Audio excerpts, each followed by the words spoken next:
Politics. By Aristotle. Book 1. How do you find this book? Any thoughts about the book or the author? Any suggestion for improvement? Please take a moment to share your thoughts in a comment. If you like it, share it with your friends who might enjoy it as well. Subscribe to keep in touch. Visit completeaudiobooks.com for more quality content. Section 1.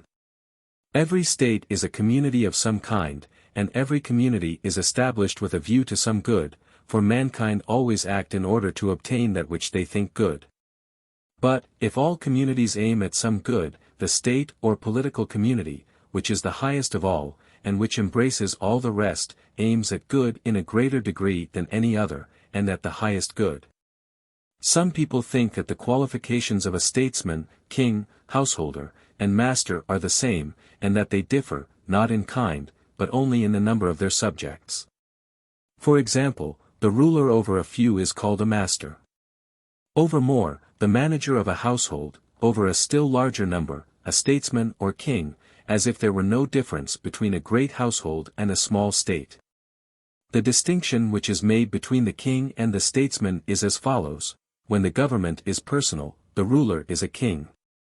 When, according to the rules of the political science, the citizens rule and are ruled in turn, then he is called a statesman. But all this is a mistake. For governments differ in kind, as will be evident to anyone who considers the matter according to the method which has hitherto guided us. As in other departments of science, so in politics, the compound should always be resolved into the simple elements or least parts of the whole. We must therefore look at the elements of which the state is composed, in order that we may see in what the different kinds of rule differ from one another, and whether any scientific result can be attained about each one of them. Section 2. He who thus considers things in their first growth and origin, whether a state or anything else, will obtain the clearest view of them. In the first place there must be a union of those who cannot exist without each other. Namely, of male and female, that the race may continue, and this is a union which is formed, not of deliberate purpose, but because, in common with other animals and with plants, mankind have a natural desire to leave behind them an image of themselves, and of natural ruler and subject, that both may be preserved. For that which can foresee by the exercise of mind is by nature intended to be lord and master, and that which can with its body give effect to such foresight is a subject, and by nature a slave. Hence master and slave have the same interest. Now nature has distinguished between the female and the slave. For she is not niggardly, like the smith who fashions the Delphian knife for many uses. She makes each thing for a single use, and every instrument is best made when intended for one and not for many uses. But among barbarians no distinction is made between women and slaves, because there is no natural ruler among them. They are a community of slaves, male and female. Wherefore the poets say, "It is meet that Hellenes should rule over barbarians." As if they thought that the barbarian and the slave were by nature one.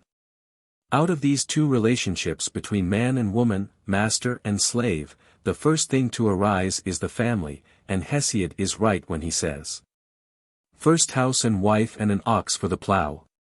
For the ox is the poor man's slave." The family is the association established by nature for the supply of men's everyday wants, and the members of it are called by Charondas, companions of the cupboard, and by Epimenides the Cretan, companions of the manger. But when several families are united, and the association aims at something more than the supply of daily needs, the first society to be formed is the village. And the most natural form of the village appears to be that of a colony from the family, composed of the children and grandchildren, who are said to be suckled with the same milk.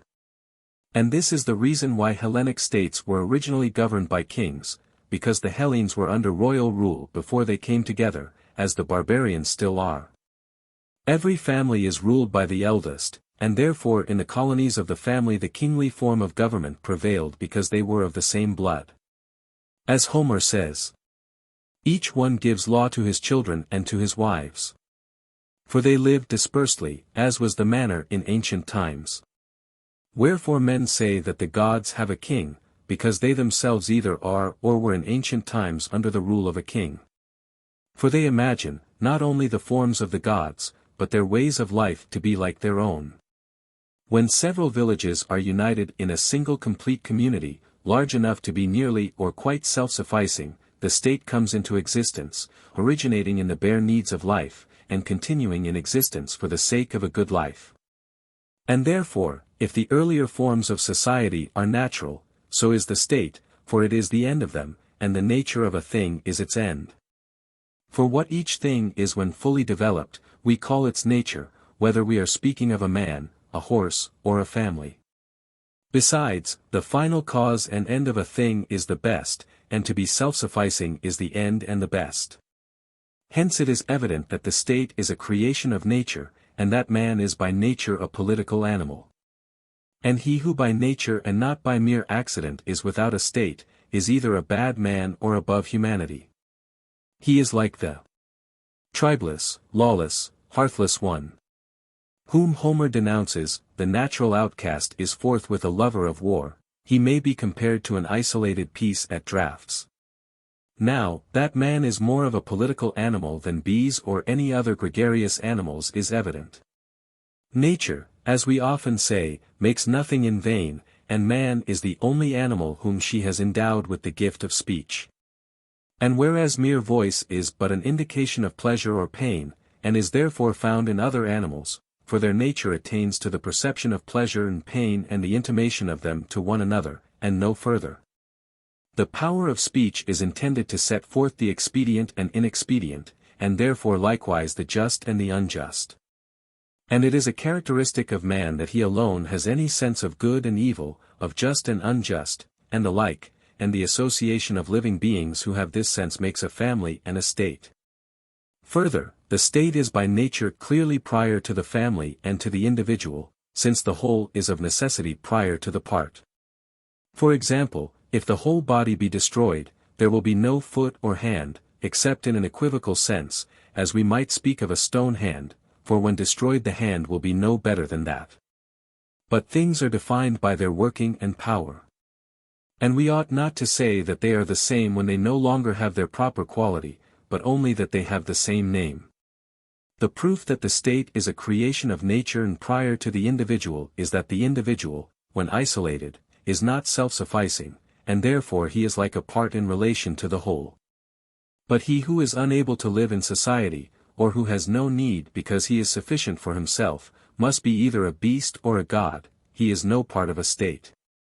A social instinct is implanted in all men by nature, and yet he who first founded the state was the greatest of benefactors. For man, when perfected, is the best of animals, but, when separated from law and justice, he is the worst of all. Since armed injustice is the more dangerous, and he is equipped at birth with arms, meant to be used by intelligence and virtue, which he may use for the worst ends. Wherefore, if he have not virtue, he is the most unholy and the most savage of animals, and the most full of lust and gluttony. But justice is the bond of men in states, for the administration of justice, which is the determination of what is just, is the principle of order in political society. Section 3. Seeing then that the state is made up of households, before speaking of the state we must speak of the management of the household. The parts of household management correspond to the persons who compose the household, and a complete household consists of slaves and freemen. Now we should begin by examining everything in its fewest possible elements. And the first and fewest possible parts of a family are master and slave, husband and wife, father and children. We have therefore to consider what each of these three relations is and ought to be, I mean the relation of master and servant, the marriage relation. The conjunction of man and wife has no name of its own, and thirdly, the procreative relation, this also has no proper name. And there is another element of a household, the so-called art of getting wealth, which, according to some, is identical with household management, according to others, a principal part of it. The nature of this art will also have to be considered by us. Let us first speak of master and slave, looking to the needs of practical life and also seeking to attain some better theory of their relation than exists at present. For some are of opinion that the rule of a master is a science, and that the management of a household, and the mastership of slaves, and the political and royal rule, as I was saying at the outset, are all the same. Others affirm that the rule of a master over slaves is contrary to nature, and that the distinction between slave and freeman exists by law only, and not by nature, and being an interference with nature is therefore unjust. Section 4. Property is a part of the household, and the art of acquiring property is a part of the art of managing the household, for no man can live well, or indeed live at all, unless he be provided with necessaries. And as in the arts which have a definite sphere the workers must have their own proper instruments for the accomplishment of their work, so it is in the management of a household. Now instruments are of various sorts. Some are living, others lifeless. In the rudder, the pilot of a ship has a lifeless, in the lookout man, a living instrument, for in the arts the servant is a kind of instrument. Thus, too, a possession is an instrument for maintaining life. And so, in the arrangement of the family, a slave is a living possession, and property a number of such instruments, and the servant is himself an instrument which takes precedence of all other instruments. For if every instrument could accomplish its own work, obeying or anticipating the will of others, like the statues of Daedalus, or the tripods of Hephaestus, which, says the poet, of their own accord entered the assembly of the gods. If, in like manner, the shuttle would weave and the plectrum touch the lyre without a hand to guide them, chief workmen would not want servants, nor masters slaves. Here, however, another distinction must be drawn. The instruments commonly so called are instruments of production, whilst a possession is an instrument of action. The shuttle, for example, is not only of use, but something else is made by it, whereas of a garment or of a bed there is only the use. Further, as production and action are different in kind, and both require instruments, the instruments which they employ must likewise differ in kind. But life is action and not production, and therefore the slave is the minister of action. Again, a possession is spoken of as a part is spoken of, for the part is not only a part of something else, but wholly belongs to it, and this is also true of a possession. The master is only the master of the slave. He does not belong to him, whereas the slave is not only the slave of his master, but wholly belongs to him. Hence we see what is the nature and office of a slave. He who is by nature not his own but another's man, is by nature a slave. And he may be said to be another's man who, being a human being, is also a possession. And a possession may be defined as an instrument of action, separable from the possessor. Section 5. But is there any one thus intended by nature to be a slave, and for whom such a condition is expedient and right, or rather is not all slavery a violation of nature? There is no difficulty in answering this question, on grounds both of reason and of fact. For that some should rule and others be ruled is a thing not only necessary, but expedient. From the hour of their birth, some are marked out for subjection, others for rule.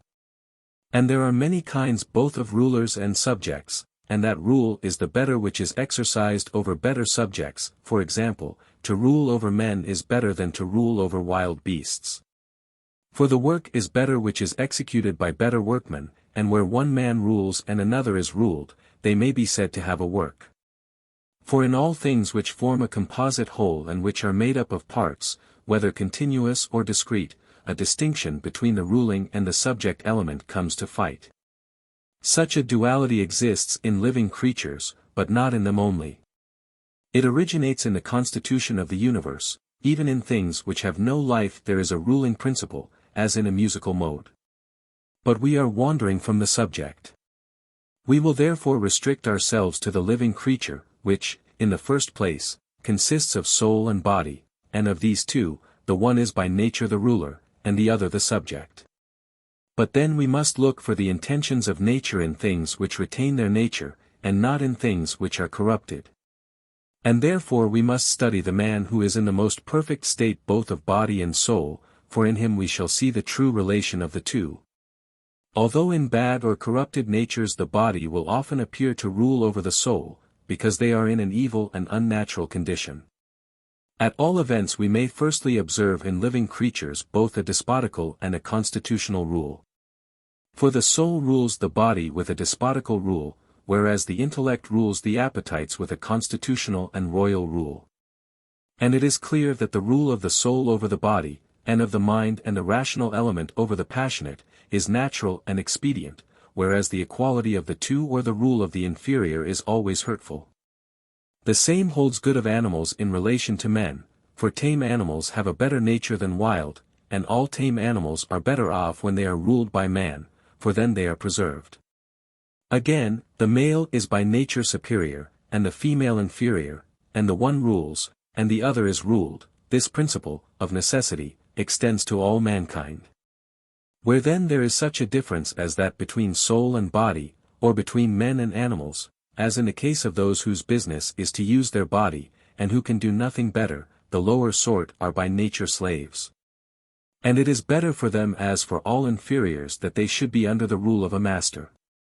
For he who can be, and therefore is, another's, and he who participates in rational principle enough to apprehend, but not to have, such a principle, is a slave by nature. Whereas the lower animals cannot even apprehend a principle. They obey their instincts. And indeed the use made of slaves and of tame animals is not very different, for both with their bodies minister to the needs of life. Nature would like to distinguish between the bodies of freemen and slaves, making the one strong for servile labor, the other upright, and although useless for such services, useful for political life in the arts both of war and peace. But the opposite often happens, that some have the souls and others have the bodies of freemen. And doubtless if men differed from one another in the mere forms of their bodies as much as the statues of the gods do from men, all would acknowledge that the inferior class should be slaves of the superior. And if this is true of the body, how much more just that a similar distinction should exist in the soul. But the beauty of the body is seen, whereas the beauty of the soul is not seen. It is clear, then, that some men are by nature free, and others slaves, and that for these latter slavery is both expedient and right. Section 6. But that those who take the opposite view have in a certain way right on their side, may be easily seen. For the words slavery and slave are used in two senses. There is a slave or slavery by law as well as by nature. The law of which I speak is a sort of convention, the law by which whatever is taken in war is supposed to belong to the victors. But this right many jurists impeach, as they would an orator who brought forward an unconstitutional measure. They detest the notion that, because one man has the power of doing violence and is superior in brute strength, another shall be his slave and subject. Even among philosophers there is a difference of opinion. The origin of the dispute, and what makes the views invade each other's territory, is as follows: in some sense virtue, when furnished with means, has actually the greatest power of exercising force. And as superior power is only found where there is superior excellence of some kind, power seems to imply virtue. And the dispute to be simply one about justice, for it is due to one party identifying justice with goodwill while the other identifies it with the mere rule of the stronger.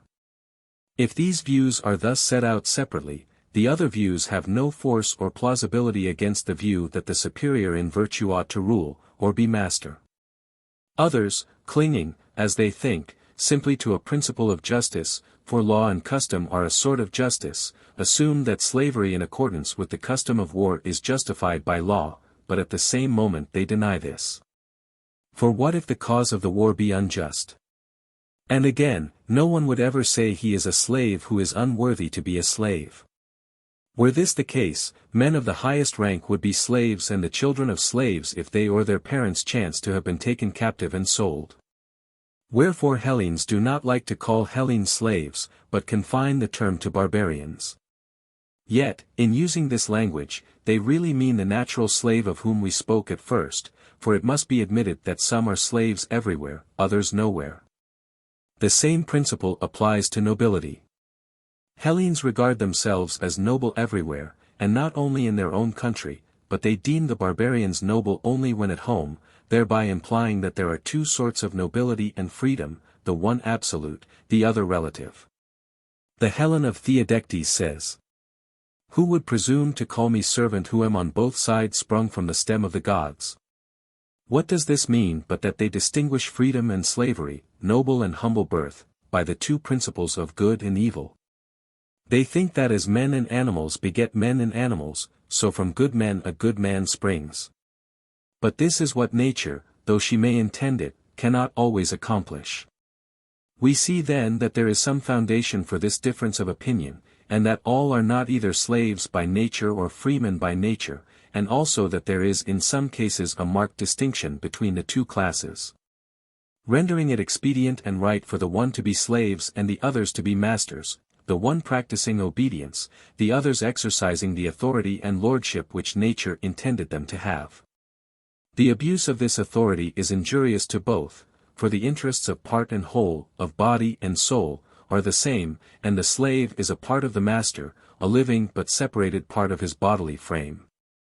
Hence, where the relation of master and slave between them is natural, they are friends and have a common interest, but where it rests merely on law and force the reverse is true. Section 7. The previous remarks are quite enough to show that the rule of a master is not a constitutional rule, and that all the different kinds of rule are not, as some affirm, the same with each other. For there is one rule exercised over subjects who are by nature free, another over subjects who are by nature slaves. The rule of a household is a monarchy, for every house is under one head, whereas constitutional rule is a government of freemen and equals. The master is not called a master because he has science, but because he is of a certain character, and the same remark applies to the slave and the freeman. Still there may be a science for the master and science for the slave. The science of the slave would be such as the man of Syracuse taught, who made money by instructing slaves in their ordinary duties. And such a knowledge may be carried further, so as to include cookery and similar menial arts. For some duties are of the more necessary, others of the more honorable sort, as the proverb says, slave before slave, master before master. But all such branches of knowledge are servile. There is likewise a science of the master, which teaches the use of slaves, for the master as such is concerned, not with the acquisition, but with the use of them. Yet this so-called science is not anything great or wonderful. For the master need only know how to order that which the slave must know how to execute. Hence those who are in a position which places them above toil have stewards who attend to their households while they occupy themselves with philosophy or with politics. But the art of acquiring slaves, I mean of justly acquiring them, differs both from the art of the master and the art of the slave, being a species of hunting or war. Enough of the distinction between master and slave. Section 8. Let us now inquire into property generally, and into the art of getting wealth, in accordance with our usual method, for a slave has been shown to be a part of property. The first question is whether the art of getting wealth is the same with the art of managing a household or a part of it, or instrumental to it. And if the last, whether in the way that the art of making shuttles is instrumental to the art of weaving, or in the way that the casting of bronze is instrumental to the art of the statuary, for they are not instrumental in the same way. But the one provides tools and the other material. And by material I mean the substratum out of which any work is made, thus wool is the material of the weaver, bronze of the statuary. Now it is easy to see that the art of household management is not identical with the art of getting wealth, for the one uses the material which the other provides. For the art which uses household stores can be no other than the art of household management. There is, however, a doubt whether the art of getting wealth is a part of household management or a distinct art.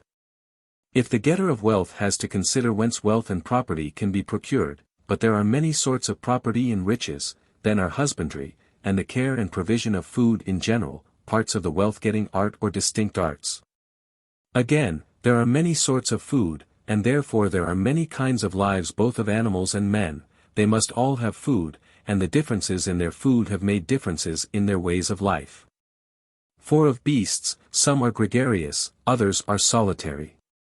They live in the way which is best adapted to sustain them. Accordingly as they are carnivorous or herbivorous or omnivorous, and their habits are determined for them by nature in such a manner that they may obtain with greater facility the food of their choice. But, as different species have different tastes, the same things are not naturally pleasant to all of them, and therefore the lives of carnivorous or herbivorous animals further differ among themselves. In the lives of men too there is a great difference. The laziest are shepherds, who lead an idle life, and get their subsistence without trouble from tame animals. Their flocks having to wander from place to place in search of pasture, they are compelled to follow them, cultivating a sort of living farm. Others support themselves by hunting, which is of different kinds.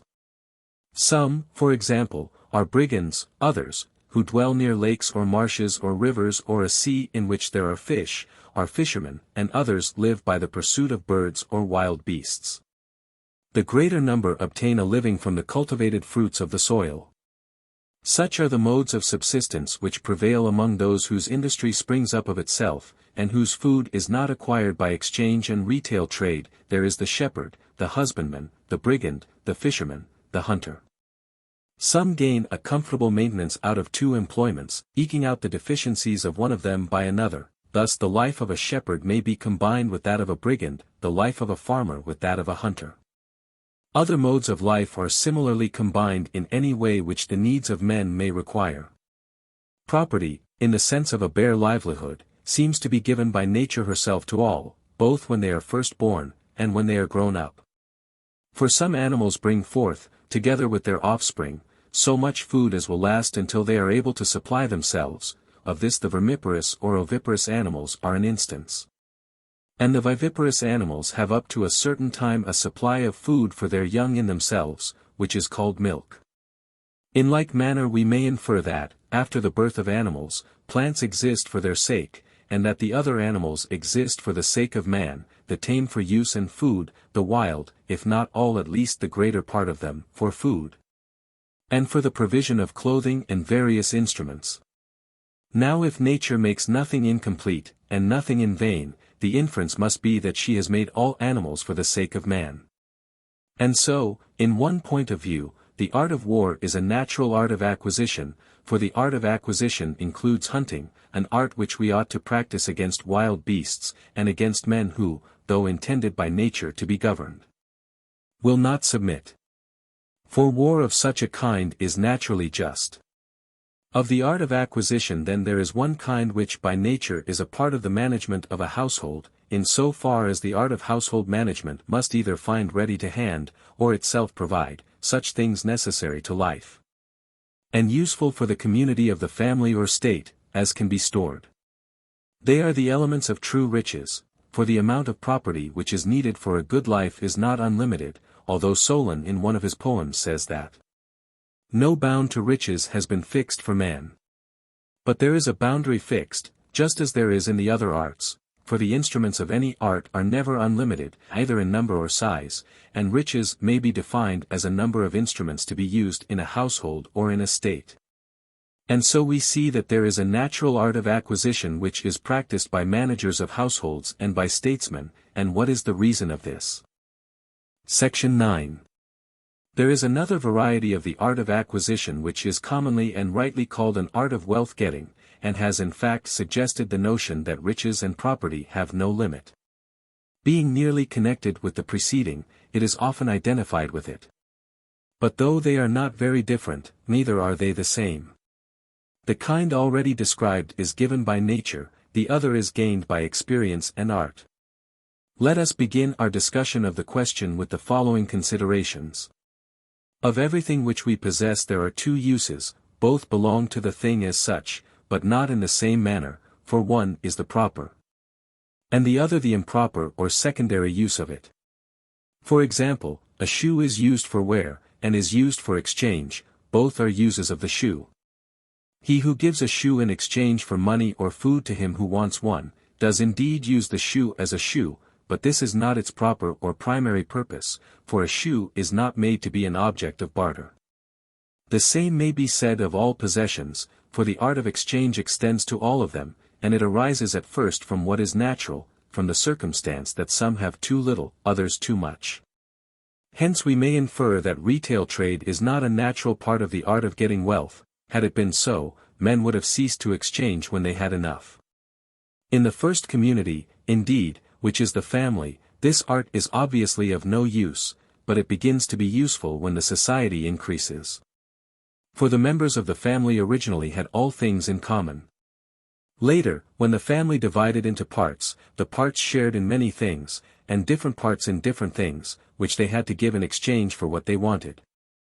A kind of barter which is still practiced among barbarous nations who exchange with one another the necessaries of life and nothing more. Giving and receiving wine, for example, in exchange for coin, and the like.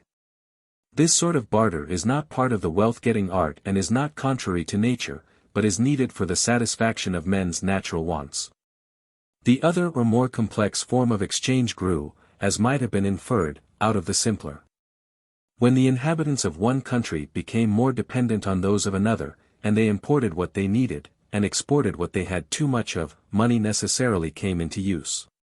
For the various necessaries of life are not easily carried about, and hence men agreed to employ in their dealings with each other something which was intrinsically useful and easily applicable to the purposes of life, for example, iron, silver, and the like.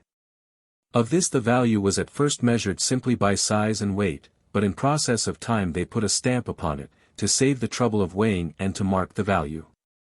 When the use of coin had once been discovered, out of the barter of necessary articles arose the other art of wealth-getting, namely, retail trade.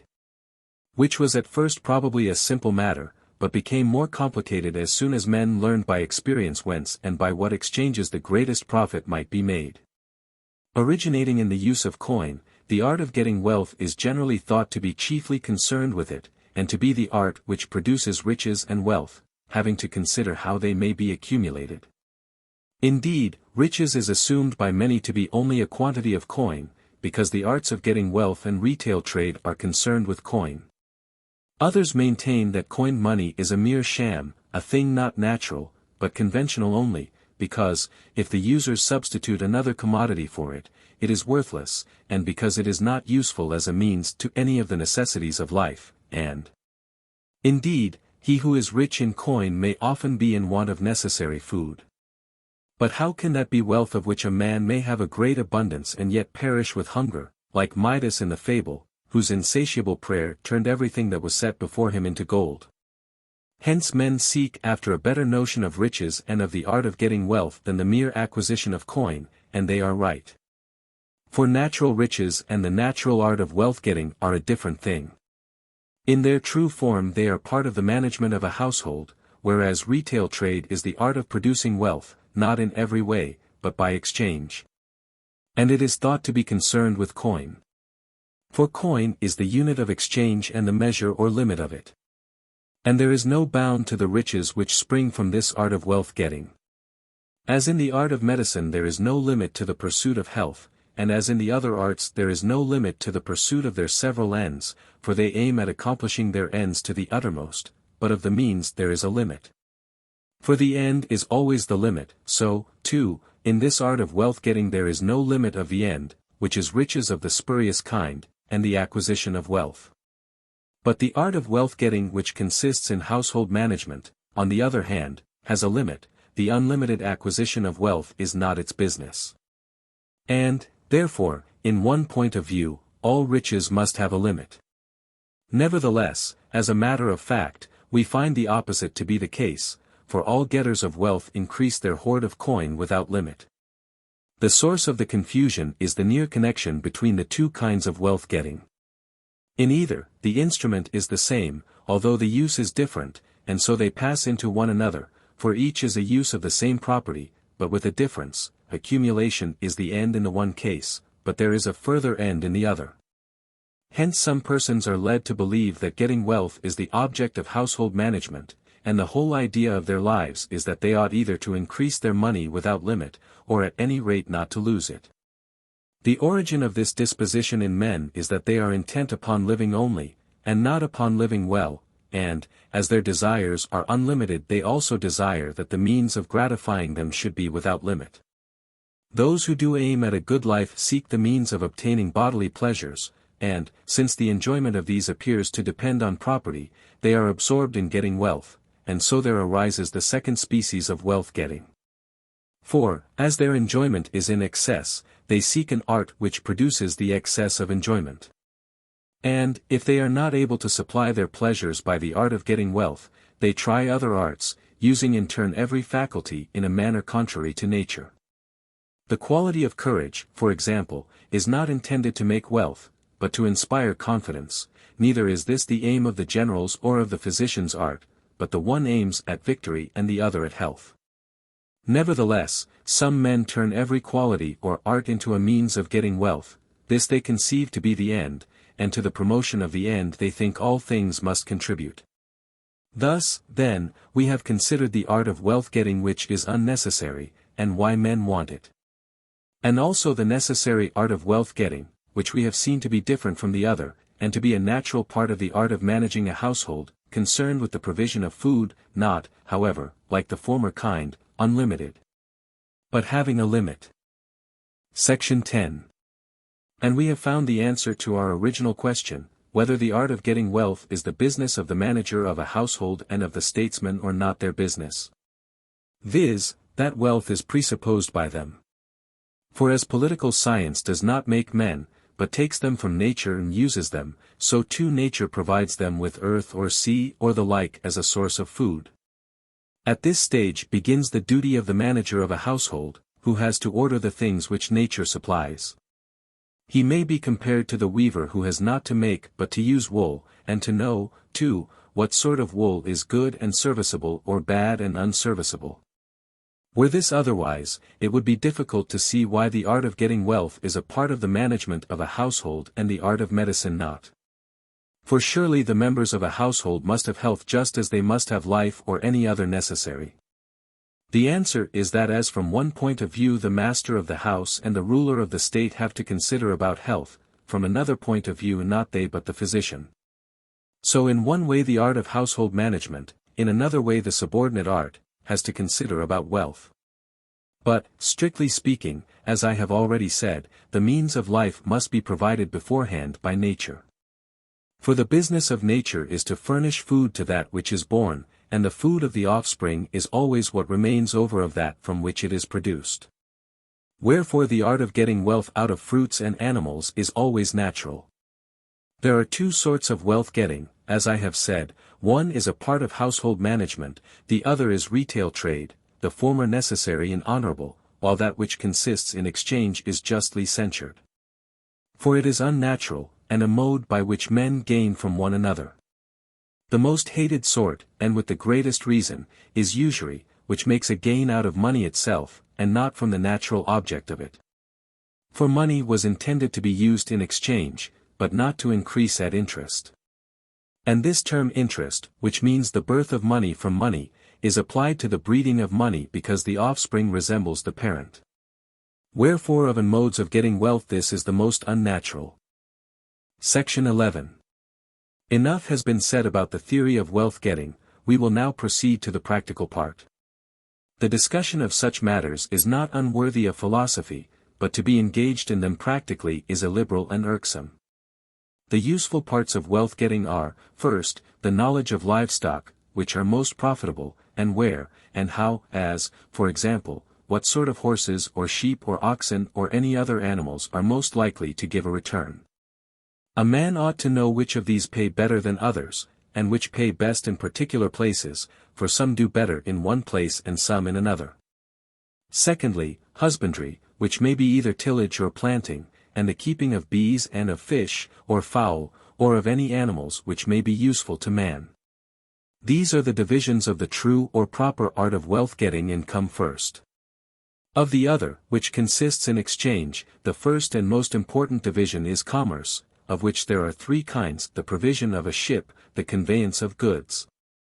Exposure for sale, these again differing as they are safer or more profitable, the second is usury, the third, service for hire, of this, one kind is employed in the mechanical arts, the other in unskilled and bodily labor. There is still a third sort of wealth-getting intermediate between this and the first or natural mode which is partly natural, but is also concerned with exchange, viz. The industries that make their profit from the earth, and from things growing from the earth which, although they bear no fruit, are nevertheless profitable, for example, the cutting of timber and all mining. The art of mining, by which minerals are obtained, itself has many branches, for there are various kinds of things dug out of the earth. Of the several divisions of wealth-getting I now speak generally. A minute consideration of them might be useful in practice, but it would be tiresome to dwell upon them at greater length now. Those occupations are most truly arts in which there is the least element of chance. They are the meanest in which the body is most deteriorated, the most servile in which there is the greatest use of the body, and the most illiberal in which there is the least need of excellence.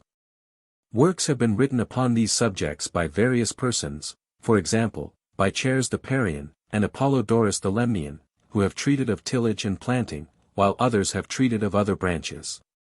Anyone who cares for such matters may refer to their writings. It would be well also to collect the scattered stories of the ways in which individuals have succeeded in amassing a fortune. For all this is useful to persons who value the art of getting wealth. There is the anecdote of Thales the Milesian and his financial device, which involves a principle of universal application, but is attributed to him on account of his reputation for wisdom. He was reproached for his poverty, which was supposed to show that philosophy was of no use. According to the story, he knew by his skill in the stars while it was yet winter that there would be a great harvest of olives in the coming year. So, having a little money, he gave deposits for the use of all the olive presses in Chios and Miletus, which he hired at a low price because no one bid against him. When the harvest time came, and many were wanted all at once and of a sudden, he let them out at any rate which he pleased, and made a quantity of money. Thus he showed the world that philosophers can easily be rich if they like, but that their ambition is of another sort. He is supposed to have given a striking proof of his wisdom, but, as I was saying, his device for getting wealth is of universal application, and is nothing but the creation of a monopoly. It is an art often practiced by cities when they are want of money, they make a monopoly of provisions. There was a man of Sicily, who, having money deposited with him, bought up in the iron from the iron mines. Afterwards, when the merchants from their various markets came to buy, he was the only seller, and without much increasing the price he gained 200%. Which when Dionysius heard, he told him that he might take away his money, but that he must not remain at Syracuse, for he thought that the man had discovered a way of making money which was injurious to his own interests. He made the same discovery as Thales, they both contrived to create a monopoly for themselves. And statesmen as well ought to know these things. For a state is often as much in want of money and of such devices for obtaining it as a household, or even more so, hence some public men devote themselves entirely to finance. Section 12.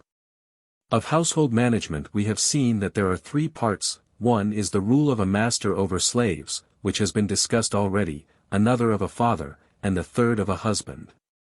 A husband and father, we saw, rules over wife and children, both free, but the rule differs, the rule over his children being a royal, over his wife a constitutional rule. For although there may be exceptions to the order of nature, the male is by nature fitter for command than the female, just as the elder and full-grown is superior to the younger and more immature. But in most constitutional states the citizens rule and are ruled by turns, for the idea of a constitutional state implies that the natures of the citizens are equal, and do not differ at all. Nevertheless, when one rules and the other is ruled we endeavor to create a difference of outward forms and names and titles of respect, which may be illustrated by the saying of Amasis about his footpan. The relation of the male to the female is of this kind, but there the inequality is permanent. The rule of a father over his children is royal, for he rules by virtue both of love and of the respect due to age, exercising a kind of royal power. And therefore Homer has appropriately called Zeus father of gods and men, because he is the king of them all. For a king is the natural superior of his subjects, but he should be of the same kin or kind with them, and such is the relation of elder and younger, of father and son. Section 13. Thus it is clear that household management attends more to men than to the acquisition of inanimate things, and to human excellence more than to the excellence of property which we call wealth. And to the virtue of freemen more than to the virtue of slaves. A question may indeed be raised, whether there is any excellence at all in a slave beyond and higher than merely instrumental and ministerial qualities, whether he can have the virtues of temperance, courage, justice, and the like. or whether slaves possess only bodily and ministerial qualities. And, whichever way we answer the question, a difficulty arises, for, if they have virtue, in what will they differ from freemen? On the other hand, since they are men and share in rational principle, it seems absurd to say that they have no virtue. A similar question may be raised about women and children, whether they too have virtues. Ought a woman to be temperate and brave and just, and is a child to be called temperate and intemperate? Or note so in general we may ask about the natural ruler, and the natural subject, whether they have the same or different virtues. For if a noble nature is equally required in both, why should one of them always rule, and the other always be ruled? Nor can we say that this is a question of degree, for the difference between ruler and subject is a difference of kind, which the difference of more and less never is. Yet how strange is the supposition that the one ought, and that the other ought not, to have virtue. For if the ruler is intemperate and unjust, how can he rule well? If the subject, how can he obey well? If he be licentious and cowardly, he will certainly not do his duty. It is evident, therefore, that both of them must have a share of virtue, but varying as natural subjects also vary among themselves. Here the very constitution of the soul has shown us the way. In it one part naturally rules, and the other is subject, and the virtue of the ruler we maintain to be different from that of the subject. The one being the virtue of the rational, and the other of the irrational part. Now, it is obvious that the same principle applies generally, and therefore almost all things rule and are ruled according to nature. But the kind of rule differs. The freeman rules over the slave after another manner from that in which the male rules over the female, or the man over the child. Although the parts of the soul are present in and of them, they are present in different degrees.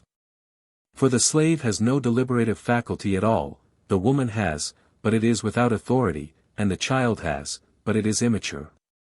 So it must necessarily be supposed to be with the moral virtues also.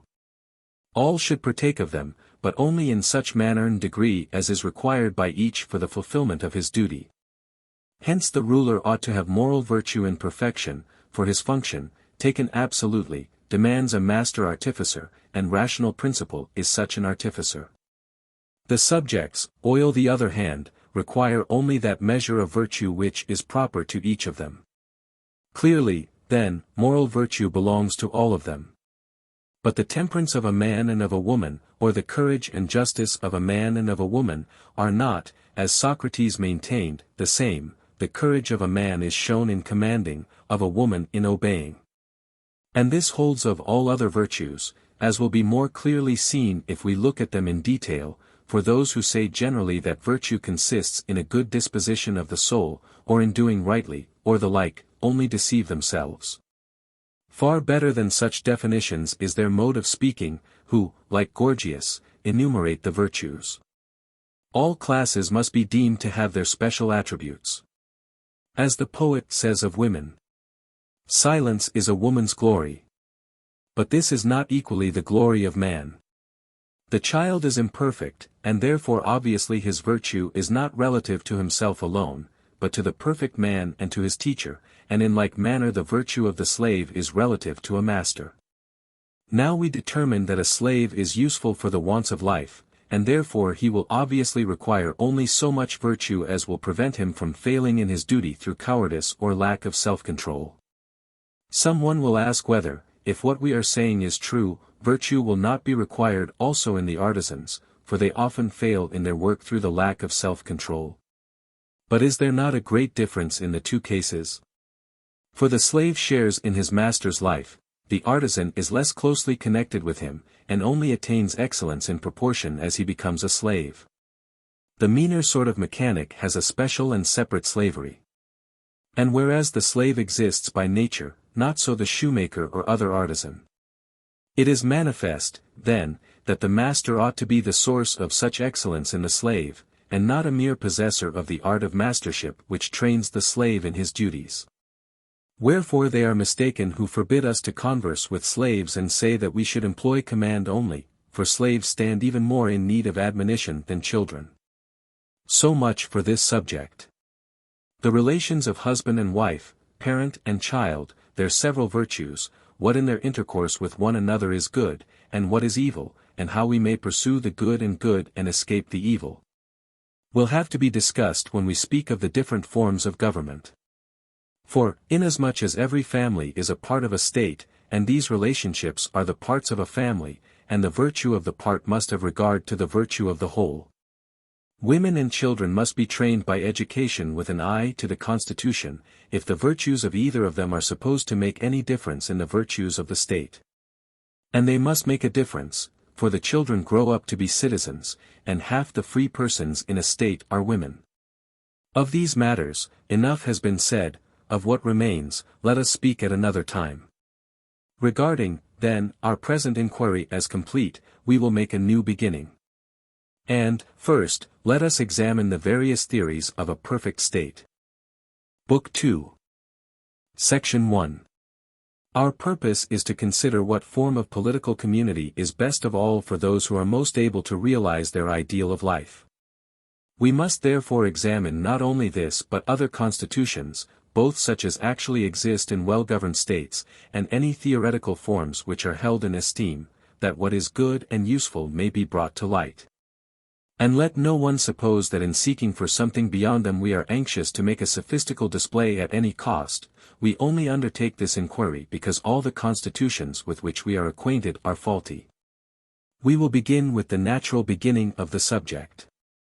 3 alternatives are conceivable. The members of a state must either have, 1. All things, or 2. Nothing in common, or 3. Some things in common and some not. That they should have nothing in common is clearly impossible, for the constitution is a community, and must at any rate have a common place. One city will be in one place, and the citizens are those who share in that one city. But should a well-ordered state have all things, as far as may be, in common, or some only and not others? For the citizens might conceivably have wives and children and property in common, as Socrates proposes in the Republic of Plato. Which is better, our present condition, or the proposed new order of society? Section 2. There are many difficulties in the community of women. And the principle on which Socrates rests the necessity of such an institution evidently is not established by his arguments. Further, as a means to the end which he ascribes to the state, the scheme, taken literally is impracticable, and how we are to interpret it is nowhere precisely stated. I am speaking of the premise from which the argument of Socrates proceeds, that the greater the unity of the state the better. Is it not obvious that a state may at length attain such a degree of unity as to be no longer a state? Since the nature of a state is to be a plurality, and in tending to greater unity, from being a state, it becomes a family, and from being a family, an individual. For the family may be said to be more than the state, and the individual than the family. So that we ought not to attain this greatest unity even if we could, for it would be the destruction of the state. Again, a state is not made up only of so many men, but of different kinds of men, for similars do not constitute a state. It is not like a military alliance. The usefulness of the latter depends upon its quantity even where there is no difference in quality, for mutual protection is the end aimed at. Just as a greater weight of anything is more useful than a less, in like manner, a state differs from a nation, when the nation has not its population organized in villages, but lives an Arcadian sort of life. But the elements out of which a unity is to be formed differ in kind. Wherefore the principle of compensation, as I have already remarked in the Ethics, is the salvation of states. Even among freemen and equals this is a principle which must be maintained, for they cannot rule together, but must change at the end of a year or some other period of time or in some order of succession. The result is that upon this plan they all govern, just as if shoemakers and carpenters were to exchange their occupations, and the same persons did not always continue shoemakers and carpenters. And since it is better that this should be so in politics as well, it is clear that while there should be continuance of the same persons in power where this is possible, yet where this is not possible by reason of the natural equality of the citizens, and at the same time it is just that and should share in the government, whether to govern be a good thing or a bad. An approximation to this is that equals should in turn retire from office and should, apart from official position, be treated alike. Thus the one party rule and the others are ruled in turn, as if they were no longer the same persons. In like manner when they hold office there is a variety in the offices held. Hence it is evident that a city is not by nature one in that sense which some persons affirm, and that what is said to be the greatest good of cities is in reality their destruction, but surely the good of things must be that which preserves them. Again, in another point of view, this extreme unification of the state is clearly not good. For a family is more self-sufficing than an individual, and a city than a family, and a city only comes into being when the community is large enough to be self-sufficing.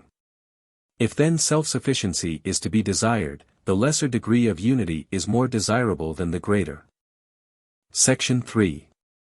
But, even supposing that it were best for the community to have the greatest degree of unity, this unity is by no means proved to follow from the fact of all men saying mine and not mine at the same instant of time, which, according to Socrates, is the sign of perfect unity in a state. For the word all is ambiguous. If the meaning be that every individual says mine and not mine at the same time, then perhaps the result at which Socrates aims may be in some degree accomplished.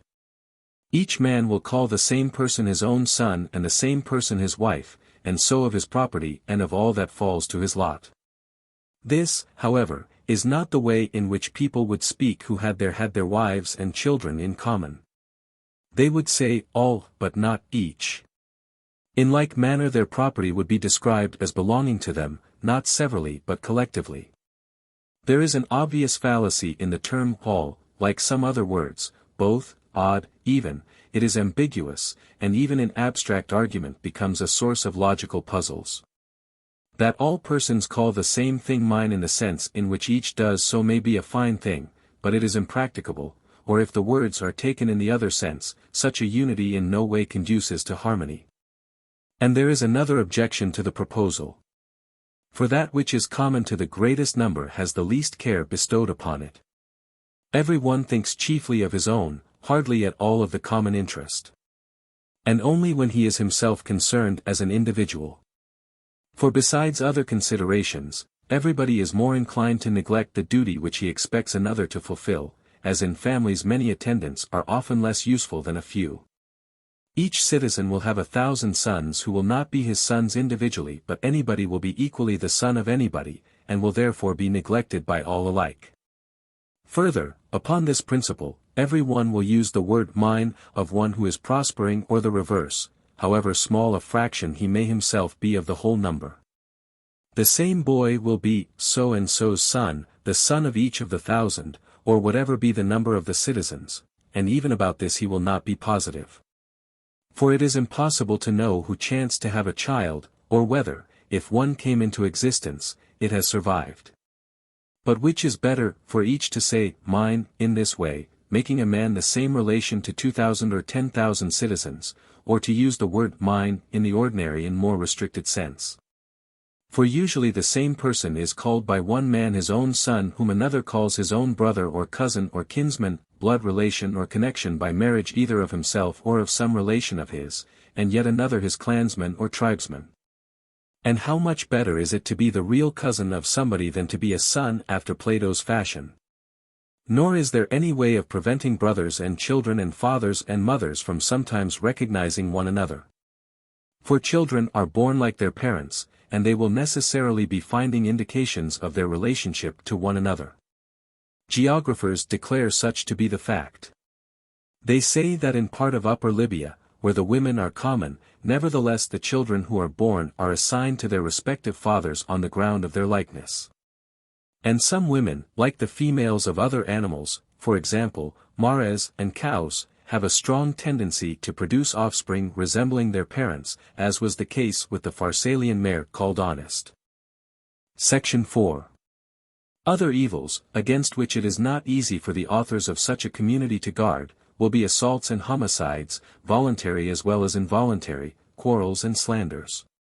All which are most unholy acts when committed against fathers and mothers and near relations, but not equally unholy when there is no relationship. Moreover, they are much more likely to occur if the relationship is unknown, and, when they have occurred, the customary expiations of them cannot be made. Again, how strange it is that Socrates, after having made the children common, should hinder lovers from carnal intercourse only, but should permit love and familiarities between father and son or between brother and brother.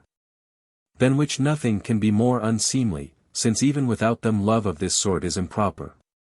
How strange, too, to forbid intercourse for no other reason than the violence of the pleasure, as though the relationship of father and son or of brothers with one another made no difference.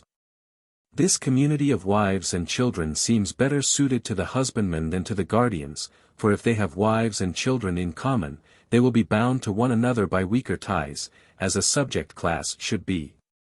And they will remain obedient and not rebel.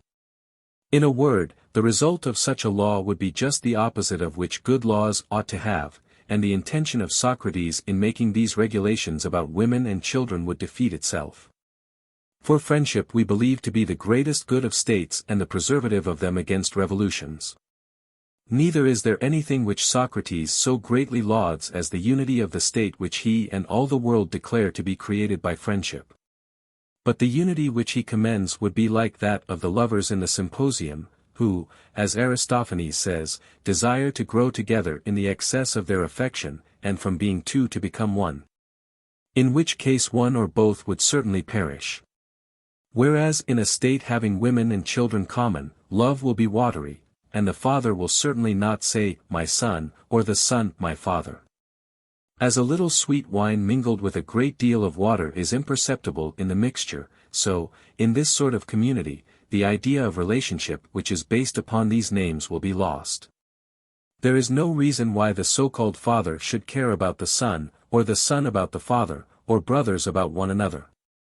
Of the two qualities which chiefly inspire regard and affection, that a thing is your own and that it is your only one, neither can exist in such a state as this. Again, the transfer of children as soon as they are born from the rank of husbandmen or of artisans to that of guardians, and from the rank of guardians into a lower rank, will be very difficult to arrange.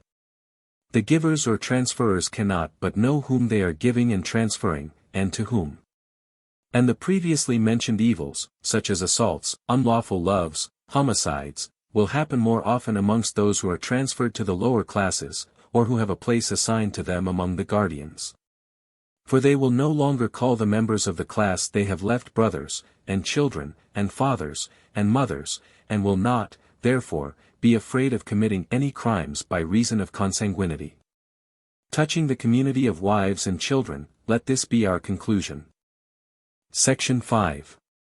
Next let us consider what should be our arrangements about property, should the citizens of the perfect state have their possessions in common or not.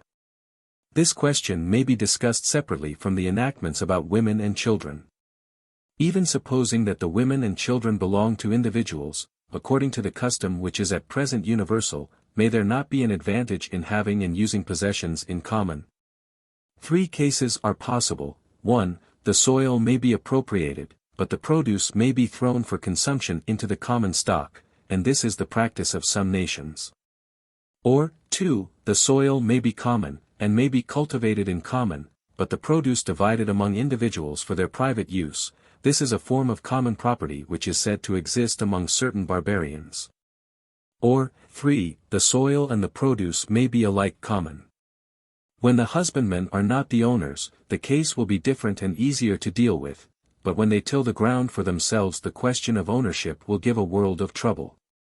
If they do not share equally enjoyments and toils, those who labor much and get little will necessarily complain of those who labor little and receive or consume much. But indeed there is always a difficulty in men living together and having all human relations in common, but especially in their having common property. The partnerships of fellow travelers are an example to the point. For they generally fall out over everyday matters and quarrel about any trifle which turns up. So with servants, we are most able to take offense at those with whom we most frequently come into contact in daily life. These are only some of the disadvantages which attend the community of property. The present arrangement, if improved as it might be by good customs and laws, would be far better, and would have the advantages of both systems. Property should be in a certain sense common, but, as a general rule, private.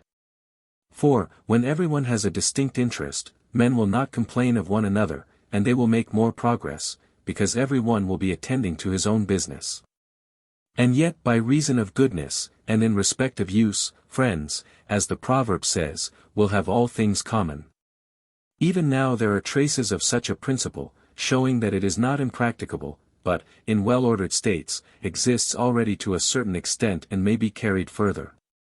For, although every man has his own property, some things he will place at the disposal of his friends, while of others he shares the use with them.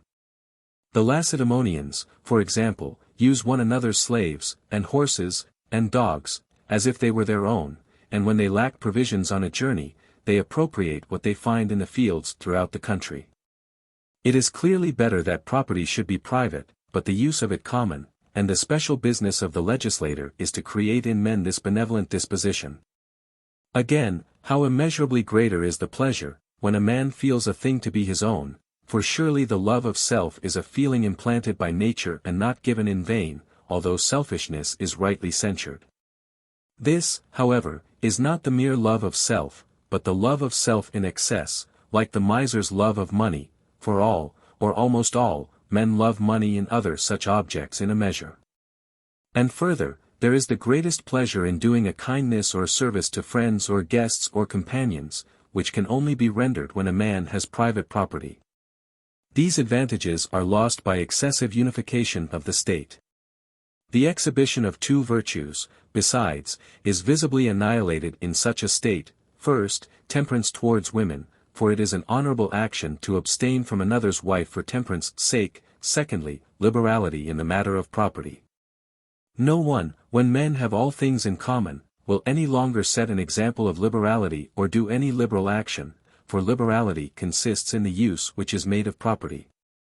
Such legislation may have a specious appearance of benevolence.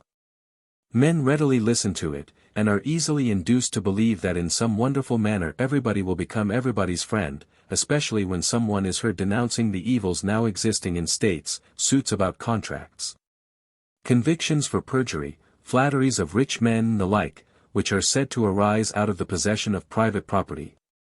These evils, however, are due to a very different cause: the wickedness of human nature. Indeed, we see that there is much more quarreling among those who have all things in common, though there are not many of them when compared with the vast numbers who have private property. Again, we ought to reckon, not only the evils from which the citizens will be saved, but also the advantages which they will lose. The life which they are to lead appears to be quite impracticable. The error of Socrates must be attributed to the false notion of unity from which he starts. Unity there should be, both of the family and of the state, but in some respects only.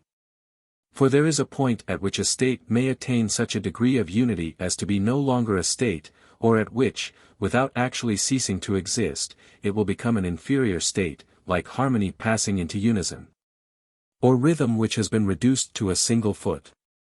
The state, as I was saying, is a plurality which should be united and made into a community by education.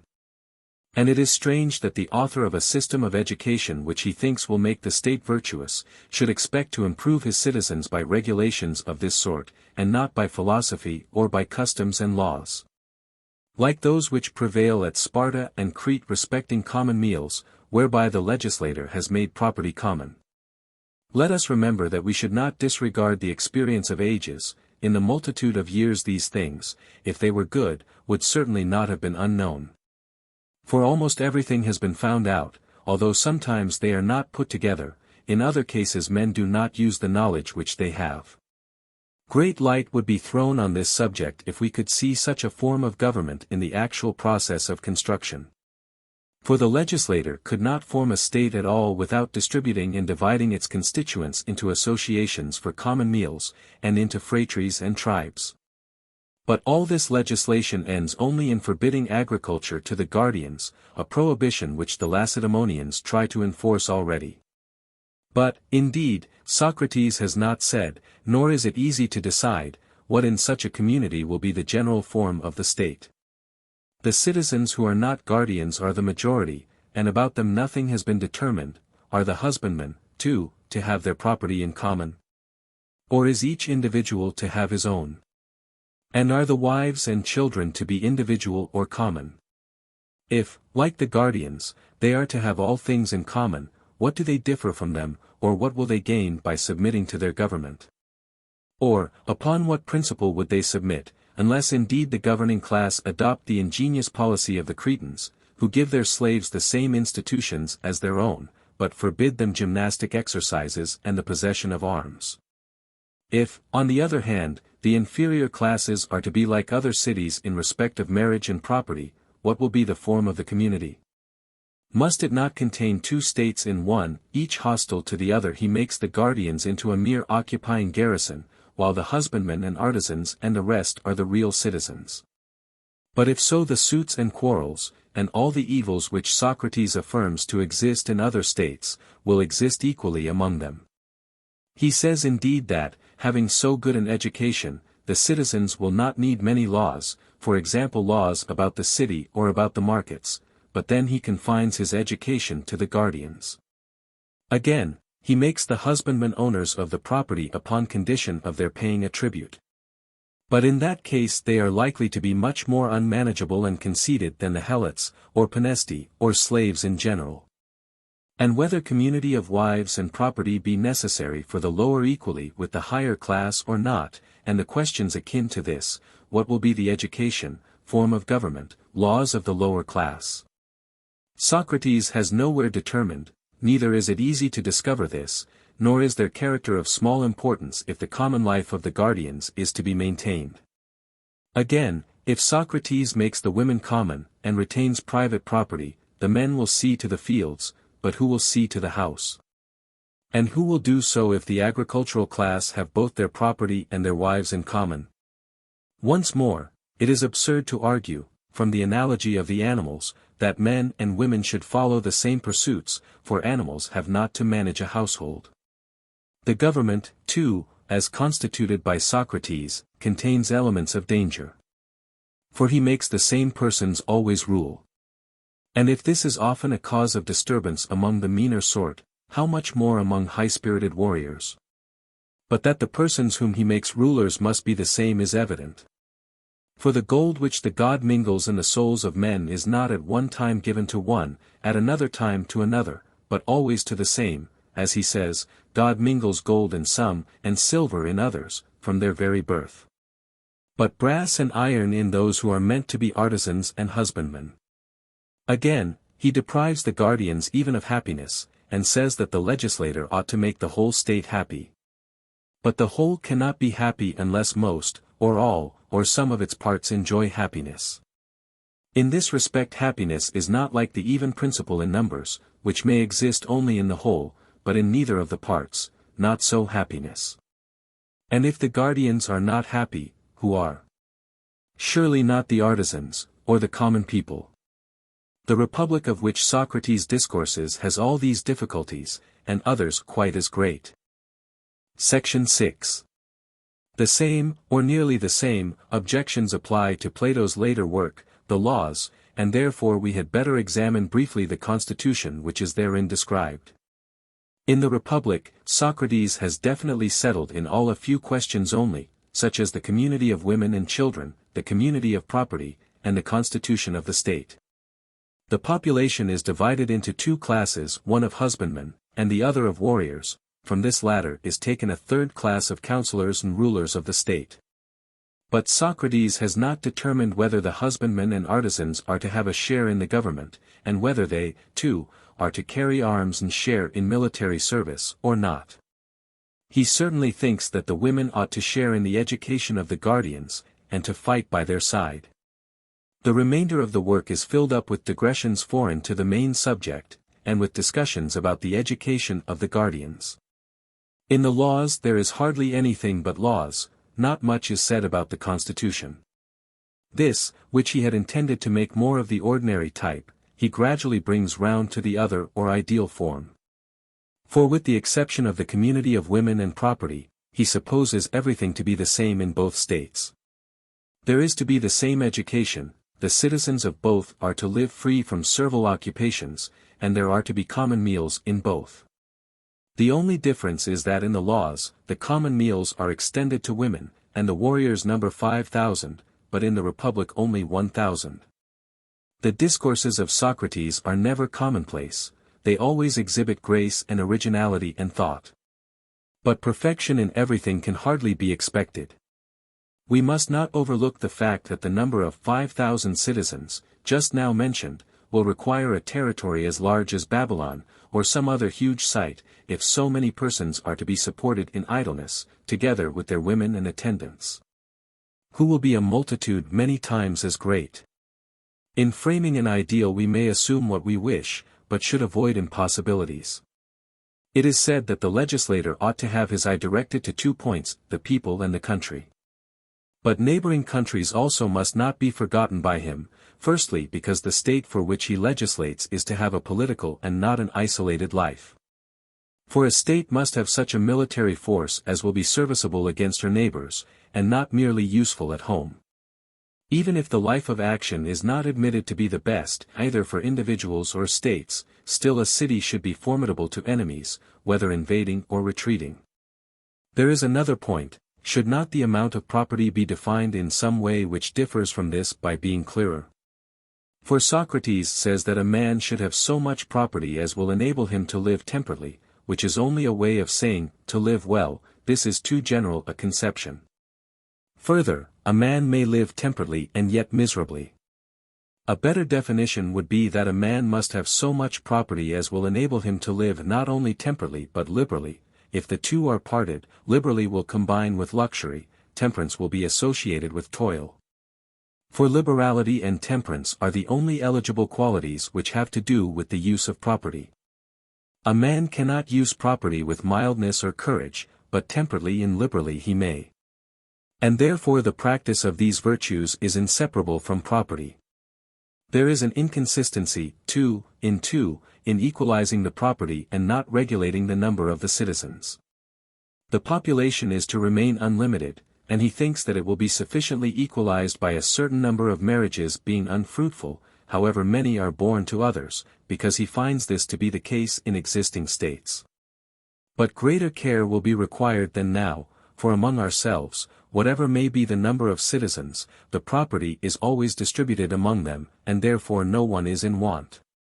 But, if the property were incapable of division as in the laws, the supernumeraries, whether few or many, would get nothing. One would have thought that it was even more necessary to limit population than property. And that the limit should be fixed by calculating the chances of mortality in the children, and of sterility in married persons. The neglect of this subject, which in existing states is so common, is a never-failing cause of poverty among the citizens, and poverty is the parent of revolution and crime. Phidon the Corinthian, who was one of the most ardent legislators, thought that the families and the number of citizens ought to remain the same. Although originally all the lots may have been of different sizes, but in the laws the opposite principle is maintained. What in our opinion is the right arrangement will have to be explained hereafter. There is another omission in the laws. Socrates does not tell us how the rulers differ from their subjects. He only says that they should be related as the warp and the woof, which are made out of different wools. He allows that a man's whole property may be increased fivefold, but why should not his land also increase to a certain extent? Again, will the good management of a household be promoted by his arrangement of homesteads? For he assigns to each individual 2 homesteads in separate places, and it is difficult to live in 2 houses. The whole system of government tends to be neither democracy nor oligarchy, but something in a mean between them, which is usually called a polity, and is composed of the heavy-armed soldiers. Now, if he intended to frame a constitution which would suit the greatest number of states, he was very likely right, but not if he meant to say that this constitutional form came nearest to his first or ideal state. For many would prefer the Lacedaemonian, or, possibly, some other more aristocratic government. Some, indeed, say that the best constitution is a combination of all existing forms, and they praise the Lacedaemonian because it is made up of oligarchy, monarchy, and democracy, the king forming the monarchy. And the council of elders the oligarchy, while the democratic element is represented by the ephors. For the ephors are selected from the people. Others, however, declare the ephoralty to be a tyranny, and find the element of democracy in the common meals and in the habits of daily life. In the laws it is maintained that the best constitution is made up of democracy and tyranny, which are either not constitutions at all, or are the worst of all. But they are nearer the truth who combine many forms. For the constitution is better which is made up of more numerous elements. The constitution proposed in the laws has no element of monarchy at all, it is nothing but oligarchy and democracy, leaning rather to oligarchy. This is seen in the mode of appointing magistrates. For although the appointment of them by lot from among those who have been already selected combines both elements, the way in which the rich are compelled by law to attend the assembly and vote for magistrates or discharge other political duties, while the rest may do as they like, and the endeavor to have the greater number of the magistrates appointed out of the richer classes and the highest officers selected from those who have the greatest incomes, both these are oligarchical features. The oligarchical principle prevails also in the choice of the council, for all are compelled to choose, but the compulsion extends only to the choice out of the first class, and of an equal number out of the second class and out of the third class. But not in this latter case to all the voters but to those of the first three classes. And the selection of candidates out of the fourth class is only compulsory on the first and second. Then, from the persons so chosen, he says that there ought to be an equal number of each class selected. Thus a preponderance will be given to the better sort of people, who have the larger incomes, because many of the lower classes, not being compelled will not vote. These considerations, and others which will be adduced when the time comes for examining similar polities, tend to show that states like Plato's should not be composed of democracy and monarchy.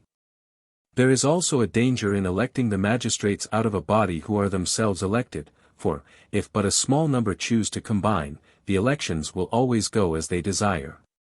Such is the constitution which is described in the laws. Section 7.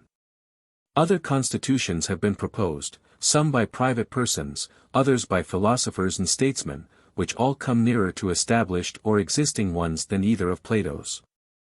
No one else has introduced such novelties as the community of women and children, or public tables for women. Other legislators begin with what is necessary. In the opinion of some, the regulation of property is the chief point of all, that being the question upon which all revolutions turn. This danger was recognized by Phaleas of Chalcedon, who was the first to affirm that the citizens of a state ought to have equal possessions. He thought that in a new colony the equalization might be accomplished without difficulty, not so easily when a state was already established. And that then the shortest way of compassing the desired end would be for the rich to give and not to receive marriage portions, and for the poor not to give but to receive them. Plato in the laws was of opinion that, to a certain extent, accumulation should be allowed, forbidding, as I have already observed, any citizen to possess more than 5 times the minimum qualification. But those who make such laws should remember what they are apt to forget, that the legislator who fixes the amount of property should also fix the number of children. For, if the children are too many for the property, the law must be broken. And, besides the violation of the law, it is a bad thing that many from being rich should become poor, for men of ruined fortunes are sure to stir up revolutions. That the equalization of property exercises an influence on political society was clearly understood even by some of the old legislators. Laws were made by Solon and others prohibiting an individual from possessing as much land as he pleased. And there are other laws in states which forbid the sale of property. Among the Locrians, for example, there is a law that a man is not to sell his property unless he can prove unmistakably that some misfortune has befallen him. Again, there have been laws which enjoin the preservation of the original lots. Such a law existed in the island of Lucas, and the abrogation of it made the constitution too democratic, for the rulers no longer had the prescribed qualification. Again, where there is equality of property, the amount may be either too large or too small, and the possessor may be living either in luxury or penury. Clearly, then, the legislator ought not only to aim at the equalization of properties, but at moderation in their amount. Further, if he prescribe this moderate amount equally to all, he will be no nearer the mark. For it is not the possessions but the desires of mankind which require to be equalized, and this is impossible, unless a sufficient education is provided by the laws. But Phaleas will probably reply that this is precisely what he means. And that, in his opinion, there ought to be in states, not only equal property, but equal education. Still he should tell precisely what he means. And that, in his opinion, there ought to be in having one and the same for all, if it is of a sort that predisposes men to avarice, or ambition, or both. Moreover, civil troubles arise, not only out of the inequality of property, but out of the inequality of honor, though in opposite ways. For the common people quarrel about the inequality of property, the higher class about the equality of honor. As the poet says, "The bad and good alike in honor share. There are crimes of which the motive is want." And for these Phaleas expects to find a cure in the equalization of property, which will take away from a man the temptation to be a highwayman, because he is hungry or cold. But want is not the sole incentive to crime. Men also wish to enjoy themselves and not to be in a state of desire, they wish to cure some desire, going beyond the necessities of life, which preys upon them. Nay, this is not the only reason, they may desire superfluities in order to enjoy pleasures unaccompanied with pain, and therefore they commit crimes. Now what is the cure of these three disorders? Of the first, moderate possessions and occupation, of the second, habits of temperance, as to the third, if any desire pleasures which depend on themselves, they will find the satisfaction of their desires nowhere but in philosophy. For all other pleasures we are dependent on others. The fact is that the greatest crimes are caused by excess and not by necessity. Men do not become tyrants in order that they may not suffer cold. And hence great is the honor bestowed, not on him who kills a thief, but on him who kills a tyrant. Thus we see that the institutions of Phaleas avail only against petty crimes. There is another objection to them. They are chiefly designed to promote the internal welfare of the state. But the legislator should consider also its relation to neighboring nations, and to all who are outside of it. The government must be organized with a view to military strength. And of this he has said not a word. And so with respect to property, there should not only be enough to supply the internal wants of the state, but also to meet dangers coming from without. The property of the state should not be so large that more powerful neighbors may be tempted by it, while the owners are unable to repel the invaders.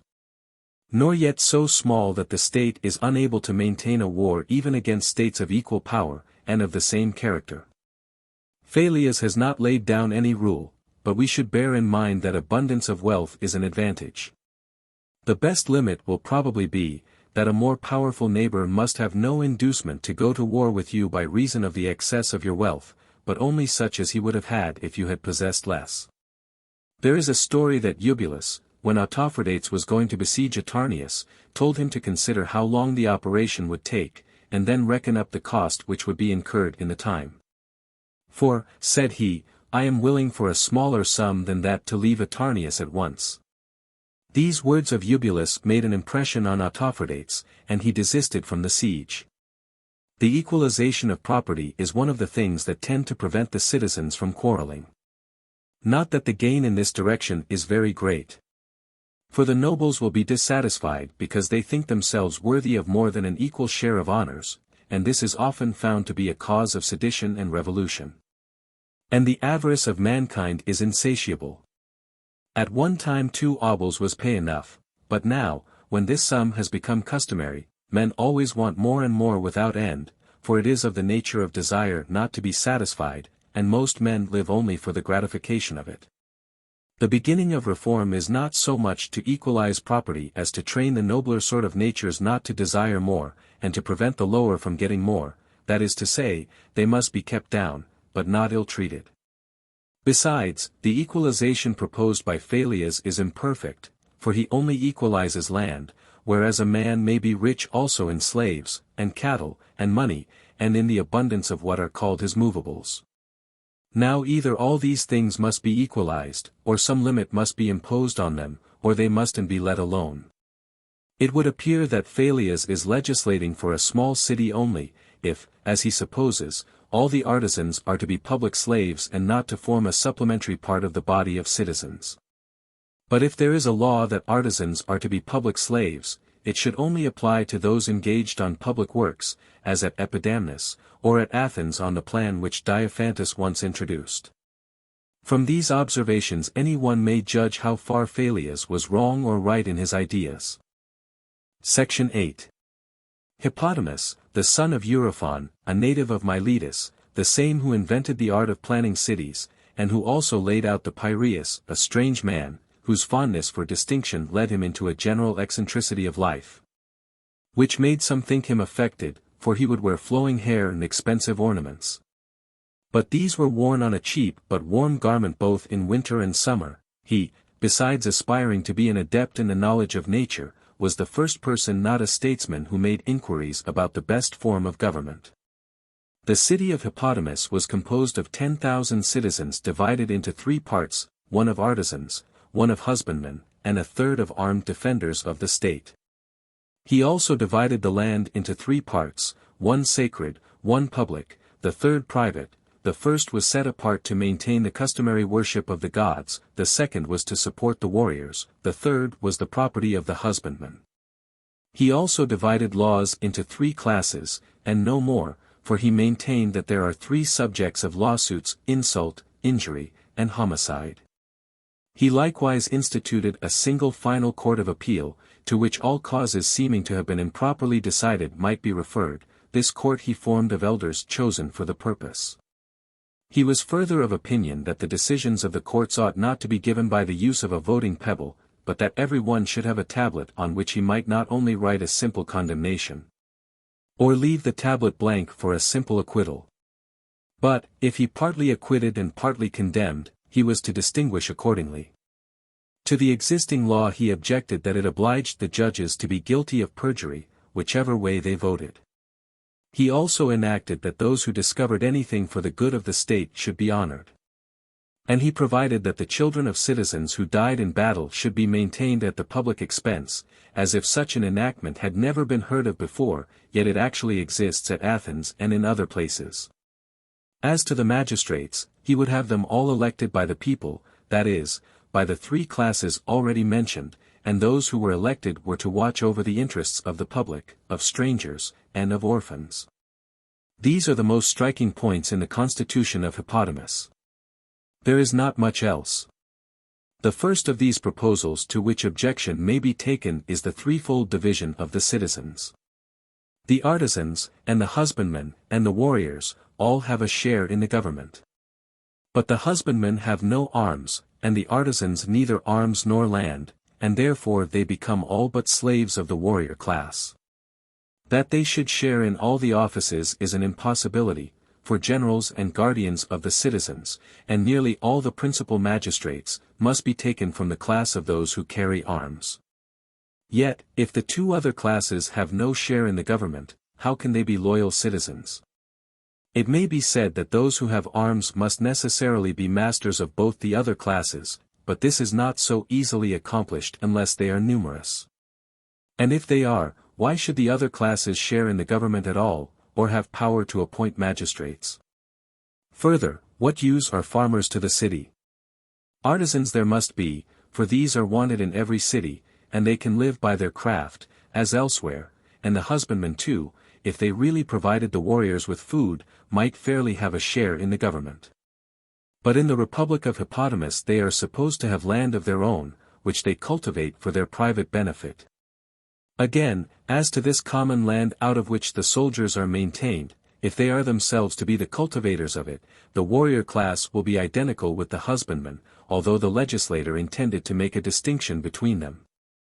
If, again, there are to be other cultivators distinct both from the husbandmen, who have land of their own, and from the warriors, they will make a 4th class, which has no place in the state and no share in anything.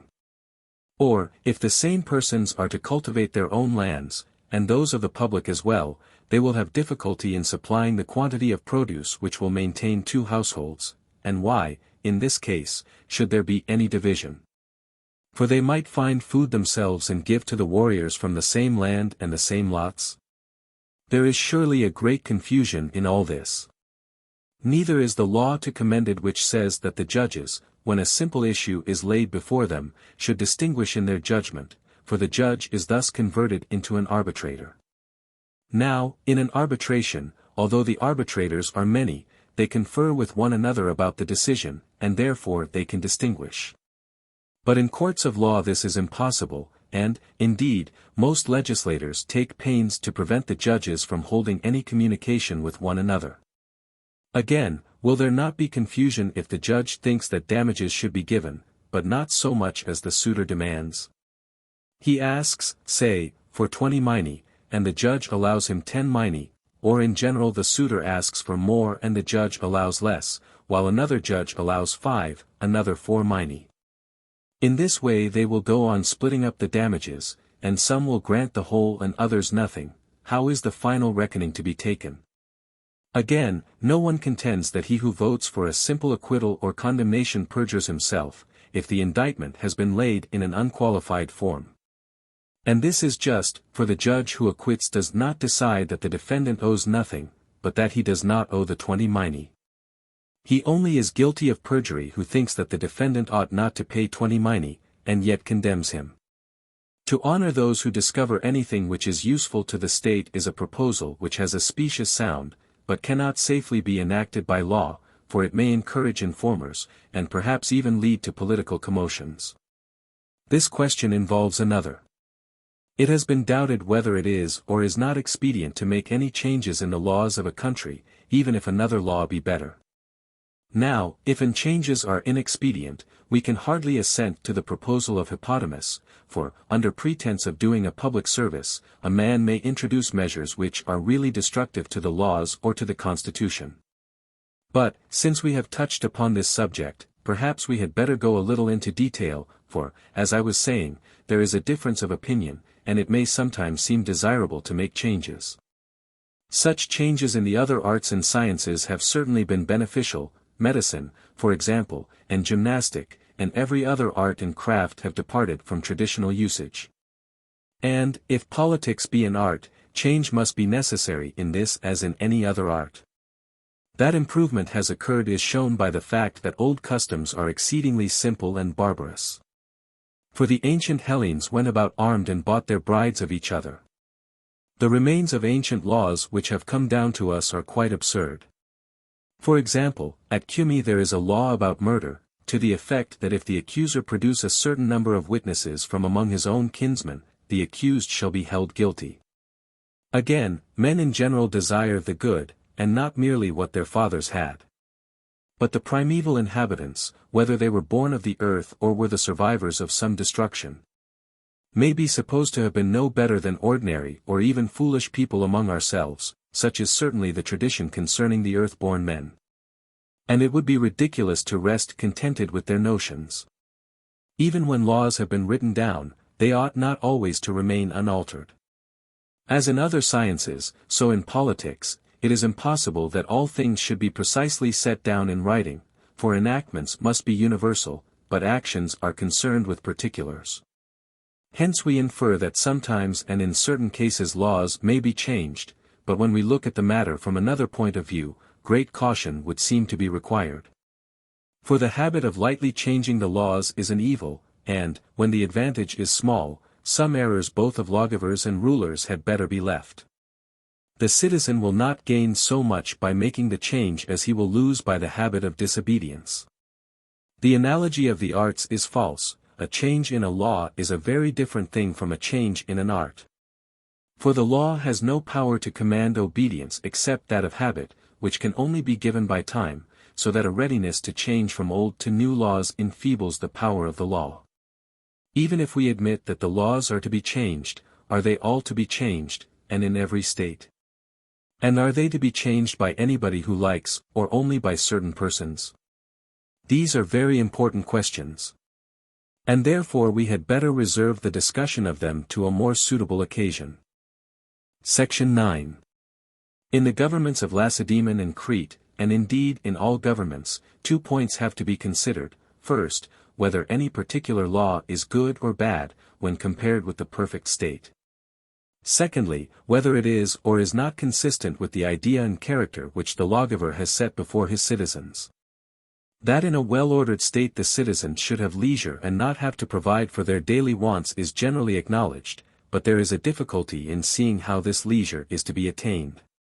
The Thessalian Penesti have often risen against their masters, and the Helots in like manner against the Lacedaemonians, for whose misfortunes they are always lying in wait. Nothing, however, of this kind has as yet happened to the Cretans. The reason probably is that the neighboring cities, even when at war with one another, never form an alliance with rebellious serfs, rebellions not being for their interest, since they themselves have a dependent population. Whereas all the neighbors of the Lacedaemonians, whether Argives, Messenians, or Arcadians, were their enemies. In Thessaly, again, the original revolt of the slaves occurred because the Thessalians were still at war with the neighboring Achaeans, Parabibians, and Magnesians. Besides, if there were no other difficulty, the treatment or management of slaves is a troublesome affair. For, if not kept in hand, they are insolent, and think that they are as good as their masters, and, if harshly treated, they hate and conspire against them. Now it is clear that when these are the results, the citizens of a state have not found out the secret of managing their subject population. Again, the license of the Lacedaemonian women defeats the intention of the Spartan constitution, and is adverse to the happiness of the state. For, a husband and wife being each a part of every family, the state may be considered as about equally divided into men and women. And, therefore, in those states in which the condition of the women is bad, half the city may be regarded as having no laws. And this is what has actually happened at Sparta. The legislator wanted to make the whole state hardy and temperate, and he has carried out his intention in the case of the men, but he has neglected the women, who live in every sort of intemperance and luxury. The consequence is that in such a state wealth is too highly valued, especially if the citizen fall under the dominion of their wives, after the manner of most warlike races, except the Celts and a few others who openly approve of male loves.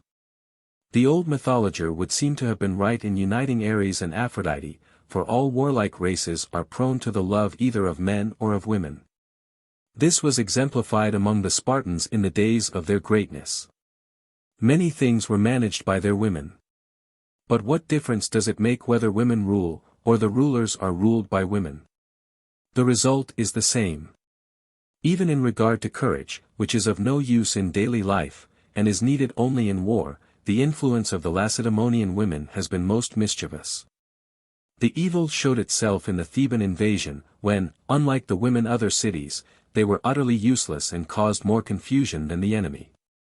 This license of the Lacedaemonian women existed from the earliest times, and was only what might be expected. For, during the wars of the Lacedaemonians, first against the Argives, and afterwards against the Arcadians and Messenians, the men were long away from home, and, on the return of peace, they gave themselves into the legislator's hand. Already prepared by the discipline of a soldier's life, in which there are many elements of virtue, to receive his enactments. But, when Lycurgus, as tradition says, wanted to bring the women under his laws, they resisted, and he gave up the attempt. These then are the causes of what then happened, and this defect in the constitution is clearly to be attributed to them.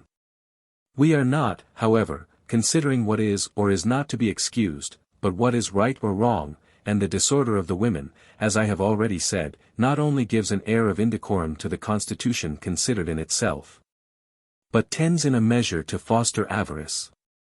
The mention of avarice naturally suggests a criticism on the inequality of property. While some of the Spartan citizens have quite small properties, others have very large ones, hence the land has passed into the hands of a few. And this is due also to faulty laws, for, although the legislator rightly holds up to shame the sale or purchase of an inheritance, he allows anybody who likes to give or bequeath it. Yet both practices lead to the same result. And nearly 2/5 of the whole country are held by women. This is owing to the number of heiresses and to the large dowries which are customary. It would surely have been better to have given no dowries at all, or, if any, but small or moderate ones.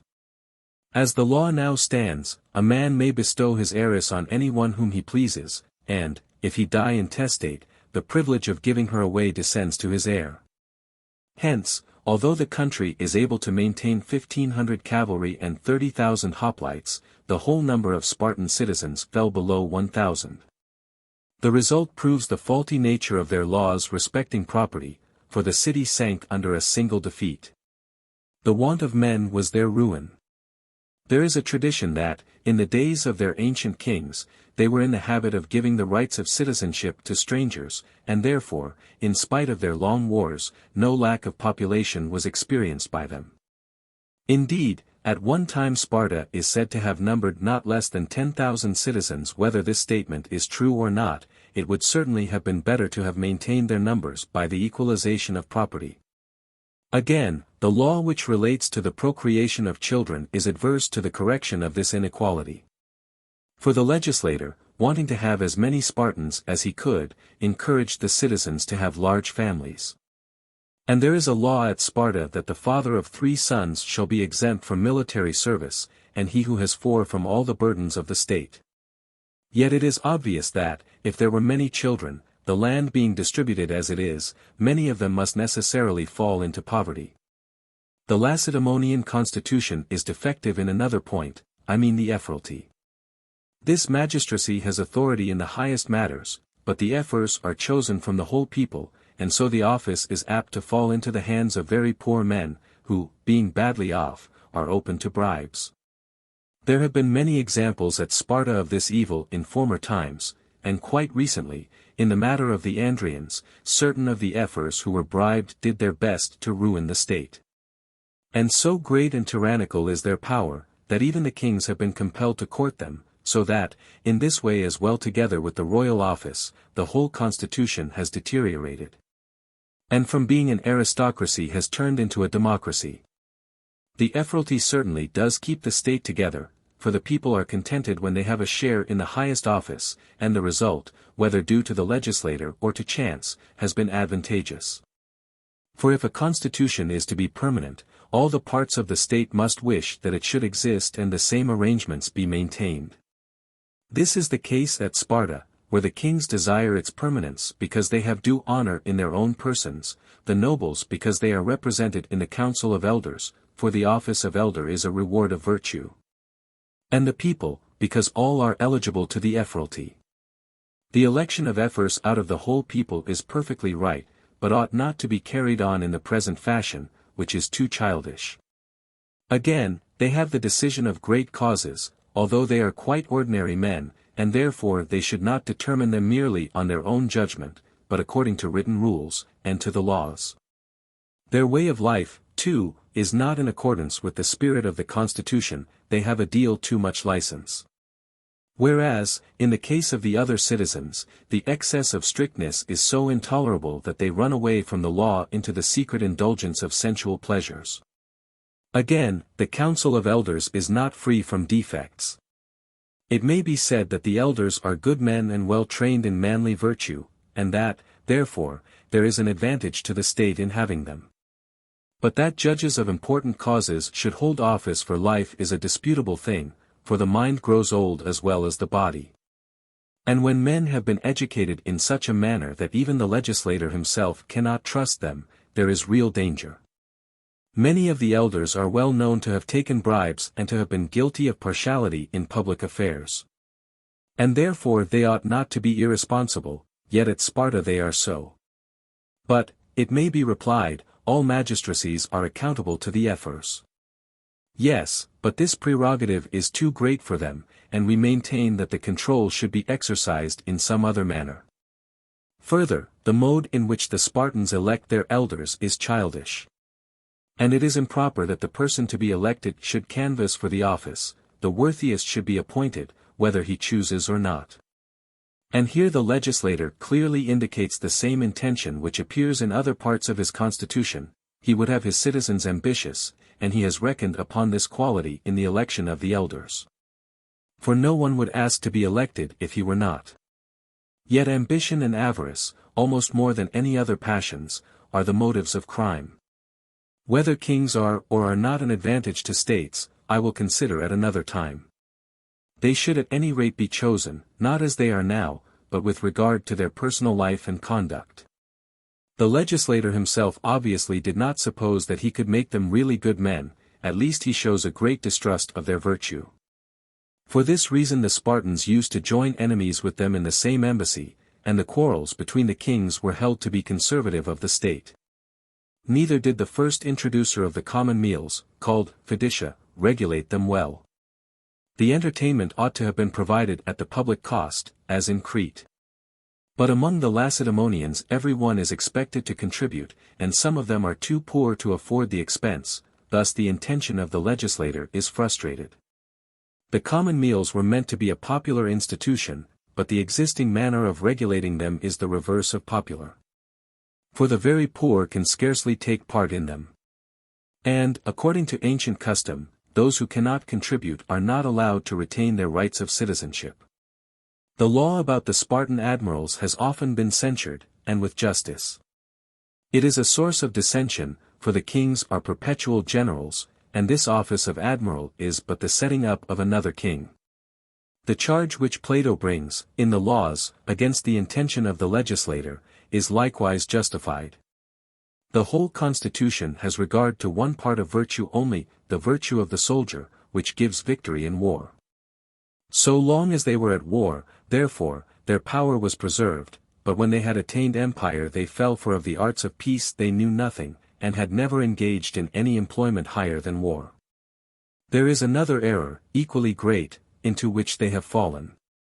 Although they truly think that the goods for which men contend are to be acquired by virtue rather than by vice, they err in supposing that these goods are to be preferred to the virtue which gains them.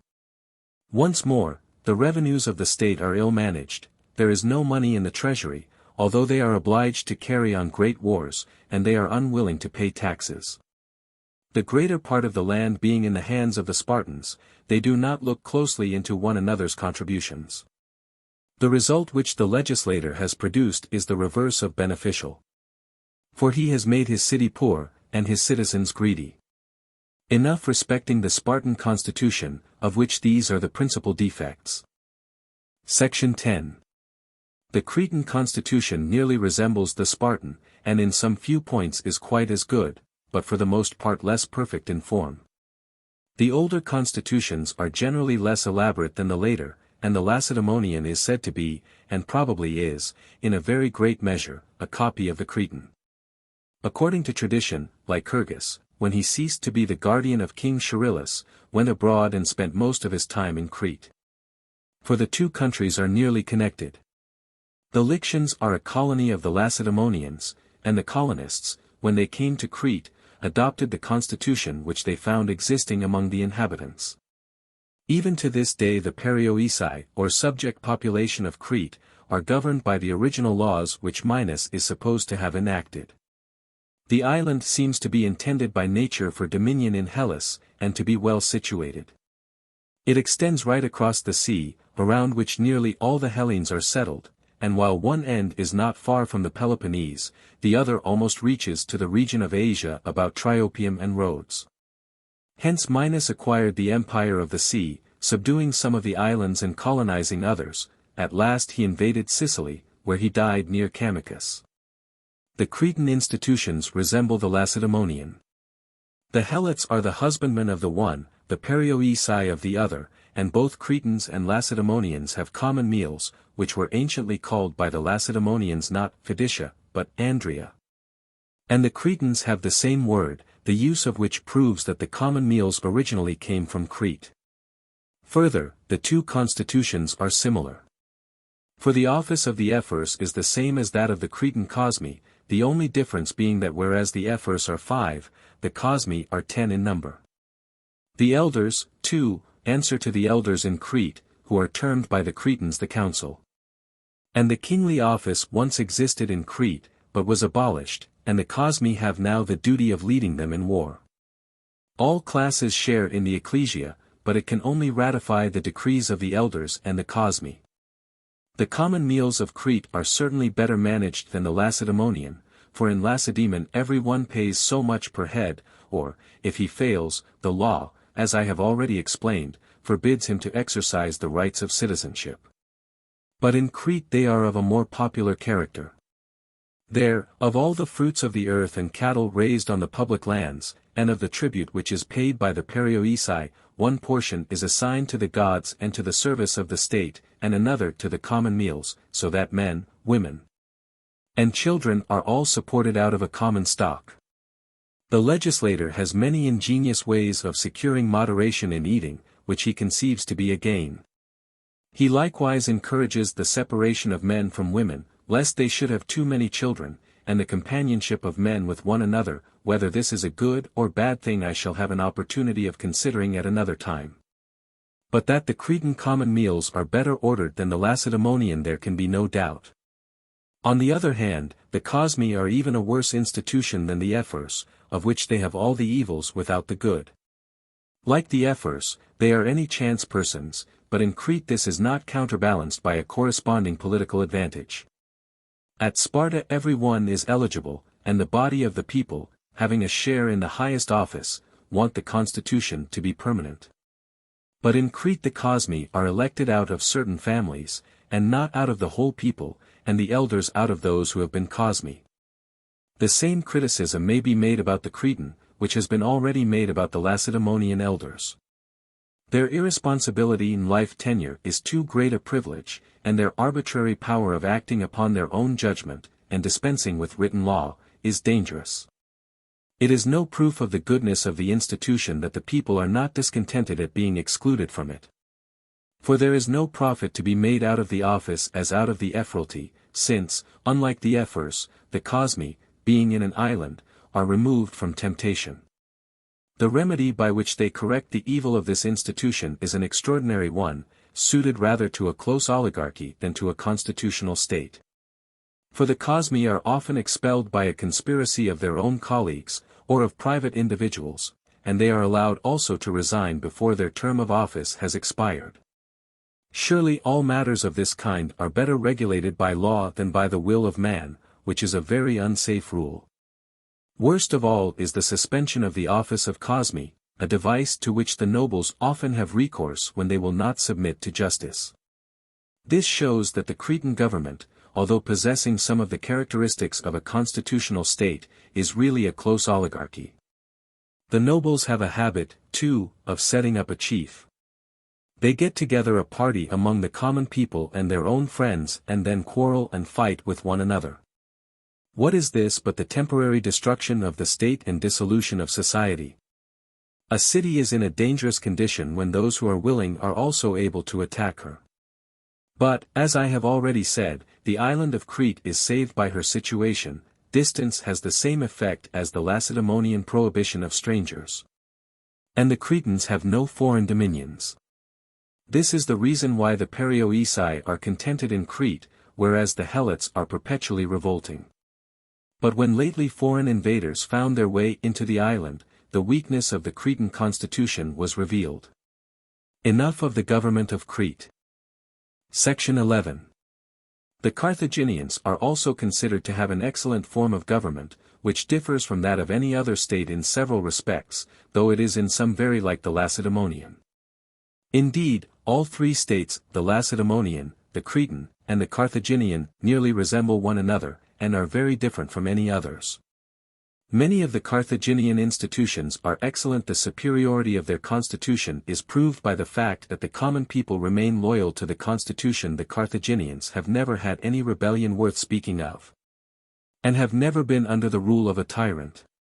Among the points in which the Carthaginian constitution resembles the Lacedaemonian are the following: the common tables of the clubs answer to the Spartan Fidicia, and their magistracy of the 104 to the ephors.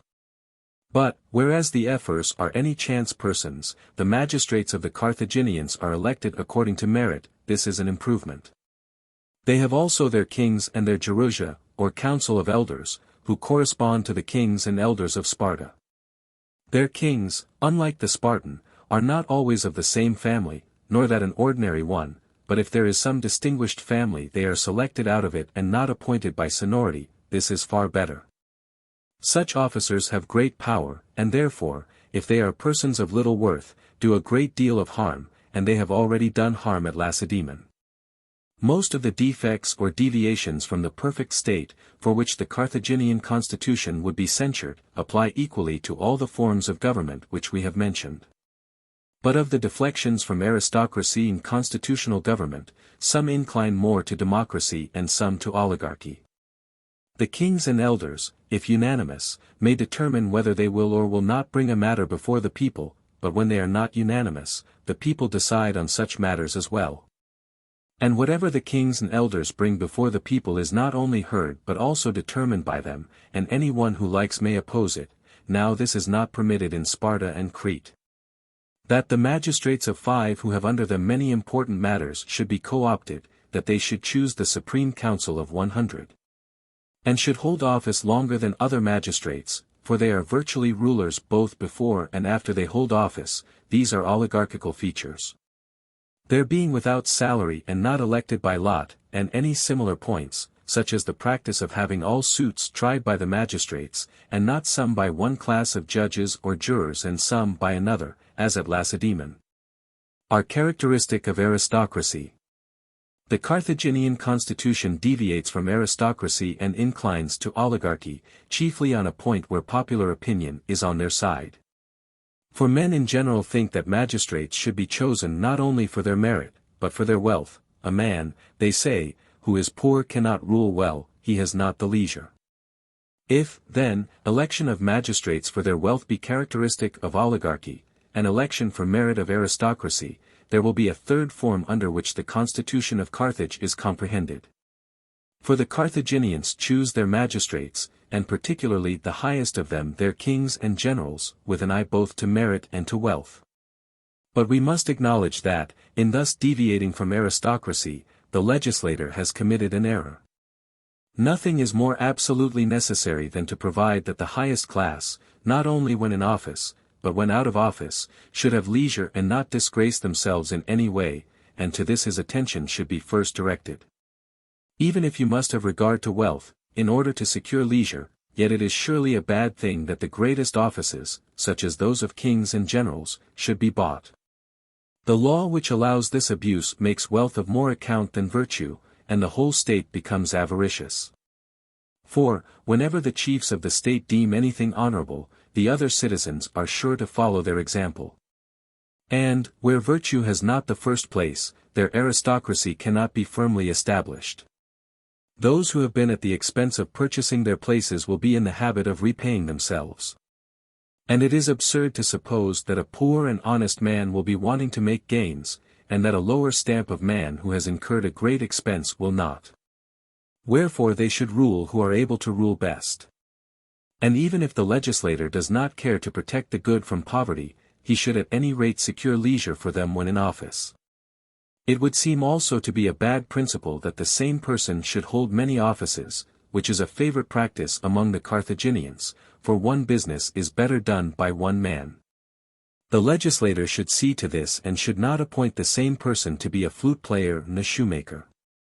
Hence, where the state is large, it is more in accordance both with constitutional and with democratic principles that the offices of state should be distributed among many persons. For, as I said, this arrangement is fairer to all, and any action familiarized by repetition is better and sooner performed. We have a proof in military and naval matters. The duties of command and of obedience in both these services extend to all. The government of the Carthaginians is oligarchical, but they successfully escape the evils of oligarchy by enriching one portion of the people after another by sending them to their colonies. This is their panacea and the means by which they give stability to the state. Accident favors them, but the legislator should be able to provide against revolution without trusting to accidents. As things are, if any misfortune occurred, and the bulk of the subjects revolted, there would be no way of restoring peace by legal methods. Such is the character of the Lacedaemonian, Cretan, and Carthaginian constitutions, which are justly celebrated. Section 12. Of those who have treated of governments, some have never taken any part at all in public affairs, but have passed their lives in a private station. About most of them, what was worth telling has been already told. Others have been lawgivers, either in their own or in foreign cities, whose affairs they have administered, and of these some have only made laws, others have framed constitutions, for example, Lycurgus and Solon did both. Of the Lacedaemonian constitution I have already spoken. As to Solon, he is thought by some to have been a good legislator, who put an end to the exclusiveness of the oligarchy, emancipated the people, established the ancient Athenian democracy, and harmonized the different elements of the state. According to their view, the Council of Areopagus was an oligarchical element, the elected magistracy, aristocratical, and the courts of law, democratical. The truth seems to be that the council and the elected magistracy existed before the time of Solon, and were retained by him, but that he formed the courts of law out of the citizens, thus creating the democracy. Which is the very reason why he is sometimes blamed. For in giving the supreme power to the law courts, which are elected by lot, he is thought to have destroyed the non-democratic element. When the law courts grew powerful, to please the people who were now playing the tyrant, the old constitution was changed into the existing democracy. Ephialtes and Pericles curtailed the power of the Areopagus. Pericles also instituted the payment of the juries, and thus every demagogue in turn increased the power of the democracy until it became what we now see. All this is true. It seems, however, to be the result of circumstances, and not to have been intended by Solon. For the people, having been instrumental in gaining the empire of the sea in the Persian War, began to get a notion of itself, and followed worthless demagogues, whom the better class opposed. Solon, himself, appears to have given the Athenians only that power of electing to offices and calling to account the magistrates which was absolutely necessary, for without it they would have been in a state of slavery and enmity to the government. All the magistrates he appointed from the notables and the men of wealth, that is to say, from the Pentacosio Medimni, or from the class called Zugetai, or from a third class of so-called knights or cavalry. The fourth class were laborers who had no share in any magistracy. Mere legislators were Zaleucus, who gave laws to the Epizephirian Locrians, and Charondas, who legislated for his own city of Catana, and for the other Chalcidian cities in Italy and Sicily. Some people attempt to make out that Onomacritus was the first person who had any special skill in legislation, and that he, although a Locrian by birth, was trained in Crete, where he lived in the exercise of his prophetic art. That Thales was his companion, and that Lycurgus and Zaleucus were disciples of Thales, as Charondas was of Zaleucus. But their account is quite inconsistent with chronology. There was also Philolaus, the Corinthian, who gave laws to the Thebans. This Philolaus was one of the family of the Bacchiadi, and a lover of Diocles, the Olympic victor, who left Corinth in horror of the incestuous passion which his mother Halcyone had conceived for him, and retired to Thebes, where the two friends together ended their days. The inhabitants still point out their tombs, which are in full view of one another, but one is visible from the Corinthian territory, the other not. Tradition says the two friends arranged them thus, Diocles out of horror at his misfortunes, so that the land of Corinth might not be visible from his tomb, Philolaus that it might. This is the reason why they settled at Thebes, and so Philolaus legislated for the Thebans, and, besides some other enactments, gave them laws about the procreation of children, which they call the laws of adoption. These laws were peculiar to him, and were intended to preserve the number of the lots. In the legislation of Charondas there is nothing remarkable, except the suits against false witnesses. He is the first who instituted denunciation for perjury. His laws are more exact and more precisely expressed than even those of our modern legislators. Characteristic of Phaleas is the equalization of property. Of Plato, the community of women, children, and property, the common meals of women, and the law about drinking, that the sober shall be masters of the feast. Also the training of soldiers to acquire by practice equal skill with both hands, so that one should be as useful as the other. Draco has left laws, but he adapted them to a constitution which already existed, and there is no peculiarity in them which is worth mentioning, except the greatness and severity of the punishments. Pittacus, too, was only a lawgiver, and not the author of a constitution. He has a law which is peculiar to him, that, if a drunken man do something wrong, he shall be more heavily punished than if he were sober. He looked not to the excuse which might be offered for the drunkard, but only to expediency, for drunken more often than sober people commit acts of violence. Androdamas of Rhegium gave laws to the Chalcidians of Thrace. Some of them relate to homicide, and to erisas, but there is nothing remarkable in them.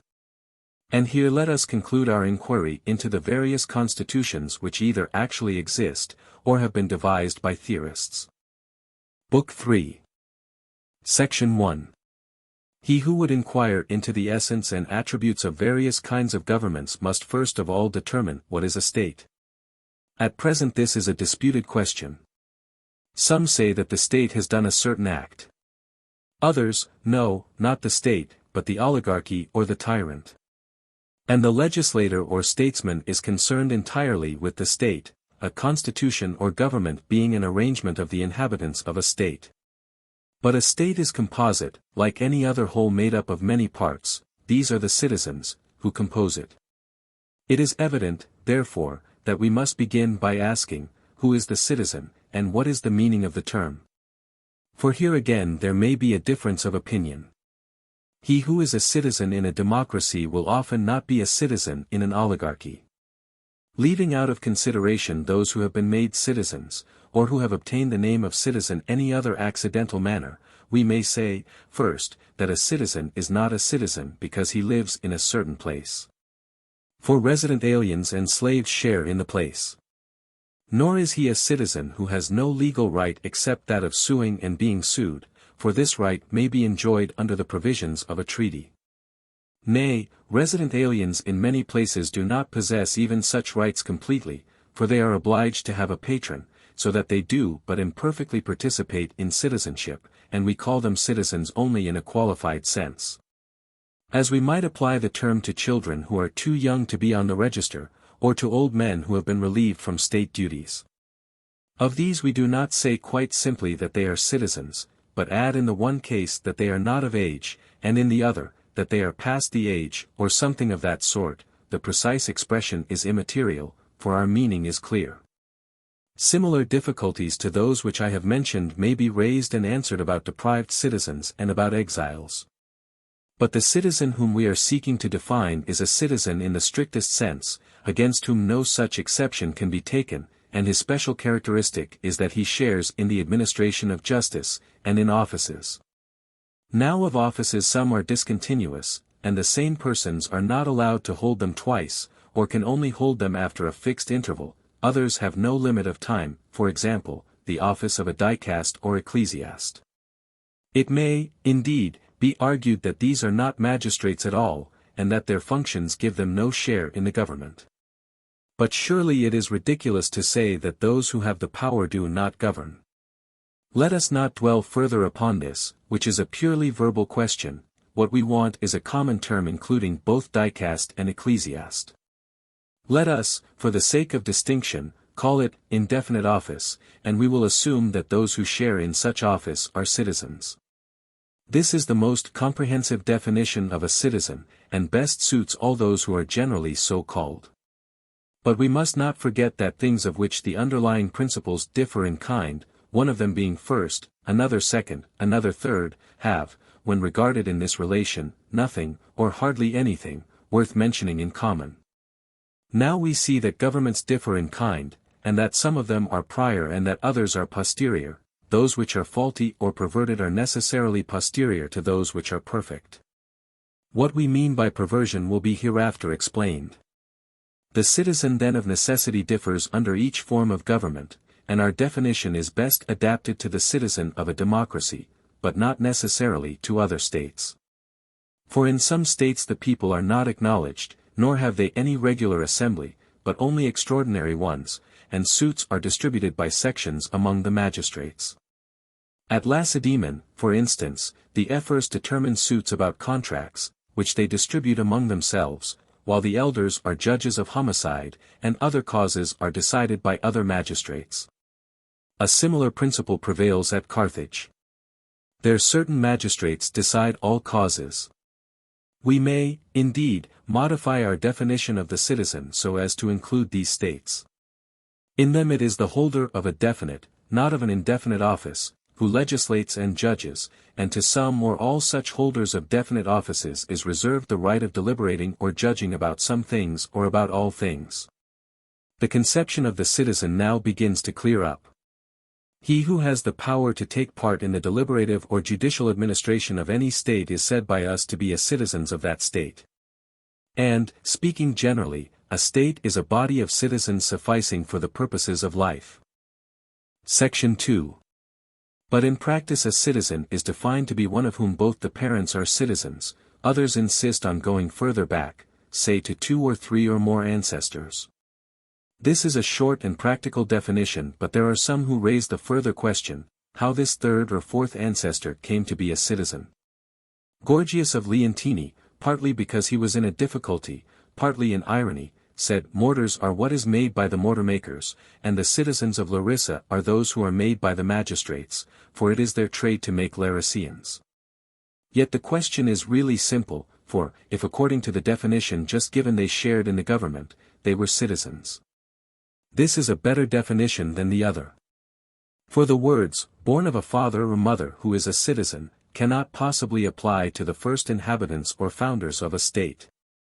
There is a greater difficulty in the case of those who have been made citizens after a revolution, as by Cleisthenes at Athens after the expulsion of the tyrants, for he enrolled in tribes many metics, both strangers and slaves. The doubt in these cases is, not who is, but whether he who is ought to be a citizen, and there will still be a furthering the state, whether a certain act is or is not an act of the state, for what ought not to be is what is false. Now, there are some who hold office, and yet ought not to hold office, whom we describe as ruling, but ruling unjustly. And the citizen was defined by the fact of his holding some kind of rule or office. He who holds a judicial or legislative office fulfills our definition of a citizen. It is evident, therefore, that the citizens about whom the doubt has arisen must be called citizens.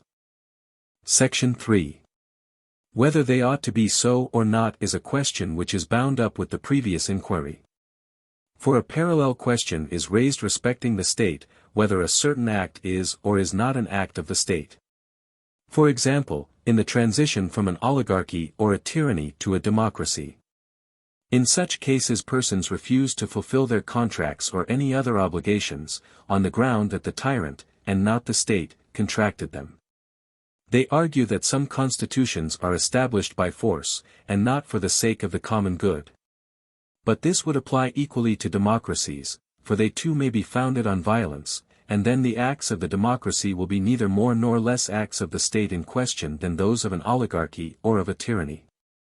This question runs up into another: on what principle shall we ever say that the state is the same, or different? It would be a very superficial view which considered only the place and the inhabitants, for the soil and the population may be separated, and some of the inhabitants may live in one place and some in another.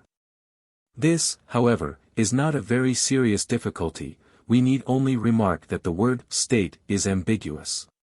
It is further asked, when are men, living in the same place, to be regarded as a single city? What is the limit? Certainly not the wall of the city, for you might surround all Peloponnesus with a wall. Like this, we may say, is Babylon, and every city that has the compass of a nation rather than a city. Babylon, they say, had been taken for 3 days before some part of the inhabitants became aware of the fact. This difficulty may, however, with advantage be deferred to another occasion. The statesman has to consider the size of the state, and whether it should consist of more than one nation or not. Again, shall we say that while the race of inhabitants, as well as their place of abode, remain the same, the city is also the same, although the citizens are always dying and being born, as we call rivers and fountains the same? Although the water is always flowing away and coming again, or shall we say that the generations of men, like the rivers, are the same, but that the state changes? For, since the state is a partnership, and is a partnership of citizens in a constitution, when the form of government changes, and becomes different, then it may be supposed that the state is no longer the same. Just as a tragic differs from a comic chorus, although the members of both may be identical. And in this manner we speak of every union or composition of elements as different when the form of their composition alters. For example, a scale containing the same sounds is said to be different, accordingly as the Dorian or the Phrygian mode is employed. And if this is true, it is evident that the sameness of the state consists chiefly in the sameness of the constitution, and it may be called or not called by the same name, whether the inhabitants are the same or entirely different.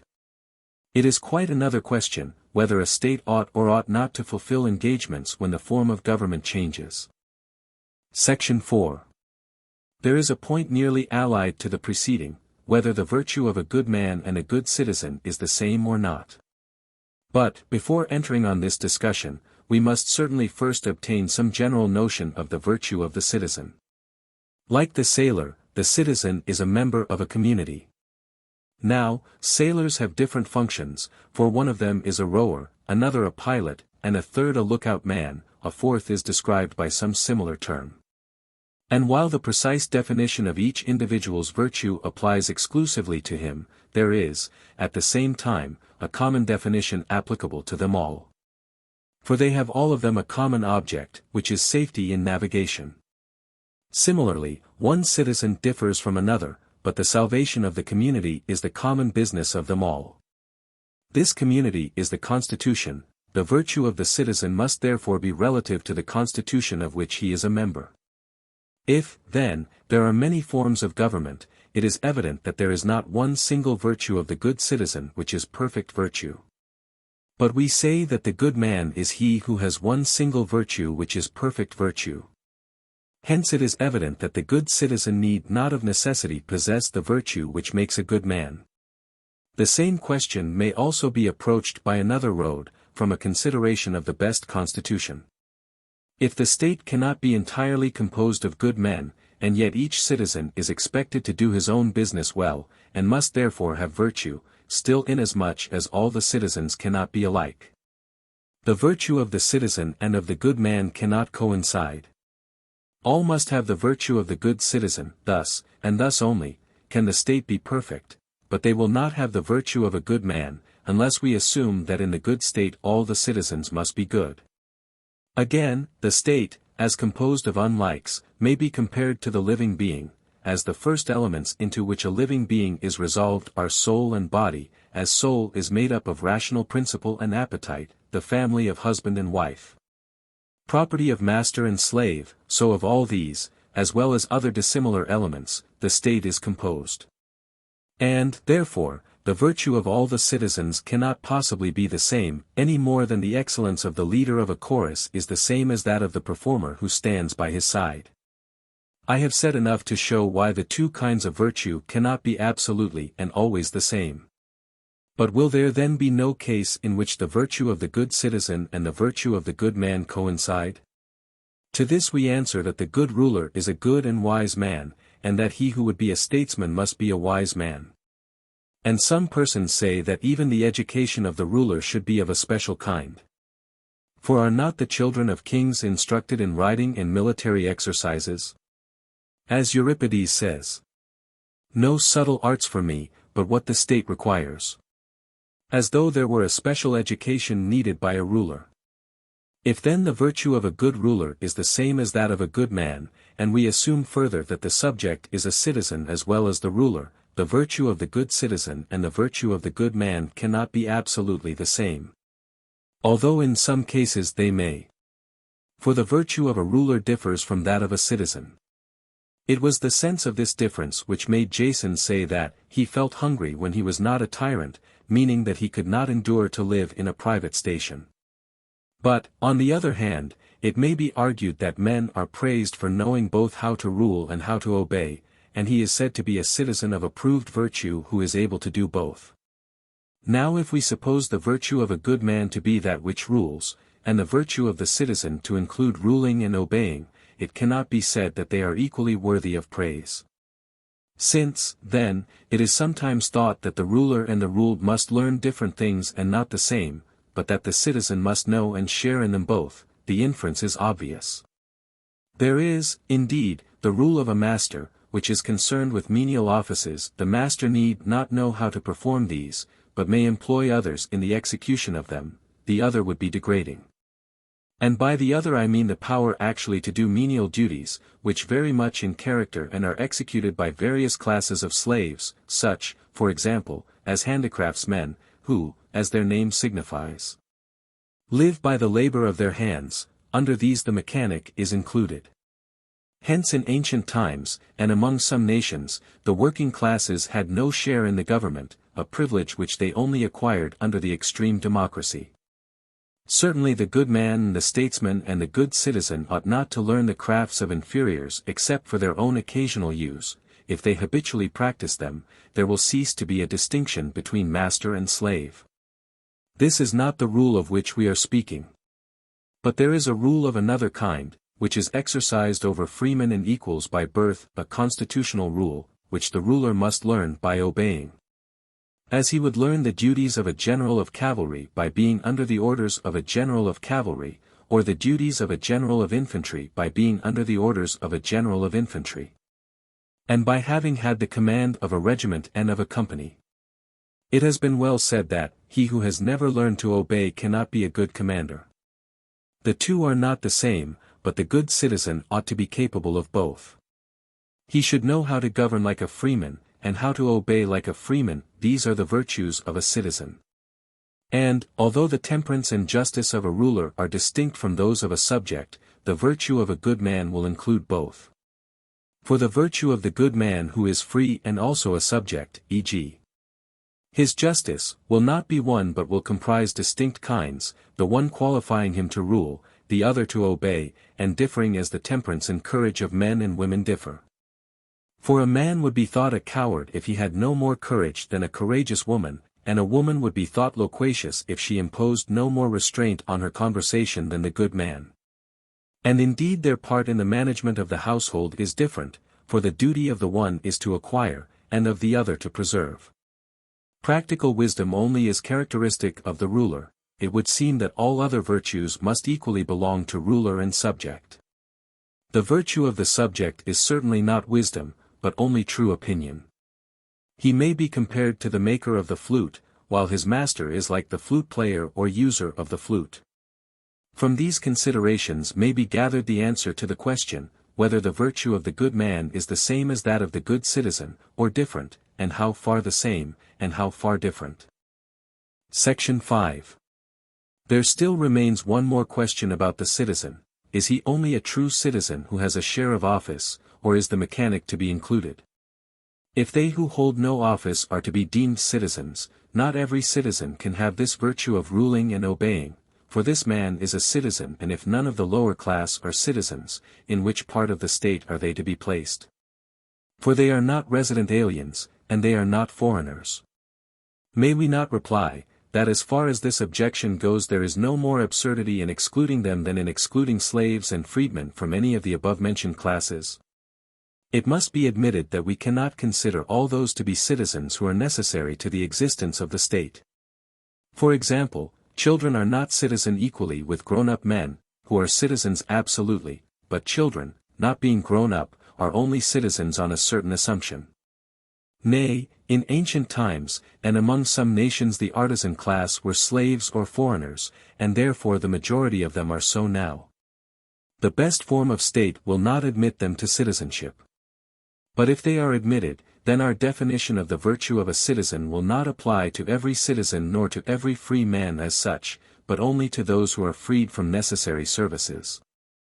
The necessary people are either slaves who minister to the wants of individuals, or mechanics and laborers who are the servants of the community. These reflections carried a little further will explain their position. And indeed what has been said already is of itself, when understood, explanation enough. Since there are many forms of government there must be many varieties of citizen and especially of citizens who are subjects.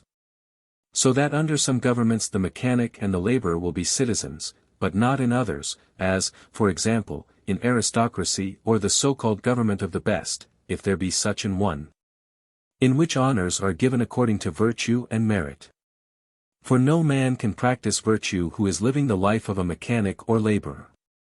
In oligarchies the qualification for office is high, and therefore no laborer can ever be a citizen, but a mechanic may, for an actual majority of them are rich.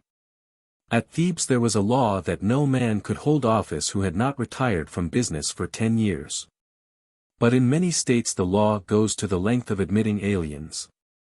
For in some democracies a man is a citizen though his mother only be a citizen, and a similar principle is applied to illegitimate children. The law is relaxed when there is a dearth of population. But when the number of citizens increases, first the children of a male or a female slave are excluded, then those whose mothers only are citizens. And at last the right of citizenship is confined to those whose fathers and mothers are both citizens. Hence, as is evident, there are different kinds of citizens, and he is a citizen in the highest sense who shares in the honors of the state. Compare Homer's words, like some dishonored stranger, he who is excluded from the honors of the state is no better than an alien. But when his exclusion is concealed, then the object is that the privileged class may deceive their fellow inhabitants. As to the question whether the virtue of the good man is the same as that of the good citizen, the considerations already adduced prove that in some states the good man and the good citizen are the same, and in others different. When they are the same, it is not every citizen who is a good man, but only the statesman and those who have or may have, alone or in conjunction with others, the conduct of public affairs. Section 6. Having determined these questions, we have next to consider whether there is only one form of government or many, and if many, what they are, and how many, and what are the differences between them. A constitution is the arrangement of magistracies in a state, especially of the highest of all. The government is everywhere sovereign in the state, and the constitution is in fact the government. For example, in democracies the people are supreme, but in oligarchies, the few, and, therefore, we say that these two forms of government also are different, and so in other cases. First, let us consider what is the purpose of a state, and how many forms of government there are by which human society is regulated. We have already said, in the first part of this treatise, when discussing household management and the rule of a master, that man is by nature a political animal. And therefore, men, even when they do not require one another's help, desire to live together, not but that they are also brought together by their common interests in proportion as they severally attain to any measure of well-being. This is certainly the chief end, both of individuals and of states. And also for the sake of mere life, in which there is possibly some noble element so long as the evils of existence do not greatly overbalance the good, mankind meet together and maintain the political community. And we all see that men cling to life even at the cost of enduring great misfortune, seeming to find in life a natural sweetness and happiness. There is no difficulty in distinguishing the various kinds of authority. They have been often defined already in discussions outside the school. The rule of a master, although the slave by nature and the master by nature have in reality the same interests, is nevertheless exercised primarily with a view to the interest of the master, but accidentally considers the slave, since if the slave perish, the rule of the master perishes with him. On the other hand, the government of a wife and children and of a household, which we have called household management, is exercised in the first instance for the good of the governed or for the common good of both parties. But essentially for the good of the governed, as we see to be the case in medicine, gymnastic, and the arts in general, which are only accidentally concerned with the good of the artists themselves.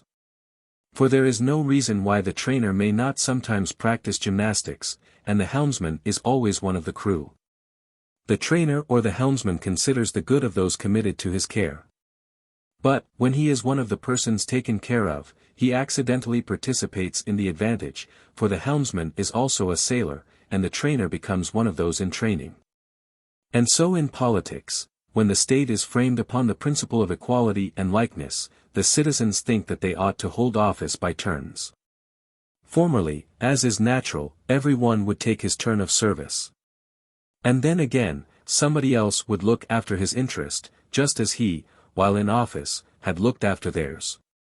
But nowadays, for the sake of the advantage which is to be gained from the public revenues and from office, men want to be always in office.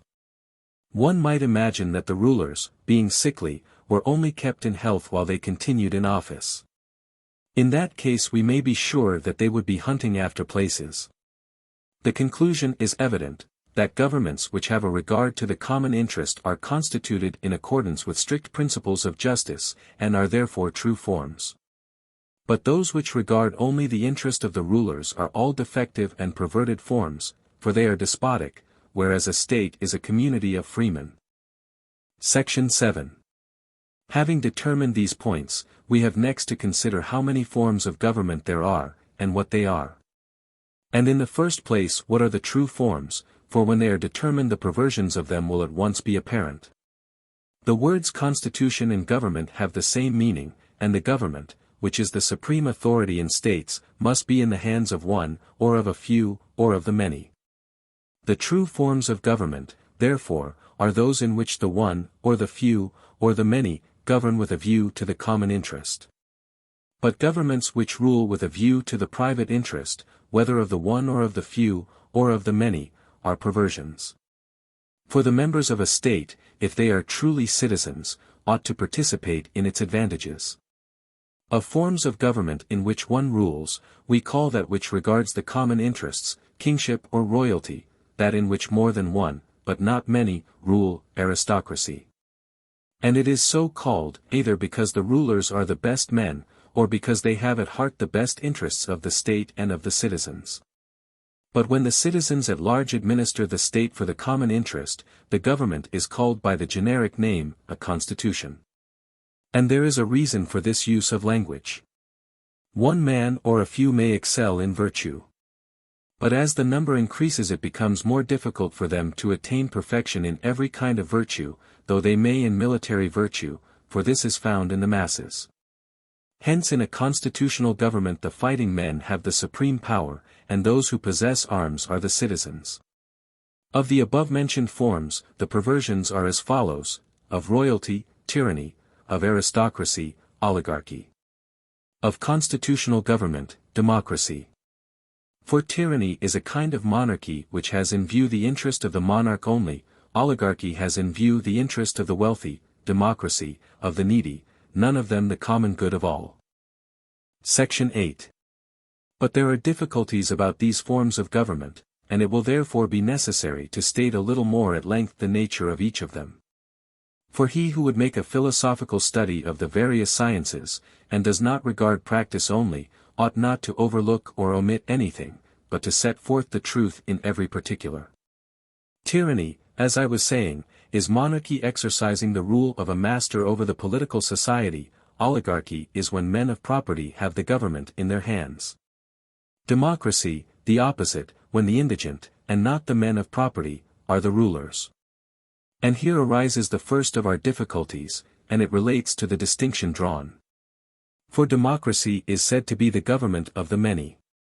But what if the many are men of property and have the power in their hands? In like manner oligarchy is said to be the government of the few, but what if the poor are fewer than the rich, and have the power in their hands because they are stronger? In these cases the distinction which we have drawn between these different forms of government would no longer hold good. Suppose, once more, that we add wealth to the few and poverty to the many, and name the governments accordingly. An oligarchy is said to be that in which the few and the wealthy, and a democracy that in which the many and the poor are the rulers. There will still be a difficulty. For, if the only forms of government are the ones already mentioned, how shall we describe those other governments also just mentioned by us, in which the rich are the more numerous and the poor are the fewer, and both govern in their respective states? The argument seems to show that, whether in oligarchies or in democracies, the number of the governing body, whether the greater number, as in a democracy, or the smaller number, as in an oligarchy, is an accident due to the fact that the rich everywhere are few, and the poor numerous. But if so, there is a misapprehension of the causes of the difference between them. For the real difference between democracy and oligarchy is poverty and wealth. Wherever men rule by reason of their wealth, whether they be few or many, that is an oligarchy, and where the poor rule, that is a democracy. But as a fact the rich are few and the poor many. For few are well-to-do, whereas freedom is enjoyed by and wealth and freedom are the grounds on which the oligarchical and democratical parties respectively claim power in the state. Section 9. Let us begin by considering the common definitions of oligarchy and democracy, and what is justice oligarchical and democratical. For all men cling to justice of some kind, but their conceptions are imperfect and they do not express the whole idea. For example, justice is thought by them to be, and is, equality, not. However, but only for equals. And inequality is thought to be, and is, justice, neither is this for all, but only for unequals. When the persons are omitted, then men judge erroneously.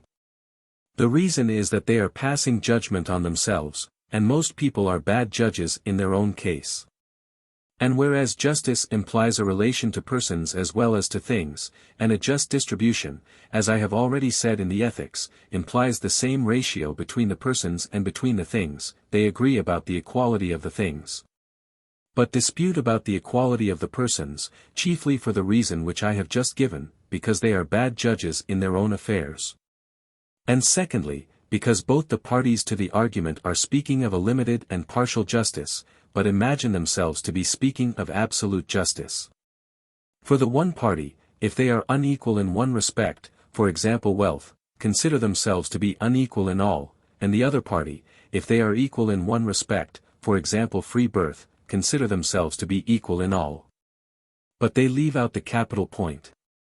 For if men met and associated out of regard to wealth only, their share in the state would be proportioned to their property, and the oligarchical doctrine would then seem to carry the day. It would not be just that he who paid 1 mina should have the same share of 100 minae, whether of the principal or of the profits, as he who paid the remaining 99.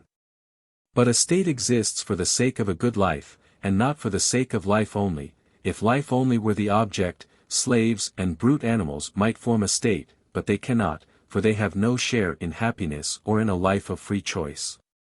Nor does a state exist for the sake of alliance and security from injustice, nor yet for the sake of exchange and mutual intercourse. For then the Tyrrhenians and the Carthaginians, and all who have commercial treaties with one another, would be the citizens of one state. True, they have agreements about imports, and engagements that they will do no wrong to one another, and written articles of alliance. But there are no magistrates common to the contracting parties who will enforce their engagements. Different states have each their own magistracies. Nor does one state take care that the citizens of the other are such as they ought to be, nor see that those who come under the terms of the treaty do no wrong or wickedness at him, but only that they do no injustice to one another. Whereas, those who care for good government take into consideration virtue and vice in states. Whence it may be further inferred that virtue must be the care of a state which is truly so called. And not merely enjoys the name, for without this end the community becomes a mere alliance which differs only in place from alliances of which the members live apart. And law is only a convention, a surety to one another of justice, as the sophist Lycophron says, and has no real power to make the citizens. This is obvious. For suppose distinct places, such as Corinth and Megara, to be brought together so that their walls touched, still they would not be one city, not even if the citizens had the right to intermarry. Which is one of the rights peculiarly characteristic of states. Again, if men dwelt at a distance from one another, but not so far off as to have no intercourse, and there were laws among them that they should not wrong each other in their exchanges, neither would this be a state. Let us suppose that one man is a carpenter, another a husbandman, another a shoemaker, and so on, and that their number is 10,000, nevertheless, if they have nothing in common but exchange, alliance, and the like, that would not constitute a state. Why is this? Surely not because they are at a distance from one another, for even supposing that such a community were to meet in one place, but that each man had a house of his own, which was in a manner his state, and that they made alliance with one another. But only against evildoers. Still an accurate thinker would not deem this to be a state, if their intercourse with one another was of the same character after as before their union. It is clear then that a state is not a mere society, having a common place, established for the prevention of mutual crime and for the sake of exchange. These are conditions without which a state cannot exist. But all of them together do not constitute a state, which is a community of families and aggregations of families in well-being, for the sake of a perfect and self-sufficing life. Such a community can only be established among those who live in the same place and intermarry. Hence arise in cities family connections, brotherhoods, common sacrifices, amusements which draw men together. But these are created by friendship, for the will to live together is friendship. The end of the state is the good life, and these are the means towards it.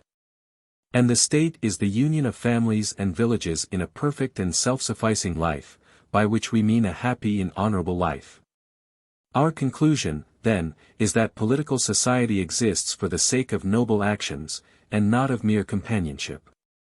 Hence they who contribute most to such a society have a greater share in it than those who have the same or a greater freedom or nobility of birth but are inferior to them in political virtue. Or than those who exceed them in wealth but are surpassed by them in virtue. From what has been said it will be clearly seen that all the partisans of different forms of government speak of a part of justice only. Section 10. There is also a doubt as to what is to be the supreme power in the state. Is it the multitude? Or the wealthy? Or the good? Or the one best man? Or a tyrant? Any of these alternatives seems to involve disagreeable consequences. If the poor, for example, because they are more in number, divide among themselves the property of the rich, is not this unjust? No, by heaven, will be the reply, for the supreme authority justly willed it. But if this is not injustice, pray what is? Again, when in the first division all has been taken, and the majority divide anew the property of the minority, is it not evident, if this goes on, that they will ruin the state? Yet surely, virtue is not the ruin of those who possess her, nor is justice destructive of a state, and therefore this law of confiscation clearly cannot be just. If it were, all the acts of a tyrant must of necessity be just. For he only coerces other men by superior power, just as the multitude coerce the rich. But is it just then that the few and the wealthy should be the rulers? And what if they, in like manner, rob and plunder the people, is this just? If so, the other case will likewise be just. But there can be no doubt that all these things are wrong and unjust. Then ought the good to rule and have supreme power. But in that case everybody else, being excluded from power, will be dishonored. For the offices of a state are posts of honor, and if one set of men always holds them, the rest must be deprived of them. Then will it be well that the one best man should rule? Nay, that is still more oligarchical, for the number of those who are dishonored is thereby increased. Some one may say that it is bad in any case for a man, subject as he is to all the accidents of human passion, to have the supreme power, rather than the law. But what if the law itself be democratical or oligarchical? How will that help us out of our difficulties? Not at all, the same consequences will follow. Section 11. Most of these questions may be reserved for another occasion. The principle that the multitude ought to be supreme rather than the few best is one that is maintained, and, though not free from difficulty, yet seems to contain an element of truth. For the many, of whom each individual is but an ordinary person, when they meet together may very likely be better than the few good, if regarded not individually but collectively. Just as a feast to which many contribute is better than a dinner provided out of a single purse. For each individual among the many has a share of virtue and prudence, and when they meet together, they become in a manner one man, who has many feet, and hands, and senses, that is a figure of their mind and disposition. Hence the many are better judges than a single man of music and poetry, for some understand one part, and some another, and among them they understand the whole. There is a similar combination of qualities in good men, who differ from any individual of the many, as the beautiful are said to differ from those who are not beautiful, and works of art from realities. Because in them the scattered elements are combined, although, if taken separately, the eye of one person or some other feature in another person would be fairer than in the picture. Whether this principle can apply to every democracy, and to all bodies of men, is not clear. Or rather, by heaven, in some cases it is impossible of application, for the argument would equally hold about brutes. And wherein, it will be asked, do some men differ from brutes? But there may be bodies of men about whom our statement is nevertheless true. And if so, the difficulty which has been already raised, and also another which is akin to it, viz. What power should be assigned to the mass of freemen and citizens, who are not rich and have no personal merit, are both solved. There is still a danger in afflowing them to share the great offices of state, for their folly will lead them into error, and their dishonesty into crime. But there is a danger also in not letting them share, for a state in which many poor men are excluded from office will necessarily be full of enemies. The only way of escape is to assign to them some deliberative and judicial functions. For this reason Solon and certain other legislators give them the power of electing to offices, and of calling the magistrates to account, but they do not allow them to hold office singly. When they meet together their perceptions are quite good enough. And combined with the better class they are useful to the state, just as impure food when mixed with what is pure sometimes makes the entire mass more wholesome than a small quantity of the pure would be, but each individual, left to himself, forms an imperfect judgment.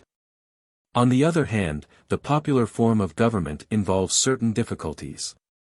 In the first place, it might be objected that he who can judge of the healing of a sick man would be one who could himself heal his disease, and make him whole, that is, in other words, the physician, and so in all professions and arts.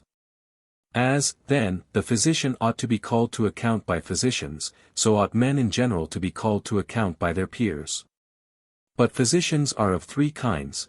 There is the ordinary practitioner, and there is the physician of the higher class, and thirdly the intelligent man who has studied the art. In all arts there is such a class.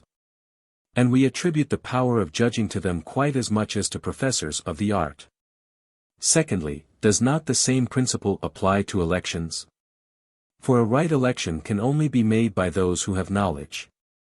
Those who know geometry, for example, will choose a geometrician rightly, and those who know how to steer, a pilot. And, even if there be some occupations and arts in which private persons share in the ability to choose, they certainly cannot choose better than those who know. So that, according to this argument, neither the election of magistrates, nor the calling of them to account, should be entrusted to the many. Yet possibly these objections are to a great extent met by our old answer, that if the people are not utterly degraded, although individually they may be worse judges than those who have special knowledge, as a body they are as good or better. Moreover, there are some arts whose products are not judged of solely, or best, by the artists themselves, namely those arts whose products are recognized even by those who do not possess the art. For example, the knowledge of the house is not limited to the builder only. The user, or, in other words, the master, of the house will be even a better judge than the builder, just as the pilot will judge better of a rudder than the carpenter, and the guest will judge better of a feast than the cook. This difficulty seems now to be sufficiently answered, but there is another akin to it. That inferior persons should have authority in greater matters than the good would appear to be a strange thing, yet the election and calling to account of the magistrates is the greatest of all. And these, as I was saying, are functions which in some states are assigned to the people, for the assembly is supreme in all such matters. Yet persons of any age, and having but a small property qualification, sit in the assembly and deliberate and judge, although for the great officers of state, such as treasurers and generals, a high qualification is required. This difficulty may be solved in the same manner as the preceding, and the present practice of democracies may be really defensible. For the power does not reside in the dicast, or senator, or ecclesiast, but in the court, and the senate, and the assembly, of which individual senators, or ecclesiasts, or dicasts, are only parts or members. And for this reason the many may claim to have a higher authority than the few. For the people, and the senate, and the courts consist of many persons, and their property collectively is greater than the property of one or of a few individuals holding great offices. But enough of this. The discussion of the first question shows nothing so clearly as that laws, when good, should be supreme. And that the magistrate or magistrates should regulate those matters only on which the laws are unable to speak with precision owing to the difficulty of any general principle embracing all particulars. But what are good laws has not yet been clearly explained, the old difficulty remains. The goodness or badness, justice or injustice, of laws varies of necessity with the constitutions of states. This, however, is clear, that the laws must be adapted to the constitutions. But if so, true forms of government will of necessity have just laws, and perverted forms of government will have unjust laws. Section 12. In all sciences and arts the end is a good, and the greatest good and in the highest degree a good and the most authoritative of all, this is the political science of which the good is justice, in other words, the common interest. All men think justice to be a sort of equality, and to a certain extent they agree in the philosophical distinctions which have been laid down by us about ethics. For they admit that justice is a thing and has a relation to persons, and that equals ought to have equality. But there still remains a question, equality or inequality of what? Here is a difficulty which calls for political speculation. For very likely some persons will say that offices of state ought to be unequally distributed according to superior excellence, in whatever respect, of the citizen, although there is no other difference between him and the rest of the community. For that those who differ in any one respect have different rights and claims. But, surely, if this is true, the complexion or height of a man, or any other advantage, will be a reason for his obtaining a greater share of political rights. The error here lies upon the surface, and may be illustrated from the other arts and sciences. When a number of flute players are equal in their art, there is no reason why those of them who are better born should have better flutes given to them. For they will not play any better on the flute, and the superior instrument should be reserved for him who is the superior artist. If what I am saying is still obscure, it will be made clearer as we proceed. For if there were a superior flute player who was far inferior in birth and beauty, although either of these may be a greater good than the art of flute playing, and may excel flute playing in a greater ratio than he excels the others in his art, still he ought to have the best flutes given to him, unless the advantages of wealth and birth contribute to excellence in flute playing, which they do not. Moreover, upon this principle any good may be compared with any other. For if a given height may be measured wealth and against freedom, height in general may be so measured. Thus if A excels in height more than B in virtue, even if virtue in general excels height still more, all goods will be commensurable, for if a certain amount is better than some other, it is clear that some other will be equal. But since no such comparison can be made, it is evident that there is good reason why in politics men do not ground their claim to office on every sort of inequality any more than in the arts. For if some be slow, and others swift, that is no reason why the one should have little and the others much. It is in gymnastics contests that such excellence is rewarded. Whereas the rival claims of candidates for office can only be based on the possession of elements which enter into the composition of a state. And therefore the noble, or freeborn, or rich, may with good reason claim office. For holders of offices must be freemen and taxpayers. A state can be no more composed entirely of poor men than entirely of slaves. But if wealth and freedom are necessary elements, justice and valor are equally so. For without the former qualities a state cannot exist at all, without the latter not well. Section 13. If the existence of the state is alone to be considered, then it would seem that all, or some at least, of these claims are just. But, if we take into account a good life, then, as I have already said, education and virtue have superior claims. As, however, those who are equal in one thing ought not to have an equal share in all, nor those who are unequal in one thing to have an unequal share in all. It is certain that all forms of government which rest on either of these principles are perversions. All men have a claim in a certain sense, as I have already admitted, but all have not an absolute claim. The rich claim because they have a greater share in the land, and land is the common element of the state. Also they are generally more trustworthy in contracts. The free claim under the same tide as the noble, for they are nearly akin. For the noble are citizens in a truer sense than the ignoble, and good birth is always valued in a man's own home and country. Another reason is, that those who are sprung from better ancestors are likely to be better men, for nobility is excellence of race. Virtue, too, may be truly said to have a claim, for justice has been acknowledged by us to be a social virtue, and it implies all others. Again, the many may urge their claim against the few.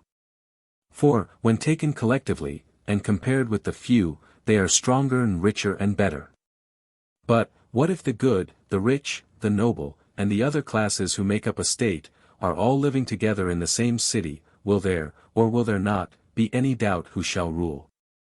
No doubt at all in determining who ought to rule in each of the above-mentioned forms of government.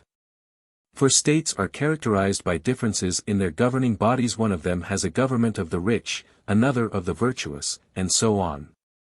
But a difficulty arises when all these elements coexist. How are we to decide?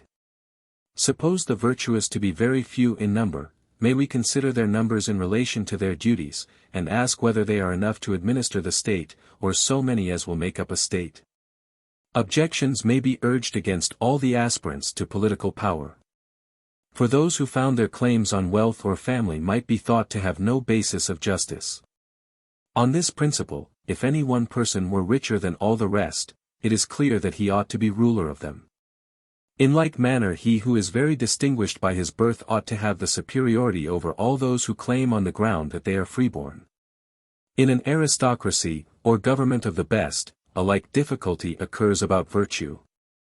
For if one citizen be better than the other members of the government, however good they may be, he too, upon the same principle of justice, should rule over them. And if the people are to be supreme because they are stronger than the few, then if one man, or more than one, but not a majority, is stronger than the many, they ought to rule, and not the many. All these considerations appear to show that none of the principles on which men claim to rule and to hold all other men in subjection to them are strictly right. To those who claim to be masters of the government on the ground of their virtue or their wealth, the many might fairly answer that they themselves are often better and richer than the few, I do not say individually, but collectively. And another ingenious objection which is sometimes put forward may be met in a similar manner. Some persons doubt whether the legislator who desires to make the justest laws ought to legislate with a view to the good of the higher classes or of the many, when the case which we have mentioned occurs. Now what is just or right is to be interpreted in the sense of what is equal, and that which is right in the sense of being equal is to be considered with reference to the advantage of the state, and the common good of the citizens. And a citizen is one who shares in governing and being governed. He differs under different forms of government, but in the best state he is one who is able and willing to be governed and to govern with a view to the life of virtue. If, however, there be some one person, or more than one, although not enough to make up the full complement of a state, whose virtue is so preeminent that the virtues or the political capacity of all the rest admit of no comparison with his or theirs, he or they can be no longer regarded as part of a state. For justice will not be done to the superior, if he is reckoned only as the equal of those who are so far inferior to him in virtue and in political capacity. Such an one may truly be deemed a god among men. Hence we see that legislation is necessarily concerned only with those who are equal in birth and in capacity, and that for men of preeminent virtue there is no law, they are themselves a law. Any would be ridiculous who attempted to make laws for them. They would probably retort what, in the fable of Antisthenes, the lion said to the hares, when in the council of the beasts the latter began haranguing and claiming equality for all. And for this reason democratic states have instituted ostracism. Equality is above all things their aim, and therefore they ostracized and banished from the city for a time those who seemed to predominate too much through their wealth, or the number of their friends, or through any other political influence. Mythology tells us that the Argonauts left Heracles behind for a similar reason. The ship Argo would not take him because she feared that he would have been too much for the rest of the crew. Wherefore those who denounce tyranny and blame the counsel which Periander gave to Thrasybulus cannot be held altogether just in their censure. The story is that Periander, when the herald was sent to ask counsel of him, said nothing, but only cut off the tallest ears of corn till he had brought the field to a level. The herald did not know the meaning of the action, but came and reported what he had seen to Thrasybulus, who understood that he was to cut off the principal men in the state. And this is a policy not only expedient for tyrants or in practice confined to them, but equally necessary in oligarchies and democracies. Ostracism is a measure of the same kind, which acts by disabling and banishing the most prominent citizens. Great powers do the same to whole cities and nations, as the Athenians did to the Samians, Chians, and Lesbians. No sooner had they obtained a firm grasp of the empire, than they humbled their allies contrary to treaty. And the Persian king has repeatedly crushed the Medes, Babylonians, and other nations, when their spirit has been stirred by the recollection of their former greatness. The problem is a universal one, and equally concerns all forms of government, true as well as false, for, although perverted forms with a view to their own interests may adopt this policy, those which seek the common interest do so likewise. The same thing may be observed in the arts and sciences. For the painter will not allow the figure to have a foot which, however beautiful, is not in proportion, nor will the shipbuilder allow the stem or any other part of the vessel to be unduly large. Any more than the chorus master will allow anyone who sings louder or better than all the rest to sing in the choir. Monarchs, too, may practice compulsion and still live in harmony with their cities, if their own government is for the interest of the state. Hence where there is an acknowledged superiority, the argument in favor of ostracism is based upon a kind of political justice. It would certainly be better that the legislator should from the first so order his state as to have no need of such a remedy. But if the need arises, the next best thing is that he should endeavor to correct the evil by this or some similar measure. The principle, however, has not been fairly applied in states. For, instead of looking to the good of their own constitution, they have used ostracism for factious purposes. It is true that under perverted forms of government, and from their special point of view, such a measure is just and expedient, but it is also clear that it is not absolutely just.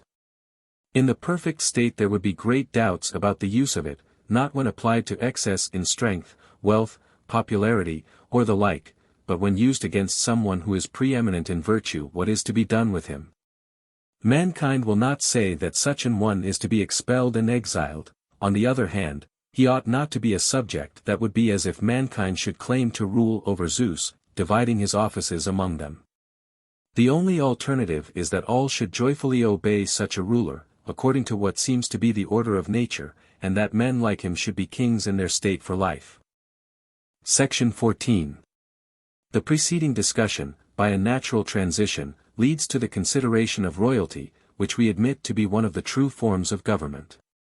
Let us see whether in order to be well governed a state or country should be under the rule of a king or under some other form of government, and whether monarchy, although good for some, may not be bad for others. But first we must determine whether there is one species of royalty or many. It is easy to see that there are many, and that the manner of government is not the same in all of them. Of royalties according to law, 1, the Lacedaemonian is thought to answer best to the true pattern, but there the royal power is not absolute, except when the kings go on an expedition, and then they take the command. Matters of religion are likewise committed to them. The kingly office is in truth a kind of generalship, irresponsible and perpetual. The king has not the power of life and death, except in a specified case, as for instance, in ancient times, he had it when upon a campaign, by right of force. This custom is described in Homer. For Agamemnon is patient when he is attacked in the assembly, but when the army goes out to battle he has the power even of life and death. Does he not say, when I find a man skulking apart from the battle, nothing shall save him from the dogs and vultures, for in my hands is death? This, then, is one form of royalty, a generalship for life, and of such royalty some are hereditary and others elective.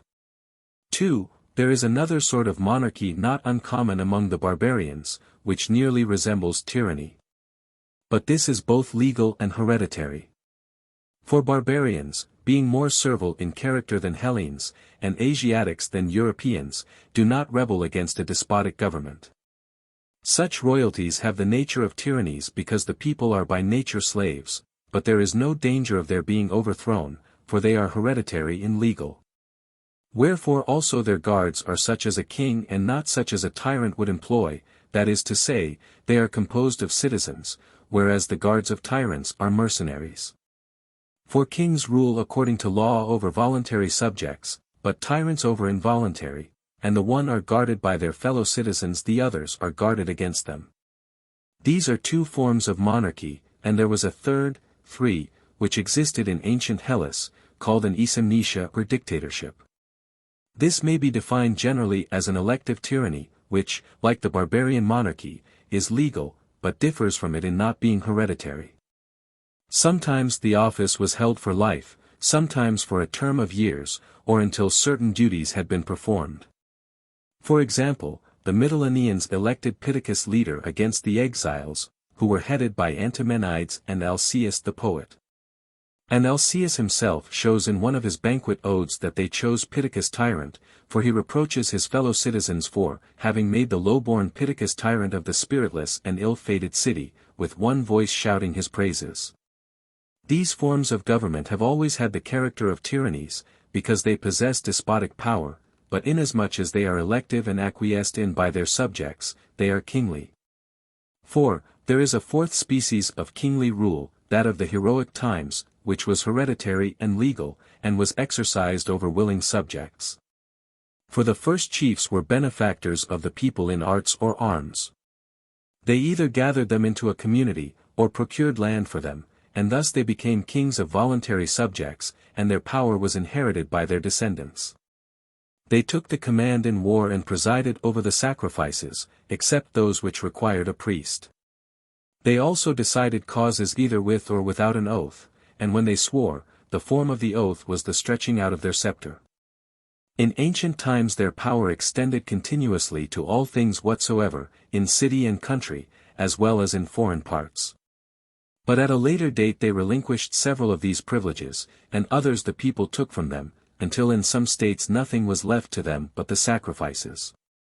And where they retained more of the reality they had only the right of leadership in war beyond the border. These, then, are the four kinds of royalty. First, the monarchy of the heroic ages.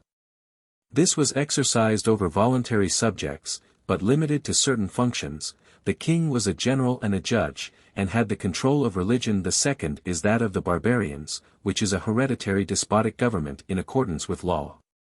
A third is the power of the so-called isemnete or dictator. This is an elective tyranny. The fourth is the Lacedaemonian, which is in fact a generalship, hereditary and perpetual. These four forms differ from one another in the manner which I have described. 5. There is a fifth form of kingly rule in which one has the disposal of all, just as each nation or each state has the disposal of public matters. This form corresponds to the control of a household. For as household management is the kingly rule of a house, so kingly rule is the household management of a city, or of a nation, or of many nations. Section 15. Of these forms we need only consider two, the Lacedaemonian and the absolute royalty, for most of the others he in a region between them, having less power than the last, and more than the first. Thus the inquiry is reduced to 2 points. First, is it advantageous to the state that there should be a perpetual general, and if so, should the office be confined to one family, or open to the citizens in turn? Secondly, is it well that a single man should have the supreme power in all things? The first question falls under the head of laws rather than of constitutions. For perpetual generalship might equally exist under any form of government, so that this matter may be dismissed for the present. The other kind of royalty is a sort of constitution. This we have now to consider, and briefly to run over the difficulties involved in it. We will begin by inquiring whether it is more advantageous to be ruled by the best man or by the best laws. The advocates of royalty maintain that the laws speak only in general terms, and cannot provide for circumstances, and that for any science to abide by written rules is absurd. In Egypt the physician is allowed to alter his treatment after the 4th day, but if sooner, he takes the risk. Hence it is clear that a government acting according to written laws is plainly not the best. Yet surely the ruler cannot dispense with the general principle which exists in law, and this is a better ruler which is free from passion than that in which it is innate. Whereas the law is passionless, passion must ever sway the heart of man. Yes, it may be replied, but then on the other hand an individual will be better able to deliberate in particular cases. The best man, then, must legislate, and laws must be passed, but these laws will have no authority when they miss the mark, though in all other cases retaining their authority. But when the law cannot determine a point at all, or not well, should the one best man or should all decide? According to our present practice, assemblies meet, sit in judgment, deliberate, and decide, and their judgments and relate to individual cases. Now any member of the assembly, taken separately, is certainly inferior to the wise man. But the state is made up of many individuals. And as a feast to which all the guests contribute is better than a banquet furnished by a single man, so a multitude is a better judge of many things than any individual. Again, the many are more incorruptible than the few, they are like the greater quantity of water which is less easily corrupted than a little. The individual is liable to be overcome by anger or by some other passion, and then his judgment is necessarily perverted, but it is hardly to be supposed that a great number of persons would all get into a passion and go wrong at the same moment. Let us assume that they are the freemen, and that they never act in violation of the law, but fill up the gaps which the law is obliged to leave. Or, if such virtue is scarcely attainable by the multitude, we need only suppose that the majority are good men and good citizens, and ask which will be the more incorruptible, the one good ruler, or the many who are all good? Will not the many? But, you will say, there may be parties among them, whereas the one man is not divided against himself. To which we may answer that their character is as good as his. If we call the rule of many men, who are all of them good, aristocracy, and the rule of one man royalty, then aristocracy will be better for states than royalty, whether the government is supported by force or not. Provided only that a number of men equal in virtue can be found. The first governments were kingships, probably for this reason, because of old, when cities were small, men of eminent virtue were few. Further, they were made kings because they were benefactors, and benefits can only be bestowed by good men. But when many persons equal in merit arose, no longer enduring the preeminence of one, they desired to have a commonwealth, and set up a constitution. The ruling class soon deteriorated and enriched themselves out of the public treasury. Riches became the path to honor, and so oligarchies naturally grew up. These passed into tyrannies and tyrannies into democracies. For love of gain in the ruling classes was always tending to diminish their number, and so to strengthen the masses, who in the end set upon their masters and established democracies. Since cities have increased in size, no other form of government appears to be any longer even easy to establish. Even supposing the principle to be maintained that kingly power is the best thing for states, how about the family of the king? Are his children to succeed him? If they are no better than anybody else, that will be mischievous. But, says the lover of royalty, the king, though he might, will not hand on his power to his children. That, however, is hardly to be expected, and is too much to ask of human nature. There is also a difficulty about the force which he is to employ, should a king have guards about him by whose aid he may be able to coerce the refractory. If not, how will he administer his kingdom? Even if he be the lawful sovereign who does nothing arbitrarily or contrary to law, still he must have some force wherewith to maintain the law. In the case of a limited monarchy there is not much difficulty in answering this question. The king must have such force as will be more than a match for one or more individuals, but not so great as that of the people. The ancients observe this principle when they have guards to any one whom they appointed dictator or tyrant. Thus, when Dionysius asked the Syracusans to allow him guards, somebody advised that they should give him only such a number. Section 16. At this place in the discussion there impends the inquiry respecting the king who acts solely according to his own will. He has now to be considered. The so-called limited monarchy, or kingship according to law, as I have already remarked, is not a distinct form of government, for under all governments, as, for example, in a democracy or aristocracy, there may be a general holding office for life, and one person is often made supreme over the administration of a state. A magistracy of this kind exists at Epidamnus, and also at Opus, but in the latter city has a more limited power. Now, absolute monarchy, or the arbitrary rule of a sovereign over the citizens, in a city which consists of equals, is thought by some to be quite contrary to nature. It is argued that those who are by nature equals must have the same natural right and worth, and that for unequals to have an equal share, or for equals to have an uneven share, in the offices of state, is as bad as for different bodily constitutions to have the same food and clothing. Wherefore it is thought to be just that among equals every one be ruled as well as rule, and therefore that and should have their turn. We thus arrive at law, for an order of succession implies law. And the rule of the law, it is argued, is preferable to that of any individual. On the same principle, even if it be better for certain individuals to govern, they should be made only guardians and ministers of the law. For magistrates there must be, this is admitted, but then men say that to give authority to any one man when all are equal is unjust. Nay, there may indeed be cases which the law seems unable to determine, but in such cases can a man? Nay, it will be replied, the law trains officers for this express purpose, and appoints them to determine matters which are left undecided by it, to the best of their judgment. Further, it permits them to make any amendment of the existing laws which experience suggests.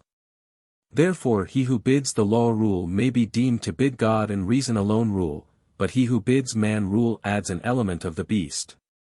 For desire is a wild beast, and passion perverts the minds of rulers, even when they are the best of men. The law is reason unaffected by desire. We are told that a patient should call in a physician. He will not get better if he is doctored out of a book. But the parallel of the arts is clearly not in point, for the physician does nothing contrary to rule from motives of friendship, he only cures a patient and takes a fee. Whereas magistrates do many things from spite and partiality. And, indeed, if a man suspected the physician of being in league with his enemies to destroy him for a bribe, he would rather have recourse to the book.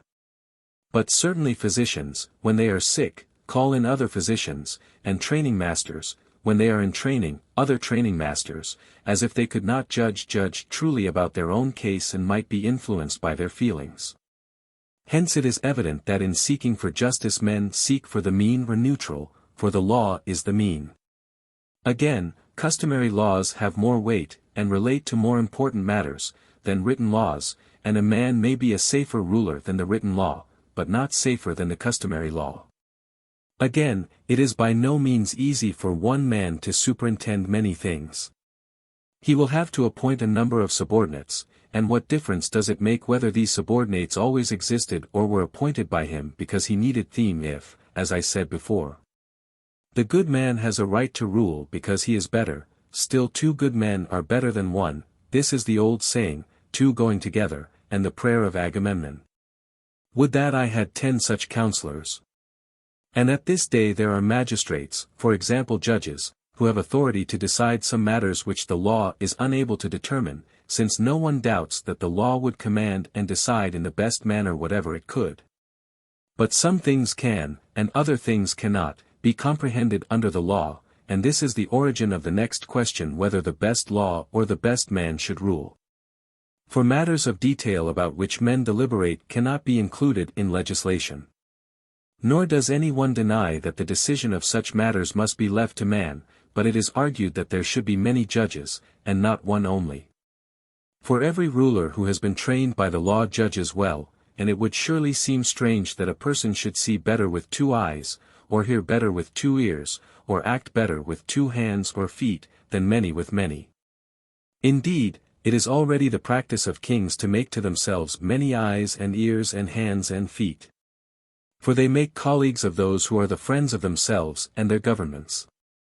They must be friends of the monarch and of his government, if not his friends, they will not do what he wants, but friendship implies likeness and equality. And, therefore, if he thinks that his friends ought to rule, he must think that those who are equal to himself and like himself ought to rule equally with himself. These are the principal controversies relating to monarchy. Section 17. But may not all this be true in some cases and not in others? For there is by nature both a justice and an advantage appropriate to the rule of a master, another to kingly rule, another to constitutional rule. But there is none naturally appropriate to tyranny, or to any other perverted form of government, for these come into being contrary to nature. Now, to judge at least from what has been said, it is manifest that, where men are alike and equal, it is neither expedient nor just that one man should be lord of all, whether there are laws, or whether there are no laws. But he himself is in the place of law. Neither should a good man be lord over good men, nor a bad man over bad, nor, even if he excels in virtue, should he have a right to rule, unless in a particular case, at which I have already hinted, and to which I will once more recur. But first of all, I must determine what natures are suited for government by a king, and what for an aristocracy, and what for a constitutional government. A people who are by nature capable of producing a race superior in the virtue needed for political rule are fitted for kingly government. And a people submitting to be ruled as freemen by men whose virtue renders them capable of political command are adapted for an aristocracy. While the people who are suited for constitutional freedom are those among whom there naturally exists a warlike multitude able to rule and to obey in turn by a law which gives office to the well-to-do according to their desert. But when a whole family or some individual happens to be so preeminent in virtue as to surpass all others, then it is just that they should be the royal family and supreme over all, or that this one citizen should be king of the whole nation. For, as I said before, to give them authority is not only agreeable to that ground of right which the founders of all states, whether aristocratical, or oligarchical, or again democratical, are accustomed to put forward, for these all recognize the claim of excellence, although not the same excellence, but accords with the principle already laid down. For surely it would not be right to kill, or ostracize, or exile such a person, or require that he should take his turn in being governed. The whole is naturally superior to the part, and he who has this preeminence is in the relation of a whole to a part. But if so, the only alternative is that he should have the supreme power, and that mankind should obey him, not in turn, but always. These are the conclusions at which we arrive respecting royalty and its various forms, and this is the answer to the question, whether it is or is not advantageous to states, and to which and how. Section 18. We maintain that the true forms of government are three, and that the best must be that which is administered by the best, and in which there is one man, or a whole family, or many persons, excelling all the others together in virtue. And both rulers and subjects are fitted, the one to rule, the others to be ruled, in such a manner as to attain the most eligible life. We showed at the commencement of our inquiry that the virtue of the good man is necessarily the same as the virtue of the citizen of the perfect state. Clearly then in the same manner, and by the same means through which a man becomes truly good, he will frame a state that is to be ruled by an aristocracy or by a king. And the same education and the same habits will be found to make a good man and a man fit to be a statesman or a king. Having arrived at these conclusions, we must proceed to speak of the perfect state, and describe how it comes into being and is established. Book 4. Section 1. In all arts and sciences which embrace the whole of any subject, and do not come into being in a fragmentary way, it is the province of a single art or science to consider all that appertains to a single subject. For example, the art of gymnastic considers not only the suitableness of different modes of training to different bodies, 2, but what sort is absolutely the best, 1. For the absolutely best must suit that which is by nature best and best furnished with the means of life, and also what common form of training is adapted to the great majority of men, 4. And if a man does not desire the best habit of body, or the greatest skill in gymnastics, which might be attained by him, still the trainer or the teacher of gymnastics should be able to impart any lower degree of either, 3. The same principle equally holds in medicine and shipbuilding, and the making of clothes, and in the arts generally. Hence it is obvious that government too is the subject of a single science, which has to consider what government is best and of what sort it must be, to be most in accordance with our aspirations, if there were no external impediment. And also what kind of government is adapted to particular states. For the best is often unattainable, and therefore the true legislator and statesman ought to be acquainted, not only with, 1, that which is best in the abstract, but also with, 2, that which is best relatively to circumstances. We should be able further to say how a state may be constituted under any given conditions, 3, both how it is originally formed and, when formed, how it may be longest preserved. The supposed state being so far from having the best constitution that it is unprovided even with the conditions necessary for the best, neither is it the best under the circumstances, but of an inferior type. He ought, moreover, to know, for, the form of government which is best suited to states in general, for political writers, although they have excellent ideas, are often unpractical. We should consider, not only what form of government is best, but also what is possible and what is easily attainable by all. There are some who would have none but the most perfect, for this many natural advantages are required. Others, again, speak of a more attainable form, and, although they reject the constitution under which they are living, they extol some one in particular, for example the Lacedaemonian. Any change of government which has to be introduced should be one which men, starting from their existing constitutions, will be both willing and able to adopt. Since there is quite as much trouble in the reformation of an old constitution as in the establishment of a new one, just as to unlearn is as hard as to learn. And therefore, in addition to the qualifications of the statesman already mentioned, he should be able to find remedies for the defects of existing constitutions, as has been said before. This he cannot do unless he knows how many forms of government there are. It is often supposed that there is only one kind of democracy and one of oligarchy. But this is a mistake. And, in order to avoid such mistakes, we must ascertain what differences there are in the constitutions of states, and in how many ways they are combined. The same political insight will enable a man to know which laws are the best, and which are suited to different constitutions, for the laws are, and ought to be, relative to the constitution, and not the constitution to the laws. A constitution is the organization of offices in a state, and determines what is to be the governing body, and what is the end of each community. But laws are not to be confounded with the principles of the constitution. They are the rules according to which the magistrates should administer the state, and proceed against offenders. So that we must know the varieties, and the number of varieties, of each form of government, if only with a view to making laws. For the same laws cannot be equally suited to all oligarchies or to all democracies, since there is certainly more than one form both of democracy and of oligarchy. Section 2. In our original discussion about governments we divided them into three true forms: kingly rule, aristocracy, and constitutional government, and three corresponding perversions: tyranny, oligarchy, and democracy. Of kingly rule and of aristocracy, we have already spoken, for the inquiry into the perfect state is the same thing with the discussion of the two forms thus named, since both imply a principle of virtue provided with external means.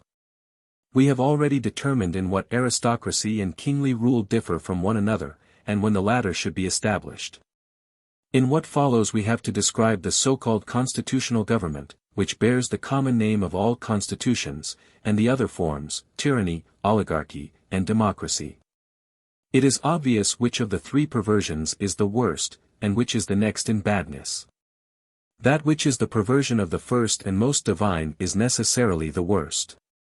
And just as a royal rule, if not a mere name, must exist by virtue of some great personal superiority in the king, so tyranny, which is the worst of governments, is necessarily the farthest removed from a well-constituted form. Oligarchy is little better, for it is a long way from aristocracy, and democracy is the most tolerable of the three.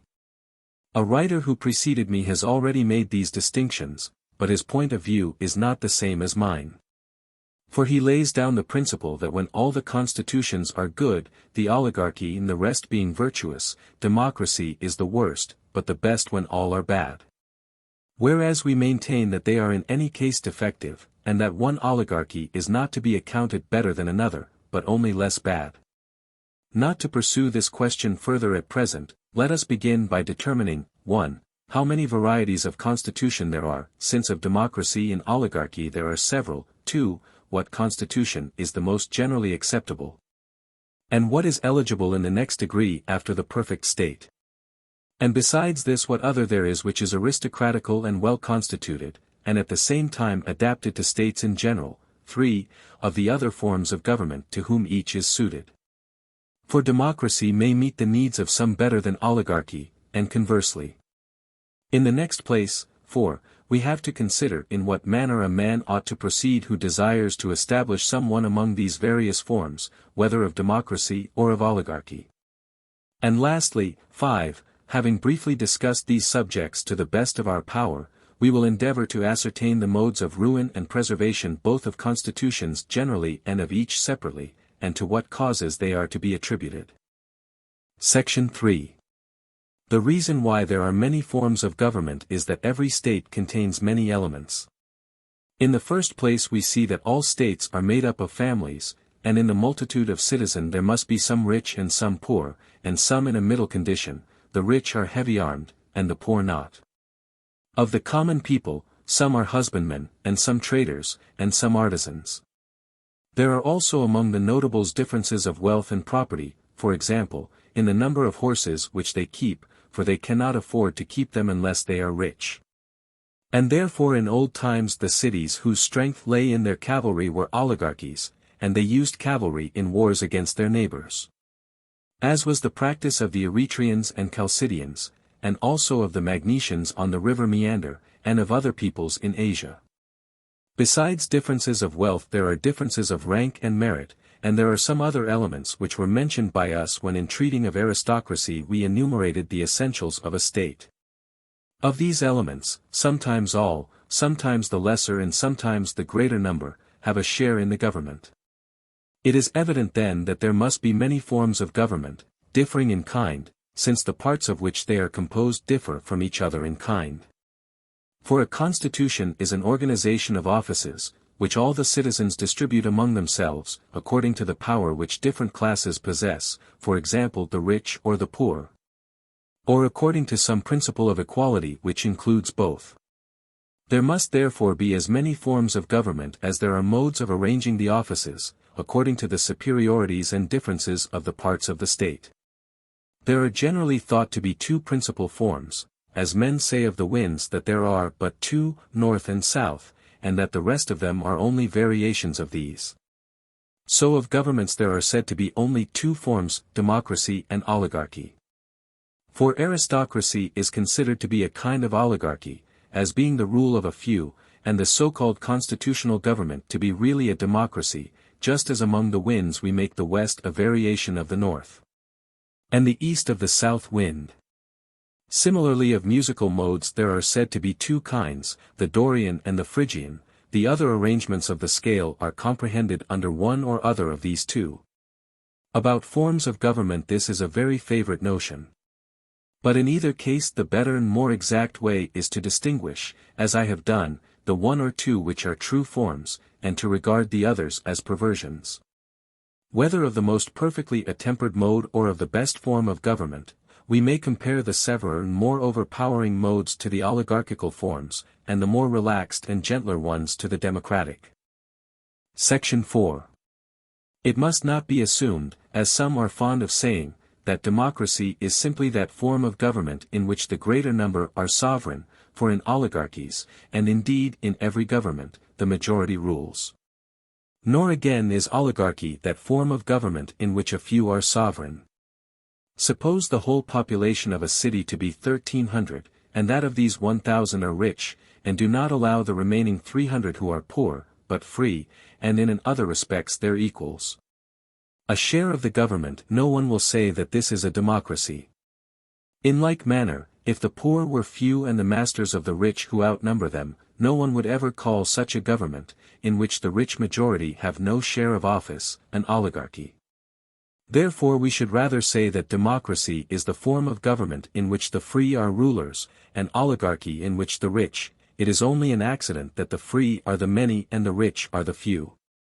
Otherwise a government in which the offices were given according to stature, as is said to be the case in Ethiopia, or according to beauty, would be an oligarchy, for the number of tall or good-looking men is small.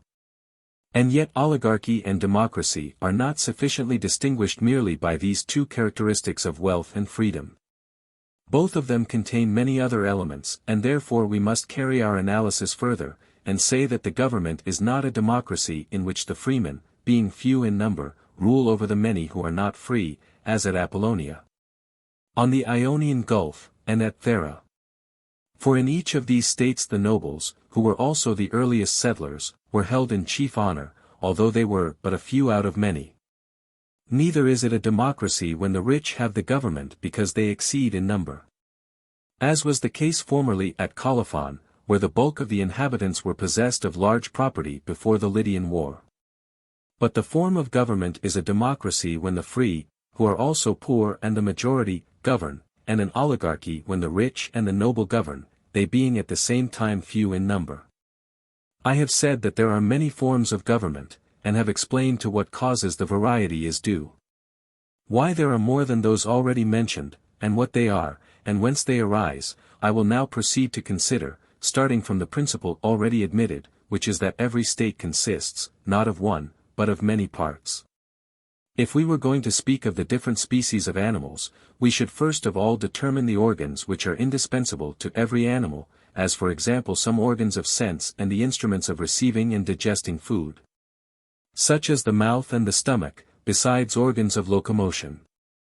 Assuming now that there are only so many kinds of organs, but that there may be differences in them, I mean different kinds of mouths, and stomachs, and perceptive and locomotive organs, the possible combinations of these differences will necessarily furnish many varieties of animals.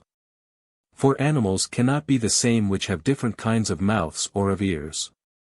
And when all the combinations are exhausted, there will be as many sorts of animals as there are combinations of the necessary organs.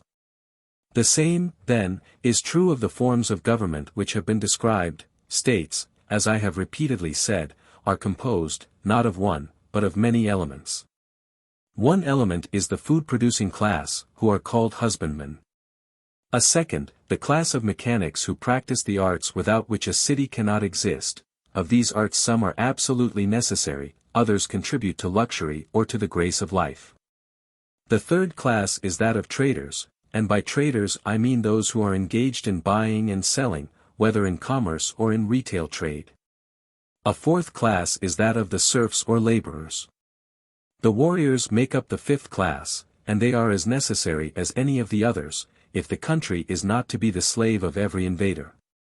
For how can a state which has any title to the name be of a slavish nature? The state is independent and self-sufficing, but a slave is the reverse of independent. Hence we see that this subject, though ingeniously, has not been satisfactorily treated in the Republic. Socrates says that a state is made up of four sorts of people who are absolutely necessary. These are a weaver, a husbandman, a shoemaker, and a builder. Afterwards, finding that they are not enough, he adds a smith, and again a herdsman, to look after the necessary animals, then a merchant, and then a retail trader. All these together form the complement of the first state, as if a state were established merely to supply the necessaries of life, rather than for the sake of the good, or stood equally in need of shoemakers and of husbandmen. But he does not admit into the state a military class until the country has increased in size, and is beginning to encroach on its neighbor's land, whereupon they go to war. Yet even amongst his four original citizens, or whatever be the number of those whom he associates in the state, there must be someone who will dispense justice and determine what is just. And as the soul may be said to be more truly part of an animal than the body, so the higher parts of states, that is to say, the warrior class, the class engaged in the administration of justice, and that engaged in deliberation, which is the special business of political common sense, these are more essential to the state than the parts which minister to the necessaries of life. Whether their several functions are the functions of different citizens, or of the same, for it may often happen that the same persons are both warriors and husbandmen, is immaterial to the argument. The higher as well as the lower elements are to be equally considered parts of the state, and if so, the military element at any rate must be included. There are also the wealthy who minister to the state with their property. These form the seventh class. The eighth class is that of magistrates and of officers, for the state cannot exist without rulers. And therefore some must be able to take office and to serve the state, either always or in turn. There only remains the class of those who deliberate and who judge between disputants. We were just now distinguishing them. If presence of all these elements, and their fair and equitable organization, is necessary to states, then there must also be persons who have the ability of statesmen. Different functions appear to be often combined in the same individual. For example, the warrior may also be a husbandman, or an artisan, or, again, the counselor a judge. And all claim to possess political ability, and think that they are quite competent to fill most offices. But the same persons cannot be rich and poor at the same time. For this reason the rich and the poor are regarded in an especial sense as parts of a state. Again, because the rich are generally few in number, while the poor are many, they appear to be antagonistic, and as the one or the other prevails they form the government. Hence arises the common opinion that there are two kinds of government, democracy and oligarchy. I have already explained that there are many forms of constitution, and to what causes the variety is due. Let me now show that there are different forms both of democracy and oligarchy, as will indeed be evident from what has preceded. For both in the common people and in the notables various classes are included. Of the common people, one class are husbandmen, another artisans, another traders, who are employed in buying and selling, another are the seafaring class, whether engaged in war or in trade, as ferrymen or as fishermen. In many places any one of these classes forms quite a large population, for example, fishermen at Tarentum and Byzantium, crews of triremes at Athens, merchant seamen at Aegina and Chios, ferrymen at Tenedos. To the classes already mentioned may be added day laborers, and those who, owing to their needy circumstances, have no leisure, or those who are not of free birth on both sides, and there may be other classes as well. The notables again may be divided according to their wealth, birth, virtue, education, and similar differences. Of forms of democracy first comes that which is said to be based strictly on equality. In such a democracy the law says that it is just for the poor to have no more advantage than the rich, and that neither should be masters, but both equal. For if liberty and equality, as is thought by some, are chiefly to be found in democracy, they will be best attained when all persons alike share in the government to the utmost.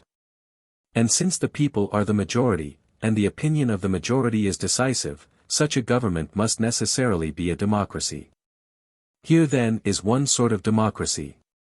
There is another, in which the magistrates are elected according to a certain property qualification, but a low one. He who has the required amount of property has a share in the government, but he who loses his property loses his rights. Another kind is that in which all the citizens who are under no disqualification share in the government, but still the law is supreme. In another, everybody, if he be only a citizen, is admitted to the government, but the law is supreme as before. A fifth form of democracy, in other respects the same, is that in which, not the law, but the multitude, have the supreme power, and supersede the law by their decrees.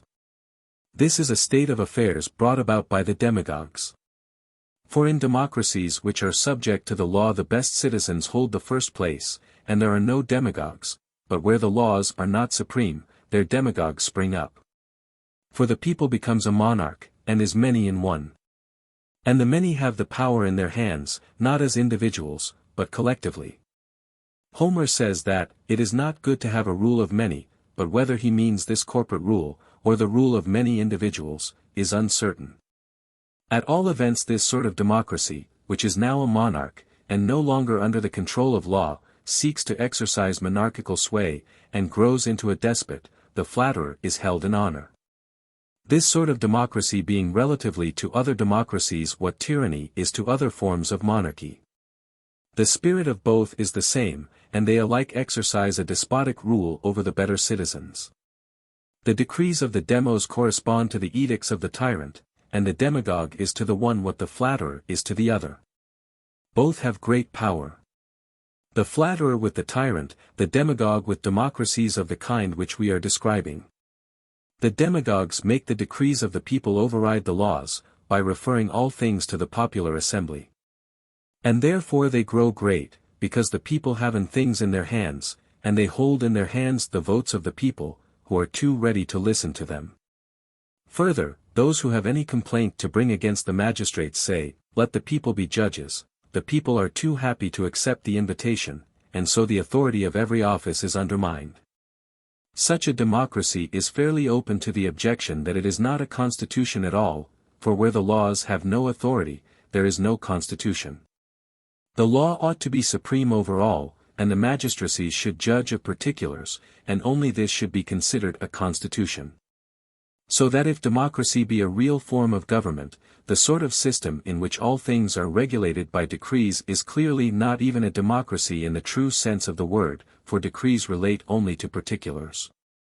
These then are the different kinds of democracy. Section 5.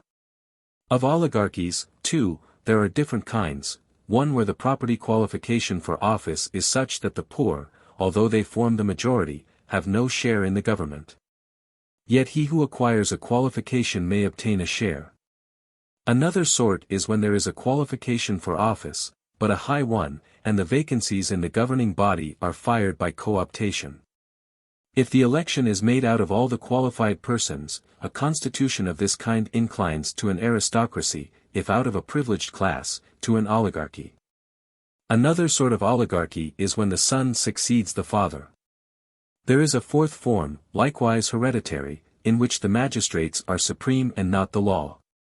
Among oligarchies this is what tyranny is among monarchies, and the last mentioned form of democracy among democracies. And in fact this sort of oligarchy receives the name of a dynasty, or rule of powerful families. These are the different sorts of oligarchies and democracies. It should, however, be remembered that in many states the constitution which is established by law, although not democratic, owing to the education and habits of the people may be administered democratically. And conversely in other states the established constitution may incline to democracy, but may be administered in an oligarchical spirit. This most often happens after a revolution, for governments do not change at once. At first the dominant party are content with encroaching a little upon their opponents. The laws which existed previously continue in force, but the authors of the revolution have the power in their hands. Section 6. From what has been already said we may safely infer that there are so many different kinds of democracies and of oligarchies. For it is evident that either all the classes whom we mentioned must share in the government, or some only and not others.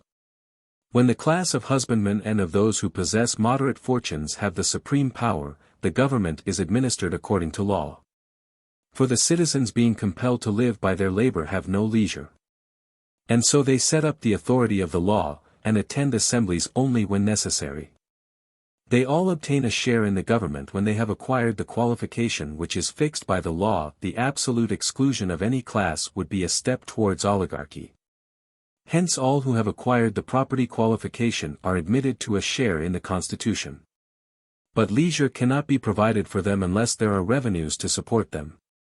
This is one sort of democracy, and these are the causes which give birth to it. Another kind is based on the distinction which naturally comes next in order. In this, every one to whose birth there is no objection is eligible, but actually shares in the government only if he can find leisure. Hence in such a democracy the supreme power is vested in the laws, because the state has no means of paying the citizens. A third kind is when all freemen have a right to share in the government, but do not actually share, for the reason which has been already given, so that in this form again the law must rule. A fourth kind of democracy is that which comes latest in the history of states. In our own day, when cities have far outgrown their original size, and their revenues have increased, all the citizens have a place in the government, through the great preponderance of the multitude.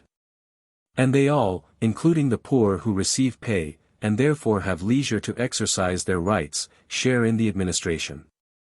Indeed, when they are paid, the common people have the most leisure, for they are not hindered by the care of their property, which often fetters the rich, who are thereby prevented from taking part in the assembly or in the courts.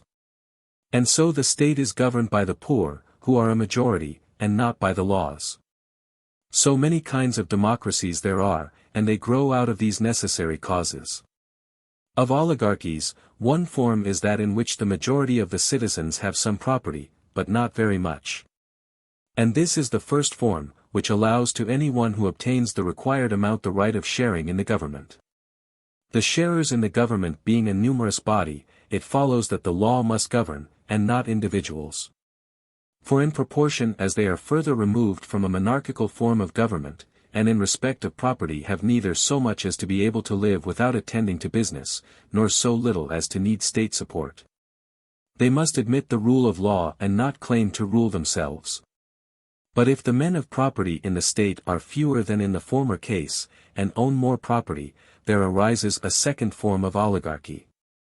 For the stronger they are, the more power they claim, and having this object in view, they themselves select those of the other classes who are to be admitted to the government. But, not being as yet strong enough to rule without the law, they make the law represent their wishes. When this power is intensified by a further diminution of their numbers and increase of their property, there arises a third and further stage of oligarchy, in which the governing class keep the offices in their own hands.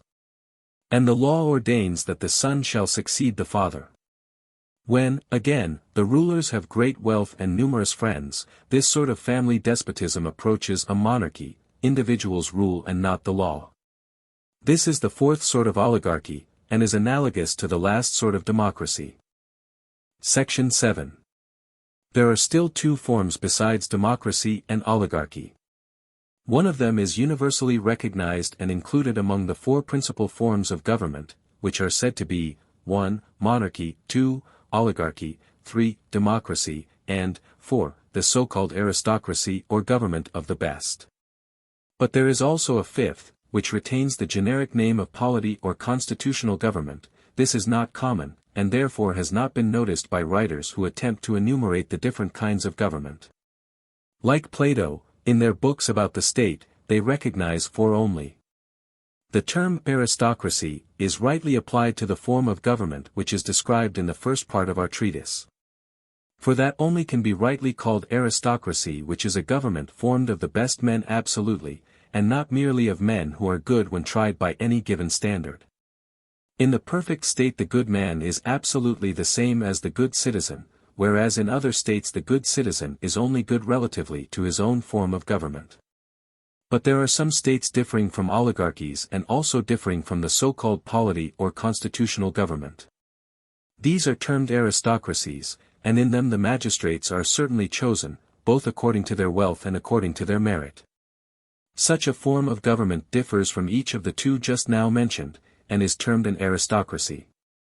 For indeed in states which do not make virtue the aim of the community, men of merit and reputation for virtue may be found. And so where a government has regard to wealth, virtue, and numbers, as at Carthage, that is aristocracy. And also where it has regard only to two out of the three, as at Lacedaemon, to virtue and numbers, and the two principles of democracy and virtue temper each other. There are these two forms of aristocracy in addition to the first and perfect state, and there is a third form, viz., the constitutions which incline more than the so-called polity towards oligarchy. Section 8. I have yet to speak of the so-called polity and of tyranny. I put them in this order, not because a polity or constitutional government is to be regarded as a perversion any more than the above-mentioned aristocracies. The truth is, that they can fall short of the most perfect form of government, and so they are reckoned among perversions, and the really perverted forms are perversions of these, as I said in the original discussion. Last of all I will speak of tyranny, which I place last in the series because I am inquiring into the constitutions of states, and this is the very reverse of a constitution. Having explained why I have adopted this order, I will proceed to consider constitutional government, of which the nature will be clearer now that oligarchy and democracy have been defined. For polity or constitutional government may be described generally as a fusion of oligarchy and democracy.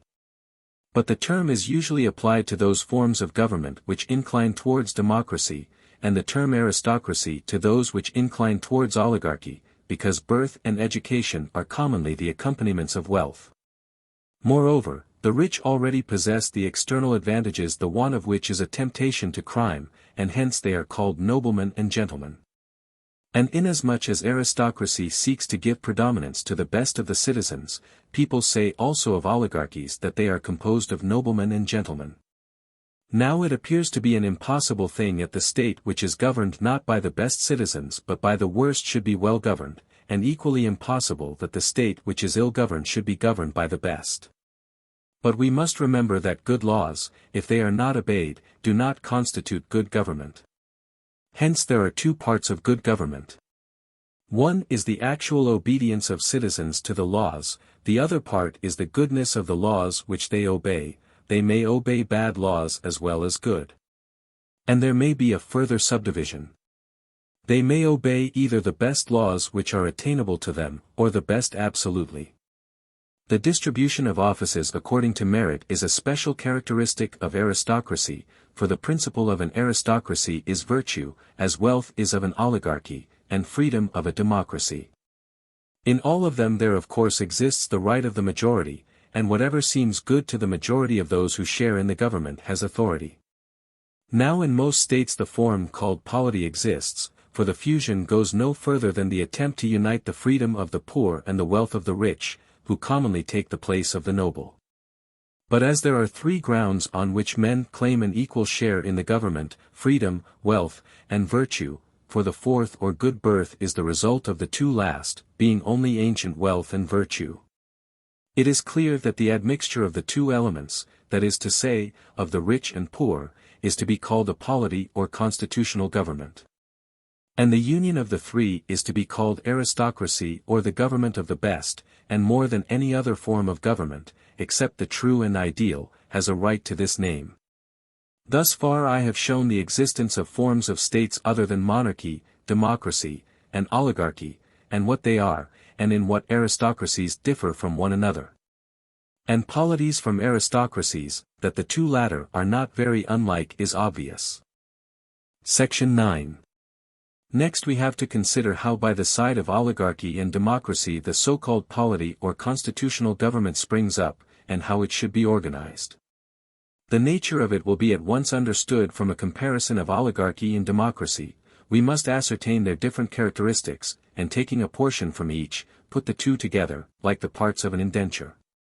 Now there are three modes in which fusions of government may be effected. In the first mode we must combine the laws made by both governments, say concerning the administration of justice.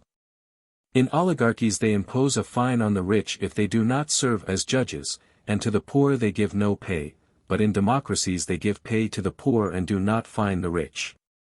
Now, 1. The union of these two modes is a common or middle term between them, and is therefore characteristic of a constitutional government, for it is a combination of both. This is one mode of uniting the two elements. Or, 2, a mean may be taken between the enactments of the two, thus democracies require no property qualification, or only a small one, from members of the assembly, oligarchies a high one. Here neither of these is the common term, but a mean between them. 3. There is a third mode, in which something is borrowed from the oligarchical and something from the democratical principle. For example, the appointment of magistrates by lot is thought to be democratical, and the election of them oligarchical, democratical again when there is no property qualification, oligarchical when there is. In the aristocratical or constitutional state, one element will be taken from each, from oligarchy the principle of electing to offices, from democracy the disregard of qualification. Such are the various modes of combination.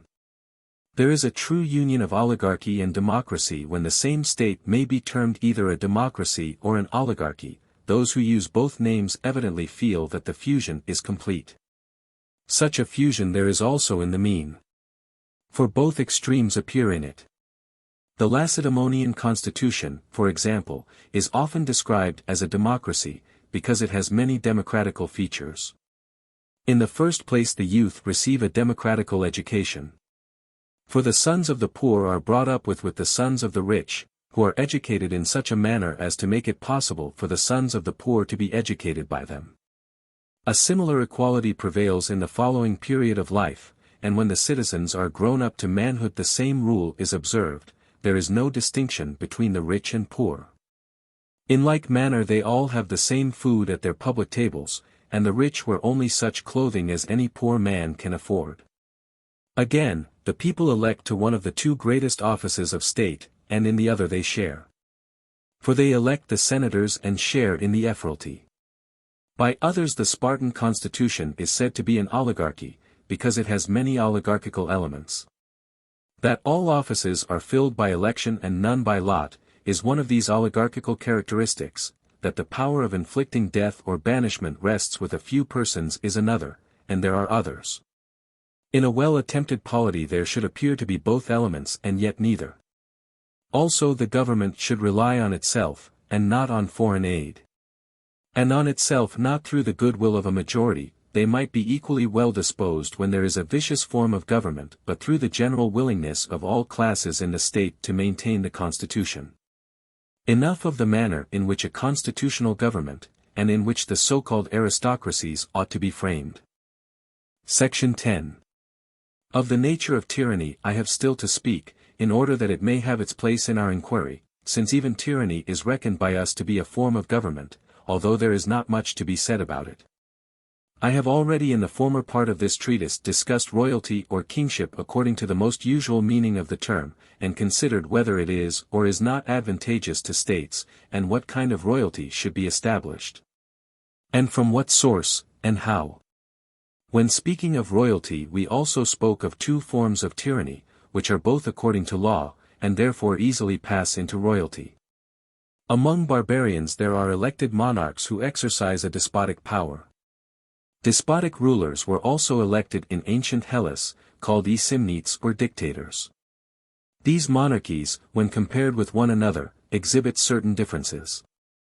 And they are, as I said before, royal, in so far as the monarch rules according to law over willing subjects, but they are tyrannical in so far as he is despotic and rules according to his own fancy. There is also a third kind of tyranny, which is the most typical form, and is the counterpart of the perfect monarchy. This tyranny is just that arbitrary power of an individual which is responsible to no one, and governs all alike, whether equals or better, with a view to its own advantage, not to that of its subjects, and therefore against their will. No freeman, if he can escape from it, will endure such a government. The kinds of tyranny are such and so many, and for the reasons which I have given. Section 11. We have now to inquire what is the best constitution for most states, and the best life for most men, neither assuming a standard of virtue which is above ordinary persons, nor an education which is exceptionally favored by nature and circumstances, nor yet an ideal state which is an aspiration only, but having regard to the life in which the majority are able to share, and to the form of government which states in general can attain. As to those aristocracies, as they are called, of which we were just now speaking, they either lie beyond the possibilities of the greater number of states, or they approximate to the so-called constitutional government, and therefore need no separate discussion. And in fact the conclusion at which we arrive respecting all these forms rests upon the same grounds. For if what was said in the Ethics is true, that the happy life is the life according to virtue lived without impediment, and that virtue is a mean, then the life which is in a mean, and in a mean attainable by every one, must be the best. And the same principles of virtue and vice are characteristic of cities and of constitutions, for the constitution is in a figure the life of the city. Now in all states there are three elements: one class is very rich, another very poor, and a third in a mean. It is admitted that moderation and the mean are best, and therefore it will clearly be best to possess the gifts of fortune in moderation. For in that condition of life men are most ready to follow rational principle.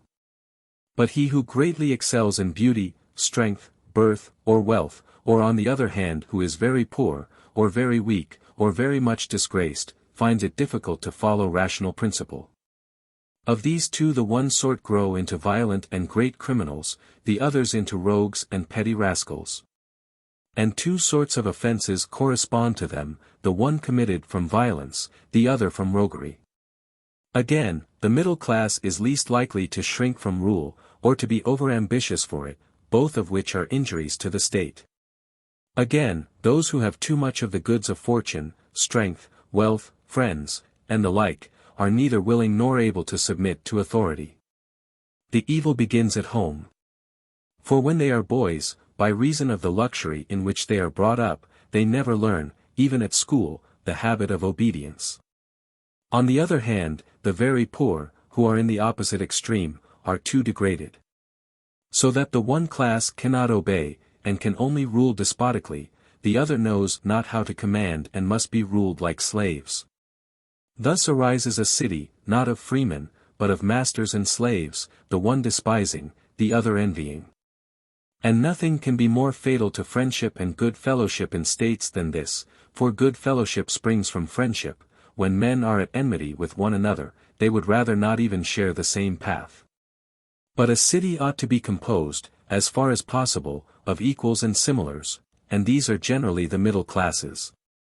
Wherefore the city which is composed of middle-class citizens is necessarily best constituted in respect of the elements of which we say the fabric of the state naturally consists.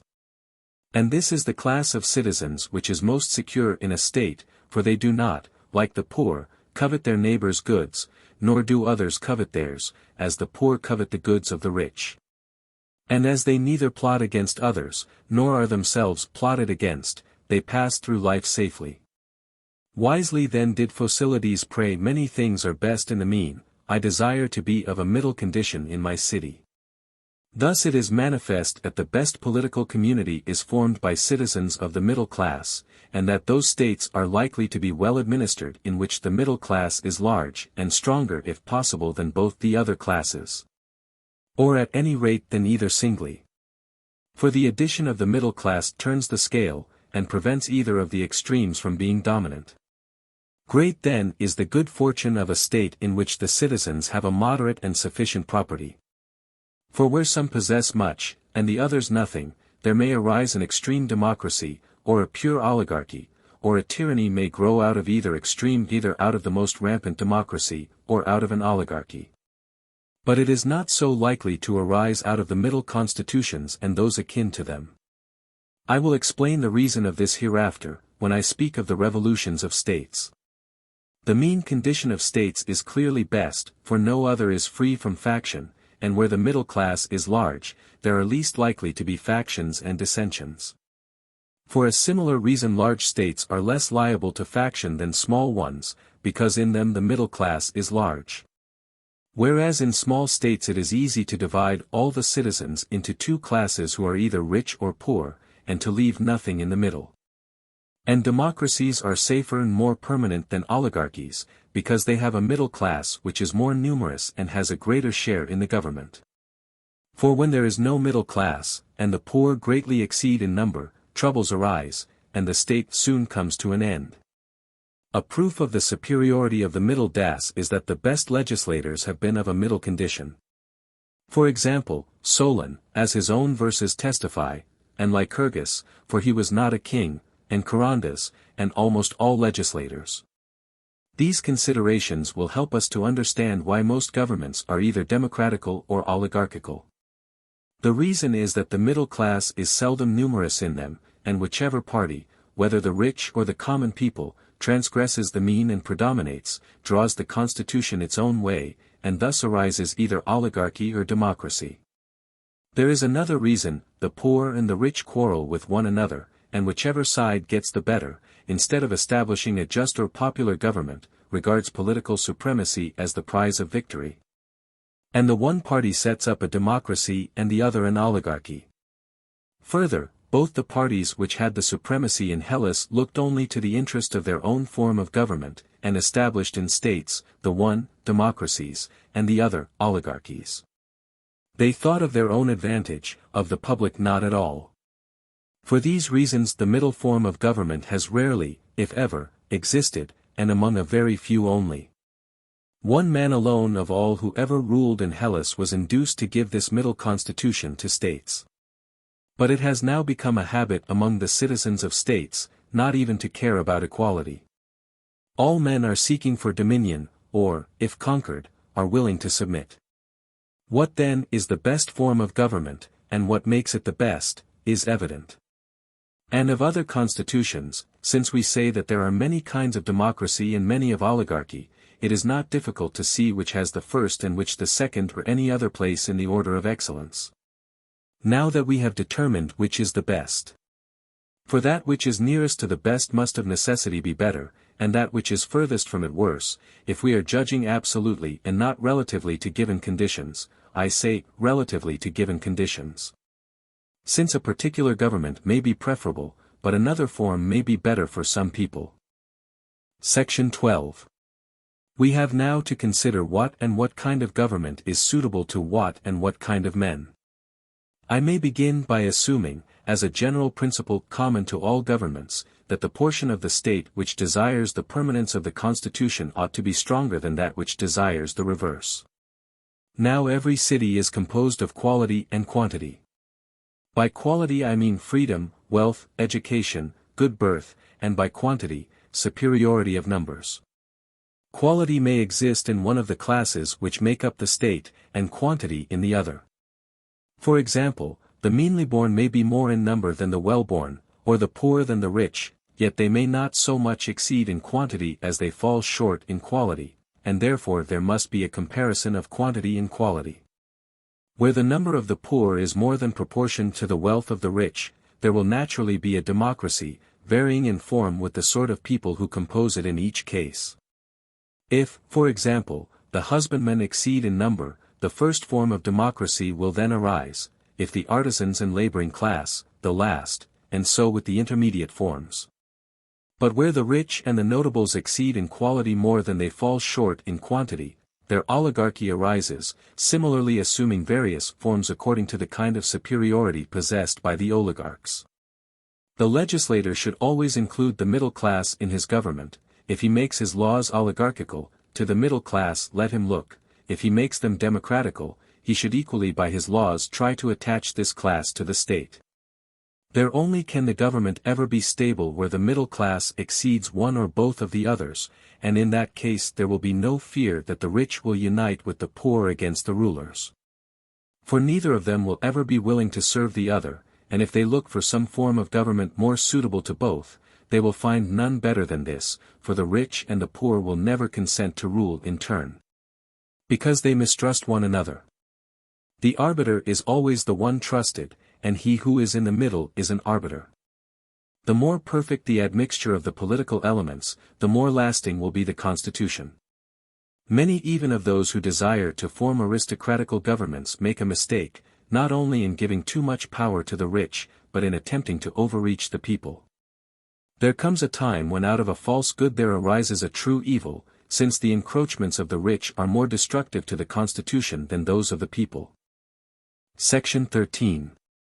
The devices by which oligarchies deceive the people are 5 in number. They relate to 1. The assembly, 2. The magistracies, 3. The courts of law, 4. The use of arms, 5. Gymnastic exercises. 1. The assemblies are thrown open to all, but either the rich only are fined for non-attendance, or a much larger fine is inflicted upon them.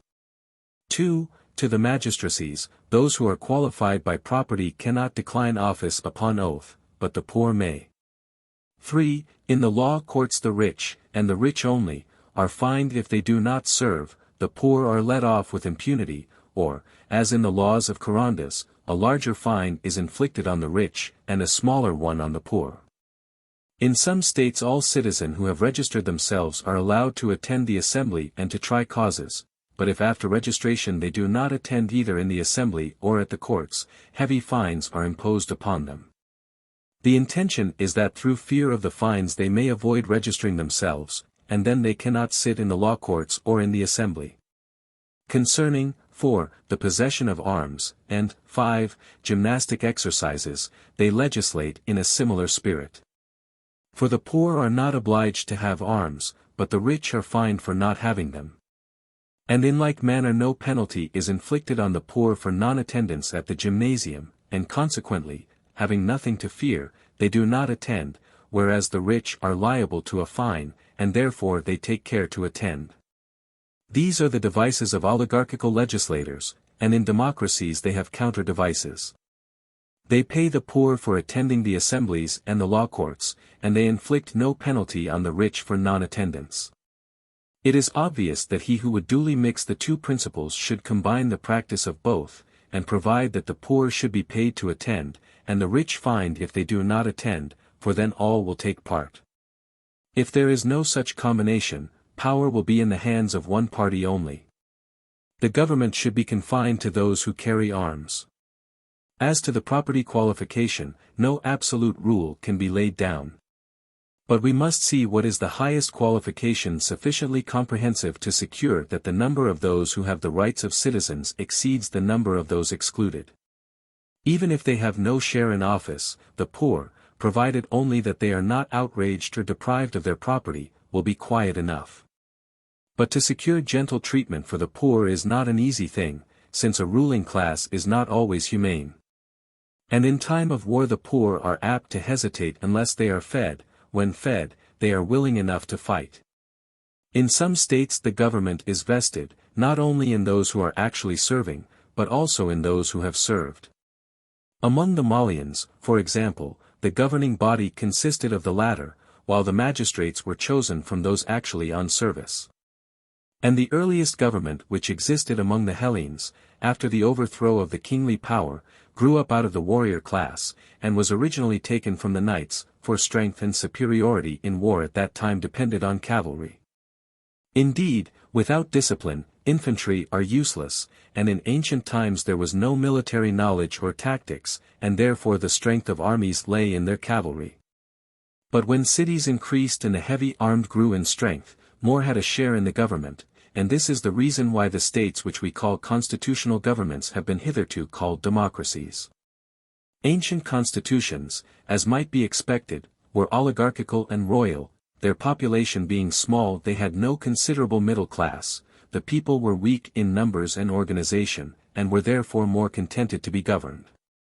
I have explained why there are various forms of government, and why there are more than is generally supposed. For democracy, as well as other constitutions, has more than one form, also what their differences are, and whence they arise, and what is the best form of government, speaking generally and to whom the various forms of government are best suited. All this has now been explained. Section 14. Having thus gained an appropriate basis of discussion, we will proceed to speak of the points which follow next in order.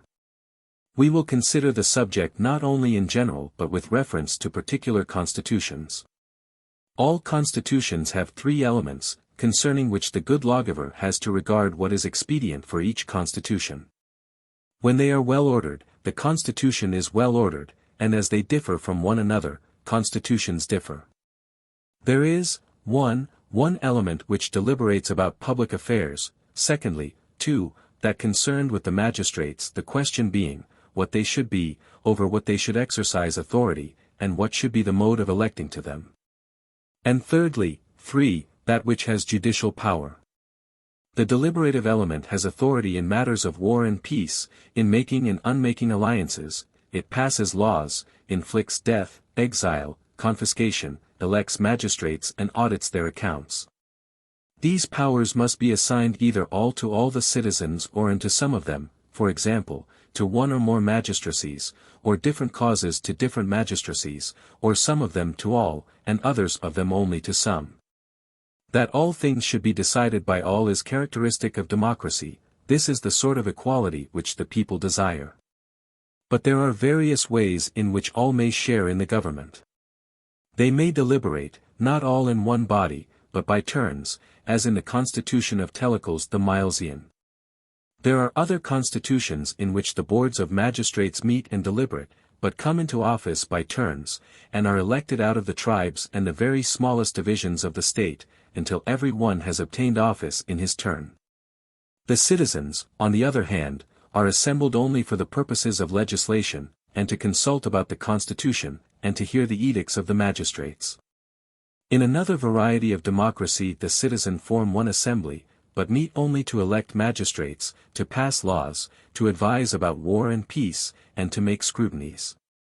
Other matters are referred severally to special magistrates, who are elected by vote or by lot out of all the citizens, or again, the citizens meet about election to offices and about scrutinies. And deliberate concerning war or alliances, while other matters are administered by the magistrates, who, as far as is possible, are elected by vote. I am speaking of those magistracies in which special knowledge is required. A fourth form of democracy is when all the citizens meet to deliberate about everything, and the magistrates decide nothing, but only make the preliminary inquiries. And that is the way in which the last and worst form of democracy, corresponding, as we maintain, to the close family oligarchy and to tyranny, is at present administered. All these modes are democratical. On the other hand, that some should deliberate about all is oligarchical. This again is a mode which, like the democratical, has many forms. When the deliberative class being elected out of those who have a moderate qualification are numerous and they respect and obey the prohibitions of the law without altering it, and any one who has the required qualification shares in the government. Then, just because of this moderation, the oligarchy inclines towards polity. But when only selected individuals and not the whole people share in the deliberations of the state, then, although, as in the former case, they observe the law, the government is a pure oligarchy. Or, again, when those who have the power of deliberation are self-elected, and son succeeds father, and they and not the laws are supreme, the government is of necessity oligarchical. Where, again, particular persons have authority in particular matters, for example, when the whole people decide about peace and war and hold scrutinies, but the magistrates regulate everything else. And they are elected by vote, there the government is an aristocracy. And if some questions are decided by magistrates elected by vote, and others by magistrates elected by lot, either absolutely or out of select candidates, or elected partly by vote. Partly by lot, these practices are partly characteristic of an aristocratical government, and partly of a pure constitutional government. These are the various forms of the deliberative body, they correspond to the various forms of government. And the government of each state is administered according to one or other of the principles which have been laid down. Now it is for the interest of democracy, according to the most prevalent notion of it, I am speaking of that extreme form of democracy in which the people are supreme even over the laws. With a view to better deliberation to adopt the custom of oligarchies respecting courts of law. For in oligarchies the rich who are wanted to be judges are compelled to attend under pain of a fine, whereas in deonocracies the poor are paid to attend. And this practice of oligarchies should be adopted by democracies in their public assemblies, for they will advise better if they all deliberate together, the people with the notables and the notables with the people. It is also a good plan that those who deliberate should be elected by vote or by lot in equal numbers out of the different classes. And that if the people greatly exceed in number those who have political training, pay should not be given to all, but only to as many as would balance the number of the notables, or that the number in excess should be eliminated by lot. But in oligarchies either certain persons should be co-opted from the mass, or a class of officers should be appointed such as exist in some states who are termed probuli and guardians of the law. And the citizens should occupy themselves exclusively with matters on which these have previously deliberated, for so the people will have a share in the deliberations of the state, but will not be able to disturb the principles of the constitution. Again, in oligarchies either the people ought to accept the measures of the government, or not to pass anything contrary to them, or, if all are allowed to share in council, the decision should rest with the magistrates. The opposite of what is done in constitutional governments should be the rule in oligarchies, the veto of the majority should be final, their assent not final, but the proposal should be referred back to the magistrates. Whereas in constitutional governments they take the contrary course, the few have the negative, not the affirmative power, the affirmation of everything rests with the multitude. These, then, are our conclusions respecting the deliberative, that is, the supreme element in states. Section 15. Next we will proceed to consider the distribution of offices, this too, being a part of politics concerning which many questions arise. What shall their number be? Over what shall they preside, and what shall be their duration? Sometimes they last for 6 months, sometimes for less, sometimes they are annual, while in other cases offices are held for still longer periods. Shall they be for life or for a long term of years? Or, if for a short term only, shall the same persons hold them over and over again, or once only? Also about the appointment to them, from whom are they to be chosen, by whom, and how? We should first be in a position to say what are the possible varieties of them, and then we may proceed to determine which are suited to different forms of government. But what are to be included under the term offices? That is a question not quite so easily answered. For a political community requires many officers, and not every one who is chosen by vote or by lot is to be regarded as a ruler. In the first place there are the priests, who must be distinguished from political officers. Masters of choruses and heralds, even ambassadors, are elected by vote. Some duties of superintendence again are political, extending either to all the citizens in a single sphere of action, like the office of the general who superintends them when they are in the field, or to a section of them only, like the inspectorships of women or of youth. Other offices are concerned with household management, like that of the corn measurers who exist in many states and are elected officers. There are also menial offices which the rich have executed by their slaves. Speaking generally, those are to be called offices to which the duties are assigned of deliberating about certain measures and off-judging and commanding, especially the last, for to command is the especial duty of a magistrate. But the question is not of any importance in practice. No one has ever brought into court the meaning of the word, although such problems have a speculative interest. What kinds of offices, and how many, are necessary to the existence of a state, and which, if not necessary, yet conduce to its well-being are much more important considerations, affecting all constitutions, but more especially small states. For in great states it is possible, and indeed necessary, that every office should have a special function. Where the citizens are numerous, many may hold office. And so it happens that some offices a man holds a second time only after a long interval, and others he holds once only, and certainly every work is better done which receives the sole, and not the divided attention of the worker. But in small states it is necessary to combine many offices in a few hands, since the small number of citizens does not admit of many holding office, for who will there be to succeed them? And yet small states at times require the same offices and laws as large ones. The difference is that the one want them often, the others only after long intervals. Hence there is no reason why the care of many offices should not be imposed on the same person, for they will not interfere with each other. When the population is small, offices should be like the spits which also serve to hold a lamp. We must first ascertain how many magistrates are necessary in every state, and also how many are not exactly necessary, but are nevertheless useful, and then there will be no difficulty in seeing what offices can be combined in one. We should also know over which matters several local tribunals are to have jurisdiction, and in which authority should be centralized. For example, should one person keep order in the market and another in some other place? Or should the same person be responsible everywhere? Again, should offices be divided according to the subjects with which they deal, or according to the persons with whom they deal? I mean to say, should one person see to good order in general, or one look after the boys, another after the women? And so on. Further, under different constitutions, should the magistrates be the same or different?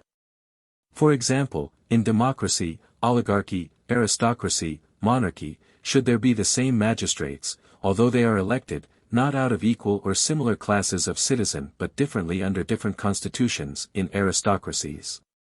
For example, they are chosen from the educated, in oligarchies from the wealthy, and in democracies from the free, or are there certain differences in the offices answering to them as well, and may the same be suitable to some, but different offices to others?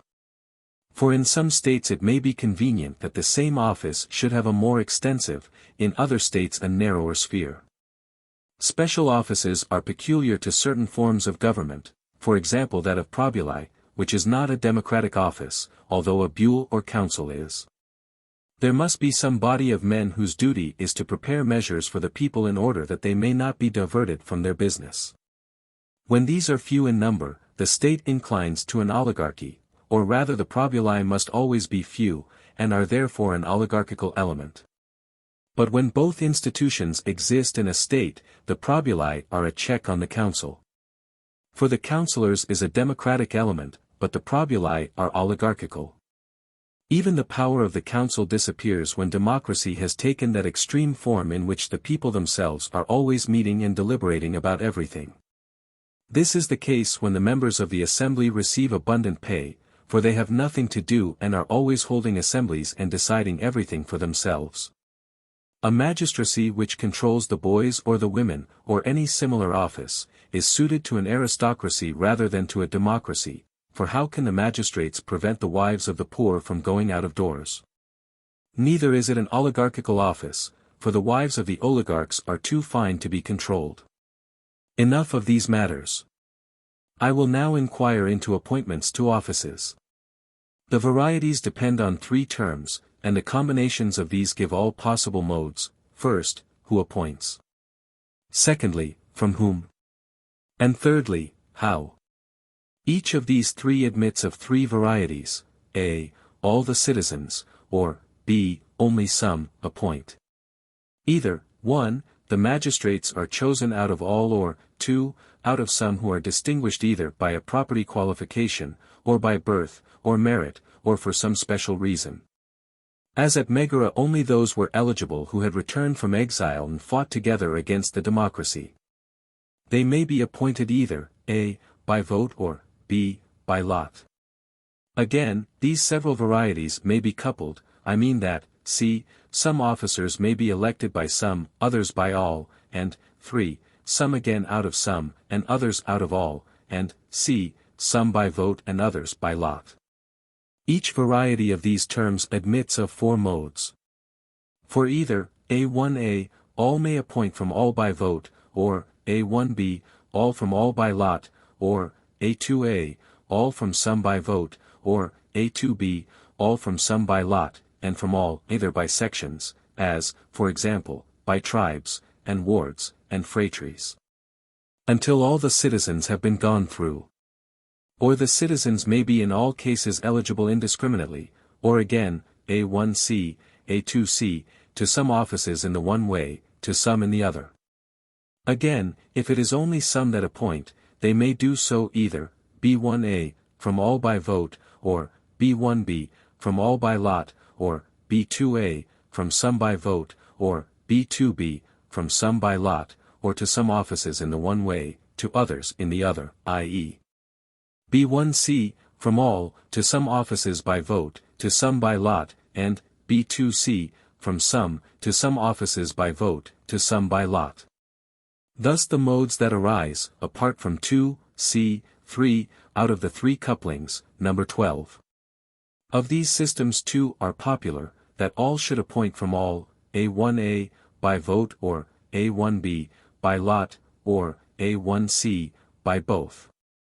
That all should not appoint at once, but should appoint from all or from some either by lot or by vote or by both, or appoint to some offices from all and to others from some, by both, meaning to some offices by lot, to others by vote, is characteristic of a polity. And B1c, that some should appoint from all, to some offices by vote, to others by lot, is also characteristic of a polity, but more oligarchical than the former method. And A3a, B, C, B3a, B, C, to appoint from both, to some offices from all, to others from some, is characteristic of a polity with a leaning towards aristocracy. That, B2, some should appoint from some is oligarchical, even, B2b, that some should appoint from some by lot, and if this does not actually occur, it is none the less oligarchical in character. Or, B2c, that some should appoint from some by both. B1a, that some should appoint from all, and A2a, that all should appoint from some, by vote, is aristocratic. These are the different modes of constituting magistrates, and these correspond to different forms of government, which are proper to which, or how they ought to be established, will be evident when we determine the nature of their powers. By powers I mean such powers as a magistrate exercises over the revenue or in defense of the country, for there are various kinds of power. The power of the general, for example, is not the same with that which regulates contracts in the market. Section 16. Of the three parts of government, the judicial remains to be considered, and this we shall divide on the same principle. There are 3 points on which the varieds of law courts depend: the persons from whom they are appointed, the matters with which they are concerned, and the manner of their appointment. I mean, 1. Are the judges taken from all, or from some only? 2. How many kinds of law courts are there? 3. Are the judges chosen by vote or by lot? First, let me determine how many kinds of law courts there are. There are 8 in number, One is the court of audits or scrutinies, a second takes cognizance of ordinary offences against the state, a third is concerned with treason against the constitution. The fourth determines disputes respecting penalties, whether raised by magistrates or by private persons, the fifth decides the more important civil cases. The sixth tries cases of homicide, which are of various kinds, a. premeditated, b. involuntary, c. cases in which the guilt is confessed but the justice is disputed. And there may be a fourth court, d. in which murderers who have fled from justice are tried after their return, such as the court of Phreato is said to be at Athens. But cases of this sort rarely happen at all even in large cities. The different kinds of homicide may be tried either by the same or by different courts. 7. There are courts for strangers. Of these there are two subdivisions, a. for the settlement of their disputes with one another, b. for the settlement of disputes between them and the citizens. And besides all these there must be, 8. courts for small suits about sums of a drachma up to 5 drachmas, or a little more, which have to be determined, but they do not require many judges. Nothing more need be said of these small suits, nor of the courts for homicide and for strangers. I would rather speak of political cases, which, when mismanaged, create division and disturbances in constitutions.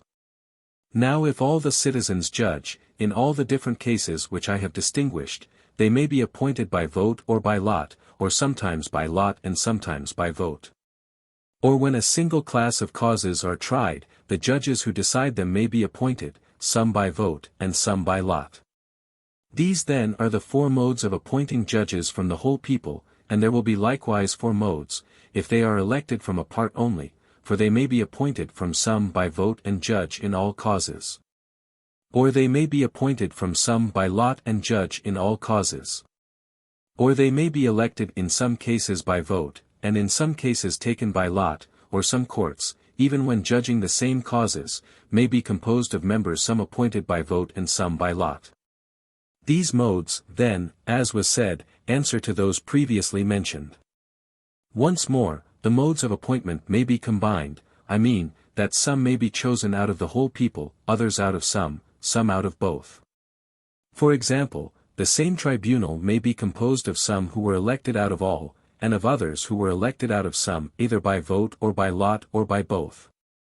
In how many forms law courts can be established has now been considered. The first form, viz., that in which the judges are taken from all the citizens, and in which all causes are tried, is democratical. The second, which is composed of a few only who try all causes, oligarchical. The third, in which some courts are taken from all classes, and some from certain classes only, aristocratical and constitutional. Book 5. Section 1. The design which we propose to ourselves is now nearly completed. Next in order follow the causes of revolution in states, how many, and of what nature they are. What modes of destruction apply to particular states, and out of what, and into what they mostly change.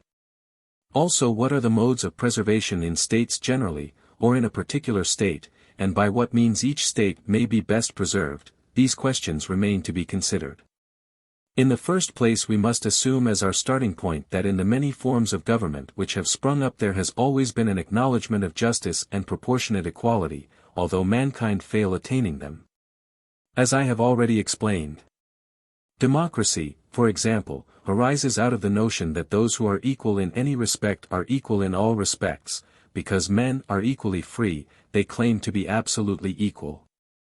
Oligarchy is based on the notion that those who are unequal in one respect are in all respects unequal. Being unequal, that is, in property, they suppose themselves to be unequal absolutely. The democrats think that as they are equal they ought to be equal in all things, while the oligarchs, under the idea that they are unequal, claim too much, which is one form of inequality. All these forms of government have a kind of justice, but, tried by an absolute standard, they are faulty, and, therefore, both parties, whenever their share in the government does not accord with their preconceived ideas, stir up revolution. Those who excel in virtue have the best right of all to rebel, for they alone can with reason be deemed absolutely unequal, but then they are of all men the least inclined to do so. There is also a superiority which is claimed by men of rank. For they are thought noble because they spring from wealthy and virtuous ancestors. Here then, so to speak, are opened the very springs and fountains of revolution, and hence arise two sorts of changes in governments. The one affecting the constitution, when men seek to change from an existing form into some other, for example, from democracy into oligarchy, and from oligarchy into democracy, or from either of them into constitutional government or aristocracy. And conversely, the other not affecting the constitution, when, without disturbing the form of government, whether oligarchy, or monarchy, or any other, they try to get the administration into their own hands.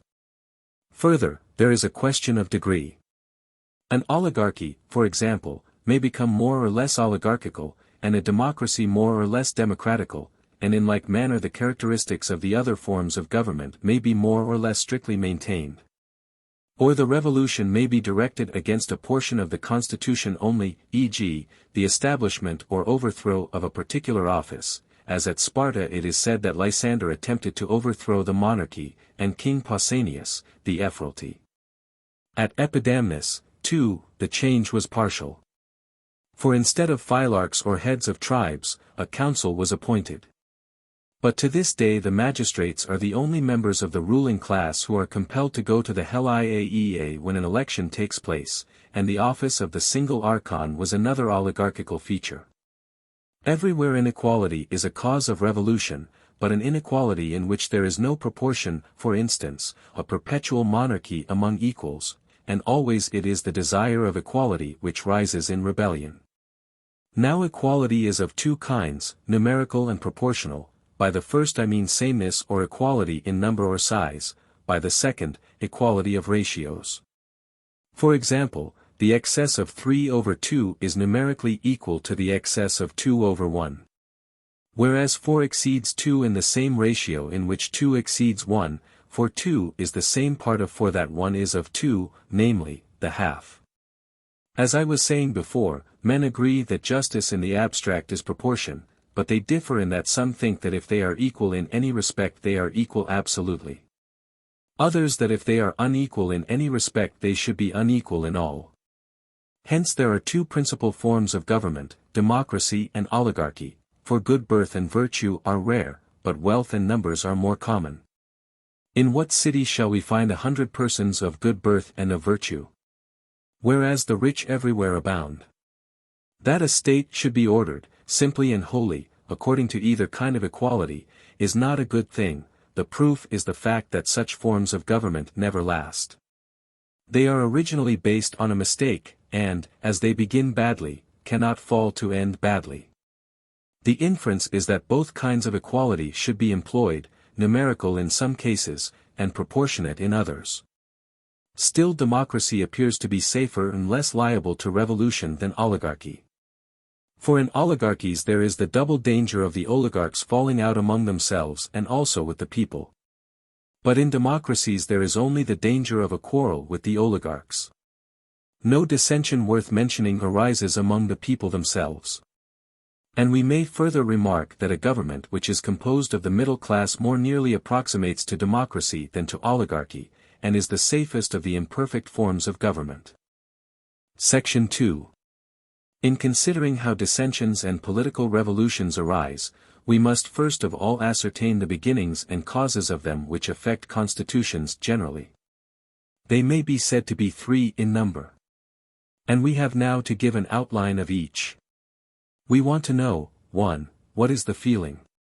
2. What are the motives of those who make them? 3. Whence arise political disturbances and quarrels? The universal and chief cause of this revolutionary feeling has been already mentioned, viz., the desire of equality, when men think that they are equal to others who have more than themselves. Or, again, the desire of inequality and superiority, when conceiving themselves to be superior they think that they have not more but the same or less than their inferiors, pretensions which may and may not be just. Inferiors revolt in order that they may be equal, and equals that they may be superior.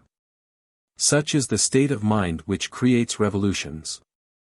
The motives for making them are the desire of gain and honor, or the fear of dishonor and loss. The authors of them want to divert punishment or dishonor from themselves or their friends. The causes and reasons of revolutions, whereby men are themselves affected in the way described, and about the things which I have mentioned, viewed in one way may be regarded as 7, and in another as more than 7. 2 of them have been already noticed. But they act in a different manner, for men are excited against one another by the love of gain and honor, not, as in the case which I have just supposed, in order to obtain them for themselves, but at seeing others, justly or unjustly, engrossing them. Other causes are insolence, fear, excessive predominance, contempt, disproportionate increase in some part of the state. Causes of another sort are election intrigues, carelessness, neglect about trifles, dissimilarity of elements. Section 3. What share insolence and avarice have in creating revolutions, and how they work, is plain enough. When the magistrates are insolent and grasping, they conspire against one another and also against the constitution from which they derive their power, making their gains either at the expense of individuals or of the public. It is evident, again, what an influence honor exerts and how it is a cause of revolution. Men who are themselves dishonored and who see others obtaining honors rise in rebellion. The honor or dishonor when undeserved is unjust, and just when awarded according to merit. Again, superiority is a cause of revolution when one or more persons have a power which is too much for the state and the power of the government. This is a condition of affairs out of which there arises a monarchy, or a family oligarchy. And therefore, in some places, as at Athens and Argos, they have recourse to ostracism. But how much better to provide from the first that there should be no such preeminent individuals instead of letting them come into existence and then finding a remedy. Another cause of revolution is fear. Either men have committed wrong, and are afraid of punishment, or they are expecting to suffer wrong and are desirous of anticipating their enemy. Thus at Rhodes the notables conspired against the people through fear of the suits that were brought against them. Contempt is also a cause of insurrection and revolution. For example, in oligarchies, when those who have no share in the state are the majority, they revolt, because they think that they are the stronger. Or, again, in democracies, the rich despise the disorder and anarchy of the state. At Thebes, for example, where, after the Battle of Enophada, the bad administration of the democracy led to its ruin. At Megara the fall of the democracy was due to a defeat occasioned by disorder and anarchy. And at Syracuse the democracy aroused contempt before the tyranny of Gelo arose, at Rhodes, before the insurrection. Political revolutions also spring from a disproportionate increase in any part of the state. For as a body is made up of many members, and every member ought to grow in proportion, that symmetry may be preserved, but loses its nature if the foot be 4 cubits long and the rest of the body 2 spans. And, should the abnormal increase be one of quality as well as of quantity, may even take the form of another animal, even so a state has many parts, of which some one may often grow imperceptibly. For example, the number of poor in democracies and in constitutional states. And this disproportion may sometimes happen by an accident, as at Tarentum, from a defeat in which many of the notables were slain in a battle with the Iapygians just after the Persian War. The constitutional government in consequence becoming a democracy. Or as was the case at Argos, where the Argives, after their army had been cut to pieces on the 7th day of the month by Cleomenes the Lacedaemonian, were compelled to admit to citizens some of their perioeci. And at Athens, when, after frequent defeats of their infantry at the time of the Peloponnesian War, the notables were reduced in number, because the soldiers had to be taken from the roll of citizens. Revolutions arise from this cause as well, in democracies as in other forms of government, but not to so great an extent. When the rich grow numerous or properties increase, the form of government changes into an oligarchy or a government of families. Forms of government also change, sometimes even without revolution, owing to election contests, as at Heraea, where, instead of electing their magistrates, they took them by lot. Because the electors were in the habit of choosing their own partisans. Or owing to carelessness, when disloyal persons are allowed to find their way into the highest offices, as at Orium, where, upon the accession of Heracleodoros to office, the oligarchy was overthrown and changed by him into a constitutional and democratical government. Again, the revolution may be facilitated by the slightness of the change. I mean that a great change may sometimes slip into the constitution through neglect of a small matter.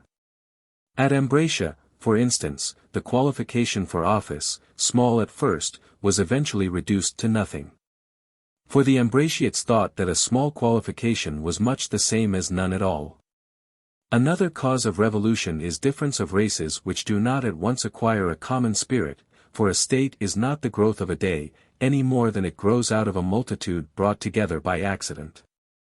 Hence the reception of strangers in colonies, either at the time of their foundation or afterwards, has generally produced revolution.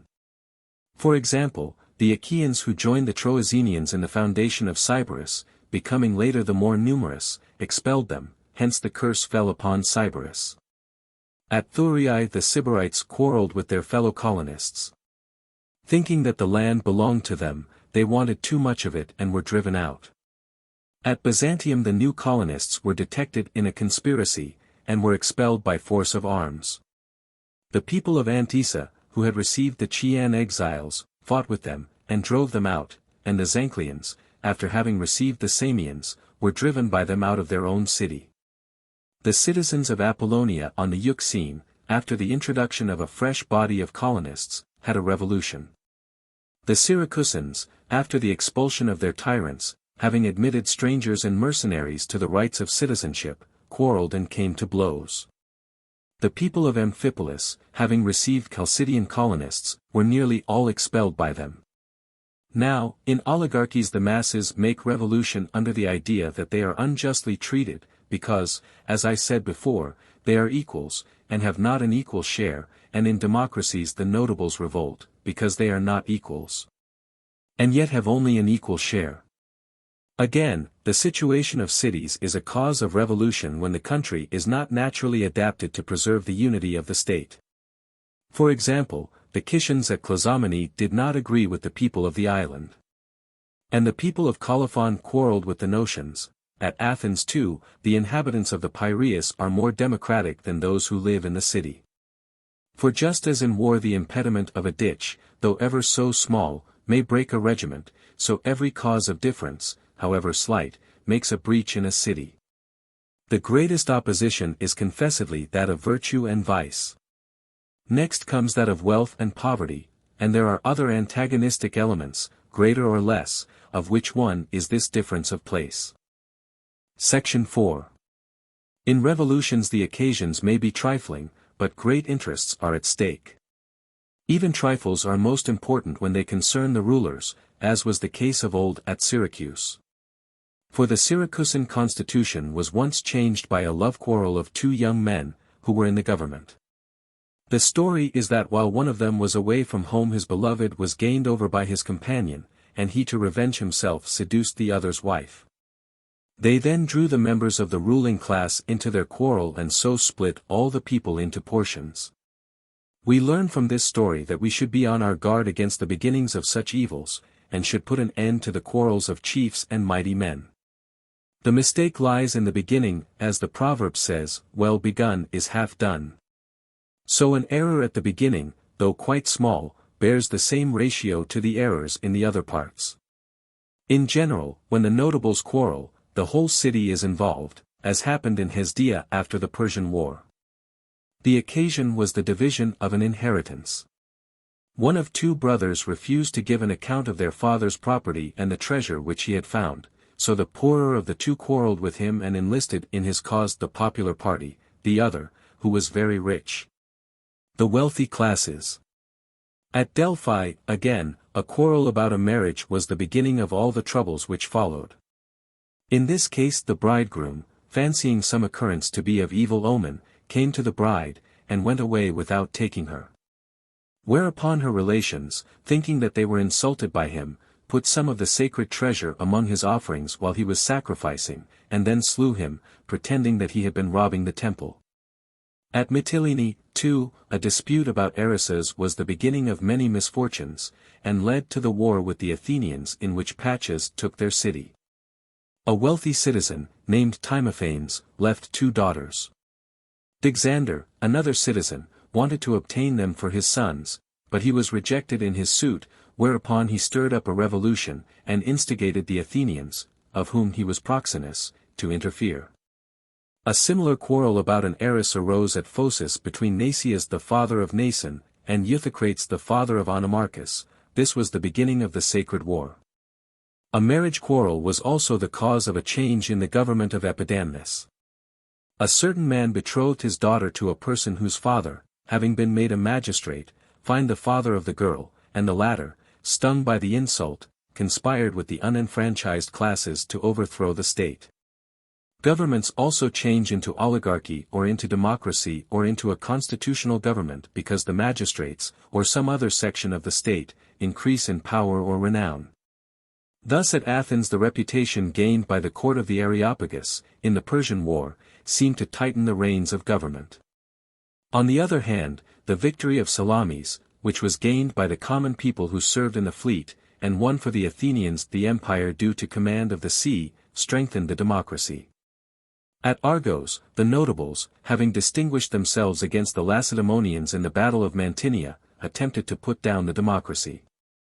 At Syracuse, the people, having been the chief authors of the victory in the war with the Athenians, changed the constitutional government into democracy. At Chalcis, the people, uniting with the notables, killed Phoxus the tyrant, and then seized the government. At Ambracia, the people, in like manner, having joined with the conspirators in expelling the tyrant Periander, transferred the government to themselves.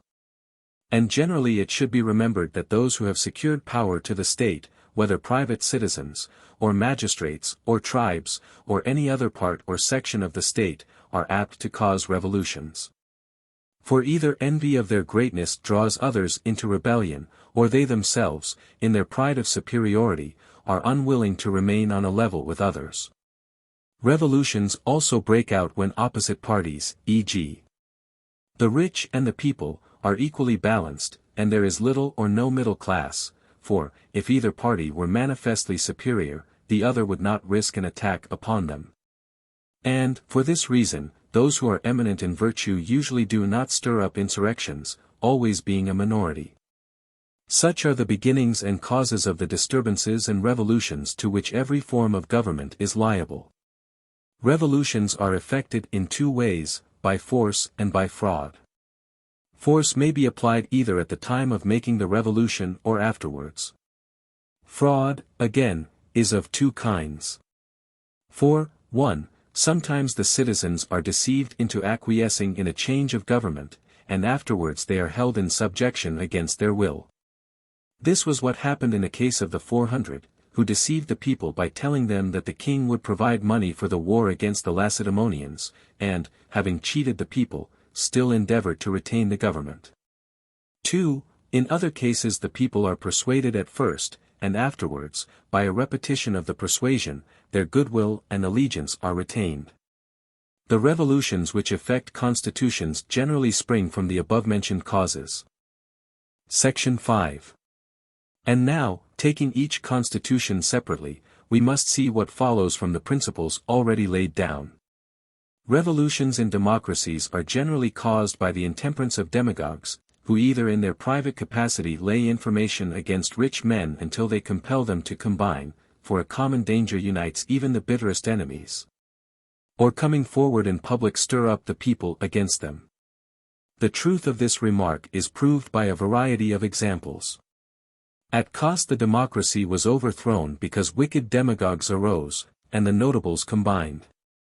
At Rhodes the demagogues not only provided pay for the multitude, but prevented them from making good to the trierarchs the sums which had been expended by them. And they, in consequence of the suits which were brought against them, were compelled to combine and put down the democracy. The democracy at Heraclea was overthrown shortly after the foundation of the colony by the injustice of the demagogues, which drove out the notables, who came back in a body and put an end to the democracy.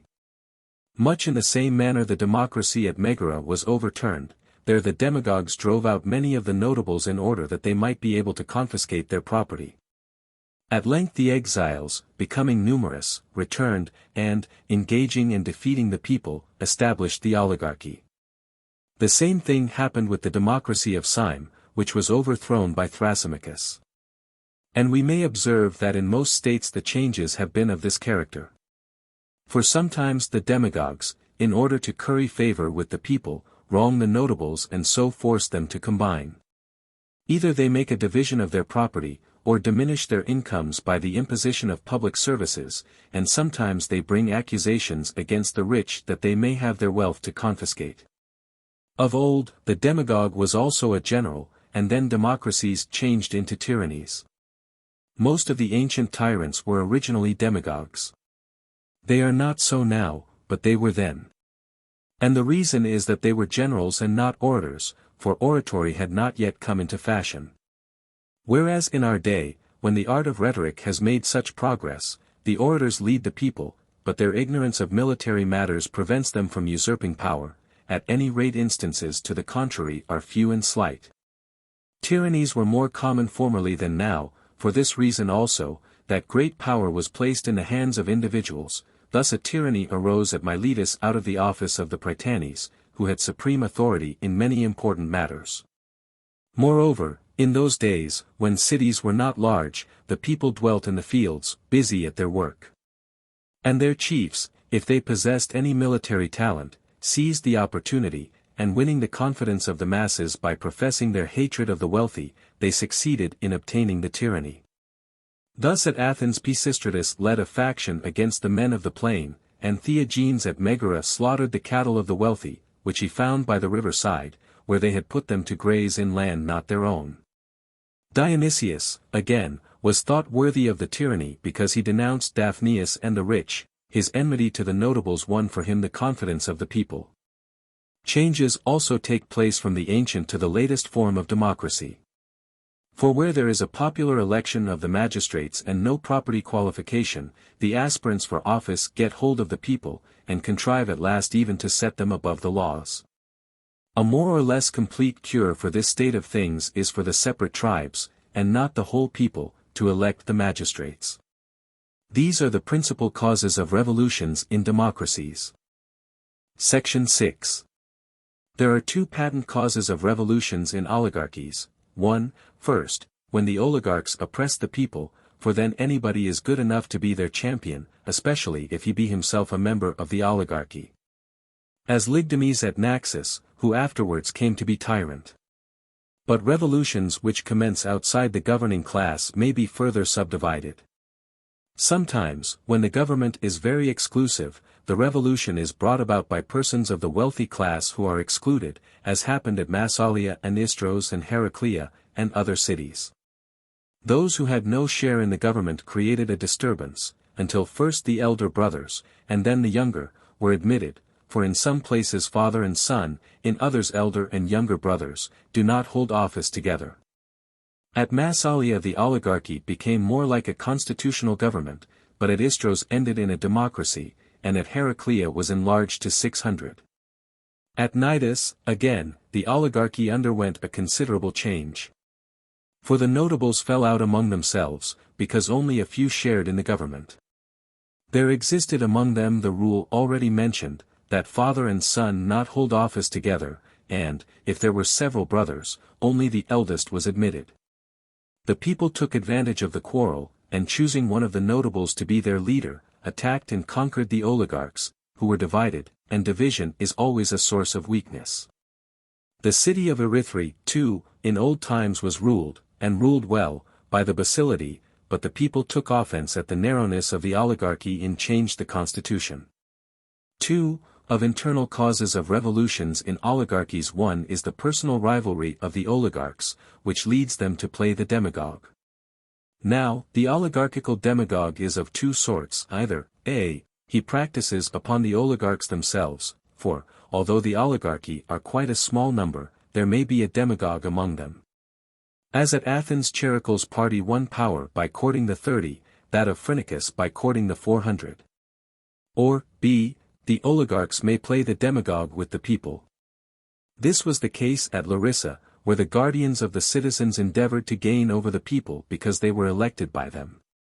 And such is the fate of all oligarchies in which the magistrates are elected, as at Abydos, not by the class to which they belong, but by the heavy-armed or by the people, although they may be required to have a high qualification. Or to be members of a political club. Or, again, where the law courts are composed of persons outside the government, the oligarchs flatter the people in order to obtain a decision in their own favor, and so they change the constitution. This happened at Heraclea in Pontus. Again, oligarchies change whenever any attempt is made to narrow them, for then those who desire equal rights are compelled to call in the people. Changes in the oligarchy also occur when the oligarchs waste their private property by extravagant living. For then they want to innovate, and either try to make themselves tyrants, or install someone else in the tyranny, as Hipporinus did Dionysius at Syracuse, and as at Amphipolis a man named Cleodamus introduced Chalcidian colonists. And when they arrived, stirred them up against the rich. For a like reason in Aegina the person who carried on the negotiation with chairs endeavored to revolutionize the state. Sometimes a party among the oligarchs tried directly to create a political change. Sometimes they robbed the treasury, and then either the thieves or, as happened at Apollonia in Pontus, those who resist them in their thieving quarrel with the rulers. But an oligarchy which is at unity with itself is not easily destroyed from within. Of this we may see an example at Pharsalus, for there, although the rulers are few in number, they govern a large city, because they have a good understanding among themselves.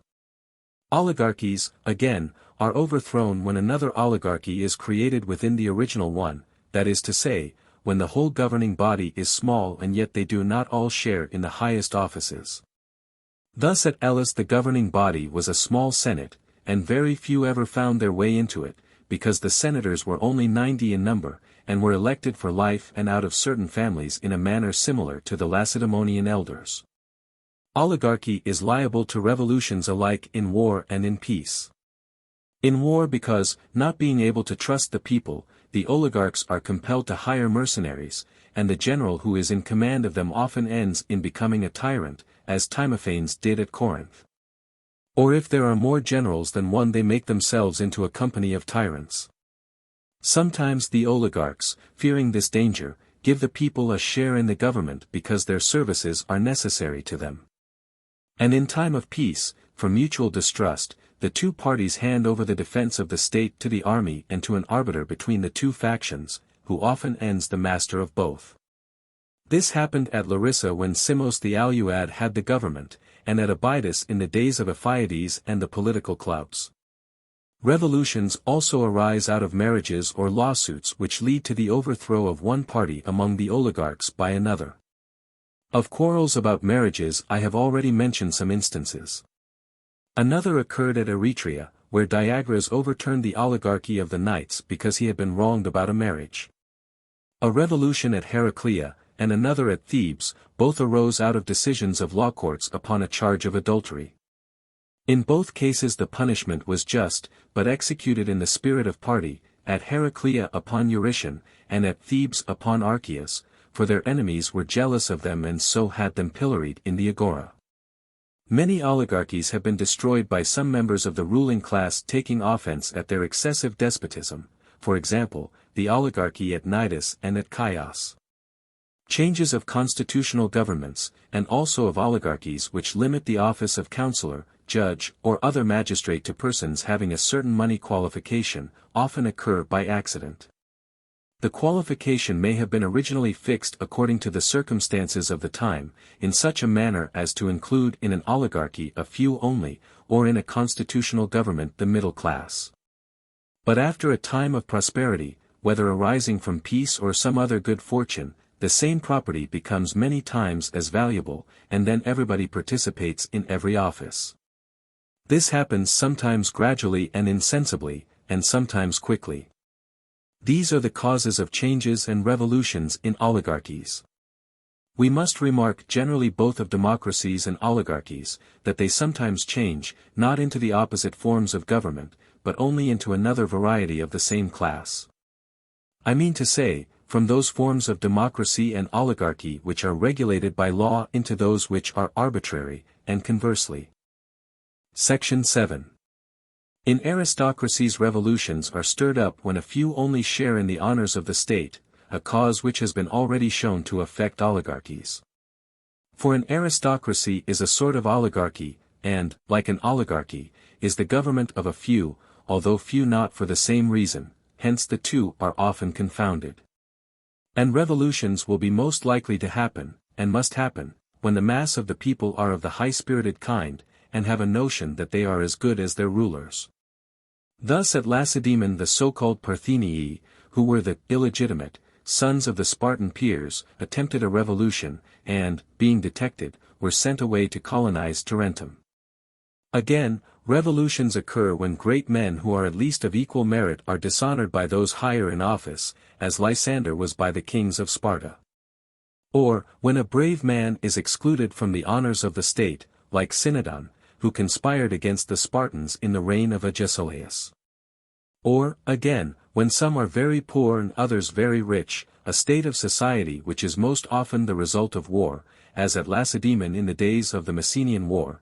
This is proved from the poem of Tertius, entitled Good Order. For he speaks of certain citizens who were ruined by the war and wanted to have a redistribution of the land. Again, revolutions arise when an individual who is great, and might be greater, wants to rule alone, as, at Lacedaemon, Pausanias, who was general in the Persian War, or like Hanno at Carthage. Constitutional governments and aristocracies are commonly overthrown owing to some deviation from justice in the constitution itself. The cause of the downfall is, in the former, the ill-mingling of the two elements, democracy and oligarchy. In the latter, of the three elements, democracy, oligarchy, and virtue, but especially democracy and oligarchy. For to combine these is the endeavor of constitutional governments. And most of the so-called aristocracies have a like aim, but differ from polities in the mode of combination, hence some of them are more and some less permanent. Those which incline more to oligarchy are called aristocracies, and those which incline to democracy constitutional governments. And therefore the latter are the safer of the two. For the greater the number, the greater the strength, and when men are equal they are contented. But the rich, if the constitution gives them power, are apt to be insolent and avaricious. And, in general, whichever way the constitution inclines, in that direction it changes as either party gains strength, a constitutional government becoming a democracy, an aristocracy and oligarchy. But the process may be reversed, and aristocracy may change into democracy. This happens when the poor, under the idea that they are being wronged, force the constitution to take an opposite form. In like manner constitutional governments change into oligarchies. The only stable principle of government is equality according to proportion, and for every man to enjoy his own. What I have just mentioned actually happened at Thurii, where the qualification for office, at first high, was therefore reduced, and the magistrates increased in number. The notables had previously acquired the whole of the land contrary to law. For the government tended to oligarchy, and they were able to encroach. But the people, who had been trained by war, soon got the better of the guards kept by the oligarchs, until those who had too much gave up their land. Again, since all aristocratical governments incline to oligarchy, the notables are apt to be grasping. Thus at Lacedaemon, where property tends to pass into few hands, the notables can do too much as they like, and are allowed to marry whom they please. The city of Locri was ruined by a marriage connection with Dionysius, but such a thing could never have happened in a democracy, or in a well-balanced aristocracy. I have already remarked that in all states revolutions are occasioned by trifles. In aristocracies, above all, they are of a gradual and imperceptible nature. The citizens begin by giving up some part of the constitution, and so with greater ease the government change something else which is a little more important, until they have undermined the whole fabric of the state. At Thurii there was a law that generals should only be re-elected after an interval of 5 years, and some young men who were popular with the soldiers of the guard for their military prowess. Despising the magistrates and thinking that they would easily gain their purpose, wanted to abolish this law and allow their generals to hold perpetual commands. For they well knew that the people would be glad enough to elect them. Whereupon the magistrates who had charge of these matters, and who are called councillors, at first determined to resist, but they afterwards consented, thinking that, if only this one law was changed, No further inroad would be made on the constitution. But other changes soon followed which they in vain attempted to oppose, and the state passed into the hands of the revolutionists, who established a dynastic oligarchy. All constitutions are overthrown either from within or from without. The latter, when there is some government close at hand having an opposite interest, or at a distance, but powerful. This was exemplified in the old times of the Athenians and the Lacedaemonians. The Athenians everywhere put down the oligarchies, and the Lacedaemonians the democracies. I have now explained what are the chief causes of revolutions and dissensions in states. Section 8. We have next to consider what means there are of preserving constitutions in general, and in particular cases.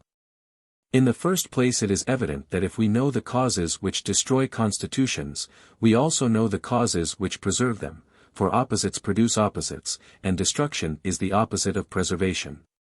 In all well-tempered governments there is nothing which should be more jealously maintained than the spirit of obedience to law, more especially in small matters. For transgression creeps in unperceived and at last ruins the state, just as the constant recurrence of small expenses in time eats up a fortune. The expense does not take place at once, and therefore is not observed. The mind is deceived, as in the fallacy which says that, if each part is little, then the whole is little. This is true in one way, but not in another, for the whole and the all are not little, although they are made up of littles. In the first place, then, men should guard against the beginning of change, and in the second place they should not rely upon the political devices of which I have already spoken, invented only to deceive the people. For they are proved by experience to be useless. Further, we note that oligarchies as well as aristocracies may last, not from any inherent stability in such forms of government, but because the rulers are on good terms both with the unenfranchised and with the governing classes. Not maltreating any who are excluded from the government, but introducing into it the leading spirits among them. They should never wrong the ambitious in a matter of honor, or the common people in a matter of money, and they should treat one another and their fellow citizen in a spirit of equality. The equality which the friends of democracy seek to establish for the multitude is not only just but likewise expedient among equals. Hence, if the governing class are numerous, many democratic institutions are useful. For example, the restriction of the tenure of offices to 6 months, that all those who are of equal rank may share in them. Indeed, equals or peers when they are numerous become a kind of democracy, and therefore demagogues are very likely to arise among them, as I have already remarked. The short tenure of office prevents oligarchies and aristocracies from falling into the hands of families. It is not easy for a person to do any great harm when his tenure of office is short, whereas long possession begets tyranny in oligarchies and democracies. For the aspirants to tyranny are either the principal men of the state, who in democracies are demagogues and in oligarchies members of ruling houses, or those who hold great offices, and have a long tenure of them. Constitutions are preserved when their destroyers are at a distance, and sometimes also because they are near, for the fear of them makes the government keep in hand the constitution. Wherefore the ruler who has a care of the constitution should invent terrors, and bring distant dangers near, in order that the citizens may be on their guard, and, like sentinels in a night watch, never relax their attention. He should endeavor too by help of the laws to control the contentions and quarrels of the notables, and to prevent those who have not hitherto taken part in them from catching the spirit of contention. No ordinary man can discern the beginning of evil, but only the true statesman. As to the change produced in oligarchies and constitutional governments by the alteration of the qualification, when this arises, not out of any variation in the qualification but only out of the increase of money. It is well to compare the general valuation of property with that of past years, annually in those cities in which the census is taken annually and in larger cities every 3rd or 5th year. If the whole is many times greater or many times less than when the ratings recognized by the Constitution were fixed, there should be power given by law to raise or lower the qualification as the amount is greater or less. Where this is not done, a constitutional government passes into an oligarchy, and an oligarchy is narrowed to a rule of families. Or in the opposite case, constitutional government becomes democracy, and oligarchy either constitutional government or democracy. It is a principle common to democracy, oligarchy, and every other form of government not to allow the disproportionate increase of any citizen but to give moderate honor for a long time rather than great honor for a short time. For men are easily spoilt, not every one can bear prosperity. But if this rule is not observed, at any rate the honors which are given all at once should be taken away by degrees and not all at once. Especially should the laws provide against anyone having too much power, whether derived from friends or money. If he has, he should be sent clean out of the country. And since innovations creep in through the private life of individuals also, there ought to be a magistracy which will have an eye to those whose life is not in harmony with the government, whether oligarchy or democracy or any other. And for a like reason an increase of prosperity in any part of the state should be carefully watched. The proper remedy for this evil is always to give the management of affairs and offices of state to opposite elements. Such opposites are the virtuous and the many, or the rich and the poor. Another way is to combine the poor and the rich in one body, or to increase the middle class. Thus an end will be put to the revolutions which arise from inequality. But above all every state should be so administered and so regulated by law that its magistrates cannot possibly make money.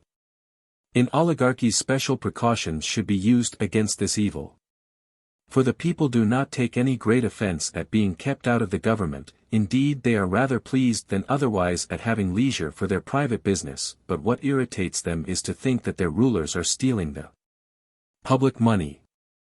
Then they are doubly annoyed, for they lose both honor and profit.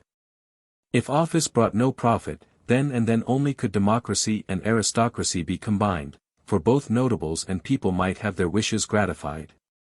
All would be able to hold office, which is the aim of democracy, and the notables would be magistrates, which is the aim of aristocracy. And this result may be accomplished when there is no possibility of making money out of the offices. For the poor will not want to have them when there is nothing to be gained from them, they would rather be attending to their own concerns, and the rich, who do not want money from the public treasury, will be able to take them. And so the poor will keep to their work and grow rich, and the notables will not be governed by the lower class. In order to avoid peculation of the public money, the transfer of the revenue should be made at a general assembly of the citizens, and duplicates of the accounts deposited with the different brotherhoods, companies, and tribes. And honors should be given by law to magistrates who have the reputation of being incorruptible. In democracies the rich should be spared. Not only should their property not be divided, but their incomes also, which in some states are taken from them imperceptibly, should be protected. It is a good thing to prevent the wealthy citizens, even if they are willing from undertaking expensive and useless public services, such as the giving of choruses, torch races, and the like.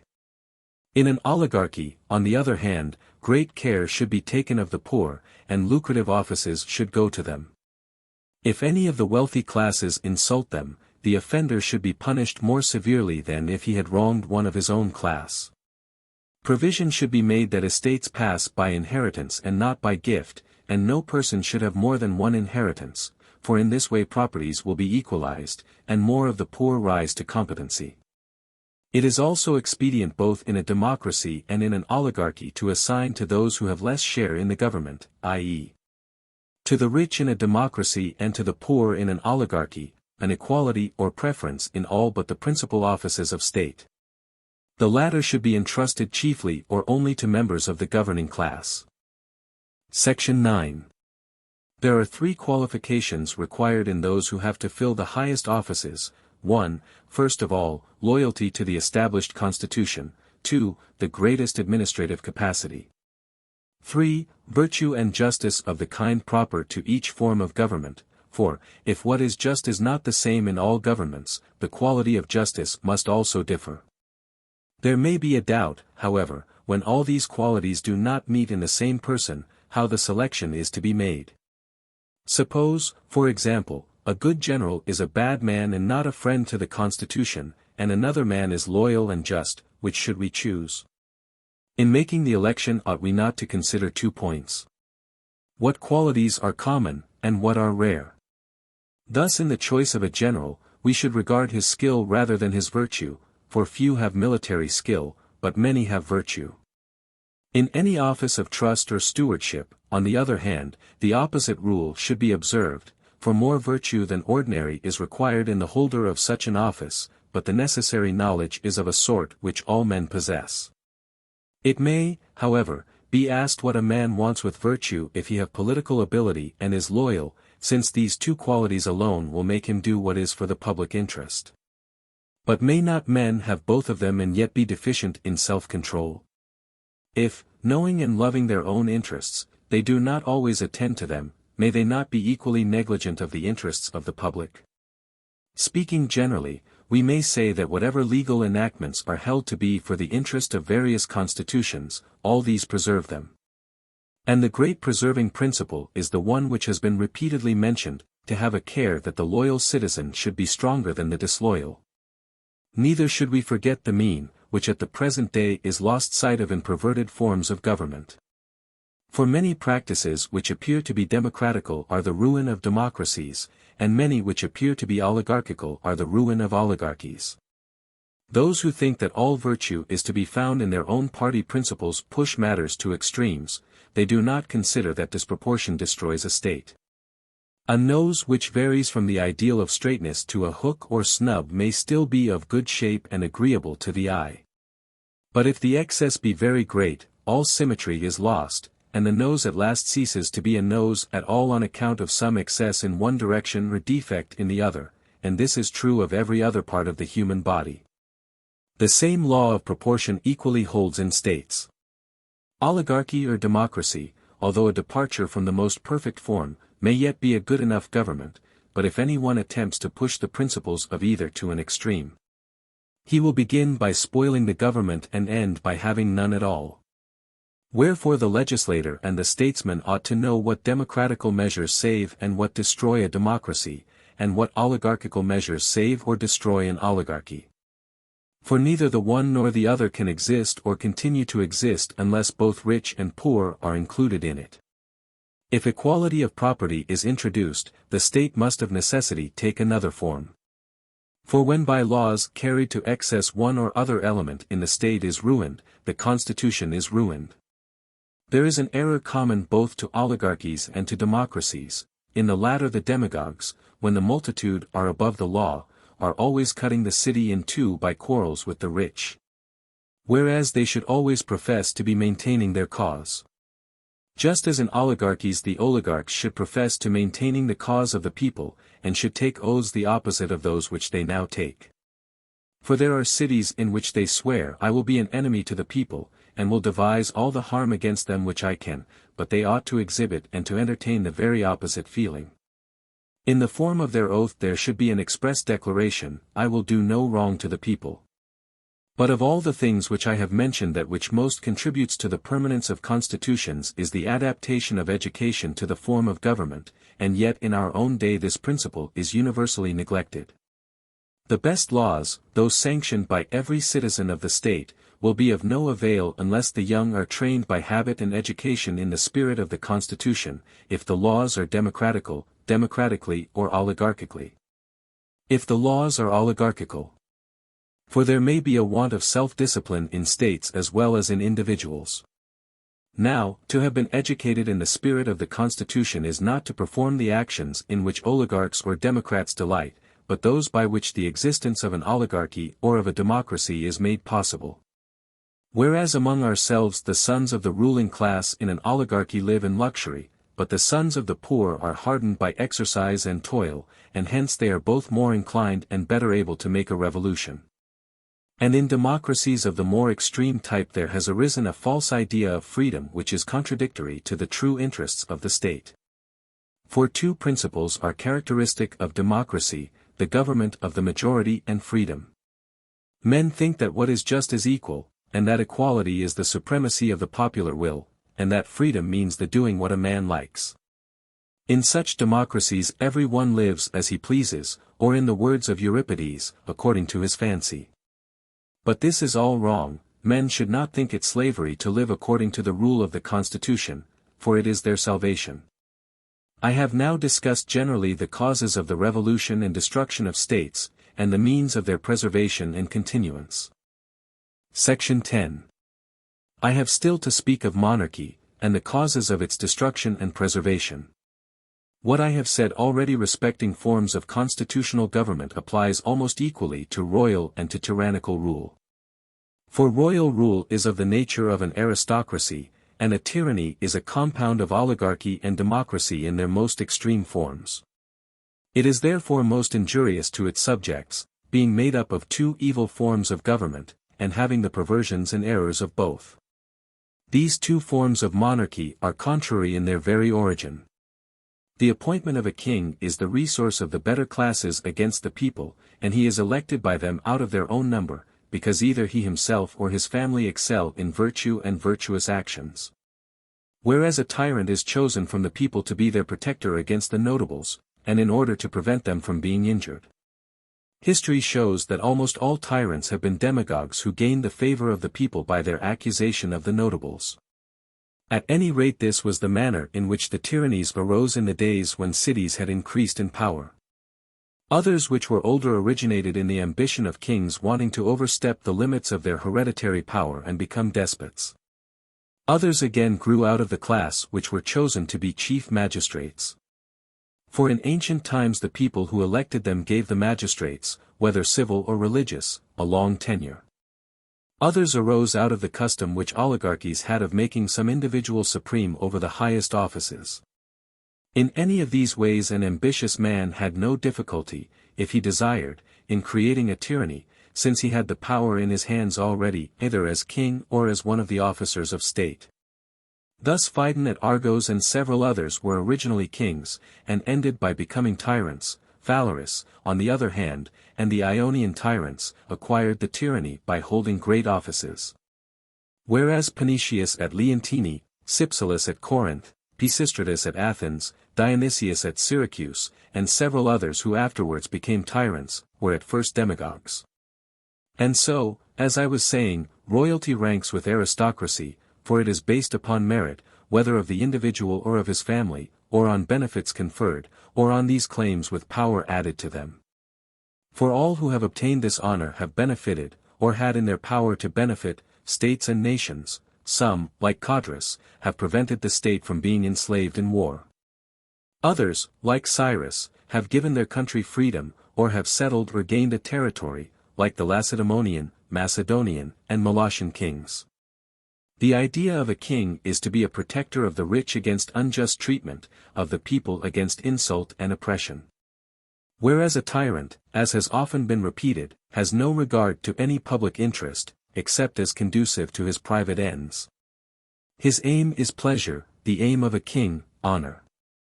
Wherefore also in their desires they differ, the tyrant is desirous of riches, the king, of what brings honor. And the guards of a king are citizens, but of a tyrant mercenaries. That tyranny has all the vices both of democracy and oligarchy is evident.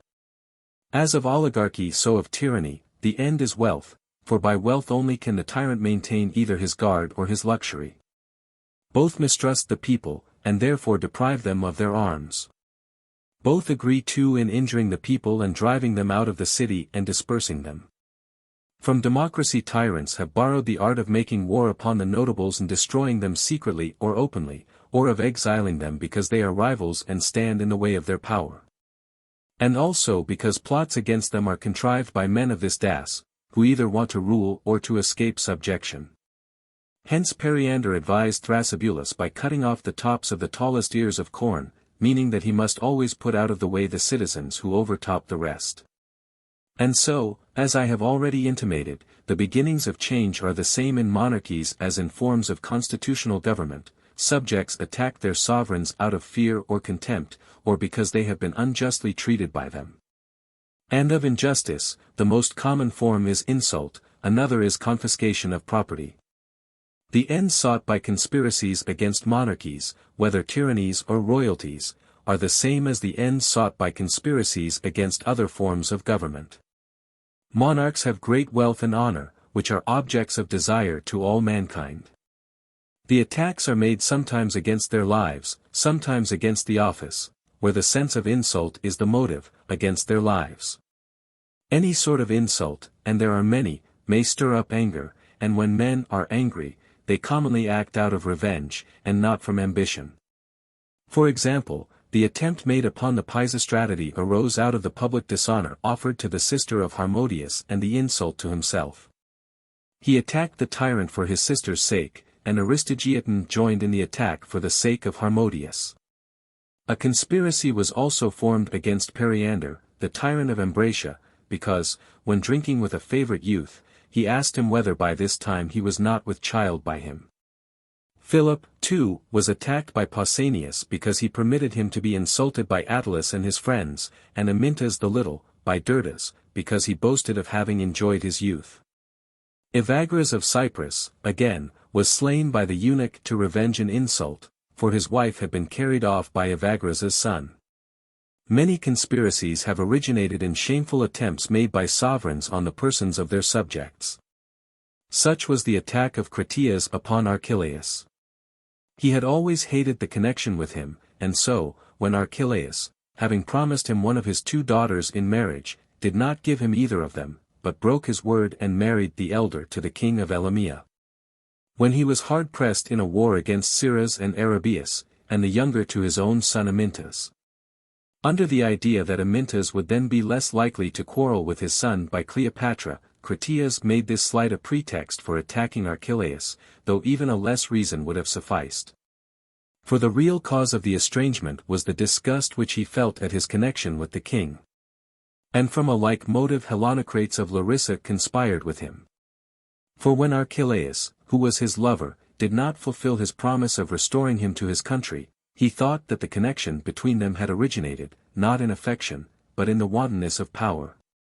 Pytho, too, and Heracleides of Enos, slew Cotys in order to avenge their father, and Adamas revolted from Cotys in revenge for the wanton outrage which he had committed in mutilating him when a child.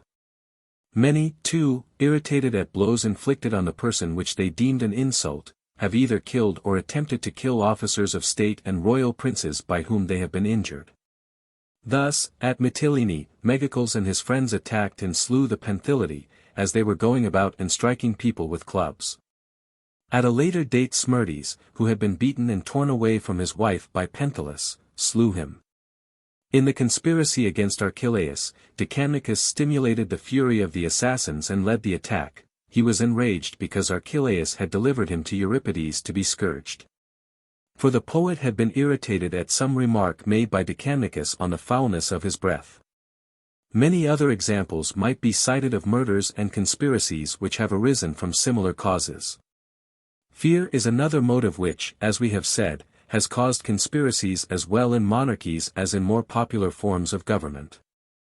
Thus Artapanes conspired against Xerxes and slew him, fearing that he would be accused of hanging Darius against his orders, he having been under the impression that Xerxes would forget what he had said in the middle of a meal, and that the offense would be forgiven.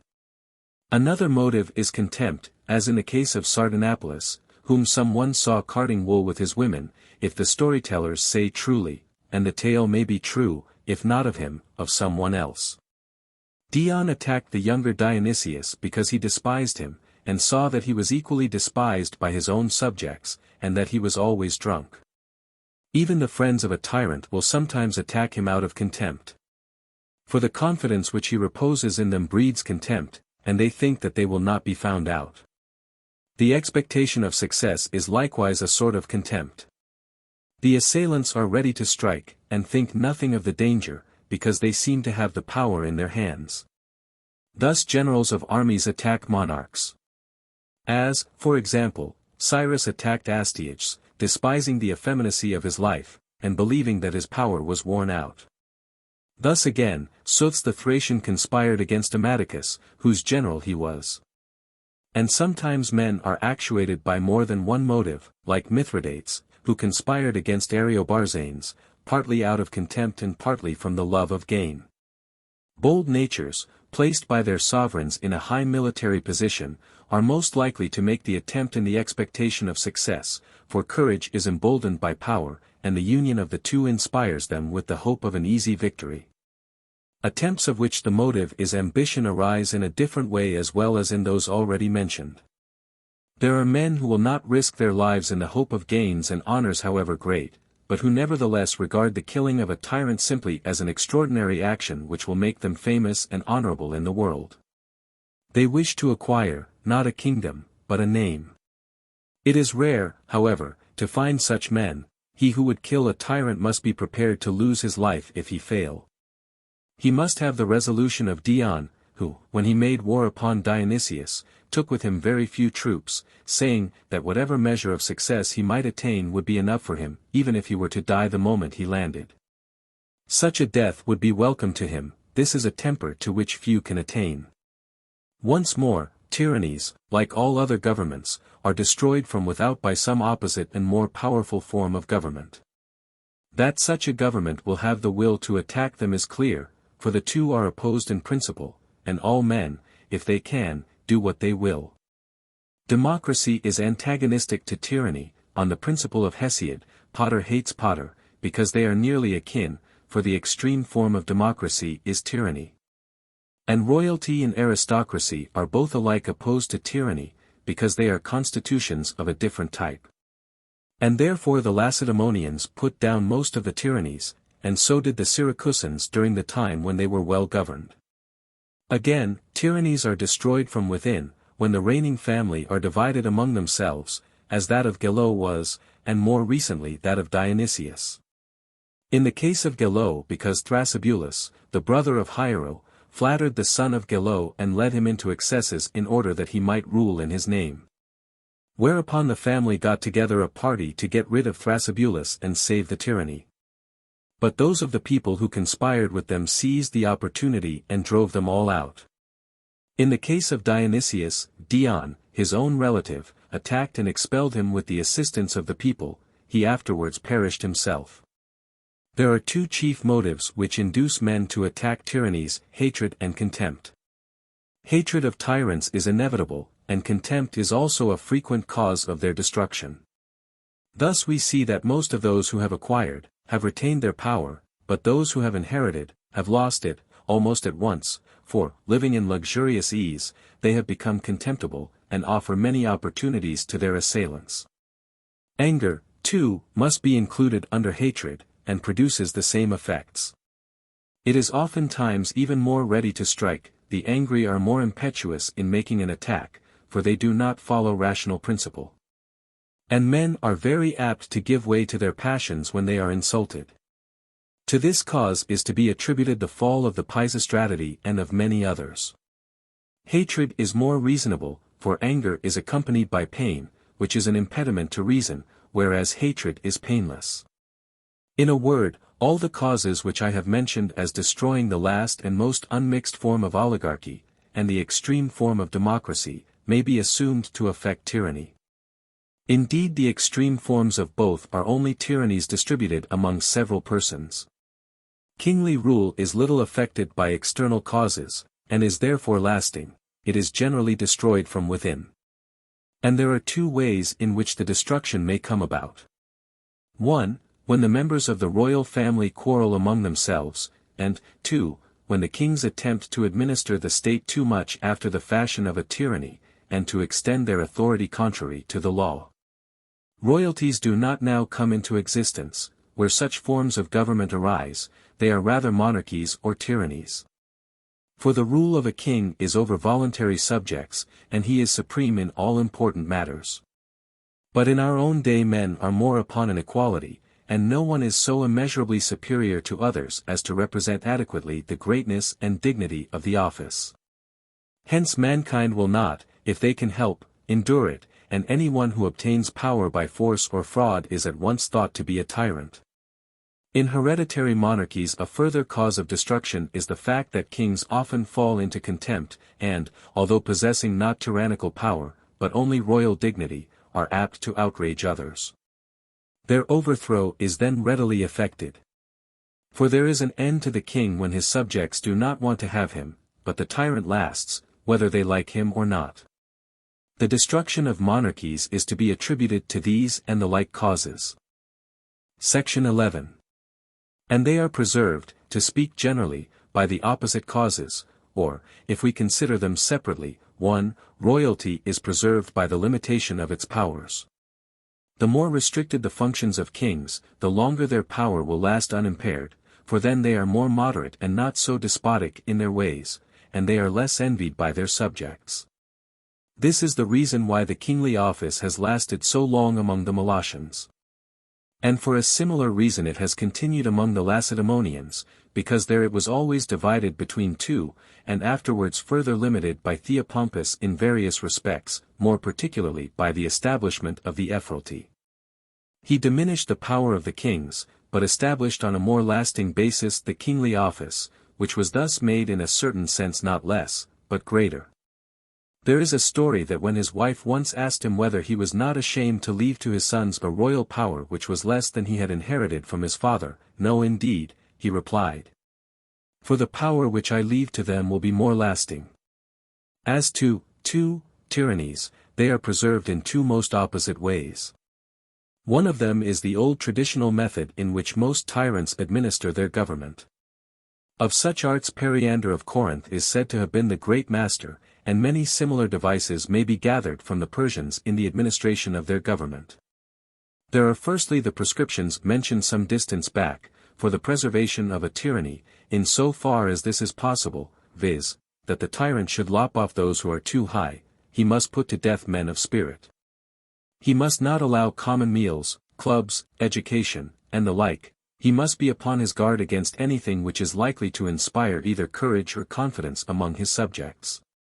He must prohibit literary assemblies or other meetings for discussion, and he must take every means to prevent people from knowing one another, for acquaintance begets mutual confidence. Further, he must compel all persons staying in the city to appear in public and live at his gates, then he will know what they are doing. If they are always kept under, they will learn to be humble.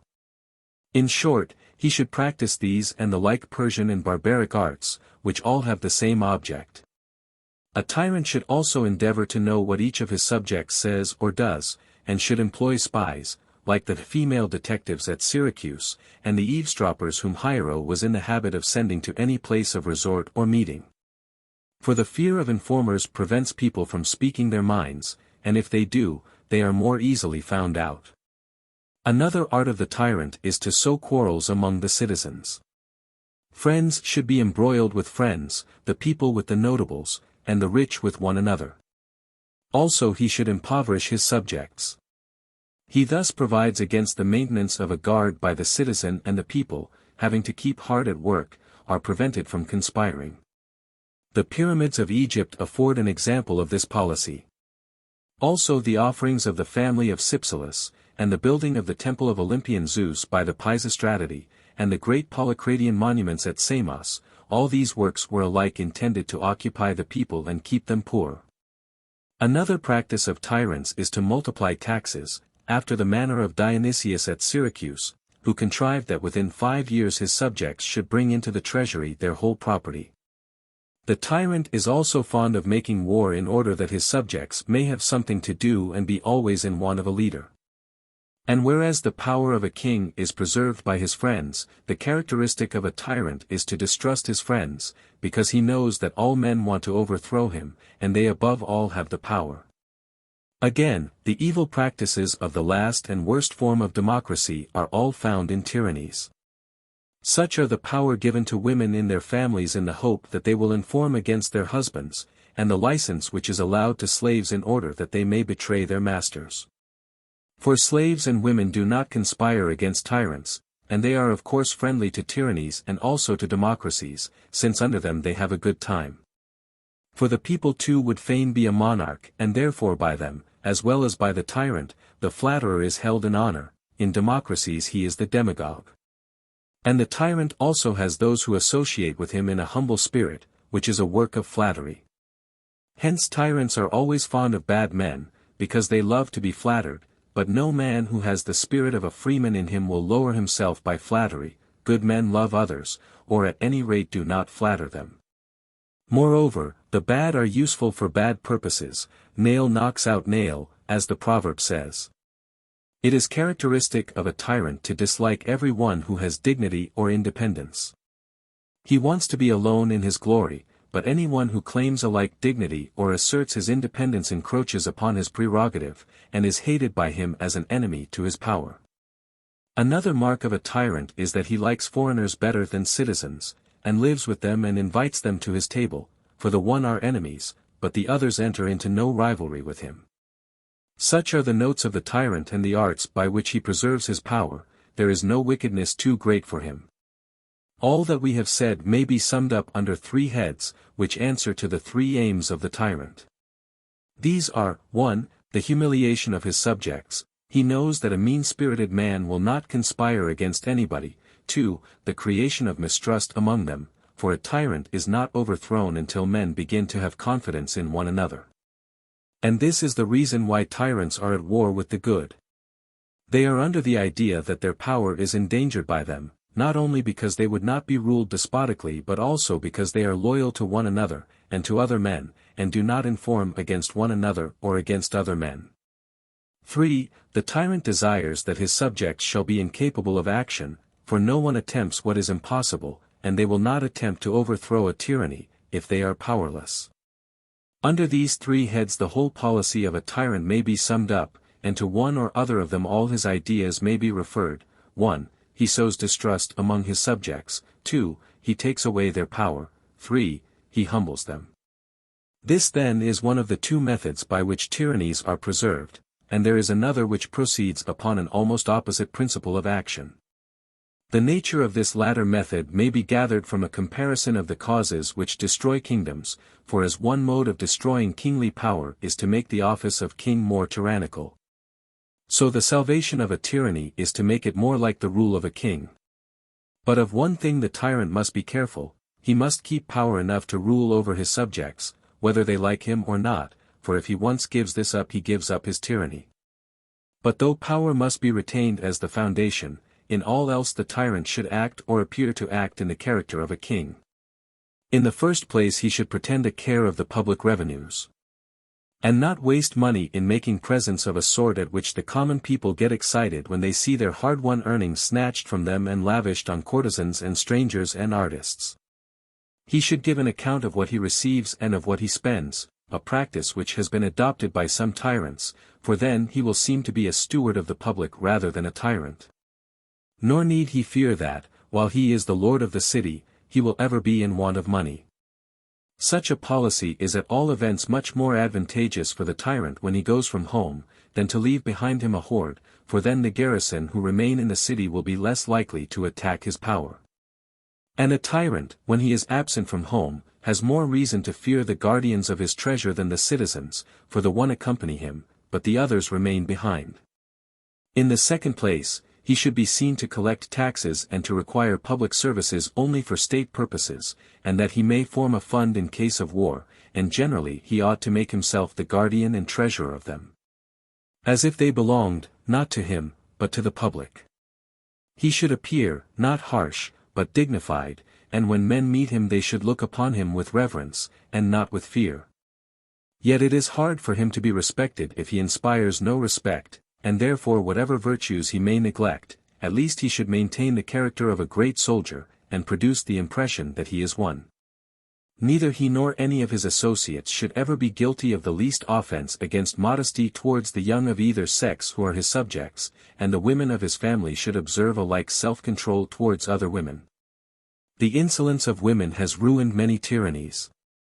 In the indulgence of pleasures he should be the opposite of our modern tyrants, who not only begin at dawn and pass whole days in sensuality, but want other men to see them, that they may admire their happy and blessed lot. In these things a tyrant should if possible be moderate, or at any rate should not parade his vices to the world, for a drunken and drowsy tyrant is soon despised and attacked, not so he who is temperate and wide awake. His conduct should be the very reverse of nearly everything which has been said before about tyrants. He ought to adorn and improve his city, as though he were not a tyrant, but the guardian of the state. Also he should appear to be particularly earnest in the service of the gods. For if men think that a ruler is religious and has a reverence for the gods, they are less afraid of suffering injustice at his hands, and they are less disposed to conspire against him, because they believe him to have the very gods fighting on his side. At the same time his religion must not be thought foolish. And he should honor men of merit, and make them think that they would not be held in more honor by the citizens if they had a free government. The honor he should distribute himself, but the punishment should be inflicted by officers and courts of law. It is a precaution which is taken by all monarchs not to make one person great. But if one, then two or more should be raised, that they may look sharply after one another. If after all someone has to be made great, he should not be a man of bold spirit, for such dispositions are ever most inclined to strike. And if any one is to be deprived of his power, let it be diminished gradually, not taken from him all at once.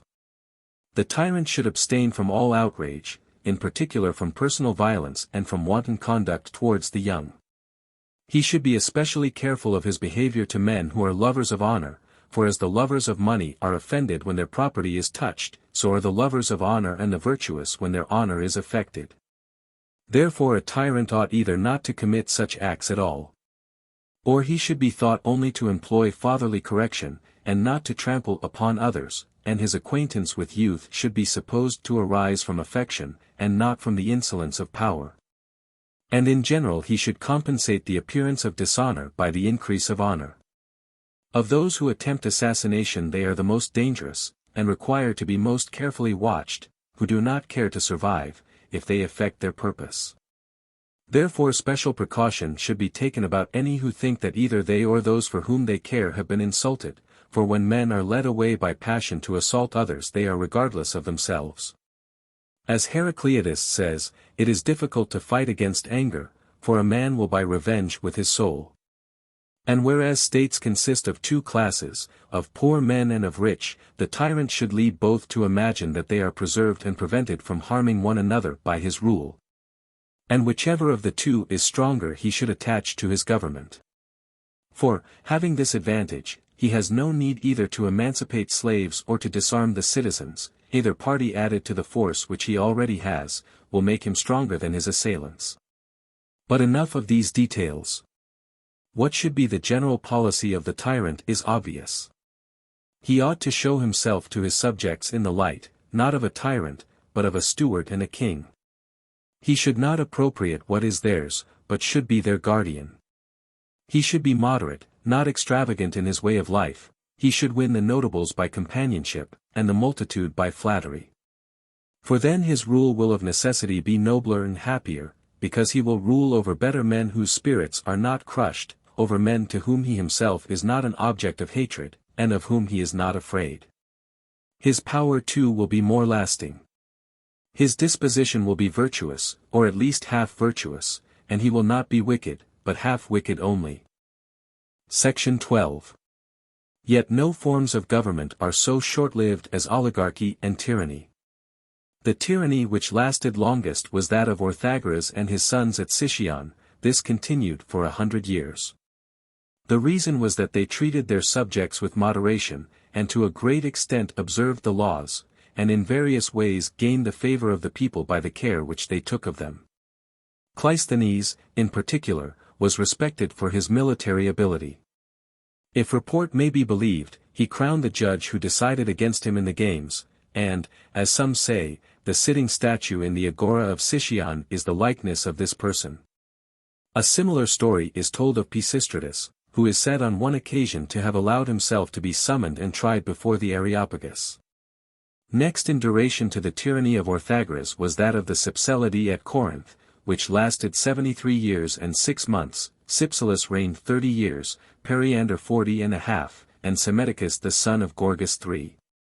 Their continuance was due to similar causes. Cypselus was a popular man, who during the whole time of his rule never had a bodyguard, and Periander, although he was a tyrant, was a great soldier.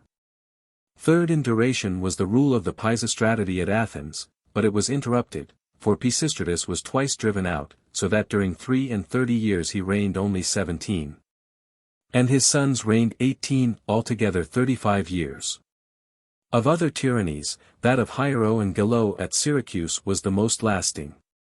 Even this, however, was short, not more than 18 years in all. For Gelo continued tyrant for 7 years, and died in the 8th, Hiero reigned for 10 years, and Thrasybulus was driven out in the 11th month. In fact, tyrannies generally have been of quite short duration. I have now gone through almost all the causes by which constitutional governments and monarchies are either destroyed or preserved. In the Republic of Plato, Socrates treats of revolutions, but not well, for he mentions no cause of change which peculiarly affects the first, or perfect state. He only says that the cause is that nothing is abiding, but all things change in a certain cycle. And that the origin of the change consists in those numbers, of which 4 and 3, married with 5, furnish two harmonies. He means when the number of this figure becomes solid. He conceives that nature at certain times produces bad men who will not submit to education, in which latter particular he may very likely be not far wrong, for there may well be some men who cannot be educated and made virtuous. But why is such a cause of change peculiar to his ideal state, and not rather common to all states, nay, to everything which comes into being at all? And is it by the agency of time, which, as he declares, makes all things change, that things which did not begin together, change together? For example, if something has come into being the day before the completion of the cycle, will it change with things that came into being before? Further, why should the perfect state change into the Spartan? For governments more often take an opposite form than one akin to them. The same remark is applicable to the other changes. He says that the Spartan constitution changes into an oligarchy, and this into a democracy, and this again into a tyranny. And yet the contrary happens quite as often, for a democracy is even more likely to change into an oligarchy than into a monarchy.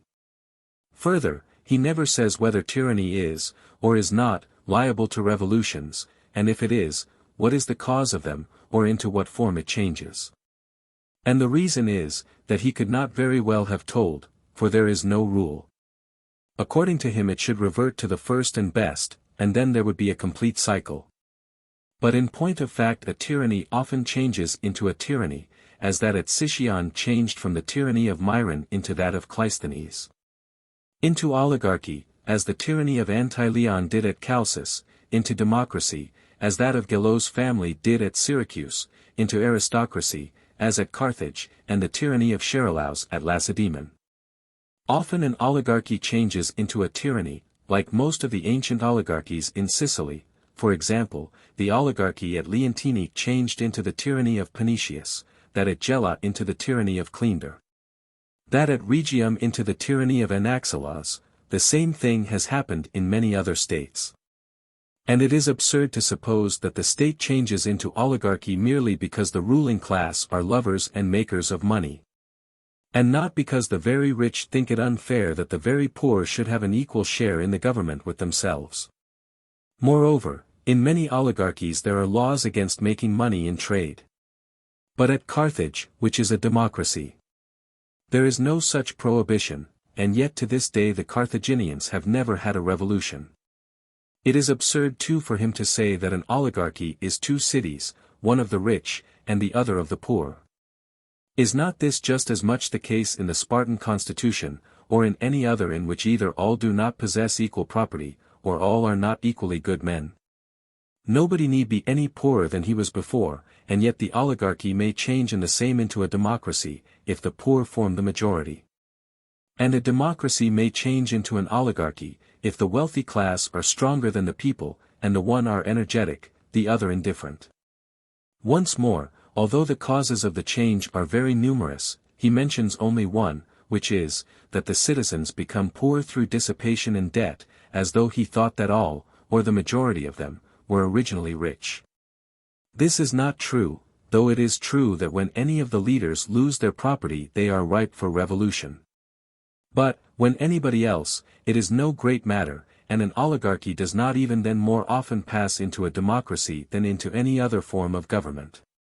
Again, if men are deprived of the honors of state, and are wronged, and insulted, they make revolutions, and change forms of government.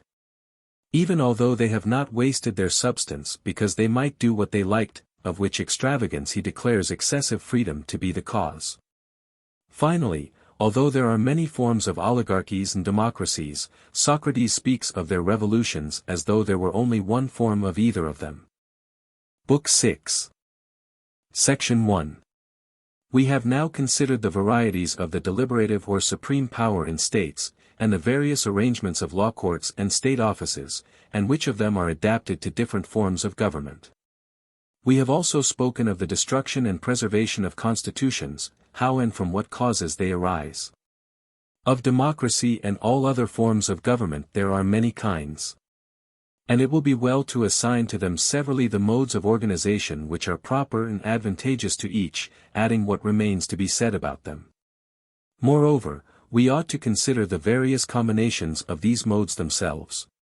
For such combinations make constitutions overlap one another, so that aristocracies have an oligarchical character, and constitutional governments incline to democracies. When I speak of the combinations which remain to be considered, and thus far have not been considered by us, I mean such as these: when the deliberative part of the government and the election of officers is constituted oligarchically, and the law courts aristocratically, or when the courts and the deliberative part of the state are oligarchical, and the election to office aristocratical, or when in any other way there is a want of harmony in the composition of a state. I have shown already what forms of democracy are suited to particular cities, and what of oligarchy to particular peoples, and to whom each of the other forms of government is suited. Further, we must not only show which of these governments is the best for each state, but also briefly proceed to consider how these and other forms of government are to be established. First of all let us speak of democracy, which will also bring to light the opposite form of government commonly called oligarchy. For the purposes of this inquiry we need to ascertain all the elements and characteristics of democracy, since from the combinations of these the varieties of democratic government arise. There are several of these differing from each other, and the difference is due to two causes. 1 has been already mentioned: differences of population.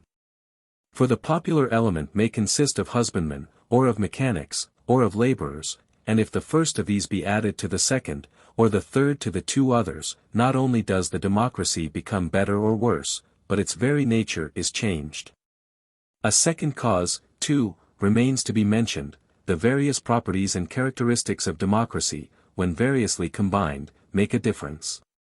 For one democracy will have less and another will have more, and another will have all of these characteristics. There is an advantage in knowing them all, whether a man wishes to establish some new form of democracy, or only to remodel an existing one. Founders of states try to bring together all the elements which accord with the ideas of the several constitutions, but this is a mistake of theirs, as I have already remarked when speaking of the destruction and preservation of states. We will now set forth the principles, characteristics, and aims of such states. Section 2. The basis of a democratic state is liberty, which, according to the common opinion of men, can only be enjoyed in such a state. This they affirm to be the great end of every democracy. One principle of liberty is for all to rule and be ruled in turn, and indeed democratic justice is the application of numerical not proportionate equality. Whence it follows that the majority must be supreme, and that whatever the majority approve must be the end and the just. Every citizen, it is said, must have equality, and therefore in a democracy the poor have more power than the rich, because there are more of them, and the will of the majority is supreme. This, then, is one note of liberty which all democrats affirm to be the principle of their state. Another is that a man should live as he likes. This, they say, is the privilege of a freeman, since, on the other hand, not to live as a man likes is the mark of a slave.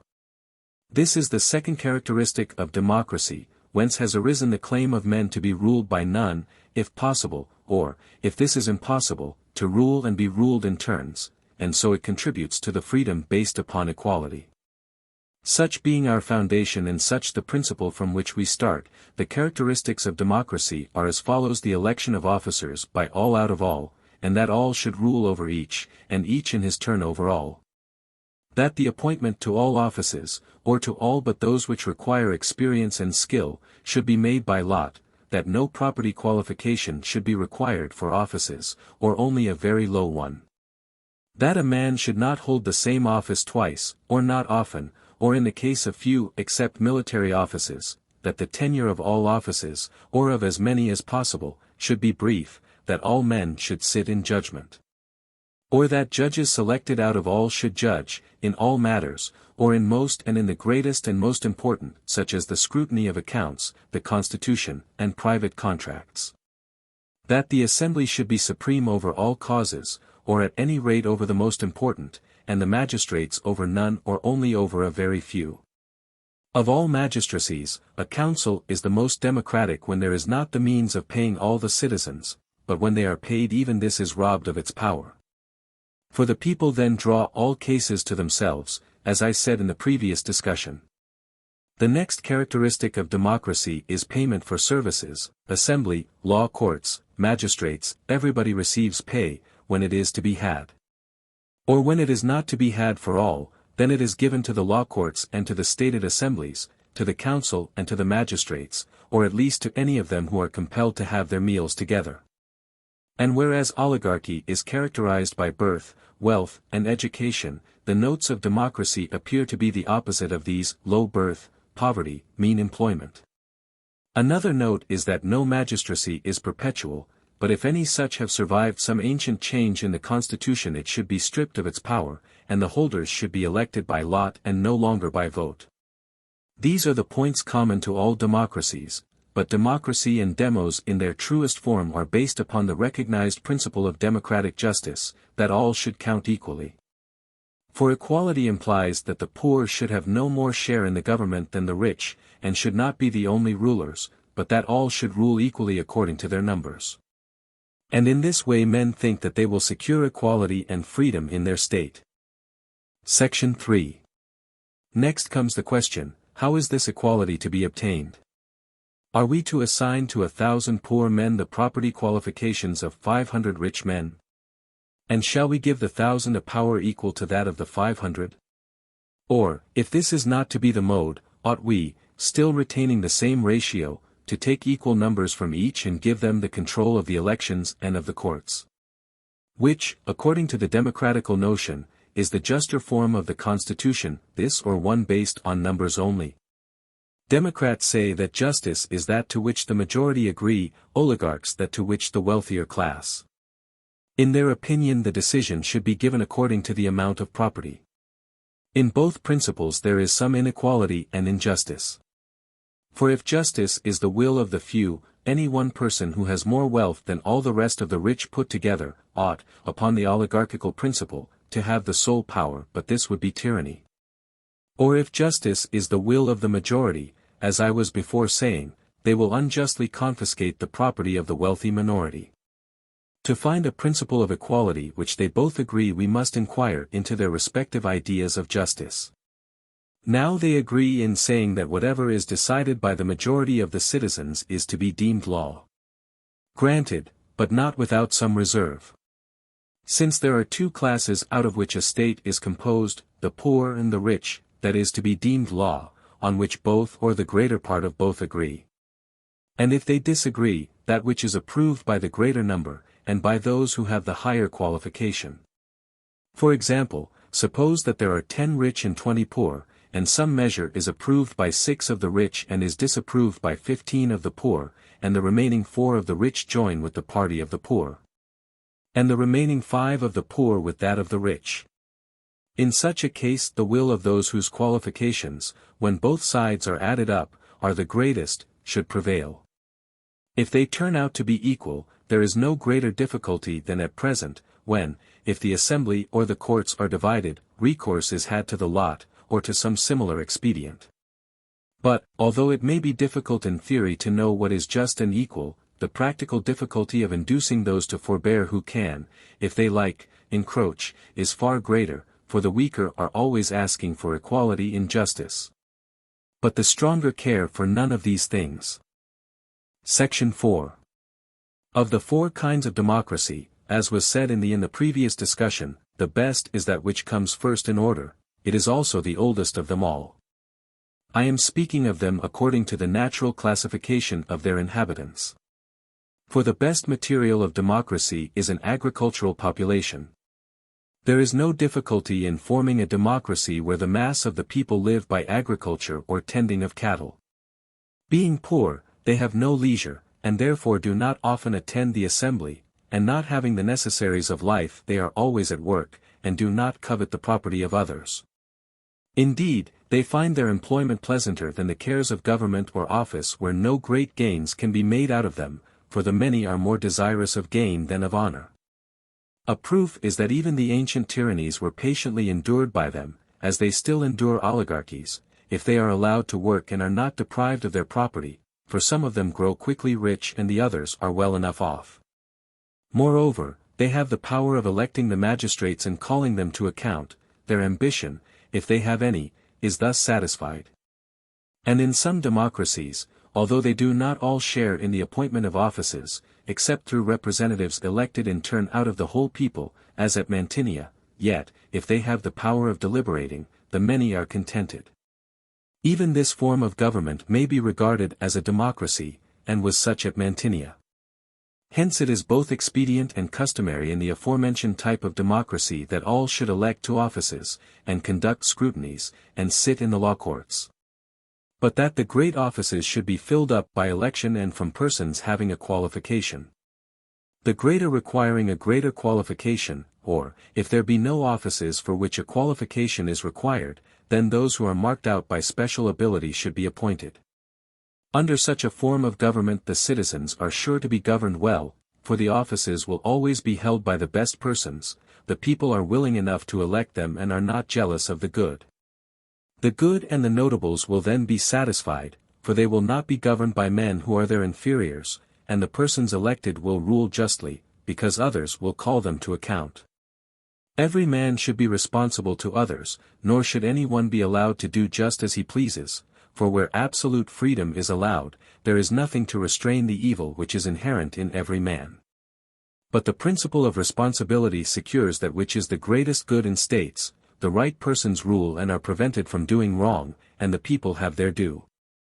It is evident that this is the best kind of democracy, and why? Because the people are drawn from a certain class. Some of the ancient laws of most states were, all of them, useful with a view to making the people husbandmen. They provided either that no one should possess more than a certain quantity of land, or that, if he did, the land should not be within a certain distance from the town or the Acropolis. Formerly in many states there was a law forbidding any one to sell his original allotment of land. There is a similar law attributed to Oxylus, which is to the effect that there should be a certain portion of every man's land on which he could not borrow money. A useful corrective to the evil of which I am speaking would be the law of the Aphateans, who, although they are numerous, and do not possess much land, are all of them husbandmen. For their properties are reckoned in the census. Not entire, but only in such small portions that even the poor may have more than the amount required. Next best to an agricultural, and in many respects similar, are a pastoral people, who live by their flocks. They are the best trained of any for war, robust in body and able to camp out. The people of whom other democracies consist are far inferior to them, for their life is inferior. There is no room for moral excellence in any of their employments, whether they be mechanics or traders or laborers. Besides, people of this class can readily come to the assembly, because they are continually moving about in the city and in the agora. Whereas husbandmen are scattered over the country and do not meet, or equally feel the want of assembling together. Where the territory also happens to extend to a distance from the city, there is no difficulty in making an excellent democracy or constitutional government. For the people are compelled to settle in the country, and even if there is a town population the assembly ought not to meet, in democracies, when the country people cannot come. We have thus explained how the first and best form of democracy should be constituted. It is clear that the other or inferior sorts will deviate in a regular order, and the population which is excluded will at each stage be of a lower kind. The last form of democracy, that in which all share alike, is one which cannot be borne by all states, and will not last long unless well regulated by laws and customs. The more general causes which tend to destroy this or other kinds of government have been pretty fully considered. In order to constitute such a democracy and strengthen the people, the leaders have been in the habit including as many as they can, and making citizens not only of those who are legitimate, but even of the illegitimate. And of those who have only one parent a citizen, whether father or mother. For nothing of this sort comes amiss to such a democracy. This is the way in which demagogues proceed. Whereas the right thing would be to make no more additions when the number of the commonalty exceeds that of the notables and of the middle class, beyond this not to go. When in excess of this point, the constitution becomes disorderly, and the notables grow excited and impatient of the democracy, as in the insurrection at Cyrene, for no notice is taken of a little evil, but when it increases it strikes the eye. Measures like those which Cleisthenes passed when he wanted to increase the power of the democracy at Athens, or such as were taken by the founders of popular government at Cyrene, are useful in the extreme form of democracy. Fresh tribes and brotherhoods should be established, the private rights of families should be restricted and converted into public ones. In short, every contrivance should be adopted which will mingle the citizens with one another and get rid of old connections. Again, the measures which are taken by tyrants appear all of them to be democratic. Such, for instance, as the license permitted to slaves, which may be to a certain extent advantageous, and also that of women and children, and the allowing everybody to live as he likes. Such a government will have many supporters, for most persons would rather live in a disorderly than in a sober manner. Section 5. The mere establishment of a democracy is not the only or principal business of the legislator, or of those who wish to create such a state, for any state, however badly constituted, may last 1, 2, or 3 days. A far greater difficulty is the preservation of it. The legislator should therefore endeavor to have a firm foundation according to the principles already laid down concerning the preservation and destruction of states. He should guard against the destructive elements, and should make laws, whether written or unwritten, which will contain all the preservatives of states. He must not think the truly democratical or oligarchical measure to be that which will give the greatest amount of democracy or oligarchy, but that which will make them last longest. The demagogues of our own day often get property confiscated in the law courts in order to please the people. But those who have the welfare of the state at heart should counteract them, and make a law that the property of the condemned should not be public and go into the treasury but be sacred. Thus offenders will be as much afraid, for they will be punished all the same, and the people, having nothing to gain, will not be so ready to condemn the accused. Care should also be taken that state trials are as few as possible, and heavy penalties should be inflicted on those who bring groundless accusations. For it is the practice to indict, not members of the popular party, but the notables, although the citizens ought to be all attached to the constitution as well, or at any rate should not regard their rulers as enemies. Now, since in the last and worst form of democracy the citizens are very numerous, and can hardly be made to assemble unless they are paid. And to pay them when there are no revenues presses hardly upon the notables, for the money must be obtained by a property tax and confiscations and corrupt practices of the courts, things which have before now overthrown many democracies. Where, I say, there are no revenues, the government should hold few assemblies, and the law courts should consist of many persons, but sit for a few days only. This system has two advantages. First, the rich do not fear the expense, even although they are unpaid themselves when the poor are paid. And secondly, causes are better tried, for wealthy persons, although they do not like to be long absent from their own affairs, do not mind going for a few days to the law courts. Where there are revenues the demagogues should not be allowed after their manner to distribute the surplus. The poor are always receiving and always wanting more and more, for such help is like water poured into a leaky cask. Yet the true friend of the people should see that they be not too poor, for extreme poverty lowers the character of the democracy. Measures therefore should be taken which will give them lasting prosperity. And as this is equally the interest of all classes, the proceeds of the public revenues should be accumulated and distributed among its poor, if possible, in such quantities as may enable them to purchase a little farm, or, at any rate, make a beginning in trade or husbandry. And if this benevolence cannot be extended to all, money should be distributed in turn according to tribes or other divisions, and in the meantime the rich should pay the fee for the attendance of the poor at the necessary assemblies, and should in return be excused from useless public services. By administering the state in this spirit the Carthaginians retain the affections of the people. Their policy is from time to send some of them into their dependent towns, where they grow rich. It is also worthy of a generous and sensible nobility to divide the poor amongst them, and give them the means of going to work. The example of the people of Tarentum is also well deserving of imitation, for, by sharing the use of their own property with the poor, they gain their goodwill. Moreover, they divide all their offices into two classes, some of them being elected by vote, the others by lot, the latter, that the people may participate in them, and the former, that the state may be better administered.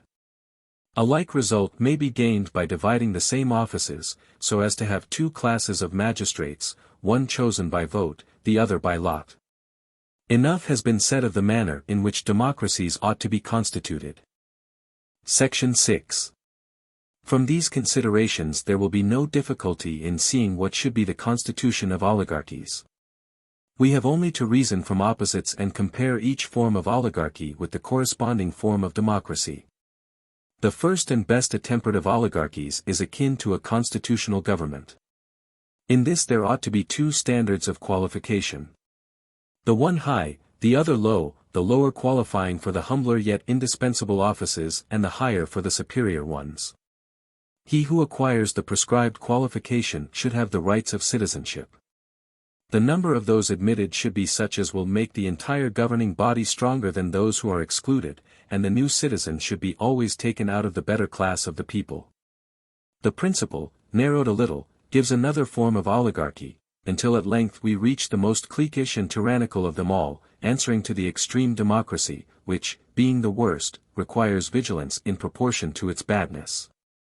For as healthy bodies and ships well provided with sailors may undergo many mishaps and survive them, whereas sickly constitutions and rotten ill-manned ships are ruined by the very least mistake, so do the worst forms of government require the greatest care. The populousness of democracies generally preserves them, for a state need not be much increased since there is no necessity the number is to democracy in the place of justice based on proportion. Whereas the preservation of an oligarchy clearly depends on an opposite principle, viz., good order. Section 7. As there are four chief divisions of the common people, husbandmen, mechanics, retail traders, laborers, so also there are four kinds of military forces: the cavalry, the heavy infantry, the light armed troops, the navy. When the country is adapted for cavalry, then a strong oligarchy is likely to be established. For the security of the inhabitants depends upon a force of this sort, and only rich men can afford to keep horses. The second form of oligarchy prevails when the country is adapted to heavy infantry, for this service is better suited to the rich than to the poor. But the light-armed and the naval element are wholly democratic. And nowadays, where they are numerous, if the two parties quarrel, the oligarchy are often worsted by them in the struggle. A remedy for this state of things may be found in the practice of generals who combine a proper contingent of light-armed troops with cavalry and heavy-armed. And this is the way in which the poor get the better of the rich in civil contests. Being lightly armed, they fight with advantage against cavalry, and heavy being lightly armed, they fight with advantage against cavalry and heavy infantry. An oligarchy which raises such a force out of the lower classes raises a power against itself. And therefore, since the ages of the citizens vary and some are older and some younger, the fathers should have their own sons, while they are still young, taught the agile movements of light-armed troops. And these, when they have been taken out of the ranks of the youth, should become light-armed warriors in reality. The oligarchy should also yield a share in the government to the people, either, as I said before, to those who have a property qualification, or, as in the case of Thebes, to those who have abstained for a certain number of years from mean employments, or, as at Massalia, to men of merit who are selected for their worthiness, whether previously citizens or not. The magistracies of the highest rank, which ought to be in the hands of the governing body, should have expensive duties attached to them. And then the people will not desire them and will take no offense at the privileges of their rulers when they see that they pay a heavy fine for their dignity. It is fitting also that the magistrates on entering office should offer magnificent sacrifices or erect some public edifice, and then the people who participate in the entertainments, and see the city decorated with votive offerings and buildings. will not desire an alteration in the government, and the notables will have memorials of their munificence. This, however, is anything but the fashion of our modern oligarchs, who are as covetous of gain as they are of honor. Oligarchies like theirs may be well described as petty democracies. Enough of the manner in which democracies and oligarchies should be organized. Section 8. Next in order follows the right distribution of offices, their number, their nature, their duties, of which indeed we have already spoken. No state can exist not having the necessary offices, and no state can be well administered not having the offices which tend to preserve harmony and good order.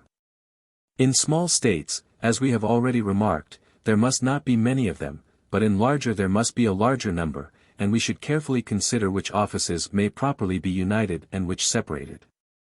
First among necessary offices is that which has the care of the market. A magistrate should be appointed to inspect contracts and to maintain order.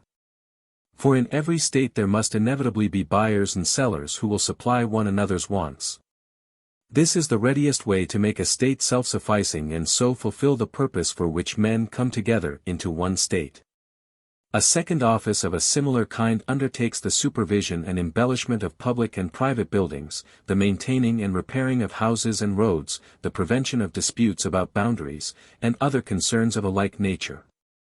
This is commonly called the office of city warden, and has various departments, which, in more populous towns, are shared among different persons, one, for example, taking charge of the walls, another of the fountains, a third of harbors.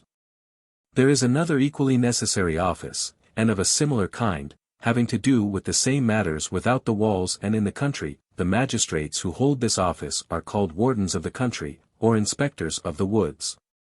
Besides these three there is a fourth office of receivers of taxes, who have under their charge the revenue which is distributed among the various departments. These are called receivers or treasurers. Another officer registers all private contracts and decisions of the courts, all public indictments, and also all preliminary proceedings. This office again is sometimes subdivided, in which case one officer is appointed over all the rest. These officers are called recorders or sacred recorders, presidents, and the like.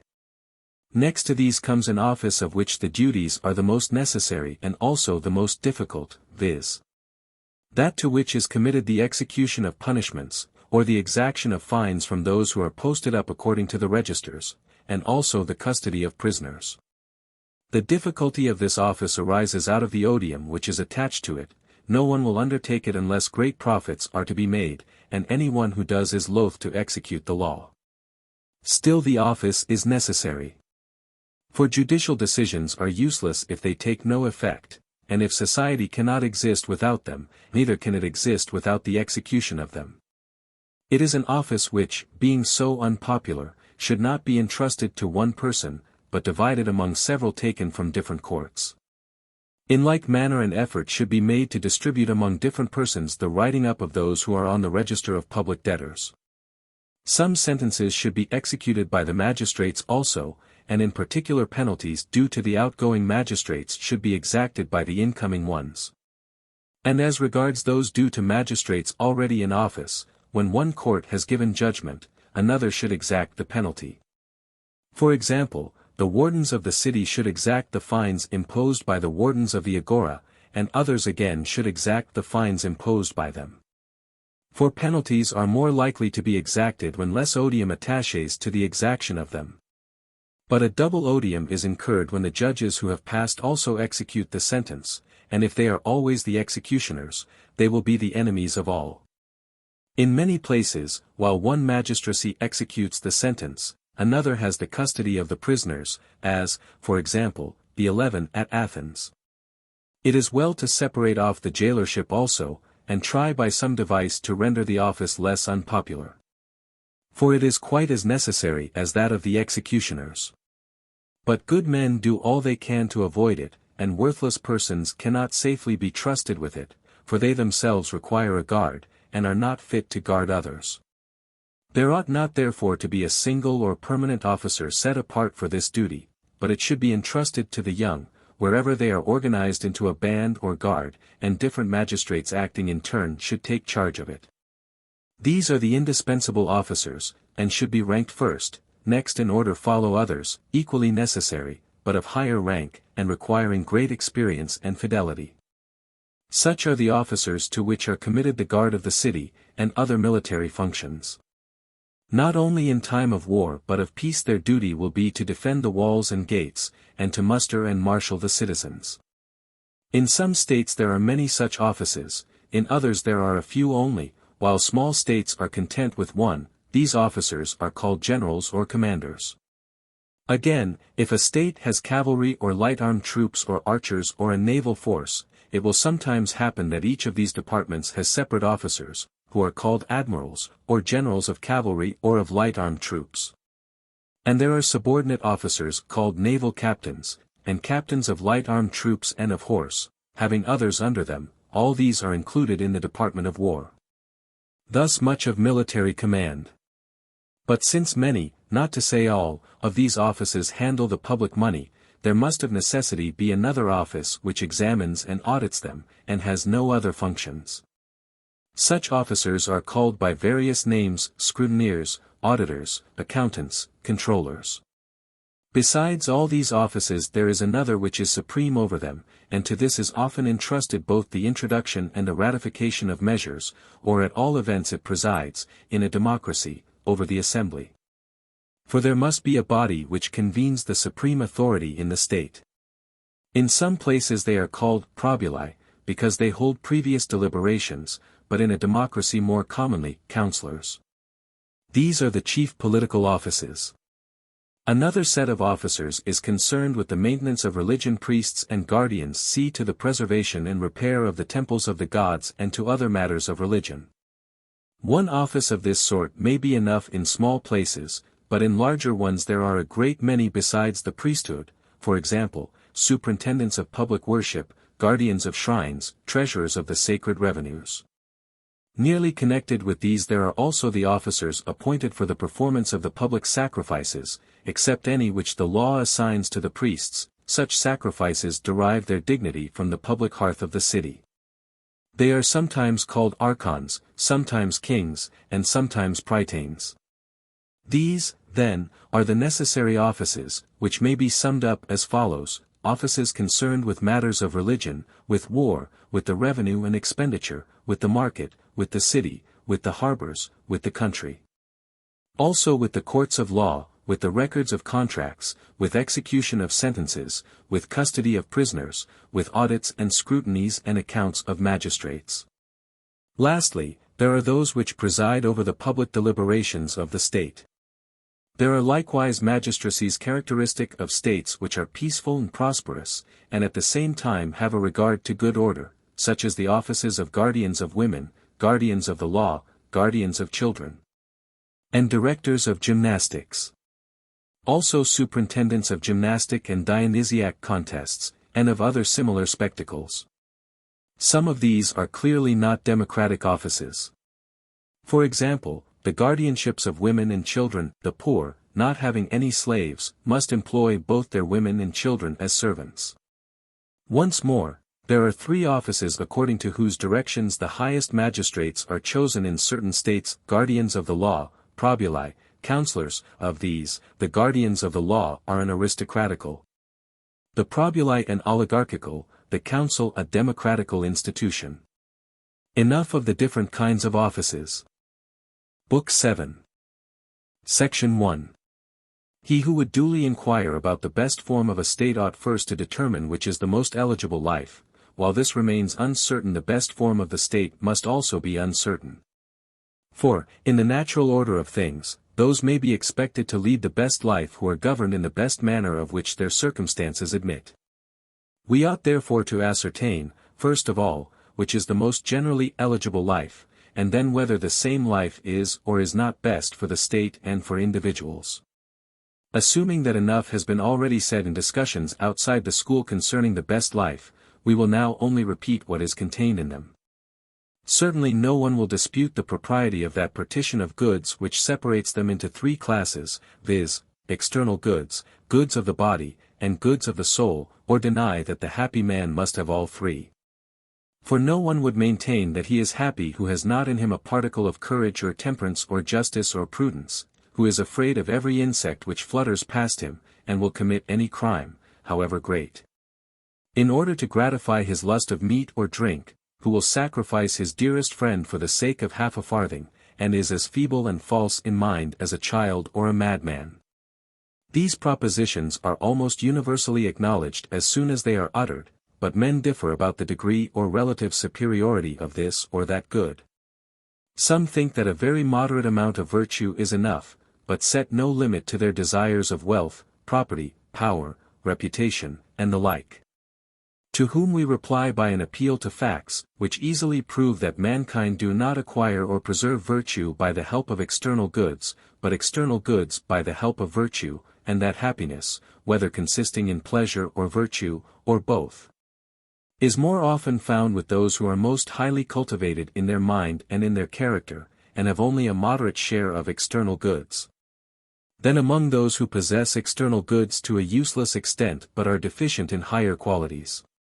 And this is not only matter of experience, but, if reflected upon, will easily appear to be in accordance with reason.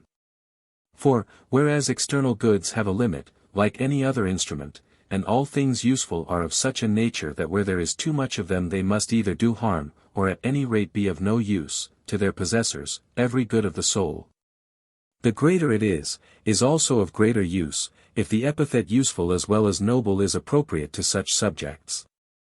No proof is required to show that the best state of one thing in relation to another corresponds in degree of excellence to the interval between the natures of which we say that these very states are states, so that, if the soul is more noble than our possessions or our bodies, both absolutely and in relation to us, it must be admitted that the best state of either has a similar ratio to the other.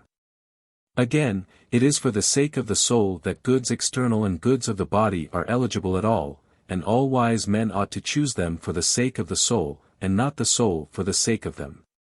Let us acknowledge then that each one has just so much of happiness as he has of virtue and wisdom, and of virtuous and wise action. God is a witness to us of this truth, for he is happy and blessed, not by reason of any external good, but in himself and by reason of his own nature. And herein of necessity lies the difference between good fortune and happiness. For external goods come of themselves, and chance is the author of them, but no one is just or temperate by or through chance. In like manner, and by a similar train of argument, the happy state may be shown to be that which is best and which acts rightly.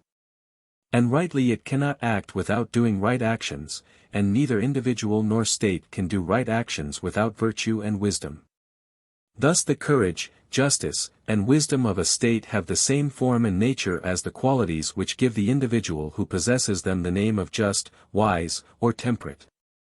Thus much may suffice by way of preface, for I could not avoid touching upon these questions, neither could I go through all the arguments affecting them, these are the business of another science. Let us assume then that the best life, both for individuals and states, is the life of virtue, when virtue has external goods enough for the performance of good actions. If there are any who controvert our assertion, we will in this treatise pass them over, and consider their objections hereafter. Section 2. There remains to be discussed the question whether the happiness of the individual is the same as that of the state, or different. Here again there can be no doubt, no one denies that they are the same.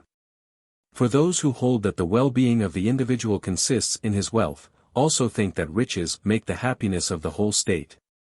And those who value most highly the life of a tyrant deem that city the happiest which rules over the greatest number.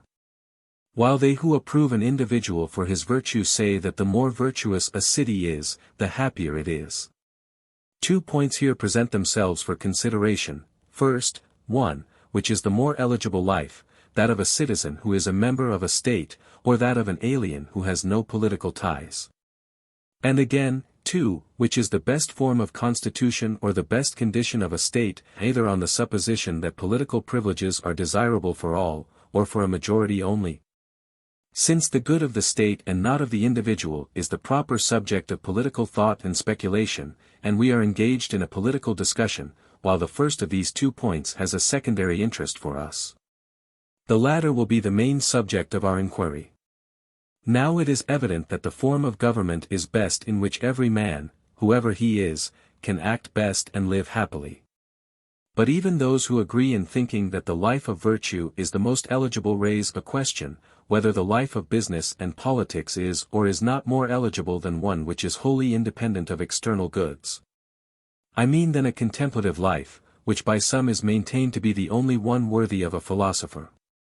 For these two lives, the life of the philosopher and the life of the statesman, appear to have been preferred by those who have been most keen in the pursuit of virtue, both in our own and in other ages. Which is the better is a question of no small moment, for the wise man, like the wise state, will necessarily regulate his life according to the best end. There are some who think that while a despotic rule over others is the greatest injustice, to exercise a constitutional rule over them, even though not unjust, is a great impediment to a man's individual well-being. Others take an opposite view.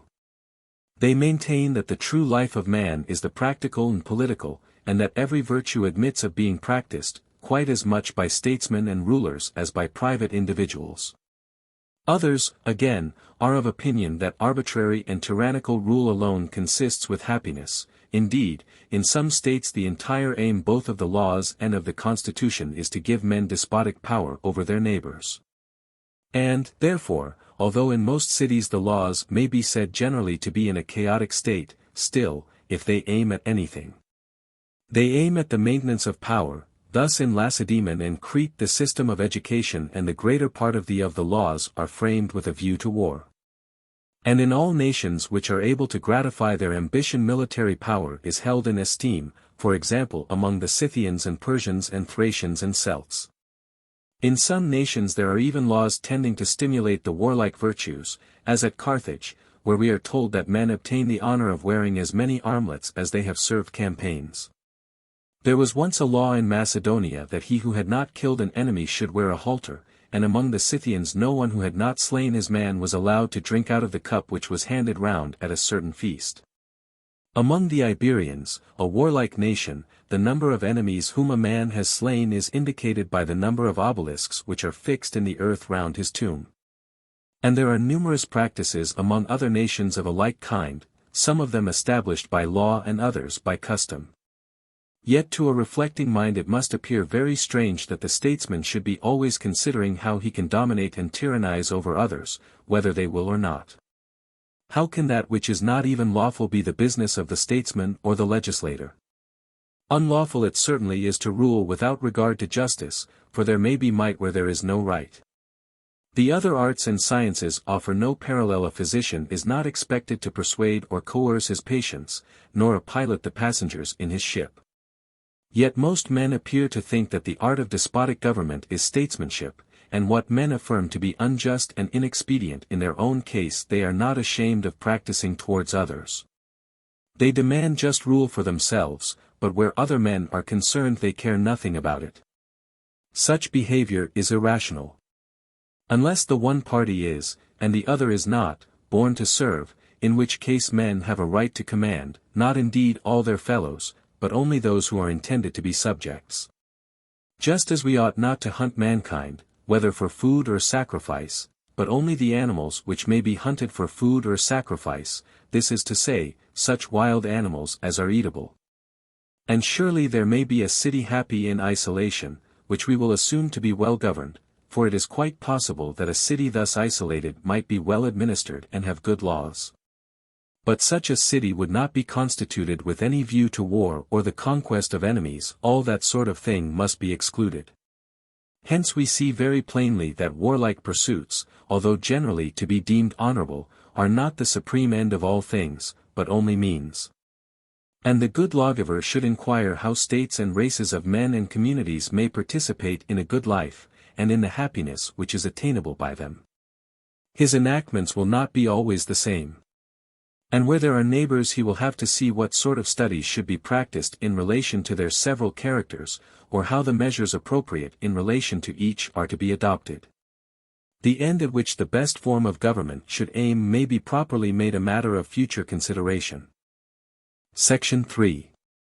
Let us now address those who, while they agree that the life of virtue is the most eligible, differ about the manner of practicing it.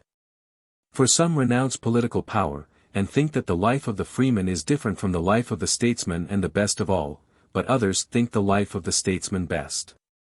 The argument of the latter is that he who does nothing cannot do well, and that virtuous activity is identical with happiness.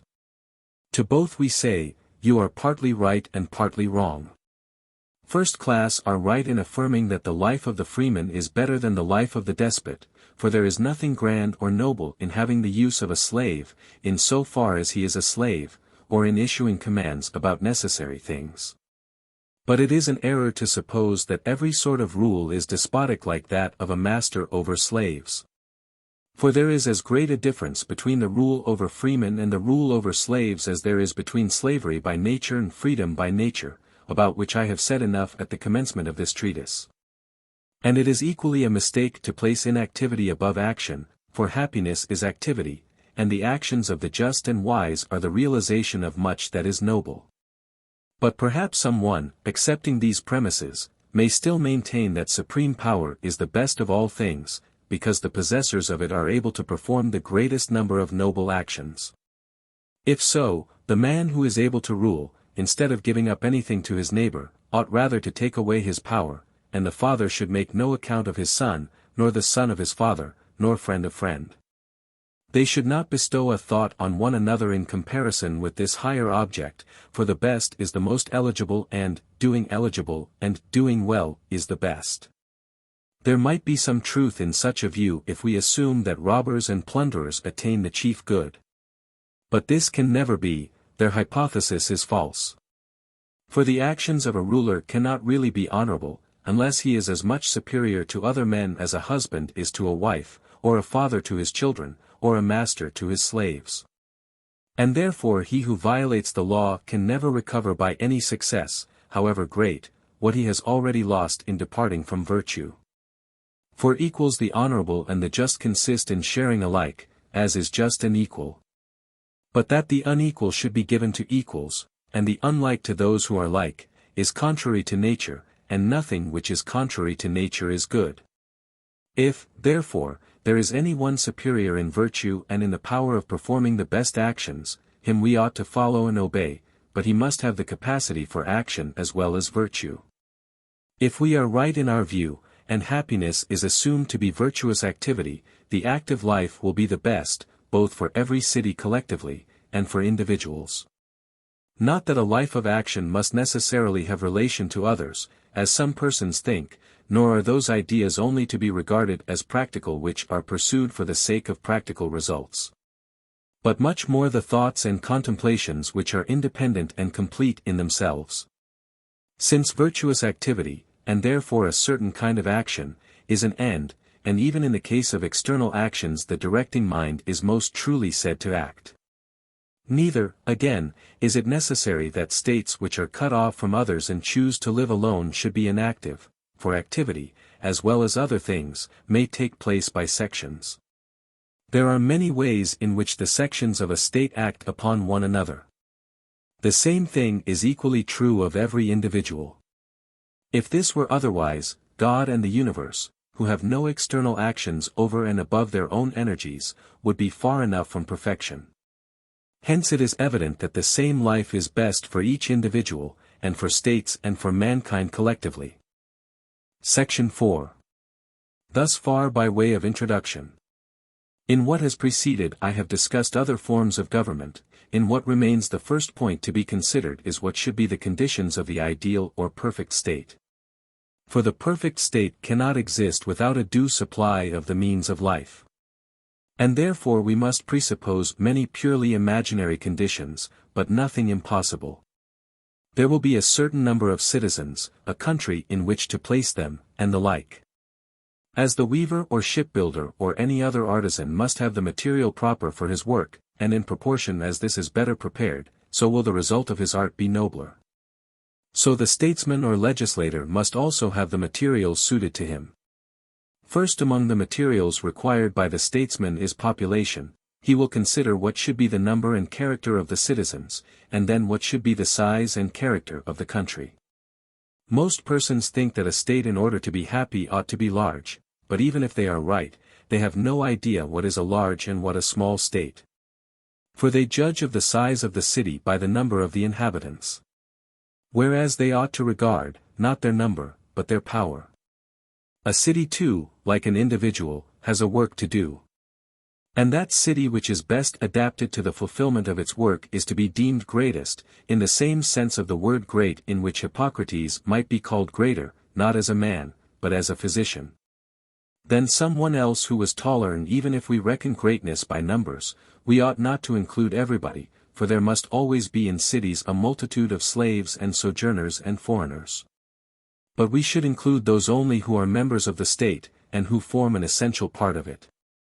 The number of the latter is a proof of the greatness of a city. But a city which produces numerous artisans and comparatively few soldiers cannot be great, for a great city is not to be confounded with a populous one. Moreover, experience shows that a very populous city can rarely, if ever, be well governed. Since all cities which have a reputation for good government have a limit of population. We may argue on grounds of reason, and the same result will follow. For law is order, and good law is good order. But a very great multitude cannot be orderly. To introduce order into the unlimited is the work of a divine power, of such a power as holds together the universe. Beauty is realized in number and magnitude, and the state which combines magnitude with good order must necessarily be the most beautiful. To the size of states there is a limit, as there is to other things, plants, animals, implements. For none of these retain their natural power when they are too large or too small, but they either wholly lose their nature, or are spoiled. For example, a ship which is only a span long will not be a ship at all, nor a ship a quarter of a mile long, yet there may be a ship of a certain size, either too large or too small, which will still be a ship, but bad for sailing. In like manner a state when composed of too few is not, as a state ought to be, self-sufficing. When of too many, though self-sufficing in all mere necessaries, as a nation may be, it is not a state, being almost incapable of constitutional government. For who can be the general of such a vast multitude, or who the herald, unless he have the voice of a stentor? A state, then, only begins to exist when it has attained a population sufficient for a good life in the political community. It may indeed, if it somewhat exceed this number, be a greater state. But, as I was saying, there must be a limit. What should be the limit will be easily ascertained by experience. For both governors and governed have duties to perform, the special functions of a governor to command and to judge. But if the citizens of a state are to judge and to distribute offices according to merit, then they must know each other's characters. Where they do not possess this knowledge, both the election to offices and the decision of lawsuits will go wrong. When the population is very large they are manifestly settled at haphazard, which clearly ought not to be. Besides, in an overpopulous state foreigners and medics will readily acquire the rights of citizens, for who will find them out? Clearly then the best limit of the population of a state is the largest number which suffices for the purposes of life, and can be taken in at a single view. Enough concerning the size of a state. Section 5. Much the same principle will apply to the territory of the state. Every one would agree in praising the territory which is most entirely self-sufficing. And that must be the territory which is all-producing, for to have all things and to want nothing is sufficiency. In size and extent it should be such as may enable the inhabitants to live at once temperately and liberally in the enjoyment of leisure. Whether we are right or wrong in laying down this limit we will inquire more precisely hereafter, when we have occasion to consider what is the right use of property and wealth, a matter which is much disputed. Because men are inclined to rush into one of two extremes, some into meanness, others into luxury. It is not difficult to determine the general character of the territory which is required. There are, however, some points on which military authorities should be heard. It should be difficult of access to the enemy, and easy of egress to the inhabitants. Further, we require that the land as well as the inhabitants of whom we were just now speaking should be taken in at a single view, for a country which is easily seen can be easily protected. As to the position of the city, if we could have what we wish, it should be well situated in regard both to sea and land. This then is one principle, that it should be a convenient center for the protection of the whole country. The other is, that it should be suitable for receiving the fruits of the soil, and also for the bringing in of timber and any other products that are easily transported. Section 6. Whether a communication with the sea is beneficial to a well-ordered state or not is a question which has often been asked. It is argued that the introduction of strangers brought up under other laws, and the increase of population, will be adverse to good order. The increase arises from their using the sea and having a crowd of merchants coming and going, and is inimical to good government. Apart from these considerations, it would be undoubtedly better, both with a view to safety and to the provision of necessaries, that the city and territory should be connected with the sea. The defenders of a country, if they are to maintain themselves against an enemy, should be easily relieved both by land and by sea. And even if they are not able to attack by sea and land at once, they will have less difficulty in doing mischief to their assailants on one element, if they themselves can use both. Moreover, it is necessary that they should import from abroad what is not found in their own country, and that they should export what they have in excess, for a city ought to be a market, not indeed for others, but for herself. Those who make themselves a market for the world only do so for the sake of revenue, and if a state ought not to desire profit of this kind, it ought not to have such an emporium. Nowadays we often see in countries and cities dockyards and harbors very conveniently placed outside the city, but not too far off, and they are kept in dependence by walls and similar fortifications. Cities thus situated manifestly reap the benefit of intercourse with their ports. And any harm which is likely to accrue may be easily guarded against by the laws, which will pronounce and determine who may hold communication with one another, and who may not. There can be no doubt that the possession of a moderate naval force is advantageous to a city. The city should be formidable not only to its own citizens but to some of its neighbors, or, if necessary, able to assist them by sea as well as by land. The proper number or magnitude of this naval force is relative to the character of the state, for if her function is to take a leading part in politics, her naval power should be commensurate with the scale of her enterprises. The population of the state need not be much increased, since there is no necessity that the sailors should be citizens. The marines who have the control and command will be freemen, and belong also to the infantry. And wherever there is a dense population of perioeci and husbandmen, there will always be sailors more than enough. Of this we see instances at the present day. The city of Heraclea, for example, although small in comparison with many others, can man a considerable fleet. Such are our conclusions respecting the territory of the state, its harbors, its towns, its relations to the sea, and its maritime power.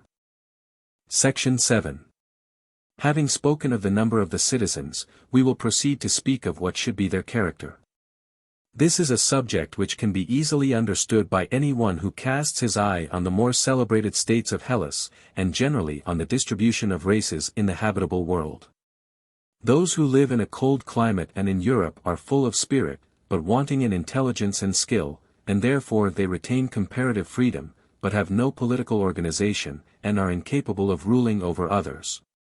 Whereas the natives of Asia are intelligent and inventive, but they are wanting in spirit, and therefore they are always in a state of subjection and slavery. But the Hellenic race, which is situated between them, is likewise intermediate in character, being high-spirited and also intelligent. Hence it continues free, and is the best governed of any nation, and, if it could be formed into one state, would be able to rule the world. There are also similar differences in the different tribes of Hellas. For some of them are of a one-sided nature, and are intelligent or courageous only, while in others there is a happy combination of both qualities. And clearly those whom the legislator will most easily lead to virtue may be expected to be both intelligent and courageous. Some say that the guardians should be friendly towards those whom they know, fierce towards those whom they do not know. Now, passion is the quality of the soul which begets friendship and enables us to love. Notably the spirit within us is more stirred against our friends and acquaintances than against those who are unknown to us, when we think that we are despised by them. For which reason Archilochus, complaining of his friends, very naturally addresses his soul in these words. For surely thou art plagued on account of friends. The power of command and the love of freedom are in all men based upon this quality, for passion is commanding and invincible. Nor is it right to say that the guardians should be fierce towards those whom they do not know, for we ought not to be out of temper with any one, and a lofty spirit is not fierce by nature, but only when excited against evildoers. And this, as I was saying before, is a feeling which men show most strongly towards their friends if they think they have received a wrong at their hands, as indeed is reasonable. For, besides the actual injury, they seem to be deprived of a benefit by those who owe them one. Hence the saying, "Cruel is the strife of brethren." And again, "They who love in excess also hate in excess." Thus we have nearly determined the number and character of the citizens of our state, and also the size and nature of their territory. I say, nearly, for we ought not to require the same minuteness in theory as in the facts given by perception. Section 8. As in other natural compounds the conditions of a composite whole are not necessarily organic parts of it, so in a state or in any other combination forming a unity not everything is a part, which is a necessary condition. The members of an association have necessarily some one thing the same and common to all, in which they share equally or unequally, for example, food or land or any other thing. But where there are two things of which one is a means and the other an end, they have nothing in common except that the one receives what the other produces. Such, for example, is the relation which workmen and tools stand to their work. The house and the builder have nothing in common, but the art of the builder is for the sake of the house. And so states require property, but property, even though living beings are included in it, is no part of a state.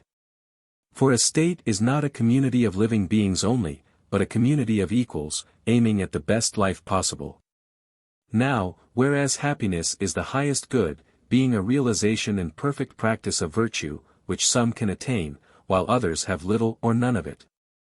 The various qualities of men are clearly the reason why there are various kinds of states and many forms of government.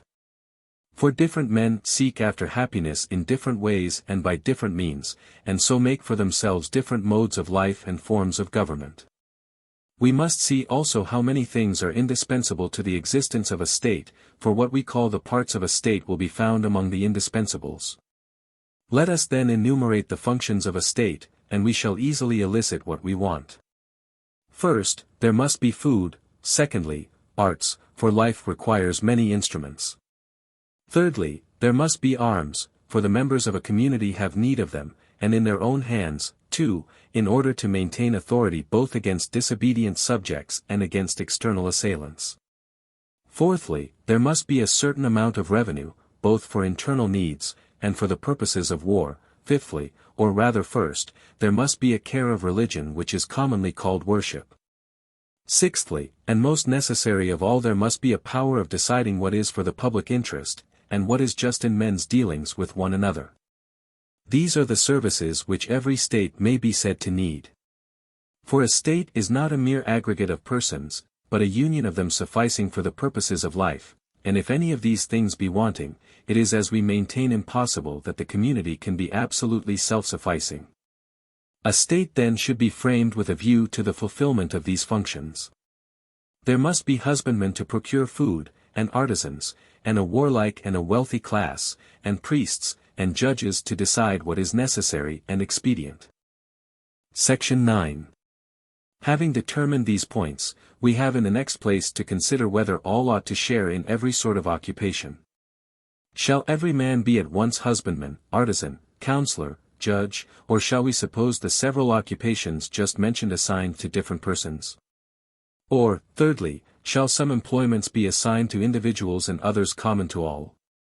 The same arrangement, however, does not occur in every constitution. As we were saying, all may be shared by all, or not all by all, but only by some. And hence arise the differences of constitutions, for in democracies all share in all, in oligarchies the opposite practice prevails. Now, since we are here speaking of the best form of government, i.e., that under which the state will be most happy, and happiness, as has been already said, cannot exist without virtue, it clearly follows that in the state which is best governed and possesses men who are just absolutely And not merely relatively to the principle of the Constitution, the citizens must not lead the life of mechanics or tradesmen, for such a life is ignoble, and inimical to virtue.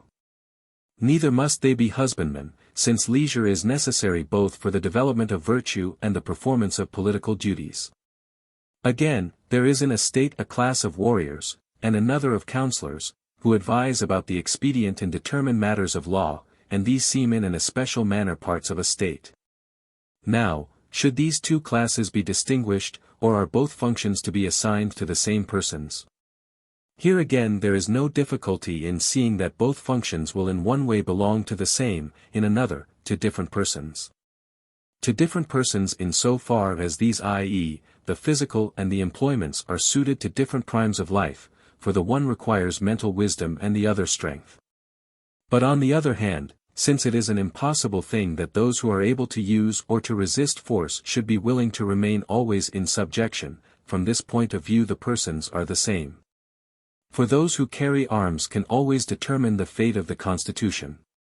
It remains therefore that both functions should be entrusted by the ideal Constitution to the same persons, not, however, at the same time, but in the order prescribed by nature, who has given to young men strength and to older men wisdom.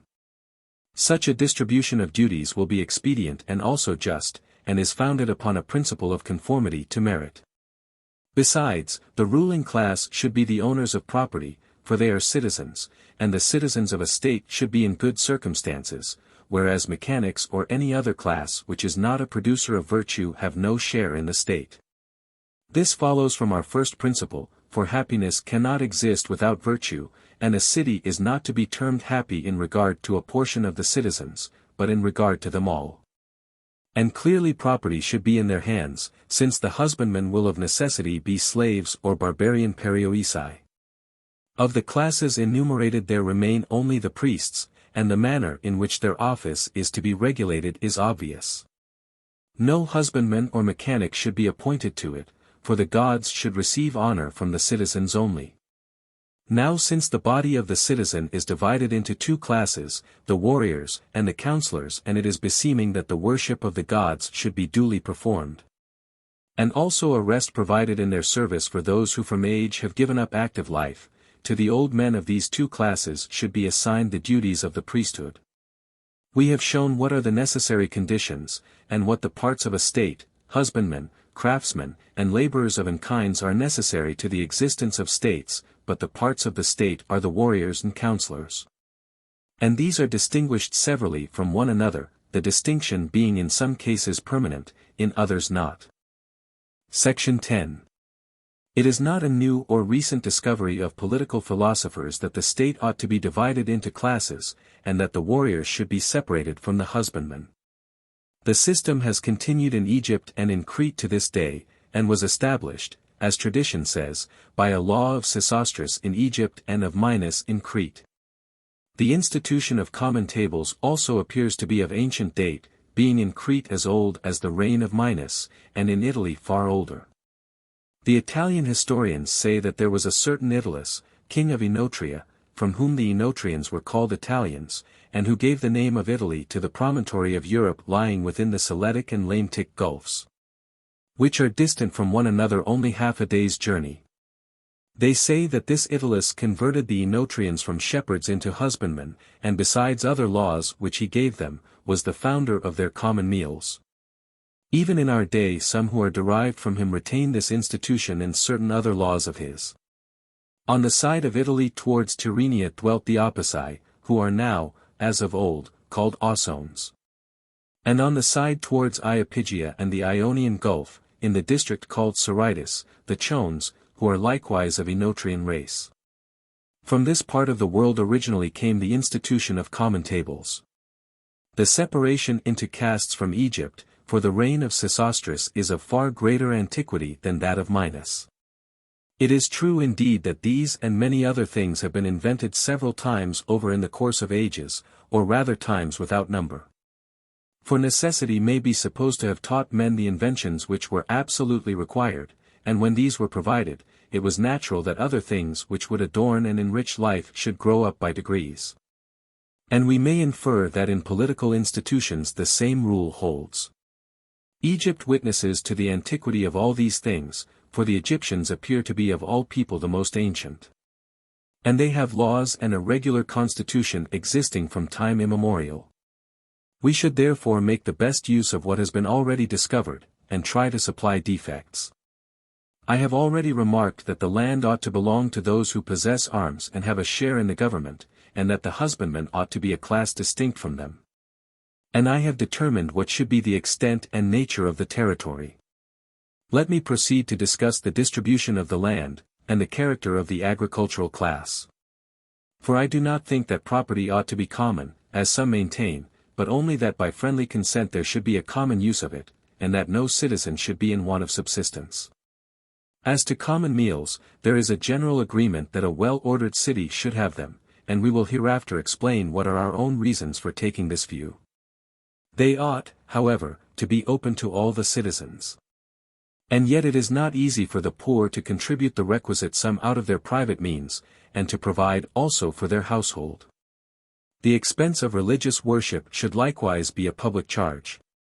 The land must therefore be divided into two parts, one public and the other private, and each part should be subdivided, part of the public land being appropriated to the service of the gods, and the other part used to defray the cost of the common meals. While of the private land, part should be near the border, and the other near the city, so that, each citizen having two lots, they may all of them have land in both places. There is justice and fairness in such a division, and it tends to inspire unanimity among the people in their border wars. Where there is not this arrangement, some of them are too ready to come to blows with their neighbors, while others are so cautious that they quite lose the sense of honor. Wherefore there is a law in some places which forbids those who dwell near the border to take part in public deliberations about wars with neighbors, on the ground that their interests will pervert their judgment. For the reasons already mentioned, then, the land should be divided in the manner described. The very best thing of all would be that the husbandmen should be slaves taken from among men who are not all of the same race and not spirited, for if they have no spirit they will be better suited for their work. And there will be no danger of their making a revolution. The next best thing would be that they should be perioeci of foreign race, and of a like inferior nature. Some of them should be the slaves of individuals, and employed in the private estates of men of property, the remainder should be the property of the state and employed on the common land. I will hereafter explain what is the proper treatment of slaves, and why it is expedient that liberty should be always held out to them as the reward of their services. Section 11. We have already said that the city should be open to the land and to the sea, and to the whole country as far as possible. In respect of the place itself, our wish would be that its situation should be fortunate in four things. The first, health. This is a necessity. Cities which lie towards the east, and are blown upon by winds coming from the east, are the healthiest. Next in healthfulness are those which are sheltered from the north wind, for they have a milder winter. The site of the city should likewise be convenient both for political administration and for war. With a view to the latter it should afford easy egress to the citizens, and at the same time be inaccessible and difficult of capture to enemies. There should be a natural abundance of springs and fountains in the town, or, if there is a deficiency of them, great reservoirs may be established for the collection of rainwater, such as will not fail when the inhabitants are cut off from the country by war. Special care should be taken of the health of the inhabitants, which will depend chiefly on the healthiness of the locality and of the quarter to which they are exposed, and secondly, on the use of pure water. This latter point is by no means a secondary consideration. For the elements which we use most and oftenest for the support of the body contribute most to health, and among these are water and air. Wherefore, in all wise states, if there is a want of pure water, and the supply is not all equally good, the drinking water ought to be separated from that which is used for other purposes. As to strongholds, what is suitable to different forms of government varies. Thus an acropolis is suited to an oligarchy or a monarchy, but a plain to a democracy, neither to an aristocracy, but rather a number of strong places. The arrangement of private houses is considered to be more agreeable and generally more convenient, if the streets are regularly laid out after the modern fashion which Hippodamus introduced, but for security in war the antiquated mode of building. which made it difficult for strangers to get out of a town and for assailants to find their way in, is preferable. A city should therefore adopt both plans of building. It is possible to arrange the houses irregularly, as husbandmen plant their vines in what are called clumps. The whole town should not be laid out in straight lines, but only certain quarters and regions, thus security and beauty will be combined. As to walls, those who say that cities making any pretension to military virtue should not have them, are quite out of date in their notions, and they may see the cities which prided themselves on this fancy confuted by facts. True, there is little courage shown in seeking for safety behind a rampart when an enemy is similar in character and not much superior in number. But the superiority of the besiegers may be and often is too much both for ordinary human valor and for that which is found only in a few. And if they are to be saved and to escape defeat and outrage, the strongest wall will be the truest soldierly precaution, more especially now that missiles and siege engines have been brought to such perfection. To have no walls would be as foolish as to choose a site for a town in an exposed country, and to level the heights, or as if an individual were to leave his house unwalled, lest the inmates should become cowards. Nor must we forget that those who have their cities surrounded by walls may either take advantage of them or not, but cities which are unwalled have no choice. If our conclusions are just, not only should cities have walls, but care should be taken to make them ornamental, as well as useful for warlike purposes, and adapted to resist modern inventions. For as the assailants of a city do all they can to gain an advantage, so the defenders should make use of any means of defense which have been already discovered, and should devise and invent others. For when men are well prepared no enemy even thinks of attacking them. Section 12. As the walls are to be divided by guardhouses and towers built at suitable intervals, and the body of citizens must be distributed at common tables. The idea will naturally occur that we should establish some of the common tables in the guardhouses. These might be arranged as has been suggested, while the principal common tables of the magistrates will occupy a suitable place. And there also will be the buildings appropriated to religious worship except in the case of those rites which the law or the Pythian oracle has restricted to a special locality. The site should be a spot seen far and wide, which gives due elevation to virtue and towers over the neighborhood. Below this spot should be established an agora, such as that which the Thessalians call the freeman's agora. From this all trade should be excluded, and no mechanic, husbandman, or any such person allowed to enter, unless he be summoned by the magistrates. It would be a charming use of the place, if the gymnastic exercises of the elder men were performed there. For in this noble practice different ages should be separated, and some of the magistrates should stay with the boys, while the grown-up men remain with the magistrates. For the presence of the magistrates is the best mode of inspiring true modesty and ingenuous fear. There should also be a trader's agora, distinct and apart from the other, in a situation which is convenient for the reception of goods both by sea and land. But in speaking of the magistrates we must not forget another section of the citizens, viz., the priests, for whom public tables should likewise be provided in their proper place near the temples. The magistrates who deal with contracts, indictments, summonses, and the like, and those who have the care of the agora and of the city, respectively, ought to be established near an agora and some public place of meeting. The neighborhood of the trader's agora will be a suitable spot. The upper agora we devote to the life of leisure, the other is intended for the necessities of trade. The same order should prevail in the country, for there too the magistrates, called by some inspectors of forests and by others wardens of the country, must have guardhouses and common tables while they are on duty. Temples should also be scattered throughout the country, dedicated, some to gods, and some to heroes. But it would be a waste of time for us to linger over details like these. The difficulty is not in imagining but in carrying them out.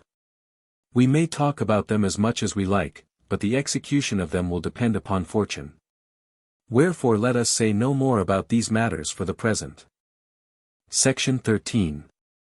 Returning to the Constitution itself, let us seek to determine out of what and what sort of elements the state which is to be happy and well-governed should be composed.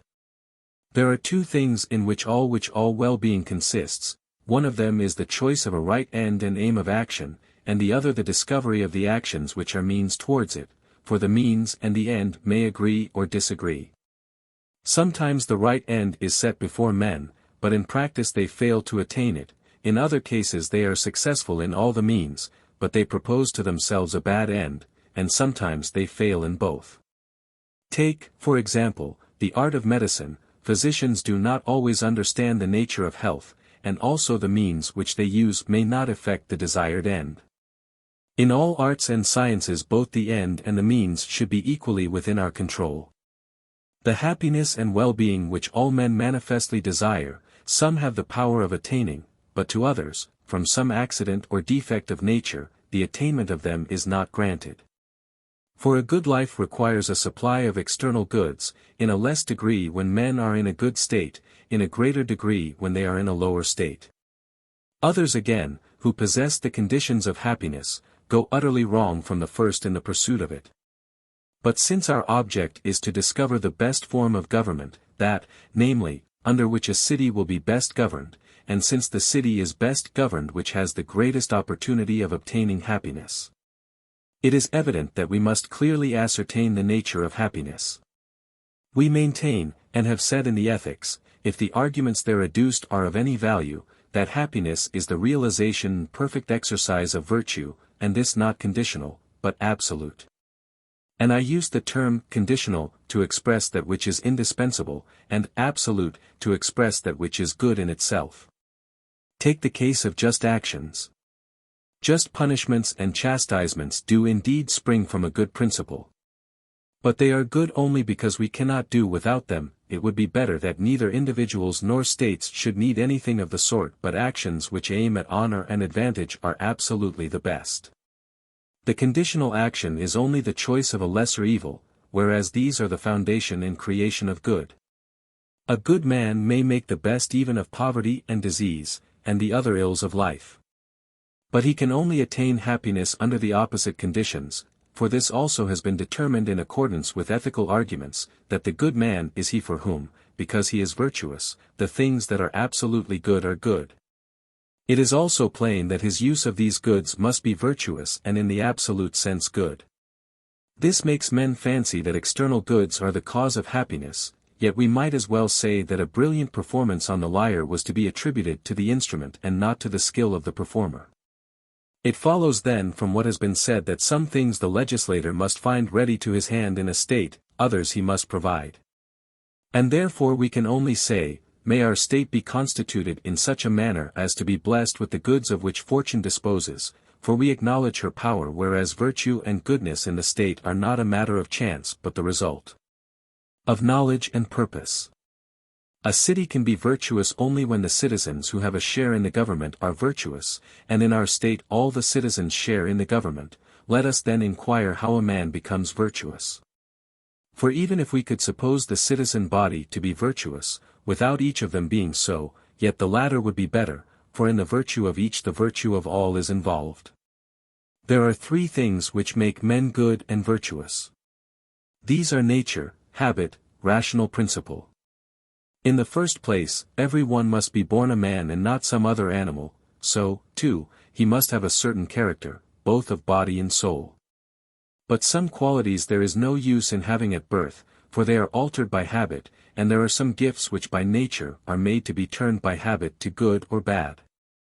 Animals lead for the most part a life of nature, although in lesser particulars some are influenced by habit as well. Man has rational principle, in addition, and man only. Wherefore nature, habit, rational principle must be in harmony with one another, for they do not always agree. Men do many things against habit and nature, if rational principle persuades them that they ought. We have already determined what natures are likely to be most easily molded by the hands of the legislator. And else is the work of education. We learn some things by habit and some by instruction. Section 14. Since every political society is composed of rulers and subjects, let us consider whether the relations of one to the other should interchange or be permanent. For the education of the citizens will necessarily vary with the answer given to this question. Now, if some men excelled others in the same degree in which gods and heroes are supposed to excel mankind in general, having in the first place a great advantage even in their bodies, and secondly in their minds. So that the superiority of the governors was undisputed and patent to their subjects, it would clearly be better that once for in the one class should rule and the other serve. But since this is unattainable, and kings have no marked superiority over their subjects, such as Silax affirms to be found among the Indians, it is obviously necessary on many grounds that all the citizens alike should take their turn of governing and being governed. Equality consists in the same treatment of similar persons, and no government can stand which is not founded upon justice. For if the government be unjust, every one in the country unites with the governed in the desire to have a revolution. And it is an impossibility that the members of the government can be so numerous as to be stronger than all their enemies put together. Yet that governors should excel their subjects is undeniable. How all this is to be effected, and in what way they will respectively share in the government, the legislator has to consider. The subject has been already mentioned. Nature herself has provided the distinction when she made a difference between old and young within the same species, of whom she fitted the one to govern and the other to be governed. No one takes offense at being governed when he is young, nor does he think himself better than his governors, especially if he will enjoy the same privilege when he reaches the required age. We conclude that from one point of view governors and governed are identical, and from another different. And therefore their education must be the same and also different. For he who would learn to command well must, as men say, first of all learn to obey. As I observed in the first part of this treatise, there is one rule which is for the sake of the rulers and another rule which is for the sake of the ruled. The former is a despotic, the latter a free government. Some commands differ not in the thing commanded, but in the intention with which they are imposed. Wherefore, many apparently menial offices are an honor to the free youth by whom they are performed, for actions do not differ as honorable or dishonorable in themselves so much as in the end and intention of them. But since we say that the virtue of the citizen and ruler is the same as that of the good man, and that the same person must first be a subject and then a ruler, the legislator has to see that they become good men. And by what means this may be accomplished, and what is the end of the perfect life. Now the soul of man is divided into two parts, one of which has a rational principle in itself, and the other, not having a rational principle in itself, is able to obey such a principle. And we call a man in any way good because he has the virtues of these two parts. In which of them the end is more likely to be found is no matter of doubt to those who adopt our division. For in the world both of nature and of art the inferior always exists for the sake of the better or superior, and the better or superior is that which has a rational principle. This principle, too, in our ordinary way of speaking, is divided into two kinds, for there is a practical and a speculative principle. This part, then, must evidently be similarly divided. And there must be a corresponding division of actions. The actions of the naturally better part are to be preferred by those who have it in their power to attain to 2 out of the 3 or to all, for that is always to every one the most eligible which is the highest attainable by him. The whole of life is further divided into 2 parts, business and leisure, war and peace, and of actions some aim at what is necessary and useful, and some at what is honorable. And the preference given to one or the other class of actions must necessarily be like the preference given to one or other part of the soul and its actions over the other. There must be war for the sake of peace, business for the sake of leisure, things useful and necessary for the sake of things honorable. All these points the statesman should keep in view when he frames his laws. He should consider the parts of the soul and their functions, and above all the better and the end. He should also remember the diversities of human lives and actions. For men must be able to engage in business and go to war, but leisure and peace are better, they must do what is necessary and indeed what is useful, but what is honorable is better. On such principles children and persons of every age which requires education should be trained. Whereas even the Hellenes of the present day who are reputed to be best governed, and the legislators who gave them their constitutions, do not appear to have framed their governments with a regard to the best end. Or to have given them laws and education with a view to all the virtues, but in a vulgar spirit have fallen back on those which promise to be more useful and profitable. Many modern writers have taken a similar view, they commend the Lacedaemonian constitution, and praise the legislator for making conquest and war his sole aim, a doctrine which may be refuted by argument and has long ago been refuted by facts. For most men desire empire in the hope of accumulating the goods of fortune.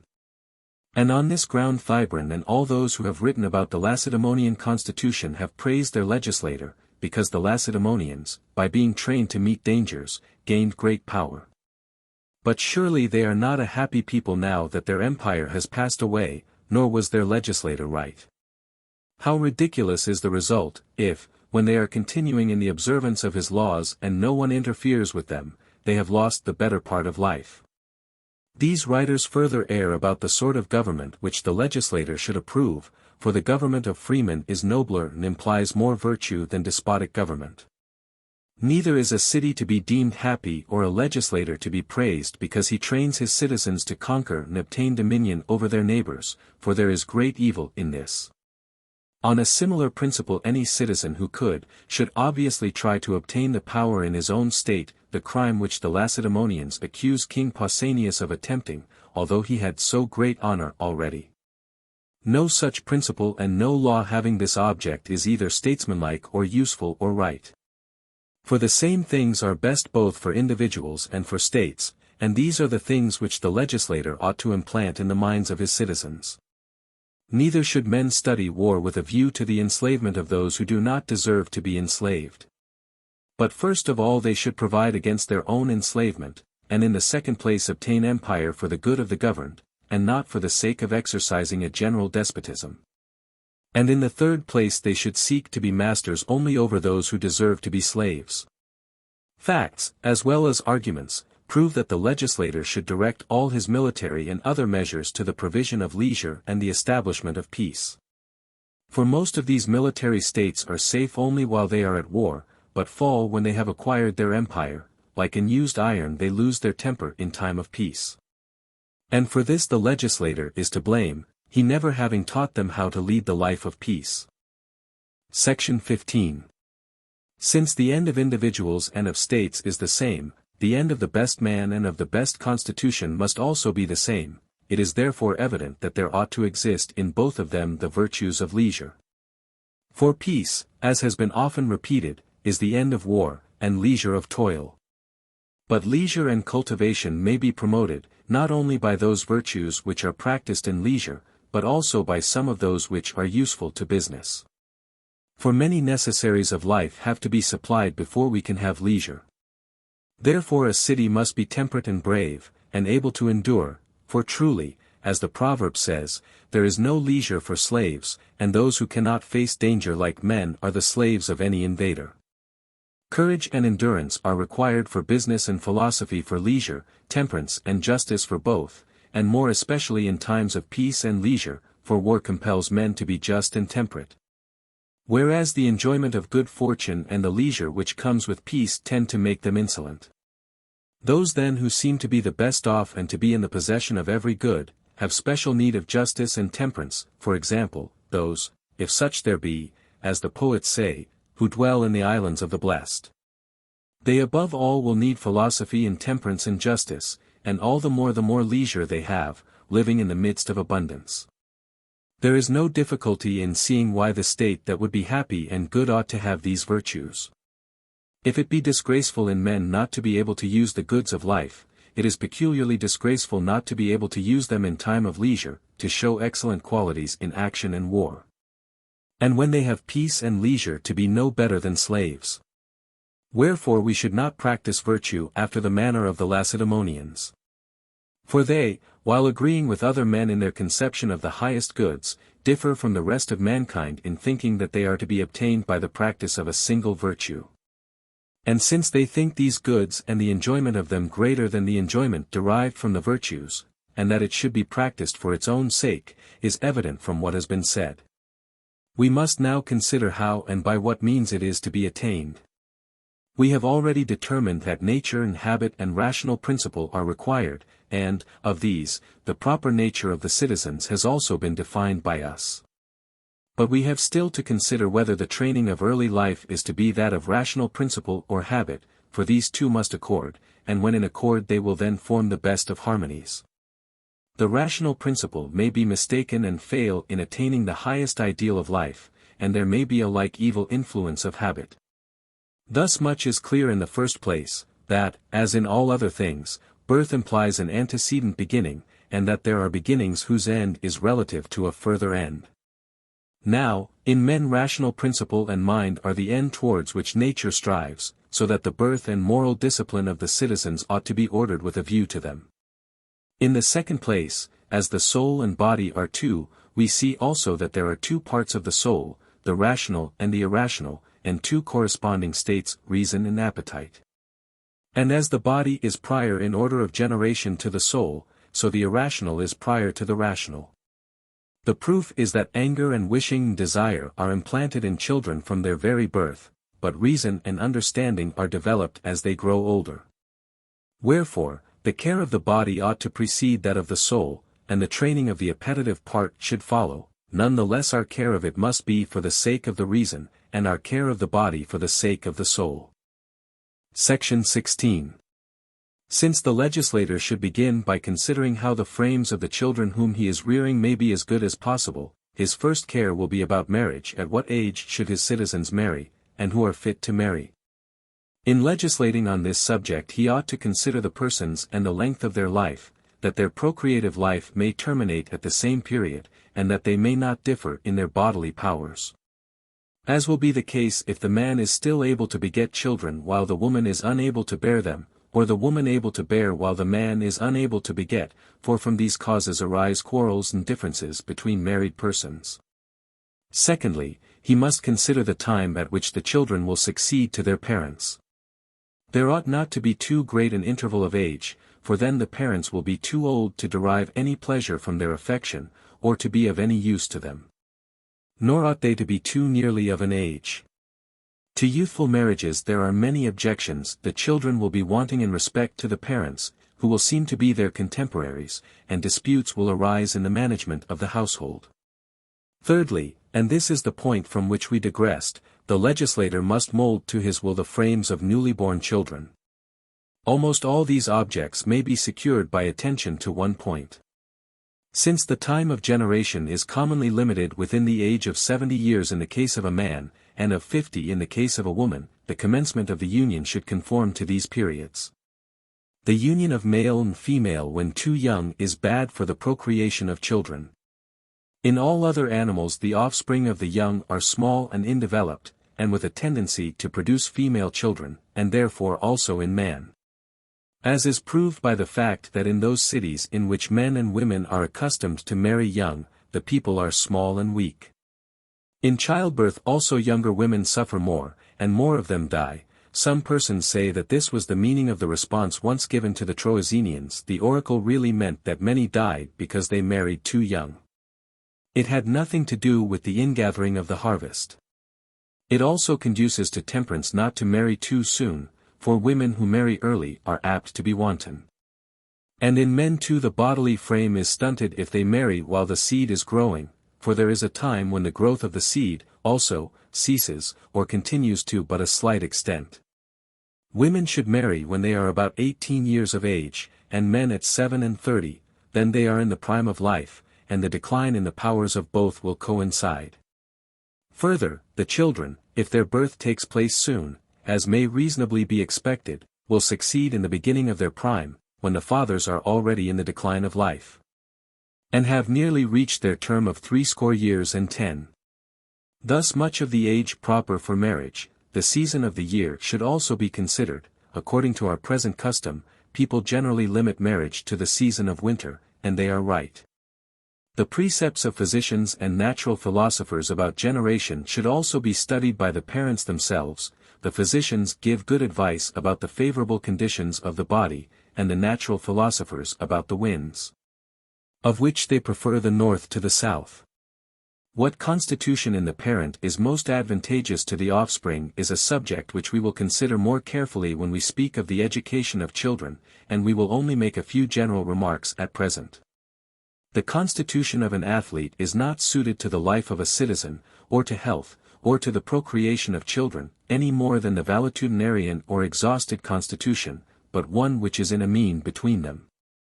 A man's constitution should be inured to labor, but not to labor which is excessive or of one sort only, such as is practiced by athletes. He should be capable of all the actions of a freeman. These remarks apply equally to both parents. Women who are with child should be careful of themselves, they should take exercise and have a nourishing diet. The first of these prescriptions the legislator will easily carry into effect by requiring that they shall take a walk daily to some temple, where they can worship the gods who preside over birth. Their minds, however, unlike their bodies, they ought to keep quiet, for the offspring derive their natures from their mothers as plants do from the earth. As to the exposure and rearing of children, let there be a law that no deformed child shall live, but that on the ground of an excess in the number of children. If the established customs of the state forbid this, for in our state population has a limit, no child is to be exposed, but when couples have children in excess, let abortion be procured before sense and life have begun. What may or may not be lawfully done in these cases depends on the question of life and sensation. And now, having determined at what ages men and women are to begin their union, let us also determine how long they shall continue to beget and bear offspring for the state. Men who are too old, like men who are too young, produce children who are defective in body and mind. The children of very old men are weakly. The limit then, should be the age which is the prime of their intelligence, and this in most persons, according to the notion of some poets who measure life by periods of 7 years, is about 50. At 4 or 5 years or later, they should cease from having families, and from that time forward only cohabit with one another for the sake of health, or for some similar reason. As to adultery, let it be held disgraceful, in general, for any man or woman to be found in any way unfaithful when they are married, and called husband and wife.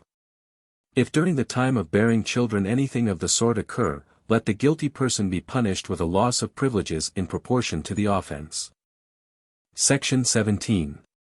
After the children have been born, the manner of rearing them may be supposed to have a great effect on their bodily strength.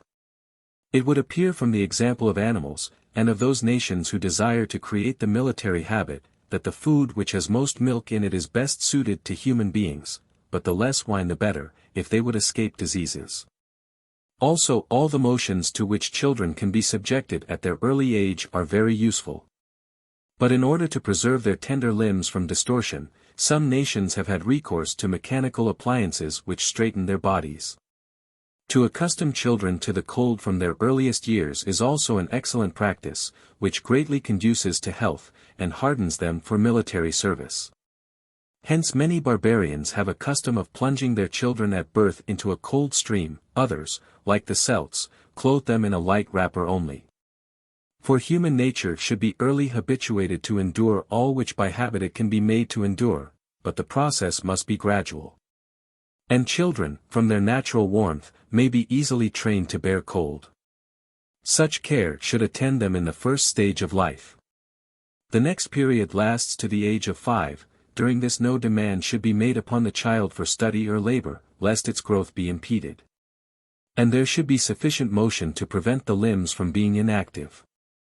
This can be secured, among other ways, by amusement, but the amusement should not be vulgar or tiring or effeminate.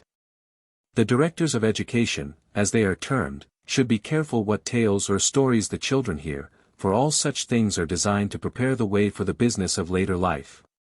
And should be for the most part imitations of the occupations which they will hereafter pursue in earnest. Those are wrong who in their laws attempt to check the loud crying and screaming of children, for these contribute towards their growth, and, in a manner, exercise their bodies. Straining the voice has a strengthening effect similar to that produced by the retention of the breath in violent exertions. The directors of education should have an eye to their bringing up, and in particular should take care that they are left as little as possible with slaves. For until they are 7 years old they must 5 at home. And therefore, even at this early age, it is to be expected that they should acquire a taint of meanness from what they hear and see. Indeed, there is nothing which the legislator should be more careful to drive away than indecency of speech. For the light utterance of shameful words leads soon to shameful actions. The young especially should never be allowed to repeat or hear anything of the sort. A freeman who is found saying or doing what is forbidden, if he be too young as yet to have the privilege of reclining at the public tables, should be disgraced and beaten, and an elder person degraded as his slavish conduct deserves. And since we do not allow improper language, clearly we should also banish pictures or speeches from the stage which are indecent. Let the rulers take care that there be no image or picture representing unseemly actions, except in the temples of those gods at whose festivals the law permits even ribaldry, and whom the law also permits to be worshipped by persons of mature age on behalf of themselves, their children, and their wives. But the legislator should not allow youth to be spectators of iambi or of comedy until they are of an age to sit at the public tables and to drink strong wine. By that time education will have armed them against the evil influences of such representations. We have made these remarks in a cursory manner, they are enough for the present occasion. But hereafter we will return to the subject and after a fuller discussion determine whether such liberty should or should not be granted, and in what way granted, if at all. Theodorus, the tragic actor, was quite right in saying that he would not allow any other actor, not even if he were quite second-rate, to enter before himself, because the spectators grew fond of the voices which they first heard. And the same principle applies universally to association with things as well as with persons, for we always like best whatever comes first. And therefore youth should be kept strangers to all that is bad, and especially to things which suggest vice or hate. When the 5 years have passed away, during the 2 following years they must look on at the pursuits which they are hereafter to learn. There are 2 periods of life with reference to which education has to be divided, from 7 to the age of puberty, and onwards to the age of 1 and 20. The poets who divide ages by 7s are in the main right, but we should observe the divisions actually made by nature, for the deficiencies of nature are what art and education seek to fill up. Let us then first inquire if any regulations are to be laid down about children, and secondly, whether the care of them should be the concern of the state or of private individuals, which latter is in our own day the common custom. And in the third place, what these regulations should be. Book 8. Section 1. No one will doubt that the legislator should direct his attention above all to the education of youth. For the neglect of education does harm to the constitution. The citizen should be molded to suit the form of government under which he lives. For each government has a peculiar character which originally formed and which continues to preserve it. The character of democracy creates democracy, and the character of oligarchy creates oligarchy, and always the better the character, the better the government. Again, for the exercise of any faculty or art a previous training and habituation are required, clearly therefore for the practice of virtue. And since the whole city has one end, it is manifest that education should be one and the same for all, and that it should be public, and not private, not as at present, when every one looks after his own children separately, and gives them separate instruction of the sort which he thinks best. The training in things which are of common interest should be the same for all. Neither must we suppose that any one of the citizens belongs to himself, for they all belong to the state, and are each of them a part of the state, and the care of each part is inseparable from the care of the whole. In this particular as in some others the Lacedaemonians are to be praised, for they take the greatest pains about their children, and make education the business of the state. Section 2. That education should be regulated by law and should be an affair of state is not to be denied, but what should be the character of this public education, and how young persons should be educated, are questions which remain to be considered. As things are, there is disagreement about the subjects. For mankind are by no means agreed about the things to be taught, whether we look to virtue or the best life. Neither is it clear whether education is more concerned with intellectual or with moral virtue. The existing practice is perplexing. No one knows on what principle we should proceed, should the useful in life, or should virtue, or should the higher knowledge, be the aim of our training. All 3 opinions have been entertained. Again, about the means there is no agreement. For different persons, starting with different ideas about the nature of virtue, naturally disagree about the practice of it. There can be no doubt that children should be taught those useful things which are really necessary, but not all useful things, for occupations are divided into liberal and illiberal. And to young children should be imparted only such kinds of knowledge as will be useful to them without vulgarizing them. And any occupation, art, or science, which makes the body or soul or mind of the freeman less fit for the practice or exercise of virtue, is vulgar. Wherefore we call those arts vulgar which tend to deform the body, and likewise all paid employments, for they absorb and degrade the mind. There are also some liberal arts quite proper for a freeman to acquire, but only in a certain degree, and if he attend to them too closely, in order to attain perfection in them, the same evil effects will follow. The object also which a man sets before him makes a great difference. If he does or learns anything for his own sake or for the sake of his friends, or with a view to excellence, the action will not appear illiberal. But if done for the sake of others, the very same action will be thought menial and servile.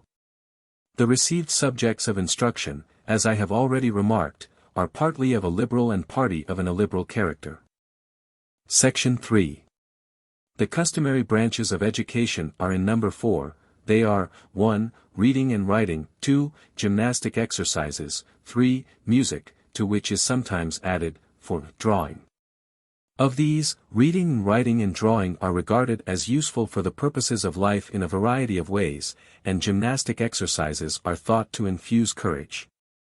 Concerning music a doubt may be raised. In our own day most men cultivate it for the sake of pleasure, but originally it was included in education, because nature herself, as has been often said, requires that we should be able not only to work well, but to use leisure well.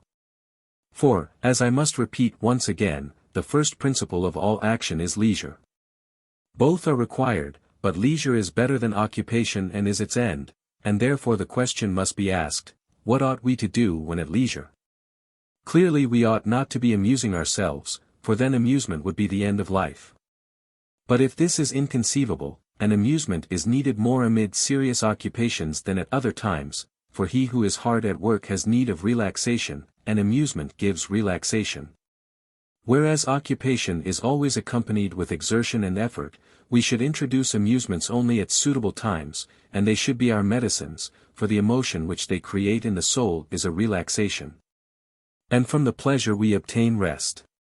But leisure of itself gives pleasure and happiness and enjoyment of life, which are experienced, not by the busy man, but by those who have leisure. For he who is occupied has in view some end which he has not attained.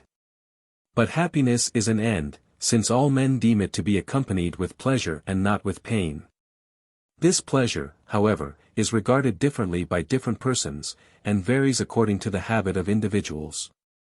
The pleasure of the best man is the best, and springs from the noblest sources. It is clear then that there are branches of learning and education which we must study merely with a view to leisure spent in intellectual activity, and these are to be valued for their own sake. Whereas those kinds of knowledge which are useful in business are to be deemed necessary, and exist for the sake of other things. And therefore our fathers admitted music into education, not on the ground either of its necessity or utility, for it is not necessary, nor indeed useful in the same manner as reading and writing, which are useful in money-making. In the management of a household, in the acquisition of knowledge and in political life, nor like drawing, useful for a more correct judgment of the works of artists, nor again like gymnastic, which gives health and strength. For neither of these is to be gained from music. There remains, then, the use of music for intellectual enjoyment in leisure. Which is in fact evidently the reason of its introduction, this being one of the ways in which it is thought that a freeman should pass his leisure. As Homer says, "But he who alone should be called to the pleasant feast." And afterwards he speaks of others whom he describes as inviting the bard who would delight them all.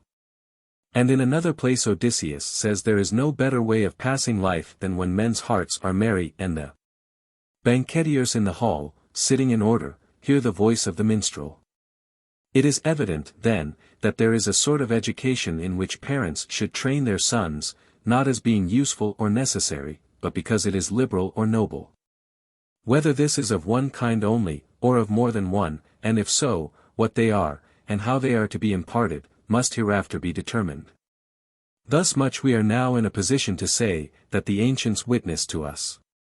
For their opinion may be gathered from the fact that music is one of the received and traditional branches of education.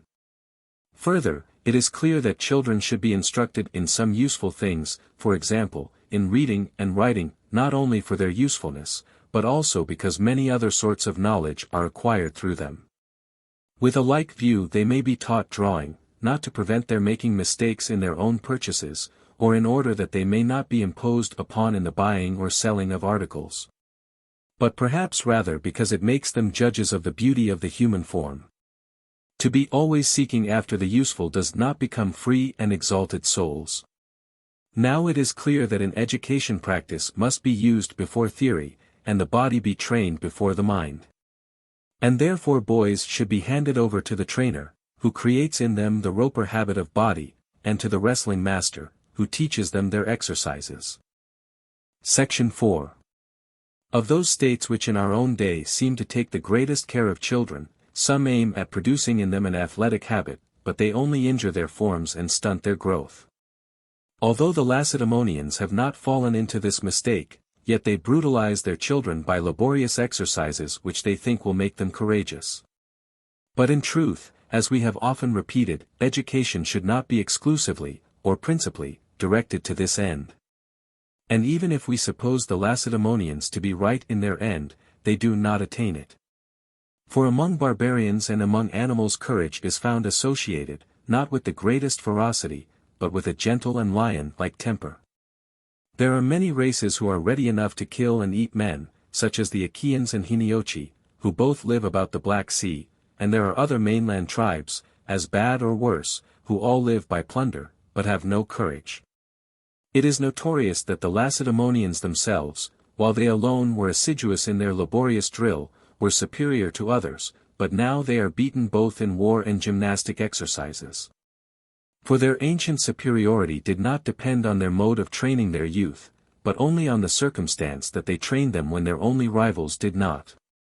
Hence we may infer that what is noble, not what is brutal, should have the first place. No wolf or other wild animal will face a really noble danger, such dangers are for the brave man. And parents who devote their children to gymnastics while they neglect their necessary education, in reality vulgarize them. For they make them useful to the art of statesmanship in one quality only, and even in this the argument proves them to be inferior to others. We should judge the Lacedaemonians not from what they have been, but from what they are. For now they have rivals who compete with their education, formerly they had none. It is an admitted principle, that gymnastic exercises should be employed in education, and that for children they should be of a lighter kind, avoiding severe diet or painful toil, lest the growth of the body be impaired. The evil of excessive training in early years is strikingly proved by the example of the Olympic victors, for not more than 2 or 3 of them have gained a prize both as boys and as men. Their early training and severe gymnastic exercises exhausted their constitutions. When boyhood is over, 3 years should be spent in other studies. The period of life which follows may then be devoted to hard exercise and strict diet. Men ought not to labor at the same time with their minds and with their bodies, for the 2 kinds of labor are opposed to one another. The labor of the body impedes the mind, and the labor of the mind the body. Section 5. Concerning music there are some questions which we have already raised, these we may now resume and carry further, and our remarks will serve as a prelude to this or any other discussion of the subject. It is not easy to determine the nature of music, or why anyone should have a knowledge of it. Shall we say, for the sake of amusement and relaxation, like sleep or drinking, which are not good in themselves, but are pleasant, and at the same time care to cease, as Euripides says. And for this end men also appoint music, and make use of all 3 alike, sleep, drinking, music, to which some add dancing. Or shall we argue that music conduces to virtue, on the ground that it can form our minds and habituate us to true pleasures as our bodies are made by gymnastic to be of a certain character? Or shall we say that it contributes to the enjoyment of leisure and mental cultivation, which is a third alternative? Now obviously youths are not to be instructed with a view to their amusement, for learning is no amusement, but is accompanied with pain. Neither is intellectual enjoyment suitable to boys of that age, for it is the end, and that which is imperfect cannot attain the perfect or end. But perhaps it may be said that boys learn music for the sake of the amusement which they will have when they are grown up. If so, why should they learn themselves, and not, like the Persian and Median kings, enjoy the pleasure and instruction which is derived from hearing others? For surely persons who have made music the business and profession of their lives will be better performers than those who practice only long enough to learn. If they must learn music, on the same principle they should learn cookery, which is absurd. And even granting that music may form the character, the objection still holds: why should we learn ourselves? Why cannot we attain true pleasure and form a correct judgment from hearing others, like the Lacedaemonians? For they, without learning music, nevertheless can correctly judge, as they say, of good and bad melodies. Or again, if music should be used to promote cheerfulness and refined intellectual enjoyment, the objection still remains: why should we learn ourselves instead of enjoying the performances of others? We may illustrate what we are saying by our conception of the gods, for in the poet Zeus does not himself sing or play on the lyre. Nay, we call professional performers vulgar. No freeman would play or sing unless he were intoxicated or in jest. But these matters may be left for the present. The first question is whether music is or is not to be a part of education. Of the three things mentioned in our discussion, which does it produce? Education or amusement or intellectual enjoyment, for it may be reckoned under all three, and seems to share in the nature of all of them. Amusement is for the sake of relaxation, and relaxation is of necessity sweet, for it is the remedy of pain caused by toil. And intellectual enjoyment is universally acknowledged to contain an element not only of the noble but of the pleasant, for happiness is made up of both. All men agree that music is one of the pleasantest things, whether with or without songs. As Musaeus says, "Song to mortals of all things the sweetest." Hence and with good reason it is introduced into social gatherings and entertainments, because it makes the hearts of men glad, so that on this ground alone we may assume that the young ought to be trained in it. For innocent pleasures are not only in harmony with the perfect end of life, but they also provide relaxation. And whereas men rarely attain the end, but often rest by the way and amuse themselves, not only with a view to a further end, but also for the pleasure's sake, it may be well at times to let them find a refreshment in music.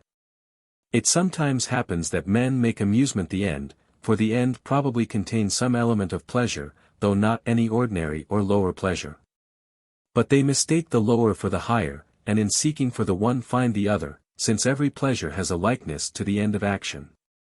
For the end is not eligible for the sake of any future good, nor do the pleasures which we have described exist for the sake of any future good but of the past, that is to say, they are the alleviation of past toils and pains. And we may infer this to be the reason why men seek happiness from these pleasures. But music is pursued, not only as an alleviation of past toil, but also as providing recreation. And who can say whether, having this use, it may not also have a nobler one? In addition to this common pleasure, felt and shared in by all, for the pleasure given by music is natural, and therefore adapted to all ages and characters, may it not have also some influence over the character and the soul? It must have such an influence if characters are affected by it. And that they are so affected is proved in many ways, and not least by the power which the songs of Olympus exercise. For beyond question they inspire enthusiasm, and enthusiasm is an emotion of the ethical part of the soul. Besides, when men hear imitations, even apart from the rhythms and tunes themselves, their feelings move in sympathy. Since then music is a pleasure, and virtue consists in rejoicing and loving and hating aright, there is clearly nothing which we are so much concerned to acquire and to cultivate as the power of forming right judgments, and of taking delight in good dispositions and noble actions. Rhythm and melody supply imitations of anger and gentleness, and also of courage and temperance, and of all the qualities contrary to these, and of the other qualities of character, which hardly fall short of the actual affections. As we know from our own experience, for in listening to such strains our souls undergo a change. The habit of feeling pleasure or pain at mere representations is not far removed from the same feeling about realities. For example, if anyone delights in the sight of a statue for its beauty only, it necessarily follows that the sight of the original will be pleasant to him. The objects of no other sense, such as taste or touch, have any resemblance to moral qualities. In visible objects there is only a little, for there are figures which are of a moral character, but only to a slight extent, and all do not participate in the feeling about them.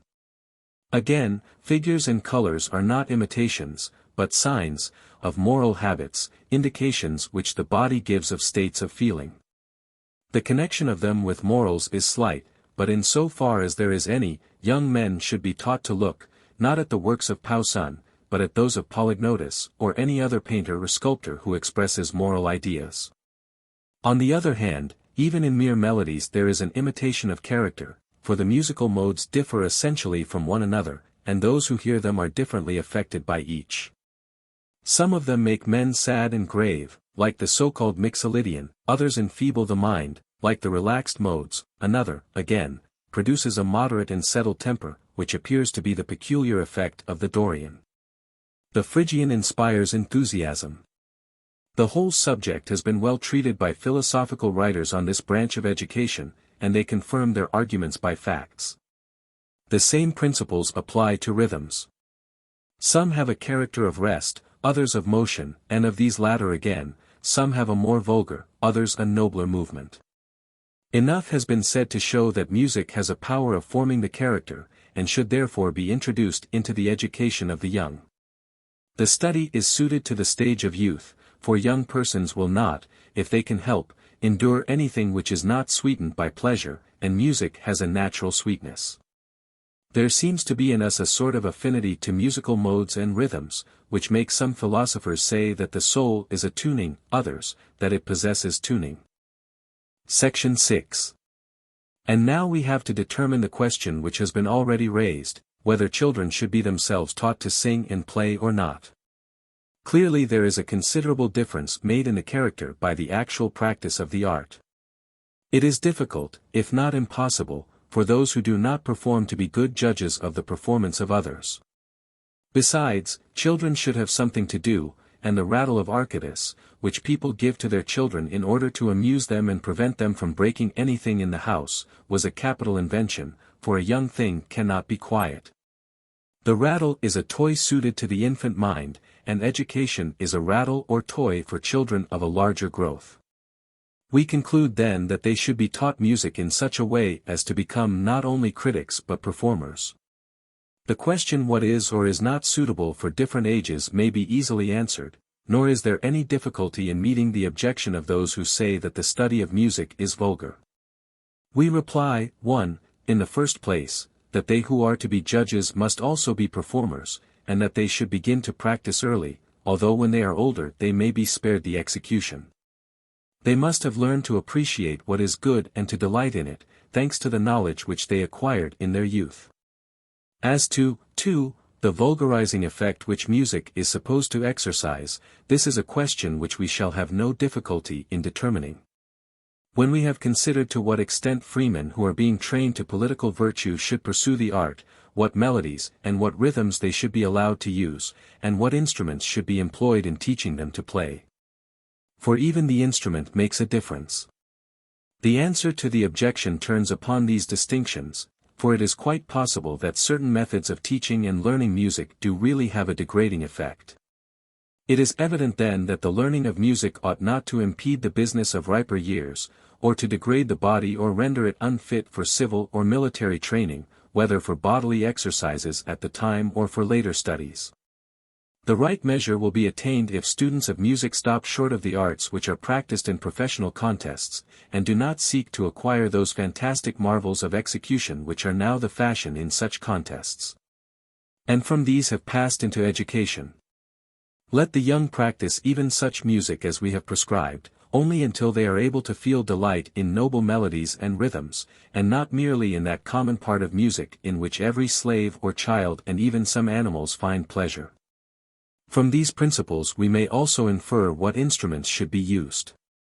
The flute, or any other instrument which requires great skill, as for example the harp, ought not to be admitted into education, but only such as will make intelligent students of music or of the other parts of education. Besides, the flute is not an instrument which is expressive of moral character, it is too exciting.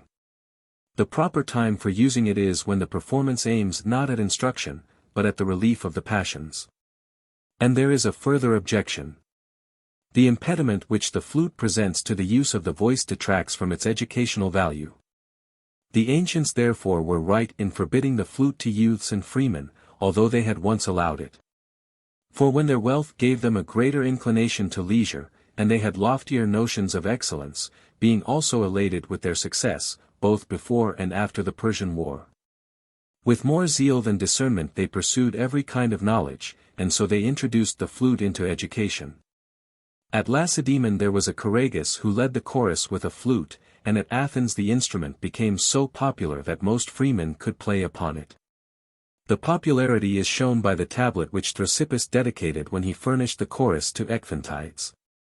Later experience enabled men to judge what was or was not really conducive to virtue, and they rejected both the flute and several other old-fashioned instruments, such as the Lydian harp, the many-stringed lyre, the heptagon, triangle, sambuca, the like, which are intended only to give pleasure to the hearer, and require extraordinary skill of hand.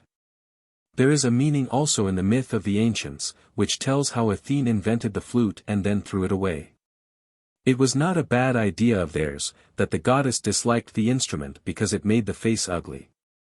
But with still more reason may we say that she rejected it because the acquirement of flute playing contributes nothing to the mind, since to Athene we ascribe both knowledge and art. Thus then we reject the professional instruments and also the professional mode of education in music, and by professional we mean that which is adopted in contests, for in this the performer practices the art. Not for the sake of his own improvement, but in order to give pleasure, and that of a vulgar sort, to his hearers. For this reason the execution of such music is not the part of a freeman but of a paid performer, and the result is that the performers are vulgarized, for the end at which they aim is bad. The vulgarity of the spectator tends to lower the character of the music and therefore of the performers. They look to him, he makes them what they are, and fashions even their bodies by the movements which he expects them to exhibit. Section 7. We have also to consider rhythms and modes, and their use in education. Shall we use them all or make a distinction? And shall the same distinction be made for those who practice music with a view to education, or shall it be some other? Now we see that music is produced by melody and rhythm, and we ought to know what influence these have respectively on education, and whether we should prefer excellence in melody or excellence in rhythm. But as the subject has been very well treated by many musicians of the present day, and also by philosophers who have had considerable experience of musical education, to these we would refer the more exact student of the subject. We shall only speak of it now after the manner of the legislator, stating the general principles. We accept the division of melodies proposed by certain philosophers into ethical melodies, melodies of action, and passionate or inspiring melodies, each having, as they say, a mode corresponding to it. But we maintain further that music should be studied, not for the sake of one, but of many benefits, that is to say, with a view to, 1. Education, 2. Purgation. The word purgation we use at present without explanation. But when hereafter we speak of poetry, we will treat the subject with more precision. Music may also serve, 3. For enjoyment, for relaxation, and for recreation after exertion. It is clear, therefore, that all the modes must be employed by us, but not all of them in the same manner. In education the most ethical modes are to be preferred, but in listening to the performances of others we may admit the modes of action and passion also. For feelings such as pity and fear, or, again, enthusiasm, exist very strongly in some souls, and have more or less influence over all.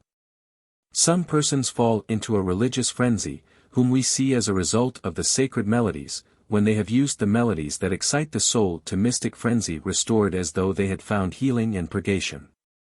Those who are influenced by pity or fear, and every emotional nature, must have a like experience, and others in so far as each is susceptible to such emotions, and all are in a manner purged and their souls lightened and delighted. The purgative melodies likewise give an innocent pleasure to mankind. Such are the modes and the melodies in which those who perform music at the theatre should be invited to compete. But since the spectators are of two kinds, the one free and educated, and the other a vulgar crowd composed of mechanics, laborers, and the like, there ought to be contests and exhibitions instituted for the relaxation of the second class also. And the music will correspond to their minds, for as their minds are perverted from the natural state, so there are perverted modes and highly strung and unnaturally colored melodies. A man receives pleasure from what is natural to him, and therefore professional musicians may be allowed to practice this lower sort of music before an audience of a lower type. But, for the purposes of education, as I have already said, those modes and melodies should be employed which are ethical, such as the Dorian, as we said before. Though we may include any others which are approved by philosophers who have had a musical education. The Socrates of the Republic is wrong in retaining only the Phrygian mode along with the Dorian, and the more so because he rejects the flute. For the Phrygian is to the modes what the flute is to musical instruments, both of them are exciting and emotional. Poetry proves this, for backsheek frenzy and all similar emotions are most suitably expressed by the flute, and are better set to the Phrygian than to any other mode.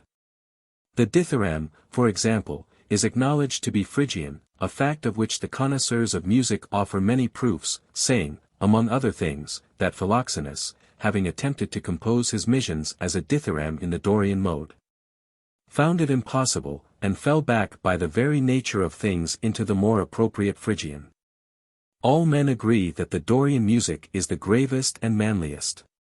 And whereas we say that the extreme should be avoided and the mean followed, and whereas the Dorian is a mean between the other modes, it is evident that our youth should be taught the Dorian music. Two principles have to be kept in view: what is possible, what is becoming, at these every man ought to aim. But even these are relative to age. The old, who have lost their powers, cannot very well sing the high-strung modes, and nature herself seems to suggest that their songs should be of the more relaxed kind. Wherefore the musicians likewise blame Socrates, and with justice, for rejecting the relaxed modes in education under the idea that they are intoxicating, not in the ordinary sense of intoxication, for wine rather tends to excite men, but because they have no strength in them.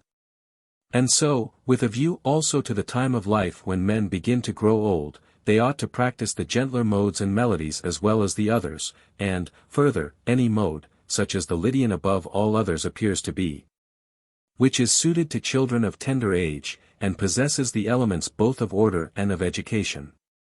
Thus it is clear that education should be based upon three principles: the mean, the possible, the becoming, these three.